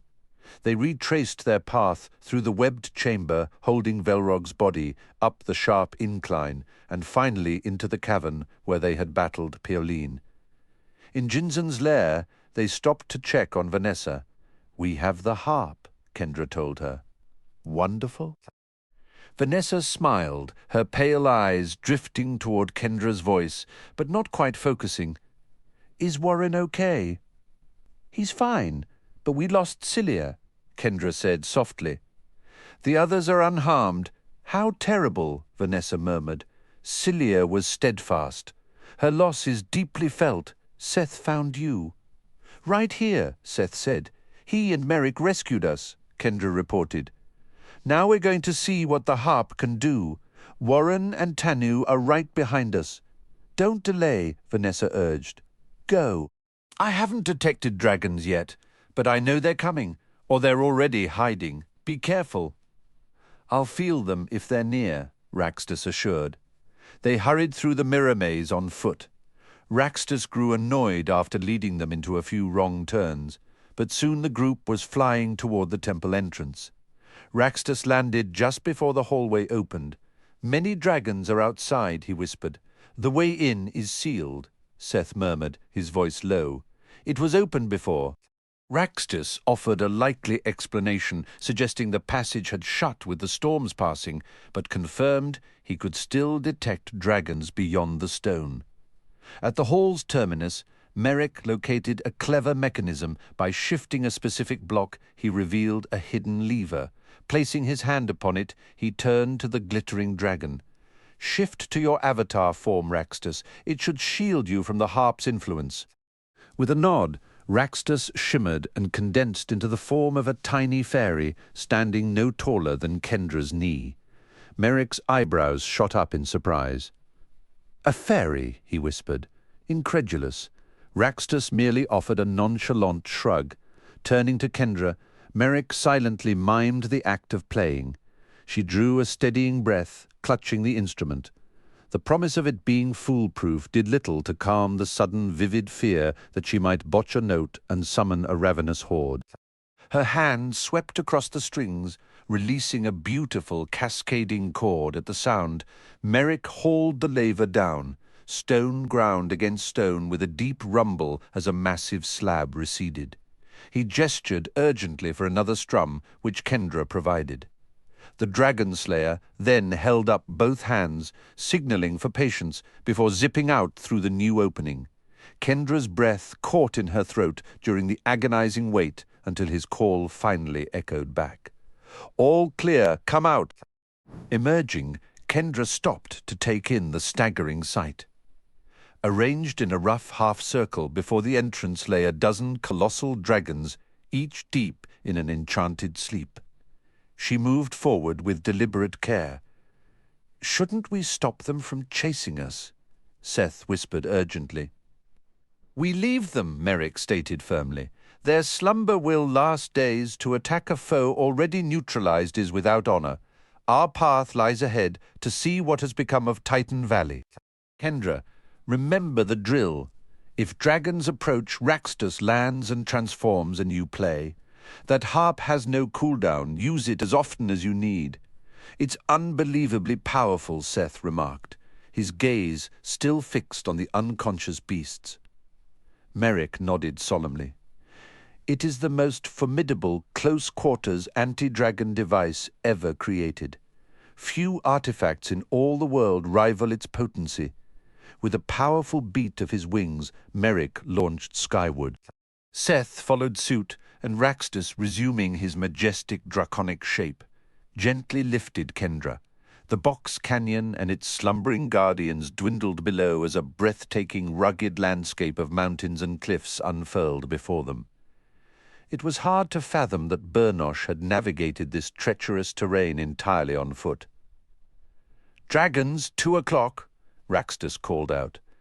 "I see them," Merrick confirmed. "Good spotting, they're distant. but we've traded cloud cover for wide-open skies. We fly low and fast.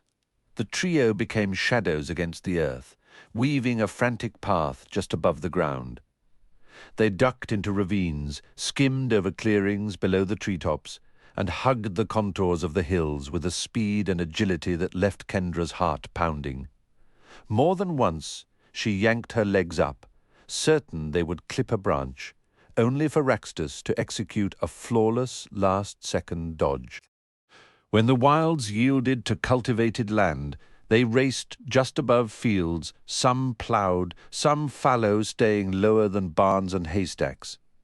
Soon, however, the signs of devastation appeared, the blackened frames of buildings and acres of smouldering earth. Here and there, farmhouses or crops still flickered with angry flames. "Dragons!" Merrick shouted, pointing. Kendra spotted them, a smaller yellow one and a larger horned beast, banking sharply to intercept. Raxtus dove to the ground, shrinking instantly into his fairy form as Merrick and Seth landed beside Kendra. She raised the harp, fingers tense above the strings, but Merrick held up a halting hand. He waited, letting the dragons close the distance, their jaws gaping as they prepared to unleash fiery breath. At the last possible second, he dropped his hand. Kendra strummed. The effect was instantaneous. Both dragons went utterly limp, tumbling from the sky to crash and skid gracelessly across the field before lying still. "Now, go," Merrick commanded, already airborne. Raxtus transformed, seized Kendra, and they were off again. Not far ahead, the landscape began to roll with gentle hills, providing cover as they wove between the slopes, staying out of sight. They encountered a grey dragon with curling horns like a ram, and Raxtus quickly landed, shifting into his fairy form. Kendra's fingers brushed the harp strings, and the dragon dropped heavily, its wings splayed wide after they took to the air again. Raxtus announced, "Beacon Hill is straight ahead." Minutes later, Merrick, Seth, and Raxtus flew low up the slope of the tall hill, landing just below the summit. Raxtus immediately shrank back into a fairy. "Better safe than sorry," he murmured. Kendra hurried with the others to the hilltop, then stopped, her breath catching. Standing at the highest point for miles, the panoramic view revealed a staggering scale of destruction that flying low had kept hidden. Turning slowly, she saw more than half the countryside either charred or actively burning. Thick smoke choked the sky, and ashes drifted down like grim snow. Wing to wing, dragons flew in long, disciplined lines, their heads bent as they methodically torched the land. In the distance, Terrastios was the epicenter of the devastation. Lightning flashed, flames roared, and the fortress was already a blackened ruin, yet the dragons pressed on, determined to erase every stone. "In all my years, I've never seen dragons act like this," Merrick said, his voice grave. "They fight. They hunt. They kill. They'll sack a castle or a town. They go to war. But I have never witnessed dragons systematically wiping out the natural world. Even the most vicious dragons I've known respect resources. They preserve game to hunt and wilderness to inhabit. This is a crime against nature. It's so wasteful, it borders on madness.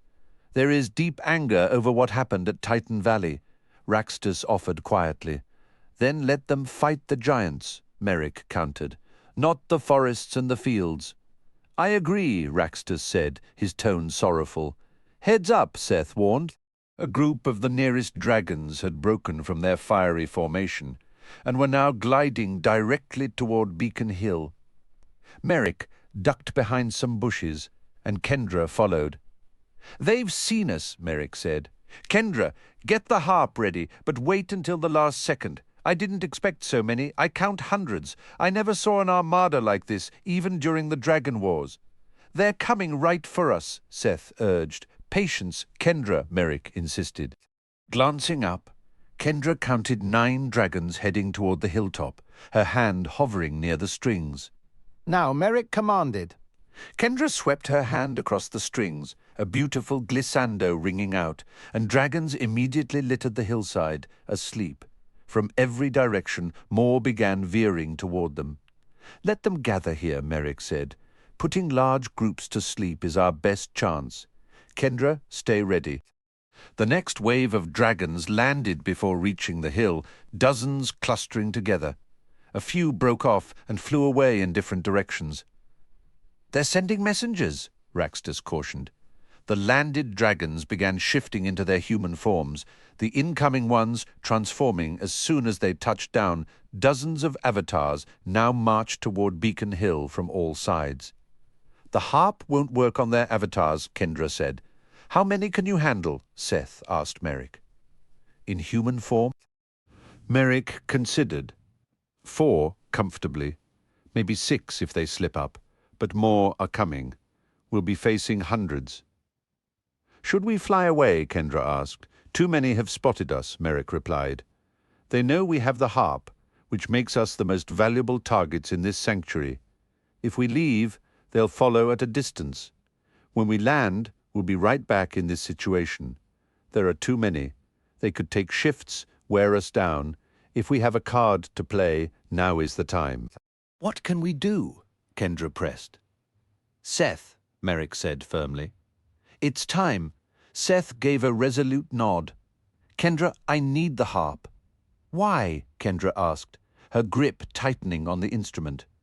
"There's something I have to do while we still can," Seth said, his expression turning decisive, a flicker of unexpected resolve in his eyes as he recalled a quiet promise made in a moment of doubt, a memory that now steeled him for what came next. "Before Celebrant or anyone else can get the chance," Seth declared. Kendra stared at him, bewildered. "What are you talking about?" Seth extended his hand. "Here, let me show you." With a hesitant glance at the approaching horde, Kendra passed her brother the harp. Seth took its weight, just as the first wave of dragon avatars, men and women transformed by scales and fury, began their final charge up the slope. The sky darkened with the silhouettes of dozens more dragons converging. Their time had run out.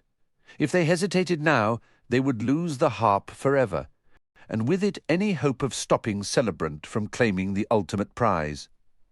Seth dropped to one knee, placing the cruel edge of the unforgiving blade against the first golden string. "Stop! What are you doing?" Kendra screamed, lunging forward. Merrick caught her from behind, his arms locking around her as she fought. "He has to," Merrick said, his voice strained but firm. "It's the only way. We're trading one powerful thing for something far greater." Seth pressed down. For the first time, the dark knife met real resistance. The string held taut, vibrating defiantly. Gritting his teeth, Seth braced a hand against the harp's frame and shoved the blade forward with all his strength. It jerked through the first 2 strings with a pair of sickening off-key twangs before grinding to a halt against the third. "It's fighting me," Seth gasped. "Don't stop now," Merrick urged. Seth forced the knife onward. One by one, then in reluctant pairs, the strings parted with sounds that were less music and more like screams. Soon, only a single golden strand remained, humming with tension. With a final, desperate push, Seth severed it. The resulting clang was a physical thing, a wave of dissonant energy that seemed to punch down into the ground and rocket upward into the clouds. And just like that, the hilltop was gone. The harp vanished from his hands. Though the unforgiving blade remained, Seth found himself kneeling not on grass, but on cool, polished marble. He was in a bright, spacious room of sleek, modern design, as if cutting that last string had shattered one world and built this one in its place. He blinked in confusion at the sight of a gleaming white grand piano, minimalist chrome furniture, and vast floor-to-ceiling windows. "Congratulations," a familiar, oily voice said from behind him. Seth scrambled to his feet and turned. There stood Humbuggle, the dwarf's face split by an enormous, self-satisfied grin. "Where are my friends?" Seth demanded. Precisely where you left them, Humbuggle replied, with a dismissive wave. Are they safe? That, Humbuggle said, his smile turning sly, depends on them, and to a significant degree on you. Seth looked around the sterile, opulent space. Where is this? Is this Hamburg? Goodness! No, my boy. This is my private treasury, Humbuggle announced, puffing out his chest, where I keep the truly valuable items. Its location is my most closely guarded secret. I cut the strings, Seth said, still holding up the blade as if in evidence. My sincerest compliments, Humbuggle said, executing a shallow, theatrical bow. You are, officially, the champion of the Titan Games. Almost as an afterthought, he produced a handful of glittering confetti and tossed it into the air, where it vanished before hitting the floor. The games are over, Seth asked, feeling a strange hollowness. That is entirely your choice, Humbuggle said, his eyes glinting, but you have most certainly earned the Wizen Stone. Shall we proceed to the relevant vault? Seth followed, his mind reeling. Just how much treasure do you have here? An adequate amount, Humbuggle said airily, leading him to a discreet elevator door. But all of it piled together wouldn't equal a fraction of the Wizen Stone's worth, not even close. They stepped into the elevator, and Seth noticed the polished buttons. You have electricity out here. Every modern convenience imaginable, Humbuggle boasted, pressing the button labeled B3. The doors whispered shut. This is where I actually live. The manor in Hamburg is mostly for show, a stage set. I much prefer the comforts of refrigeration, steaming hot showers, my indoor saltwater pool, and a proper screening room. That's the civilized life. The elevator began its smooth descent. Seth counted the buttons. 7 floors. 6 with natural light, Humbuggle corrected. The treasury is built into a mountainside. I must admit I didn't anticipate you winning with such alacrity. I had prepared for another 7-year wait before anyone even reached the Dragon Temple. We found a faster way, Seth said simply. My sister figured it out. The elevator doors slid open onto a short, plushly carpeted hallway. At its end stood a single, unadorned door. With a snap of his fingers, Humbuggle made it swing inward. The room beyond was pristine and almost painfully bright. In its center, on a raised red platform, stood a white pedestal. And upon that pedestal sat a gemstone the size of a baseball, its countless facets capturing and scattering light into every color Seth could name, and some he couldn't. The air around it seemed to shimmer. The room was otherwise sparse, holding only a few strange, twisted potted plants and an old, salt-weathered wooden chest that looked like it had been salvaged from a pirate shipwreck. A cubist masterpiece hung on one wall, while an impressionistic painting graced another. Are those originals? Seth inquired. Only the finest, Humbuggle replied. A Picasso and a Van Gogh, the mortal art world knows nothing of them. I obtained them personally from the artists long ago. Seth's gaze shifted to the exquisitely faceted jewel resting on the pedestal. So the Wizen Stone belongs to me now. You have earned it, Humbuggle confirmed. It is yours to claim. Seth had witnessed others crumble to dust attempting to take the Wizen Stone. He understood the transfer of ownership would be far more complex than the dwarf's casual tone suggested. Nearby, the treasure chest gave a sudden shudder, then bounced lightly on the floor. Seth took a couple of wary steps back. What's inside the box? An alternative prize, should you prefer it to the stone, Humbuggle explained. Do I have to choose without knowing what it is? Seth asked. Not at all, Humbuggle said. The box holds your memories. Seth fixed his eyes on the dwarf. You surrendered them of your own free will, Humbuggle continued. If you would rather be reunited with your past than claim the Wizen Stone, I am presenting that choice. And what happens to the Wizen Stone if I pick my memories? Seth questioned. It would remain under my guardianship, Humbuggle said, and I would arrange new contests. Seth let out a weary breath. Can I have a minute to think? Outside, the world is crumbling, Humbuggle observed. In here we have all the time you need. Seth moved to sit on the crimson platform near the pedestal. He looked at the dark blade in his hand. He could use it to end the dwarf. Would that grant him both the wizen stone and his memories? Would it halt the games for good, free all the trapped contestants? Seth stared hard at Humbuggle.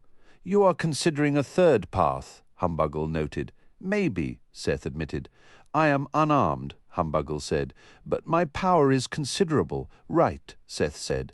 And I have a strong feeling you're not being completely honest with me. Tell you what, Humbuggle offered. I will formally present a third option. If you wish to strike me down, I will not resist. Very few things could end me, but that blade is one of them. I have been at this for a very long time, Seth. If you choose to slay me and accept the consequences, that too is available. Do you want to die? Seth asked. The dwarf looked toward the Van Gogh, depicting a sun ascending over golden haystacks. You understand how existence can wear on a person. I'm tired. There are weights I would gladly lay aside. Can we just talk this out? Seth asked. By all means, Humbuggle invited. Celebrant is after the Wizenstone, Seth began. I had to sacrifice one of our best weapons against the dragons to win it.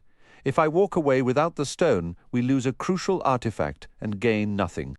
Worse, I leave the path clear for Celebrant to obtain it. I follow your reasoning, Humbuggle said.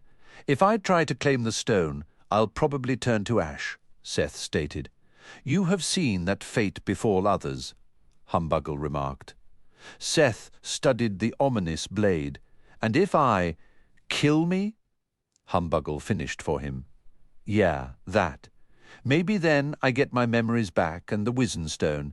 I wouldn't have to physically take the stone to possess it. It would be mine to safeguard. But how would that even function? You can protect it because you know how to use its power. I haven't the faintest idea. There are no simple solutions, Humbuggle conceded. Seth stood up. A sudden sharp memory flashed in his mind, not a lost one, but a recent one of Kendra's determined face as she urged him forward. It steeled his resolve. What I want most are my memories, but I can't just take them and leave the Wizenstone problem unresolved. A lot of people got me here. I can't fail them.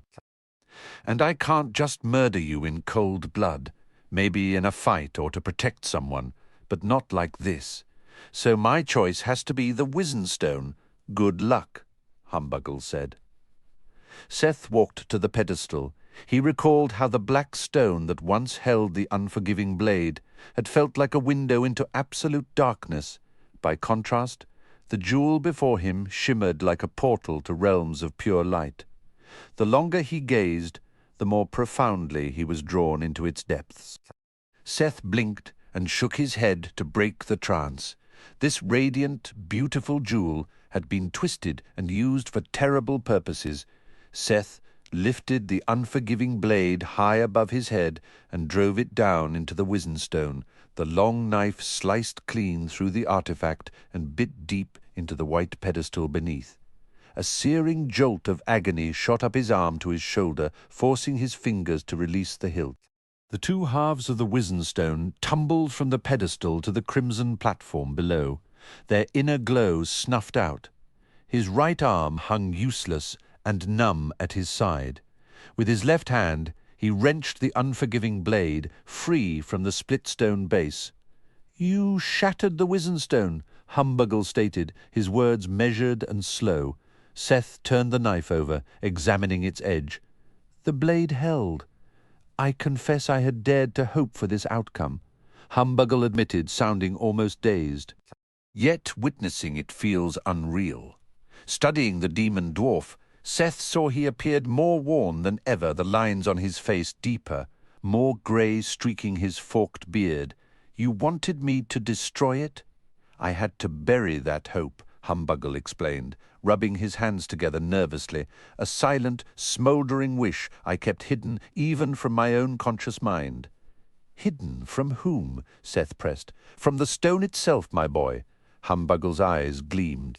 My pact with the Wizenstone was forged ages past, after growlers proved unable to command it. Growlers possessed far greater raw power than I ever could. I understood that if his strength failed, mine would never suffice. So I chose a different path. I became its servant. You could communicate with it, Seth asked. Anyone could, Humbuggle replied, if they learned the proper way to speak and to listen.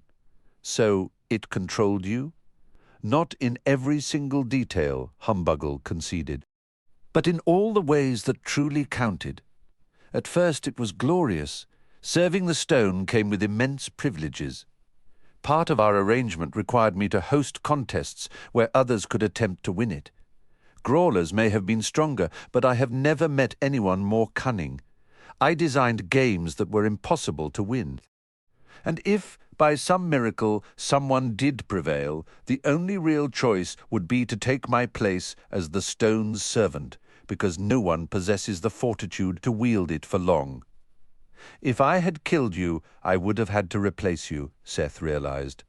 Or step aside for another, Humbuggle nodded. Celebrant, perhaps. A being of sufficient power might manage the stone briefly, but it would consume them in the end. Most would turn to ash upon touching it.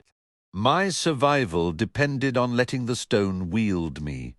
And now I've broken that hold, Seth said. Precisely, Humbuggle affirmed, a genuine smile touching his lips for the first time. I crafted this final game around the unforgiving blade to create a hidden path, a secret choice to destroy the stone, which I had to conceal from myself, and therefore from the stone controlling me. That part wasn't so difficult. I mastered self-deception long ago. Most of us do. What I needed was someone who might perceive that hidden path and have the courage to take it. A champion who could win the games, but whose primary goal wasn't claiming the Wizenstone. You manipulated me into this, Seth said, a flicker of anger cutting through his numbness. I'm always weaving plans, Humbuggle said with a shrug. I could not predict your actions. I only felt certain they would be fascinating. Why couldn't you destroy it yourself? That would have violated my core agreement with the stone, Humbuggle explained. You accomplished what I could not. Seth's mind raced, pieces clicking into place.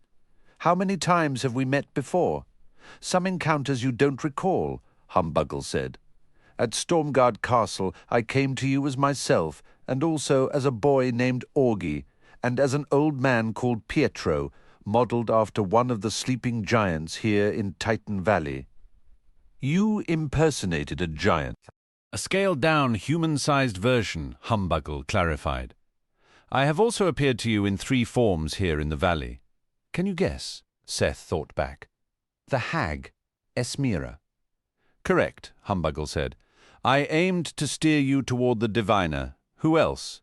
Not Virgil, Seth said. The satyr is quite real, Humbuggle assured him. But I guided you to him. A memory surfaced, a helpful cloaked figure in the mist. Wait, you were Dante? I could show you, Humbuggle replied, his voice carrying a new, weary edge. But without the Wizenstone, that kind of transformation is beyond me now. My hope was that you would gather the Dragon Slayer's memories. You played me, Seth stated flatly. Humbuggle gave a half shrug. I made the introductions. I was also the gladiator known as Purr, the one who steered you toward Merrick when he still went by Fenric. Back there, would you have actually let me end you? Seth pressed. Humbuggle gave a slow nod. I wanted this concluded centuries ago. I saw death as a legitimate way out. I've been shackled to that stone for an eternity, but I couldn't just take my own life any more than I could willfully damage the artifact itself. All I could do was put the right person on the path and pray they'd shatter it. Are your abilities completely gone? Seth asked. So much has faded, Humbuggle sighed. Whole aspects of Humburg were propped up by the stone's energy, along with the enchantments that concealed this vault.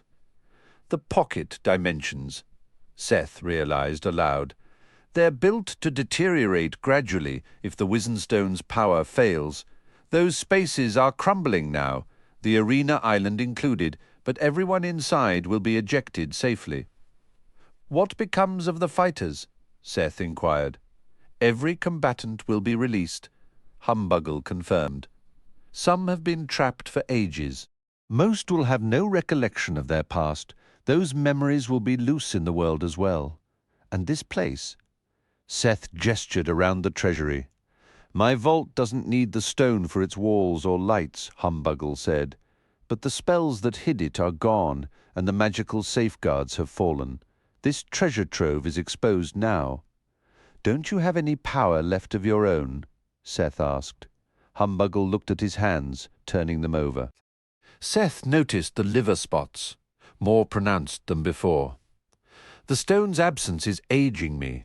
I don't know how far it will go. I haven't depended on my own magic for so long that it's withered. I can manage a few simple tricks.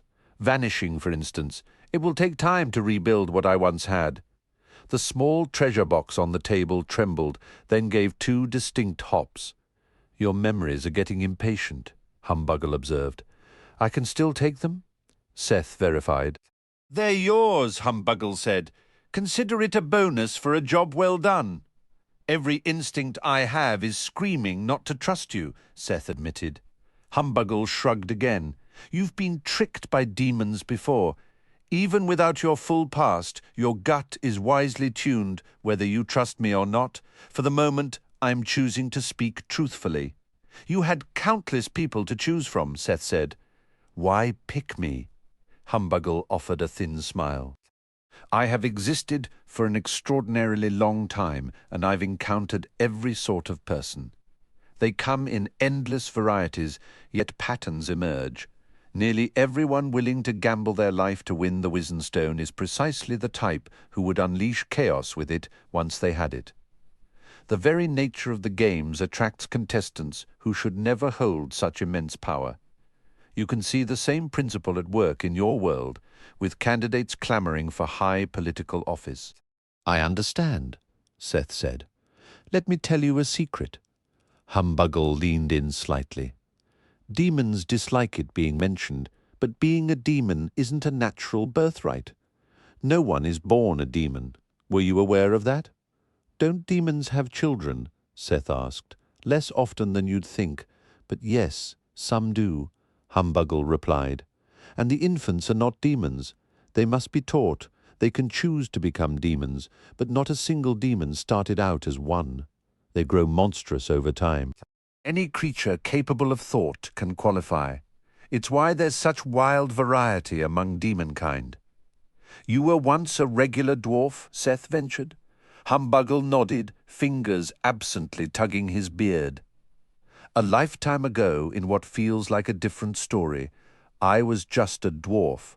Like all demons, I gradually grew into the role. It suited me. Did it bring me happiness? I have never met a contented demon, but powerful, in my prime, very few could rival me. A strange, almost sarcastic laugh escaped Humbuggle then, a sharp contrast to his previous solemnity. Happy? Let's be real. We're talking about a life built on manipulation and hidden agendas. Power was the consolation prize, and what a hollow trophy it turns out to be once you're finally holding it, utterly alone. Would you go back, Seth asked, the question hanging in the newly quiet air, to just being a regular dwarf, I mean? Humbuggle's expression softened, his gaze drifting back to the painting of the sunrise. If that were even possible, perhaps, Seth, perhaps I would, but it would be like trying to force a full-grown oak tree back inside its tiny acorn. I am something different now. I still don't get why you chose me, Seth said, other than the fact I wasn't chasing the Wizenstone. I chose you because you possess a genuine strength, Humbuggle replied. Because I'm a shadow charmer, Seth asked. Humbuggle gave a low chuckle. That was Growler's little present. Handy, sure, but in the grand scheme, not what matters. True power, the kind that endures, comes from knowing exactly who you are. Seth let out a short laugh. But I forgot who I was. Precisely, Humbuggle said, and stripped of those memories. You had the chance to become someone entirely new, yet you didn't, not even in the underrealm with Ronadin whispering in your ear. We love to think our identities are set in stone, when really most people shift and change like chameleons to match their surroundings. We grow according to how we're raised, and we walk the paths laid out for us. Heck, even rebellion is just a reaction to what we're told, following its own tired script. His tone shifted then, from philosophical to something sharper, almost sarcastic. But then there are the rare few with a core sense of self that simply won't be ignored. They listen to an inner voice that drowns out all the outside noise. That kind of person ends up in roughly the same place, no matter what life throws at them. I can't tell you where that internal compass comes from, but I know you've got one. Why were you searching for that? Seth asked. Because someone like that can envision possibilities others are blind to, Humbuggle said.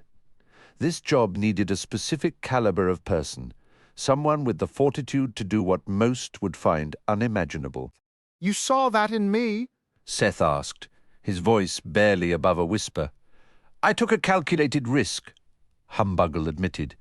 Even without your past, you pushed back against every concerted effort to steer you onto another road. It gave me hope you might be the one a rattle came from the treasure chest. Should I open it? Seth asked. If you want to, Humbuggle said. Remember, you won the Wizenstone, even drained of magic. That gem is worth a fortune. Seth gathered the two halves of the Wizenstone and tucked them into his satchel. They no longer glowed from within, but their beauty was undiminished. Turning to the chest, Seth focused his will. The lock clicked and the lid sprang open.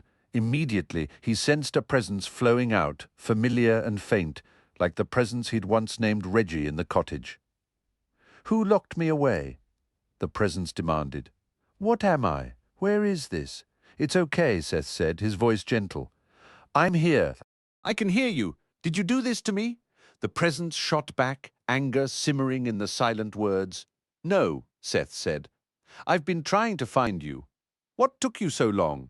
You were well hidden, Seth replied. Do I know you? You're a part of me, Seth explained. You're my memories. I lost you. I'm part of you? The presence questioned, confusion tempering the anger. Don't you mean you're part of me? That works too, Seth said with a small smile. I have wings. Not when I lost you, Seth said. We have them now. What should I do? Seth spread his arms wide. Come back. Become whole with me again. It sounds strange, but it will feel right. I watched a friend go through this once. You do feel familiar. The presence conceded. We are one. Seth felt the presence surge into him. A tingling sensation swept through his entire body, centering in his chest, and his legs gave way. He sat down hard, the unforgiving blade slipping from his fingers to clang against the stone floor. In an instant, he knew everything. He knew how his memories had escaped their first prison, only for Humbuggle to hunt them down and seal them in this chest. The time inside was a blurred stretch of discomfort, frustration, and fear. But now he remembered. He really was Seth Sorensen. Kendra was truly his sister. He knew Knox and Tess, Newell and Doran. He remembered his parents, his grandparents. He recalled his old school, the day he discovered Fablehaven, and the fierce battle where he defeated growlers. The flood of returning memories was overwhelming, each one a sharp, undeniable truth. Every significant moment of his life was there, waiting to be reclaimed. But with clarity came a crushing horror. Had he truly left his sister alone on Beacon Hill, surrounded by dragons? The thought twisted in his gut like a knife.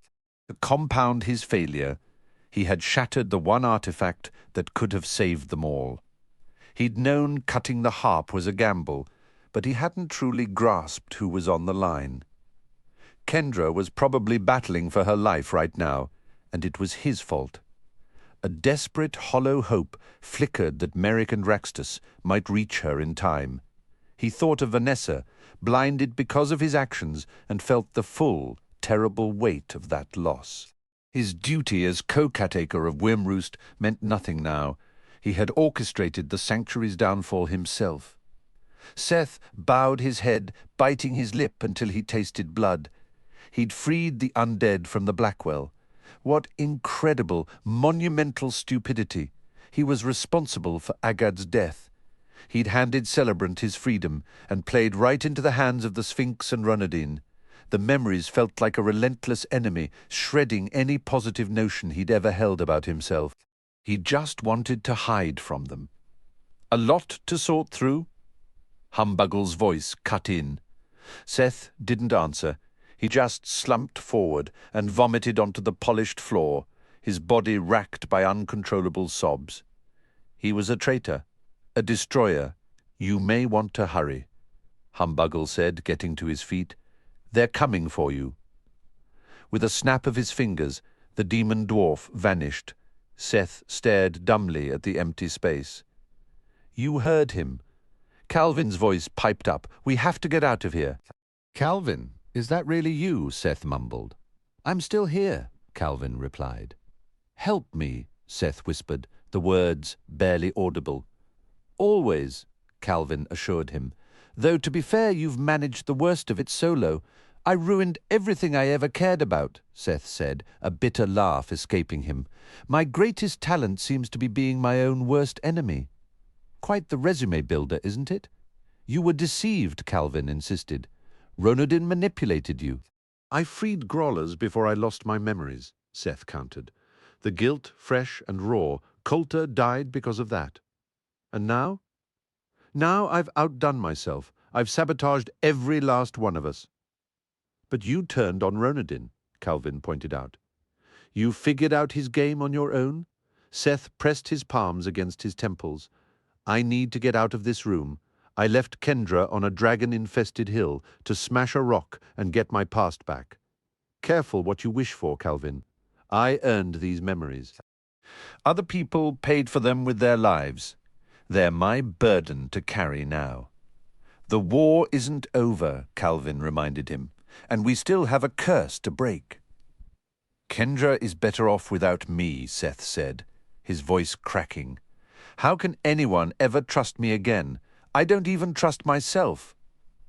The door swung open. Celebrant entered, flanked by armed guards who moved with a predatory grace Seth assumed meant they were dragons in human form. Seth didn't bother to rise from his spot by the mess on the floor. Where is the Wizen Stone? Celebrant demanded. I destroyed it, Seth said flatly. Celebrant nodded, a slow, deliberate motion. So it appears, you have made quite a spectacle of chaos. The war progresses favorably for my kind. I can inhabit a world without a Wizenstone, particularly one that also lacks the Harp of Ages. Are you here to kill me? Seth asked, almost hoping for it. Celebrant shook his head. No. Today, I have a promise to honor for the new Fairy King. You are coming with me. Merrick's grip on Kendra's arms was iron-tight as the last resonant note from the harp shivered through the air and faded. Seth was gone. Only the broken instrument remained, its severed strings curling limply. What happened? Kendra cried out. Where did he go? I am uncertain, Merrick said, finally releasing her. I expected Humbuggle. Perhaps Seth was taken to him directly. Was this part of the game? Kendra asked, her heart pounding. This, Merrick said grimly, was the end of it. With a single stroke of the unforgiving blade, Seth severed the strings of the Harp of Ages, securing the Wizenstone for himself. Kendra could only stare in disbelief. All of this was just for a prize, she muttered. If he goes to claim it, they'll kill him. Merrick shook his head, his attention elsewhere. Seth understands the risks. He'll be careful. Right now we have a bigger problem. The dragons, once lulled into a deep slumber by the harp's magic, were now stirring and taking to the air. The avatars on the hillside looked around, bewildered. Merrick lifted the broken instrument and shouted, his voice carrying across the chaos. We have roused the sleeping dragons. Leave this place, fly away, and do not come back. His command only added to the confusion below. The dragons hadn't yet grasped that the source of their enchantment was destroyed. Then the ground shuddered violently. Kendra's eyes widened as, in the distance, an entire blackened ridge began to move. Sitting upright, charred earth and petrified trees cascaded away, revealing an ancient giant who looked to be in his later years. He was the most massive being Kendra had ever seen. "Who is that?" she breathed out. "Pietro," Merrick answered, a note of awe in his voice. "One of the sleeping giants. After all this time, he's finally awake." "He looked just like part of the landscape," Kendra said, her mind struggling to catch up. "They've been hibernating for generations," Merrick explained. "Over the decades, they became one with the land itself." He pointed toward another distant movement. "Look, Zabella is waking up too. Far off, a tremendous female giant was pushing herself up, dusting off her shoulders. She might have been even taller than Pietro, though the distance made it hard to tell for sure." Merrick looked down at the shattered harp in his hands. This instrument must have been connected to their long sleep. The timing fits. Their hibernation started around the time the Dragon Temple was being built. Pietro was already in motion, using a hoe the size of a redwood to swat dragons from the sky as if they were bothersome insects. The awakened dragons scattered, and the human avatars fled down the slope. While some dragons still harassed Pietro and Zabella, most were now in full retreat. Then a voice, deep as a canyon and vast as the horizon, shook the very air. "What are you pests doing to my island?"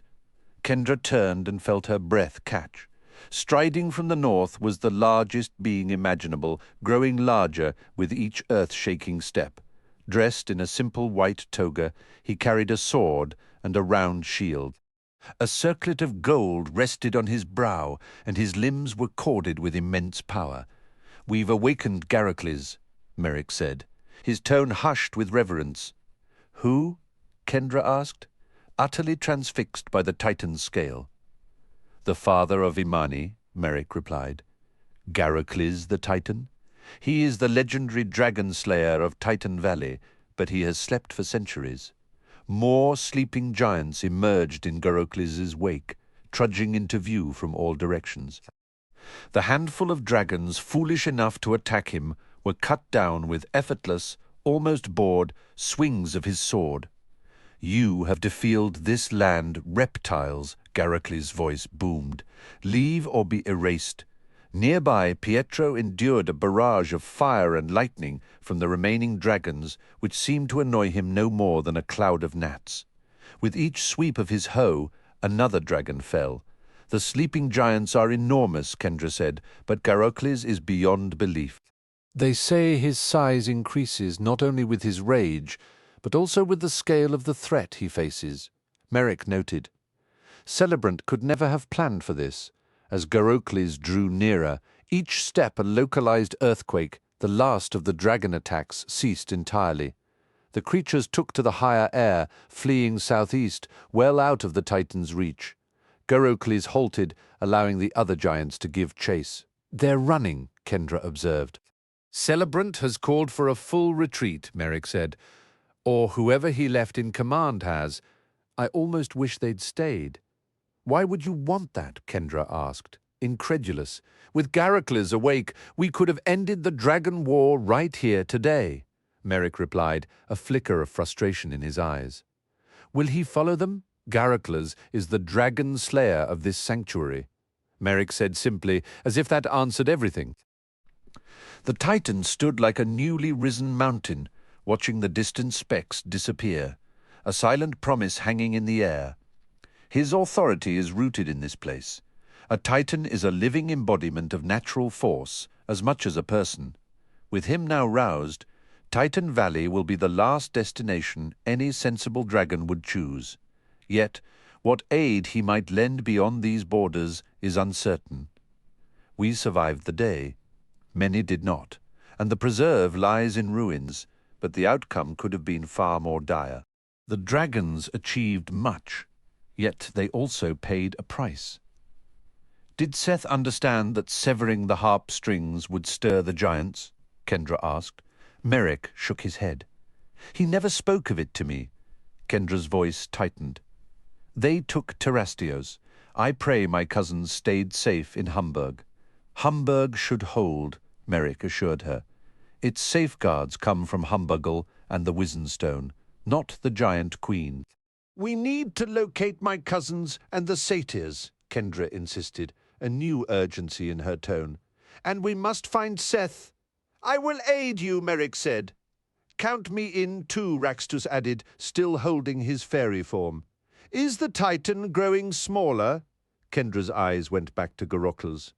The immediate danger is passing, Merrick observed. His fury is subsiding. The Titan kept his watch on the retreating dragons until they vanished into the distance. He remained for another 10 minutes, his immense form gradually diminishing before he finally turned and trudged back the way he had come. Do you believe the dragons killed the giant queen? Kendra asked. It is likely if she stayed at Terrastios, Merrick replied.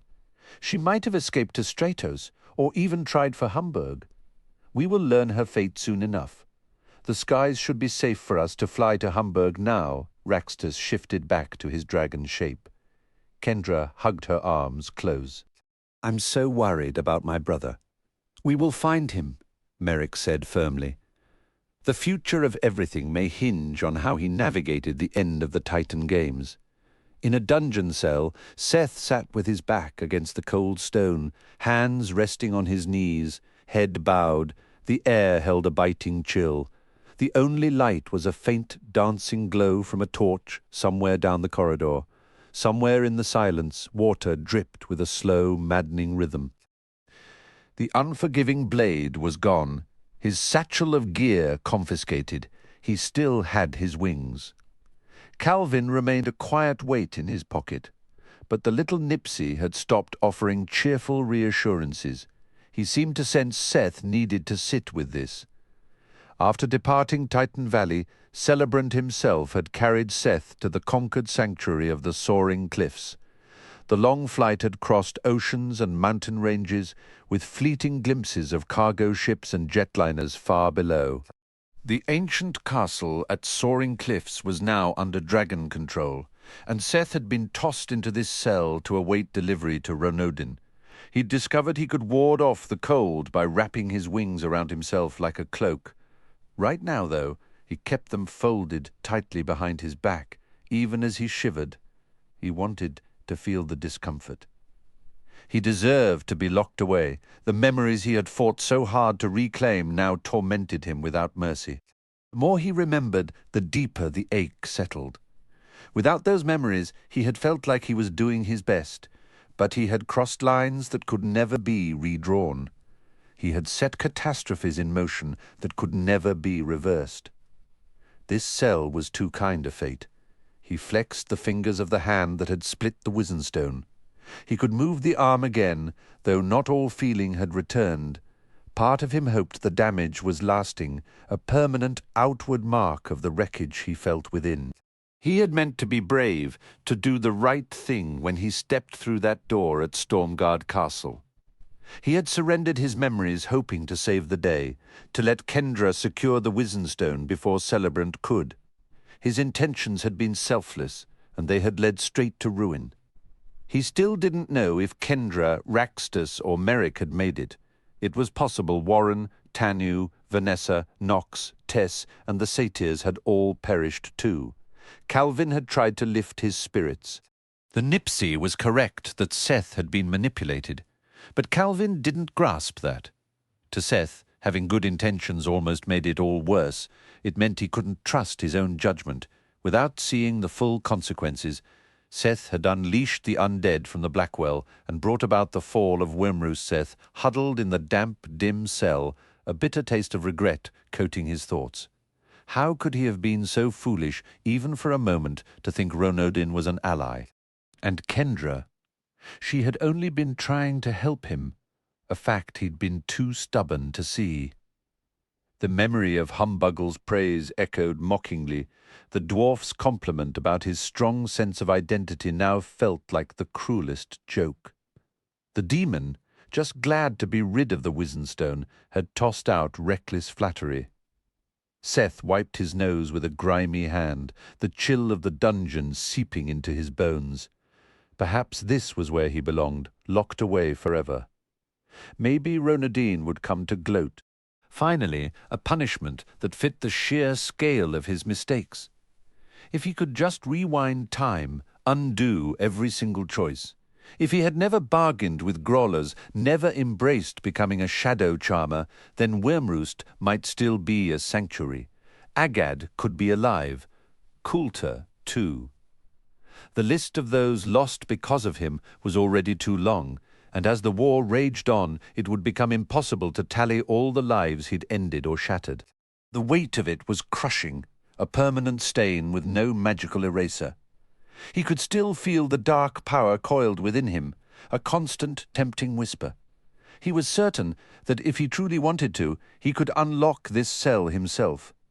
How many guards were posted outside? Could he simply shade, walk past them? Could he escape? More importantly, should he? A flicker of desperate hope cut through the gloom. What if he could actually fix some of the damage? Kendra was out there, fighting a war she shouldn't have to fight alone. The world was crumbling, with the dragons gaining ground and Ronodin holding the fairy realm in his grip. The need to help burned in him, even if it meant his own end. Then again, what if he tried and only made everything infinitely worse? His brooding was interrupted by a familiar, icy presence. Reaching out with his senses, he detected an undead entity, a wraith, moving freely down the corridor toward him. That was strange. All the undead here were supposed to be securely contained. The spectral figure glided into view, stopping directly before his cell bars. The already chilly air grew piercingly cold. "Greetings, Seth Sorensen." The wraith communicated directly into his mind. "How do you know my name?" Seth whispered, his breath forming a faint cloud. "The Singing Sisters sent me to find you," it conveyed. A memory clicked. "Whiner?" Seth asked, a spark of bleak humor in his voice. "Is that you? You called me that when you delivered me to them?" He paused. "Are you still cold?" "Always," Whiner replied. "But the sisters have rehabilitated me." "You're more articulate now," Seth observed quietly. "The sisters are calling in the favor you owe them," Whiner stated, its mental voice steady. Seth couldn't help but let out a short, incredulous laugh. "Seriously, right now? I'm kind of in the middle of being imprisoned. I am here to facilitate your release," Whiner said. "Has no one informed the Singing Sisters that the world is currently ending?" Seth asked, the absurdity of the timing almost funny. "If you decline, they will deploy the knife," Whiner warned, its tone leaving no room for doubt. "It'll hunt me down and kill me," Seth finished flatly. "Yeah, I know the drill. They sent this to assist you in fulfilling their request," Whiner said, and through the bars it offered a sheathed sword. Seth leaned forward, his eyes widening. "Vasilis." "You're joking." "It is yours, if you agree," Whiner confirmed. Seth knew the legendary power of that blade. "What exactly do they want?" "The sisters require you to gather every fragment of the ether gem and deliver the pieces to them." Seth's mind raced, inventorying the impossible checklist: the shattered Wizenstone, the gem from the Giant Queen's crown, the one from the Dragon King's crown, the stone from the Demon King, and the ether's heart held by Stratos. A sarcastic smile touched his lips. "Is that all?" "That is all," Whiner replied. While Seth had a history of beating impossible odds, this mission seemed designed to break him. He let out a dark, humorless chuckle. The sheer audacity of it was almost impressive. "The sisters require an answer." Whiner pressed, the spectral form seeming to solidify with impatience. "Fine," Seth said, pushing himself to his feet. A new, grim determination settled over him. Hand me the sword. Wyner passed the weapon through the bars. The moment Seth's fingers closed around the hilt, a surge of vitality and warmth flooded his veins, burning away the dungeon's chill and the fog of despair. His thoughts crystallized, his purpose snapping into sharp, painful focus. The blade itself glowed with a deep crimson light, so intense it bordered on black. With 2 swift, powerful strokes, the iron bars fell away with a loud clatter, granting him a path to freedom. Bringing this installment to life demanded considerable effort, and I am deeply grateful to the many people who helped make it possible. My wife Erlyn was the cornerstone of this project. From the initial brainstorming sessions to meticulously editing each chapter and refining the prose, she was with me every step of the way. Her keen eye for language has undoubtedly made this a better book. Early in the process, discussing my ideas with Chris Schobinger, Hamish Elliott, and the Baker children, Anika, Brock, Clark, Chet, little Erlyn, and Fiona, provided invaluable inspiration, enriching the narrative like adding the perfect spices to a stew. A special thanks also goes to Mark Bienenfeld, a dedicated reader whose sharp observations and encyclopedic knowledge of my work have been a fantastic resource, even for fact-checking. This novel was written under uniquely challenging circumstances, not just during the global pandemic, but also as I planned my remarriage. My heartfelt appreciation goes to Erlyn and her children for their incredible patience and flexibility, as well as to my own kids. I'm also thankful to Dwayne and Erlyn Madsen. Yes, there are 4 generations of Erlyns in that family for generously offering me the use of a cozy apartment near my fiancée, which became my writing sanctuary on many days. The professional editorial team, including the brilliant Chris Schobinger and the exceptionally talented Emily Watts, provided feedback that was nothing short of transformative. Early readers of the rough drafts, like Jason and Natalie Conforto, Monty Conforto, Erlyn Mull, Pamela Mull, Cherie and Bryson Mull, Davis Mull, Leela Mull, Sadie Mull, Chase Mull, Rose Mull, and Calvin Mull also played a crucial role in shaping the final story. My Uncle Tuck has been a supporter since the very beginning of my writing journey, even coining the name for the Wizenstone. I deeply love and appreciate all his mentorship while he wished to contribute this time. Ongoing treatments for brain tumors made it difficult, and my thoughts are with him. I'm certain I've missed naming some who deserve recognition. If that's you, please let me know, and I'll be sure to include you next time. We are now on the brink of the grand finale with just 1 book remaining. It fascinates me how reading can be such a solitary journey, yet also a profoundly shared adventure. You can absorb a story in quiet solitude or give it voice among friends. Once you finish a book, you carry its world within you, a world that resonates with the versions living in the minds of countless other readers. Now that you've completed this volume, we could discuss these characters and places as if we'd walked through them together. I cherish the conversations at signings and the comments online. There's a special thrill in seeing how others connect with the stories I tell. Often the questions and insights from readers spark new realizations in me about my own work. I am buzzing with excitement to write the concluding Dragonwatch novel. This final book will not only wrap up the Dragonwatch saga, but will also serve as the ultimate capstone to the entire Fablehaven series. My mind is teeming with plans, and I can't wait to put them to paper. Additionally, we are producing a special stand-alone edition of Legend of the Dragonslayer, allowing readers to own the ancient tale Kendra uncovered about the Legender.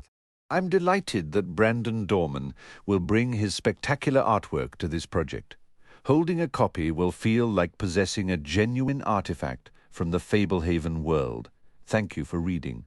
My readers are among my favorite people on the planet. I write these stories hoping to bring enjoyment, and your support by purchasing and sharing my books is what allows me to continue creating. Let's be honest, without you, this wouldn't be my job. If you'd like to connect, you can find me on Facebook, Twitter, or Instagram, @WriterBrandon. I enjoy seeing your posts and thoughts and do make a point to check in personally. Reading Guide 1. By returning the crown to the Fairy Queen, Kendra passed up the opportunity to claim its power for herself. Was this the right choice, or should she have considered keeping it? Seth's journey through this story introduced him to a collection of truly unique allies. Hermo, Reggie, Calvin, and Virgil each brought their own distinct strengths to the table, from unwavering loyalty to clever problem-solving.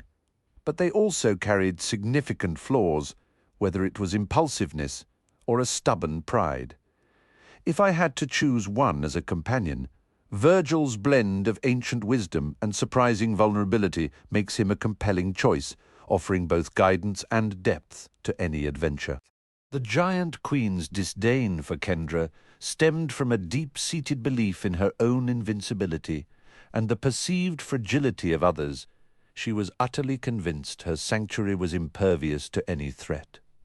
In some ways, her confidence was justified by the formidable magic and guardians protecting her realm, but she fatally underestimated the determination and cleverness of those who opposed her, a classic flaw of hubris. Hamburg was a city brimming with hidden corners and untold secrets.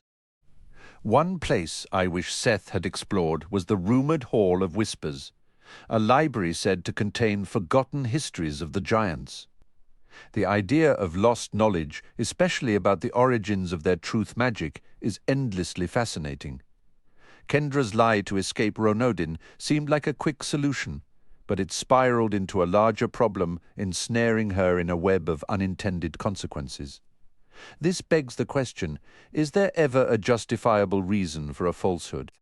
Perhaps in immediate dire peril, but more often than not, deception plants seeds for future turmoil, as Kendra painfully learned.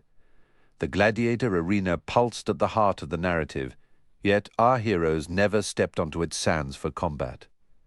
Part of me would have loved to see them tested in that brutal crucible. Calvin, with his strategic mind, likely would have endured the longest by outthinking his opponents. Yet, it feels perfectly in character for the trickster humbuggle that Seth secured victory without a single arena fight, a win achieved through wit and loopholes rather than brute force, which is the essence of his mischievous nature. Speaking of truth, the giant's artifacts for detecting lies present a tantalizing dilemma. Owning one could prevent betrayal and clarify intentions, a powerful tool for any leader. However, such a device could also shatter trust, preemptively stifling honest mistakes and breeding paranoia, turning every conversation into an interrogation. The dragons of Titan Valley held legitimate grievances, feeling subjugated and their ancient freedoms curtailed by giant rule. Viewing the Giant Queen as purely evil oversimplifies her.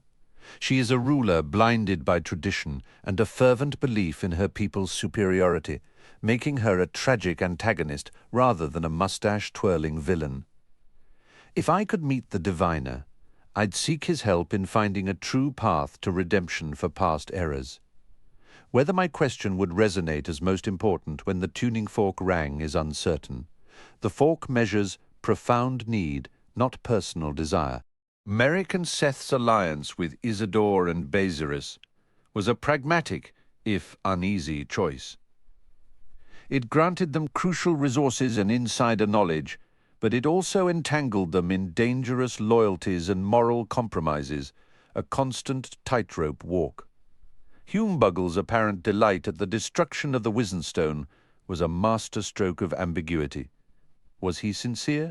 Given his nature, his joy likely stemmed from the sheer chaos and the unravelling of others' carefully laid plans, a genuine reaction for a creature who thrives on upheaval.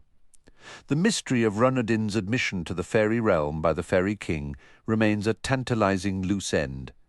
I suspect a complex bargain or a moment of catastrophic misjudgment occurred, and I fully expect this pivotal backstory to be unravelled in the next installment. For Seth, reclaiming his lost memories was a torment because it forced him to confront his own past actions and failures in vivid, unflinching detail. Forgiving himself will be a monumental challenge, as the weight of those memories is a heavy burden. Self-forgiveness often requires acknowledging the mistake, making amends where possible, and consciously choosing to move forward, a lesson applicable far beyond the page. The dragon's mercy toward Nox and Tess revealed a capacity for grace beyond their fierce reputations.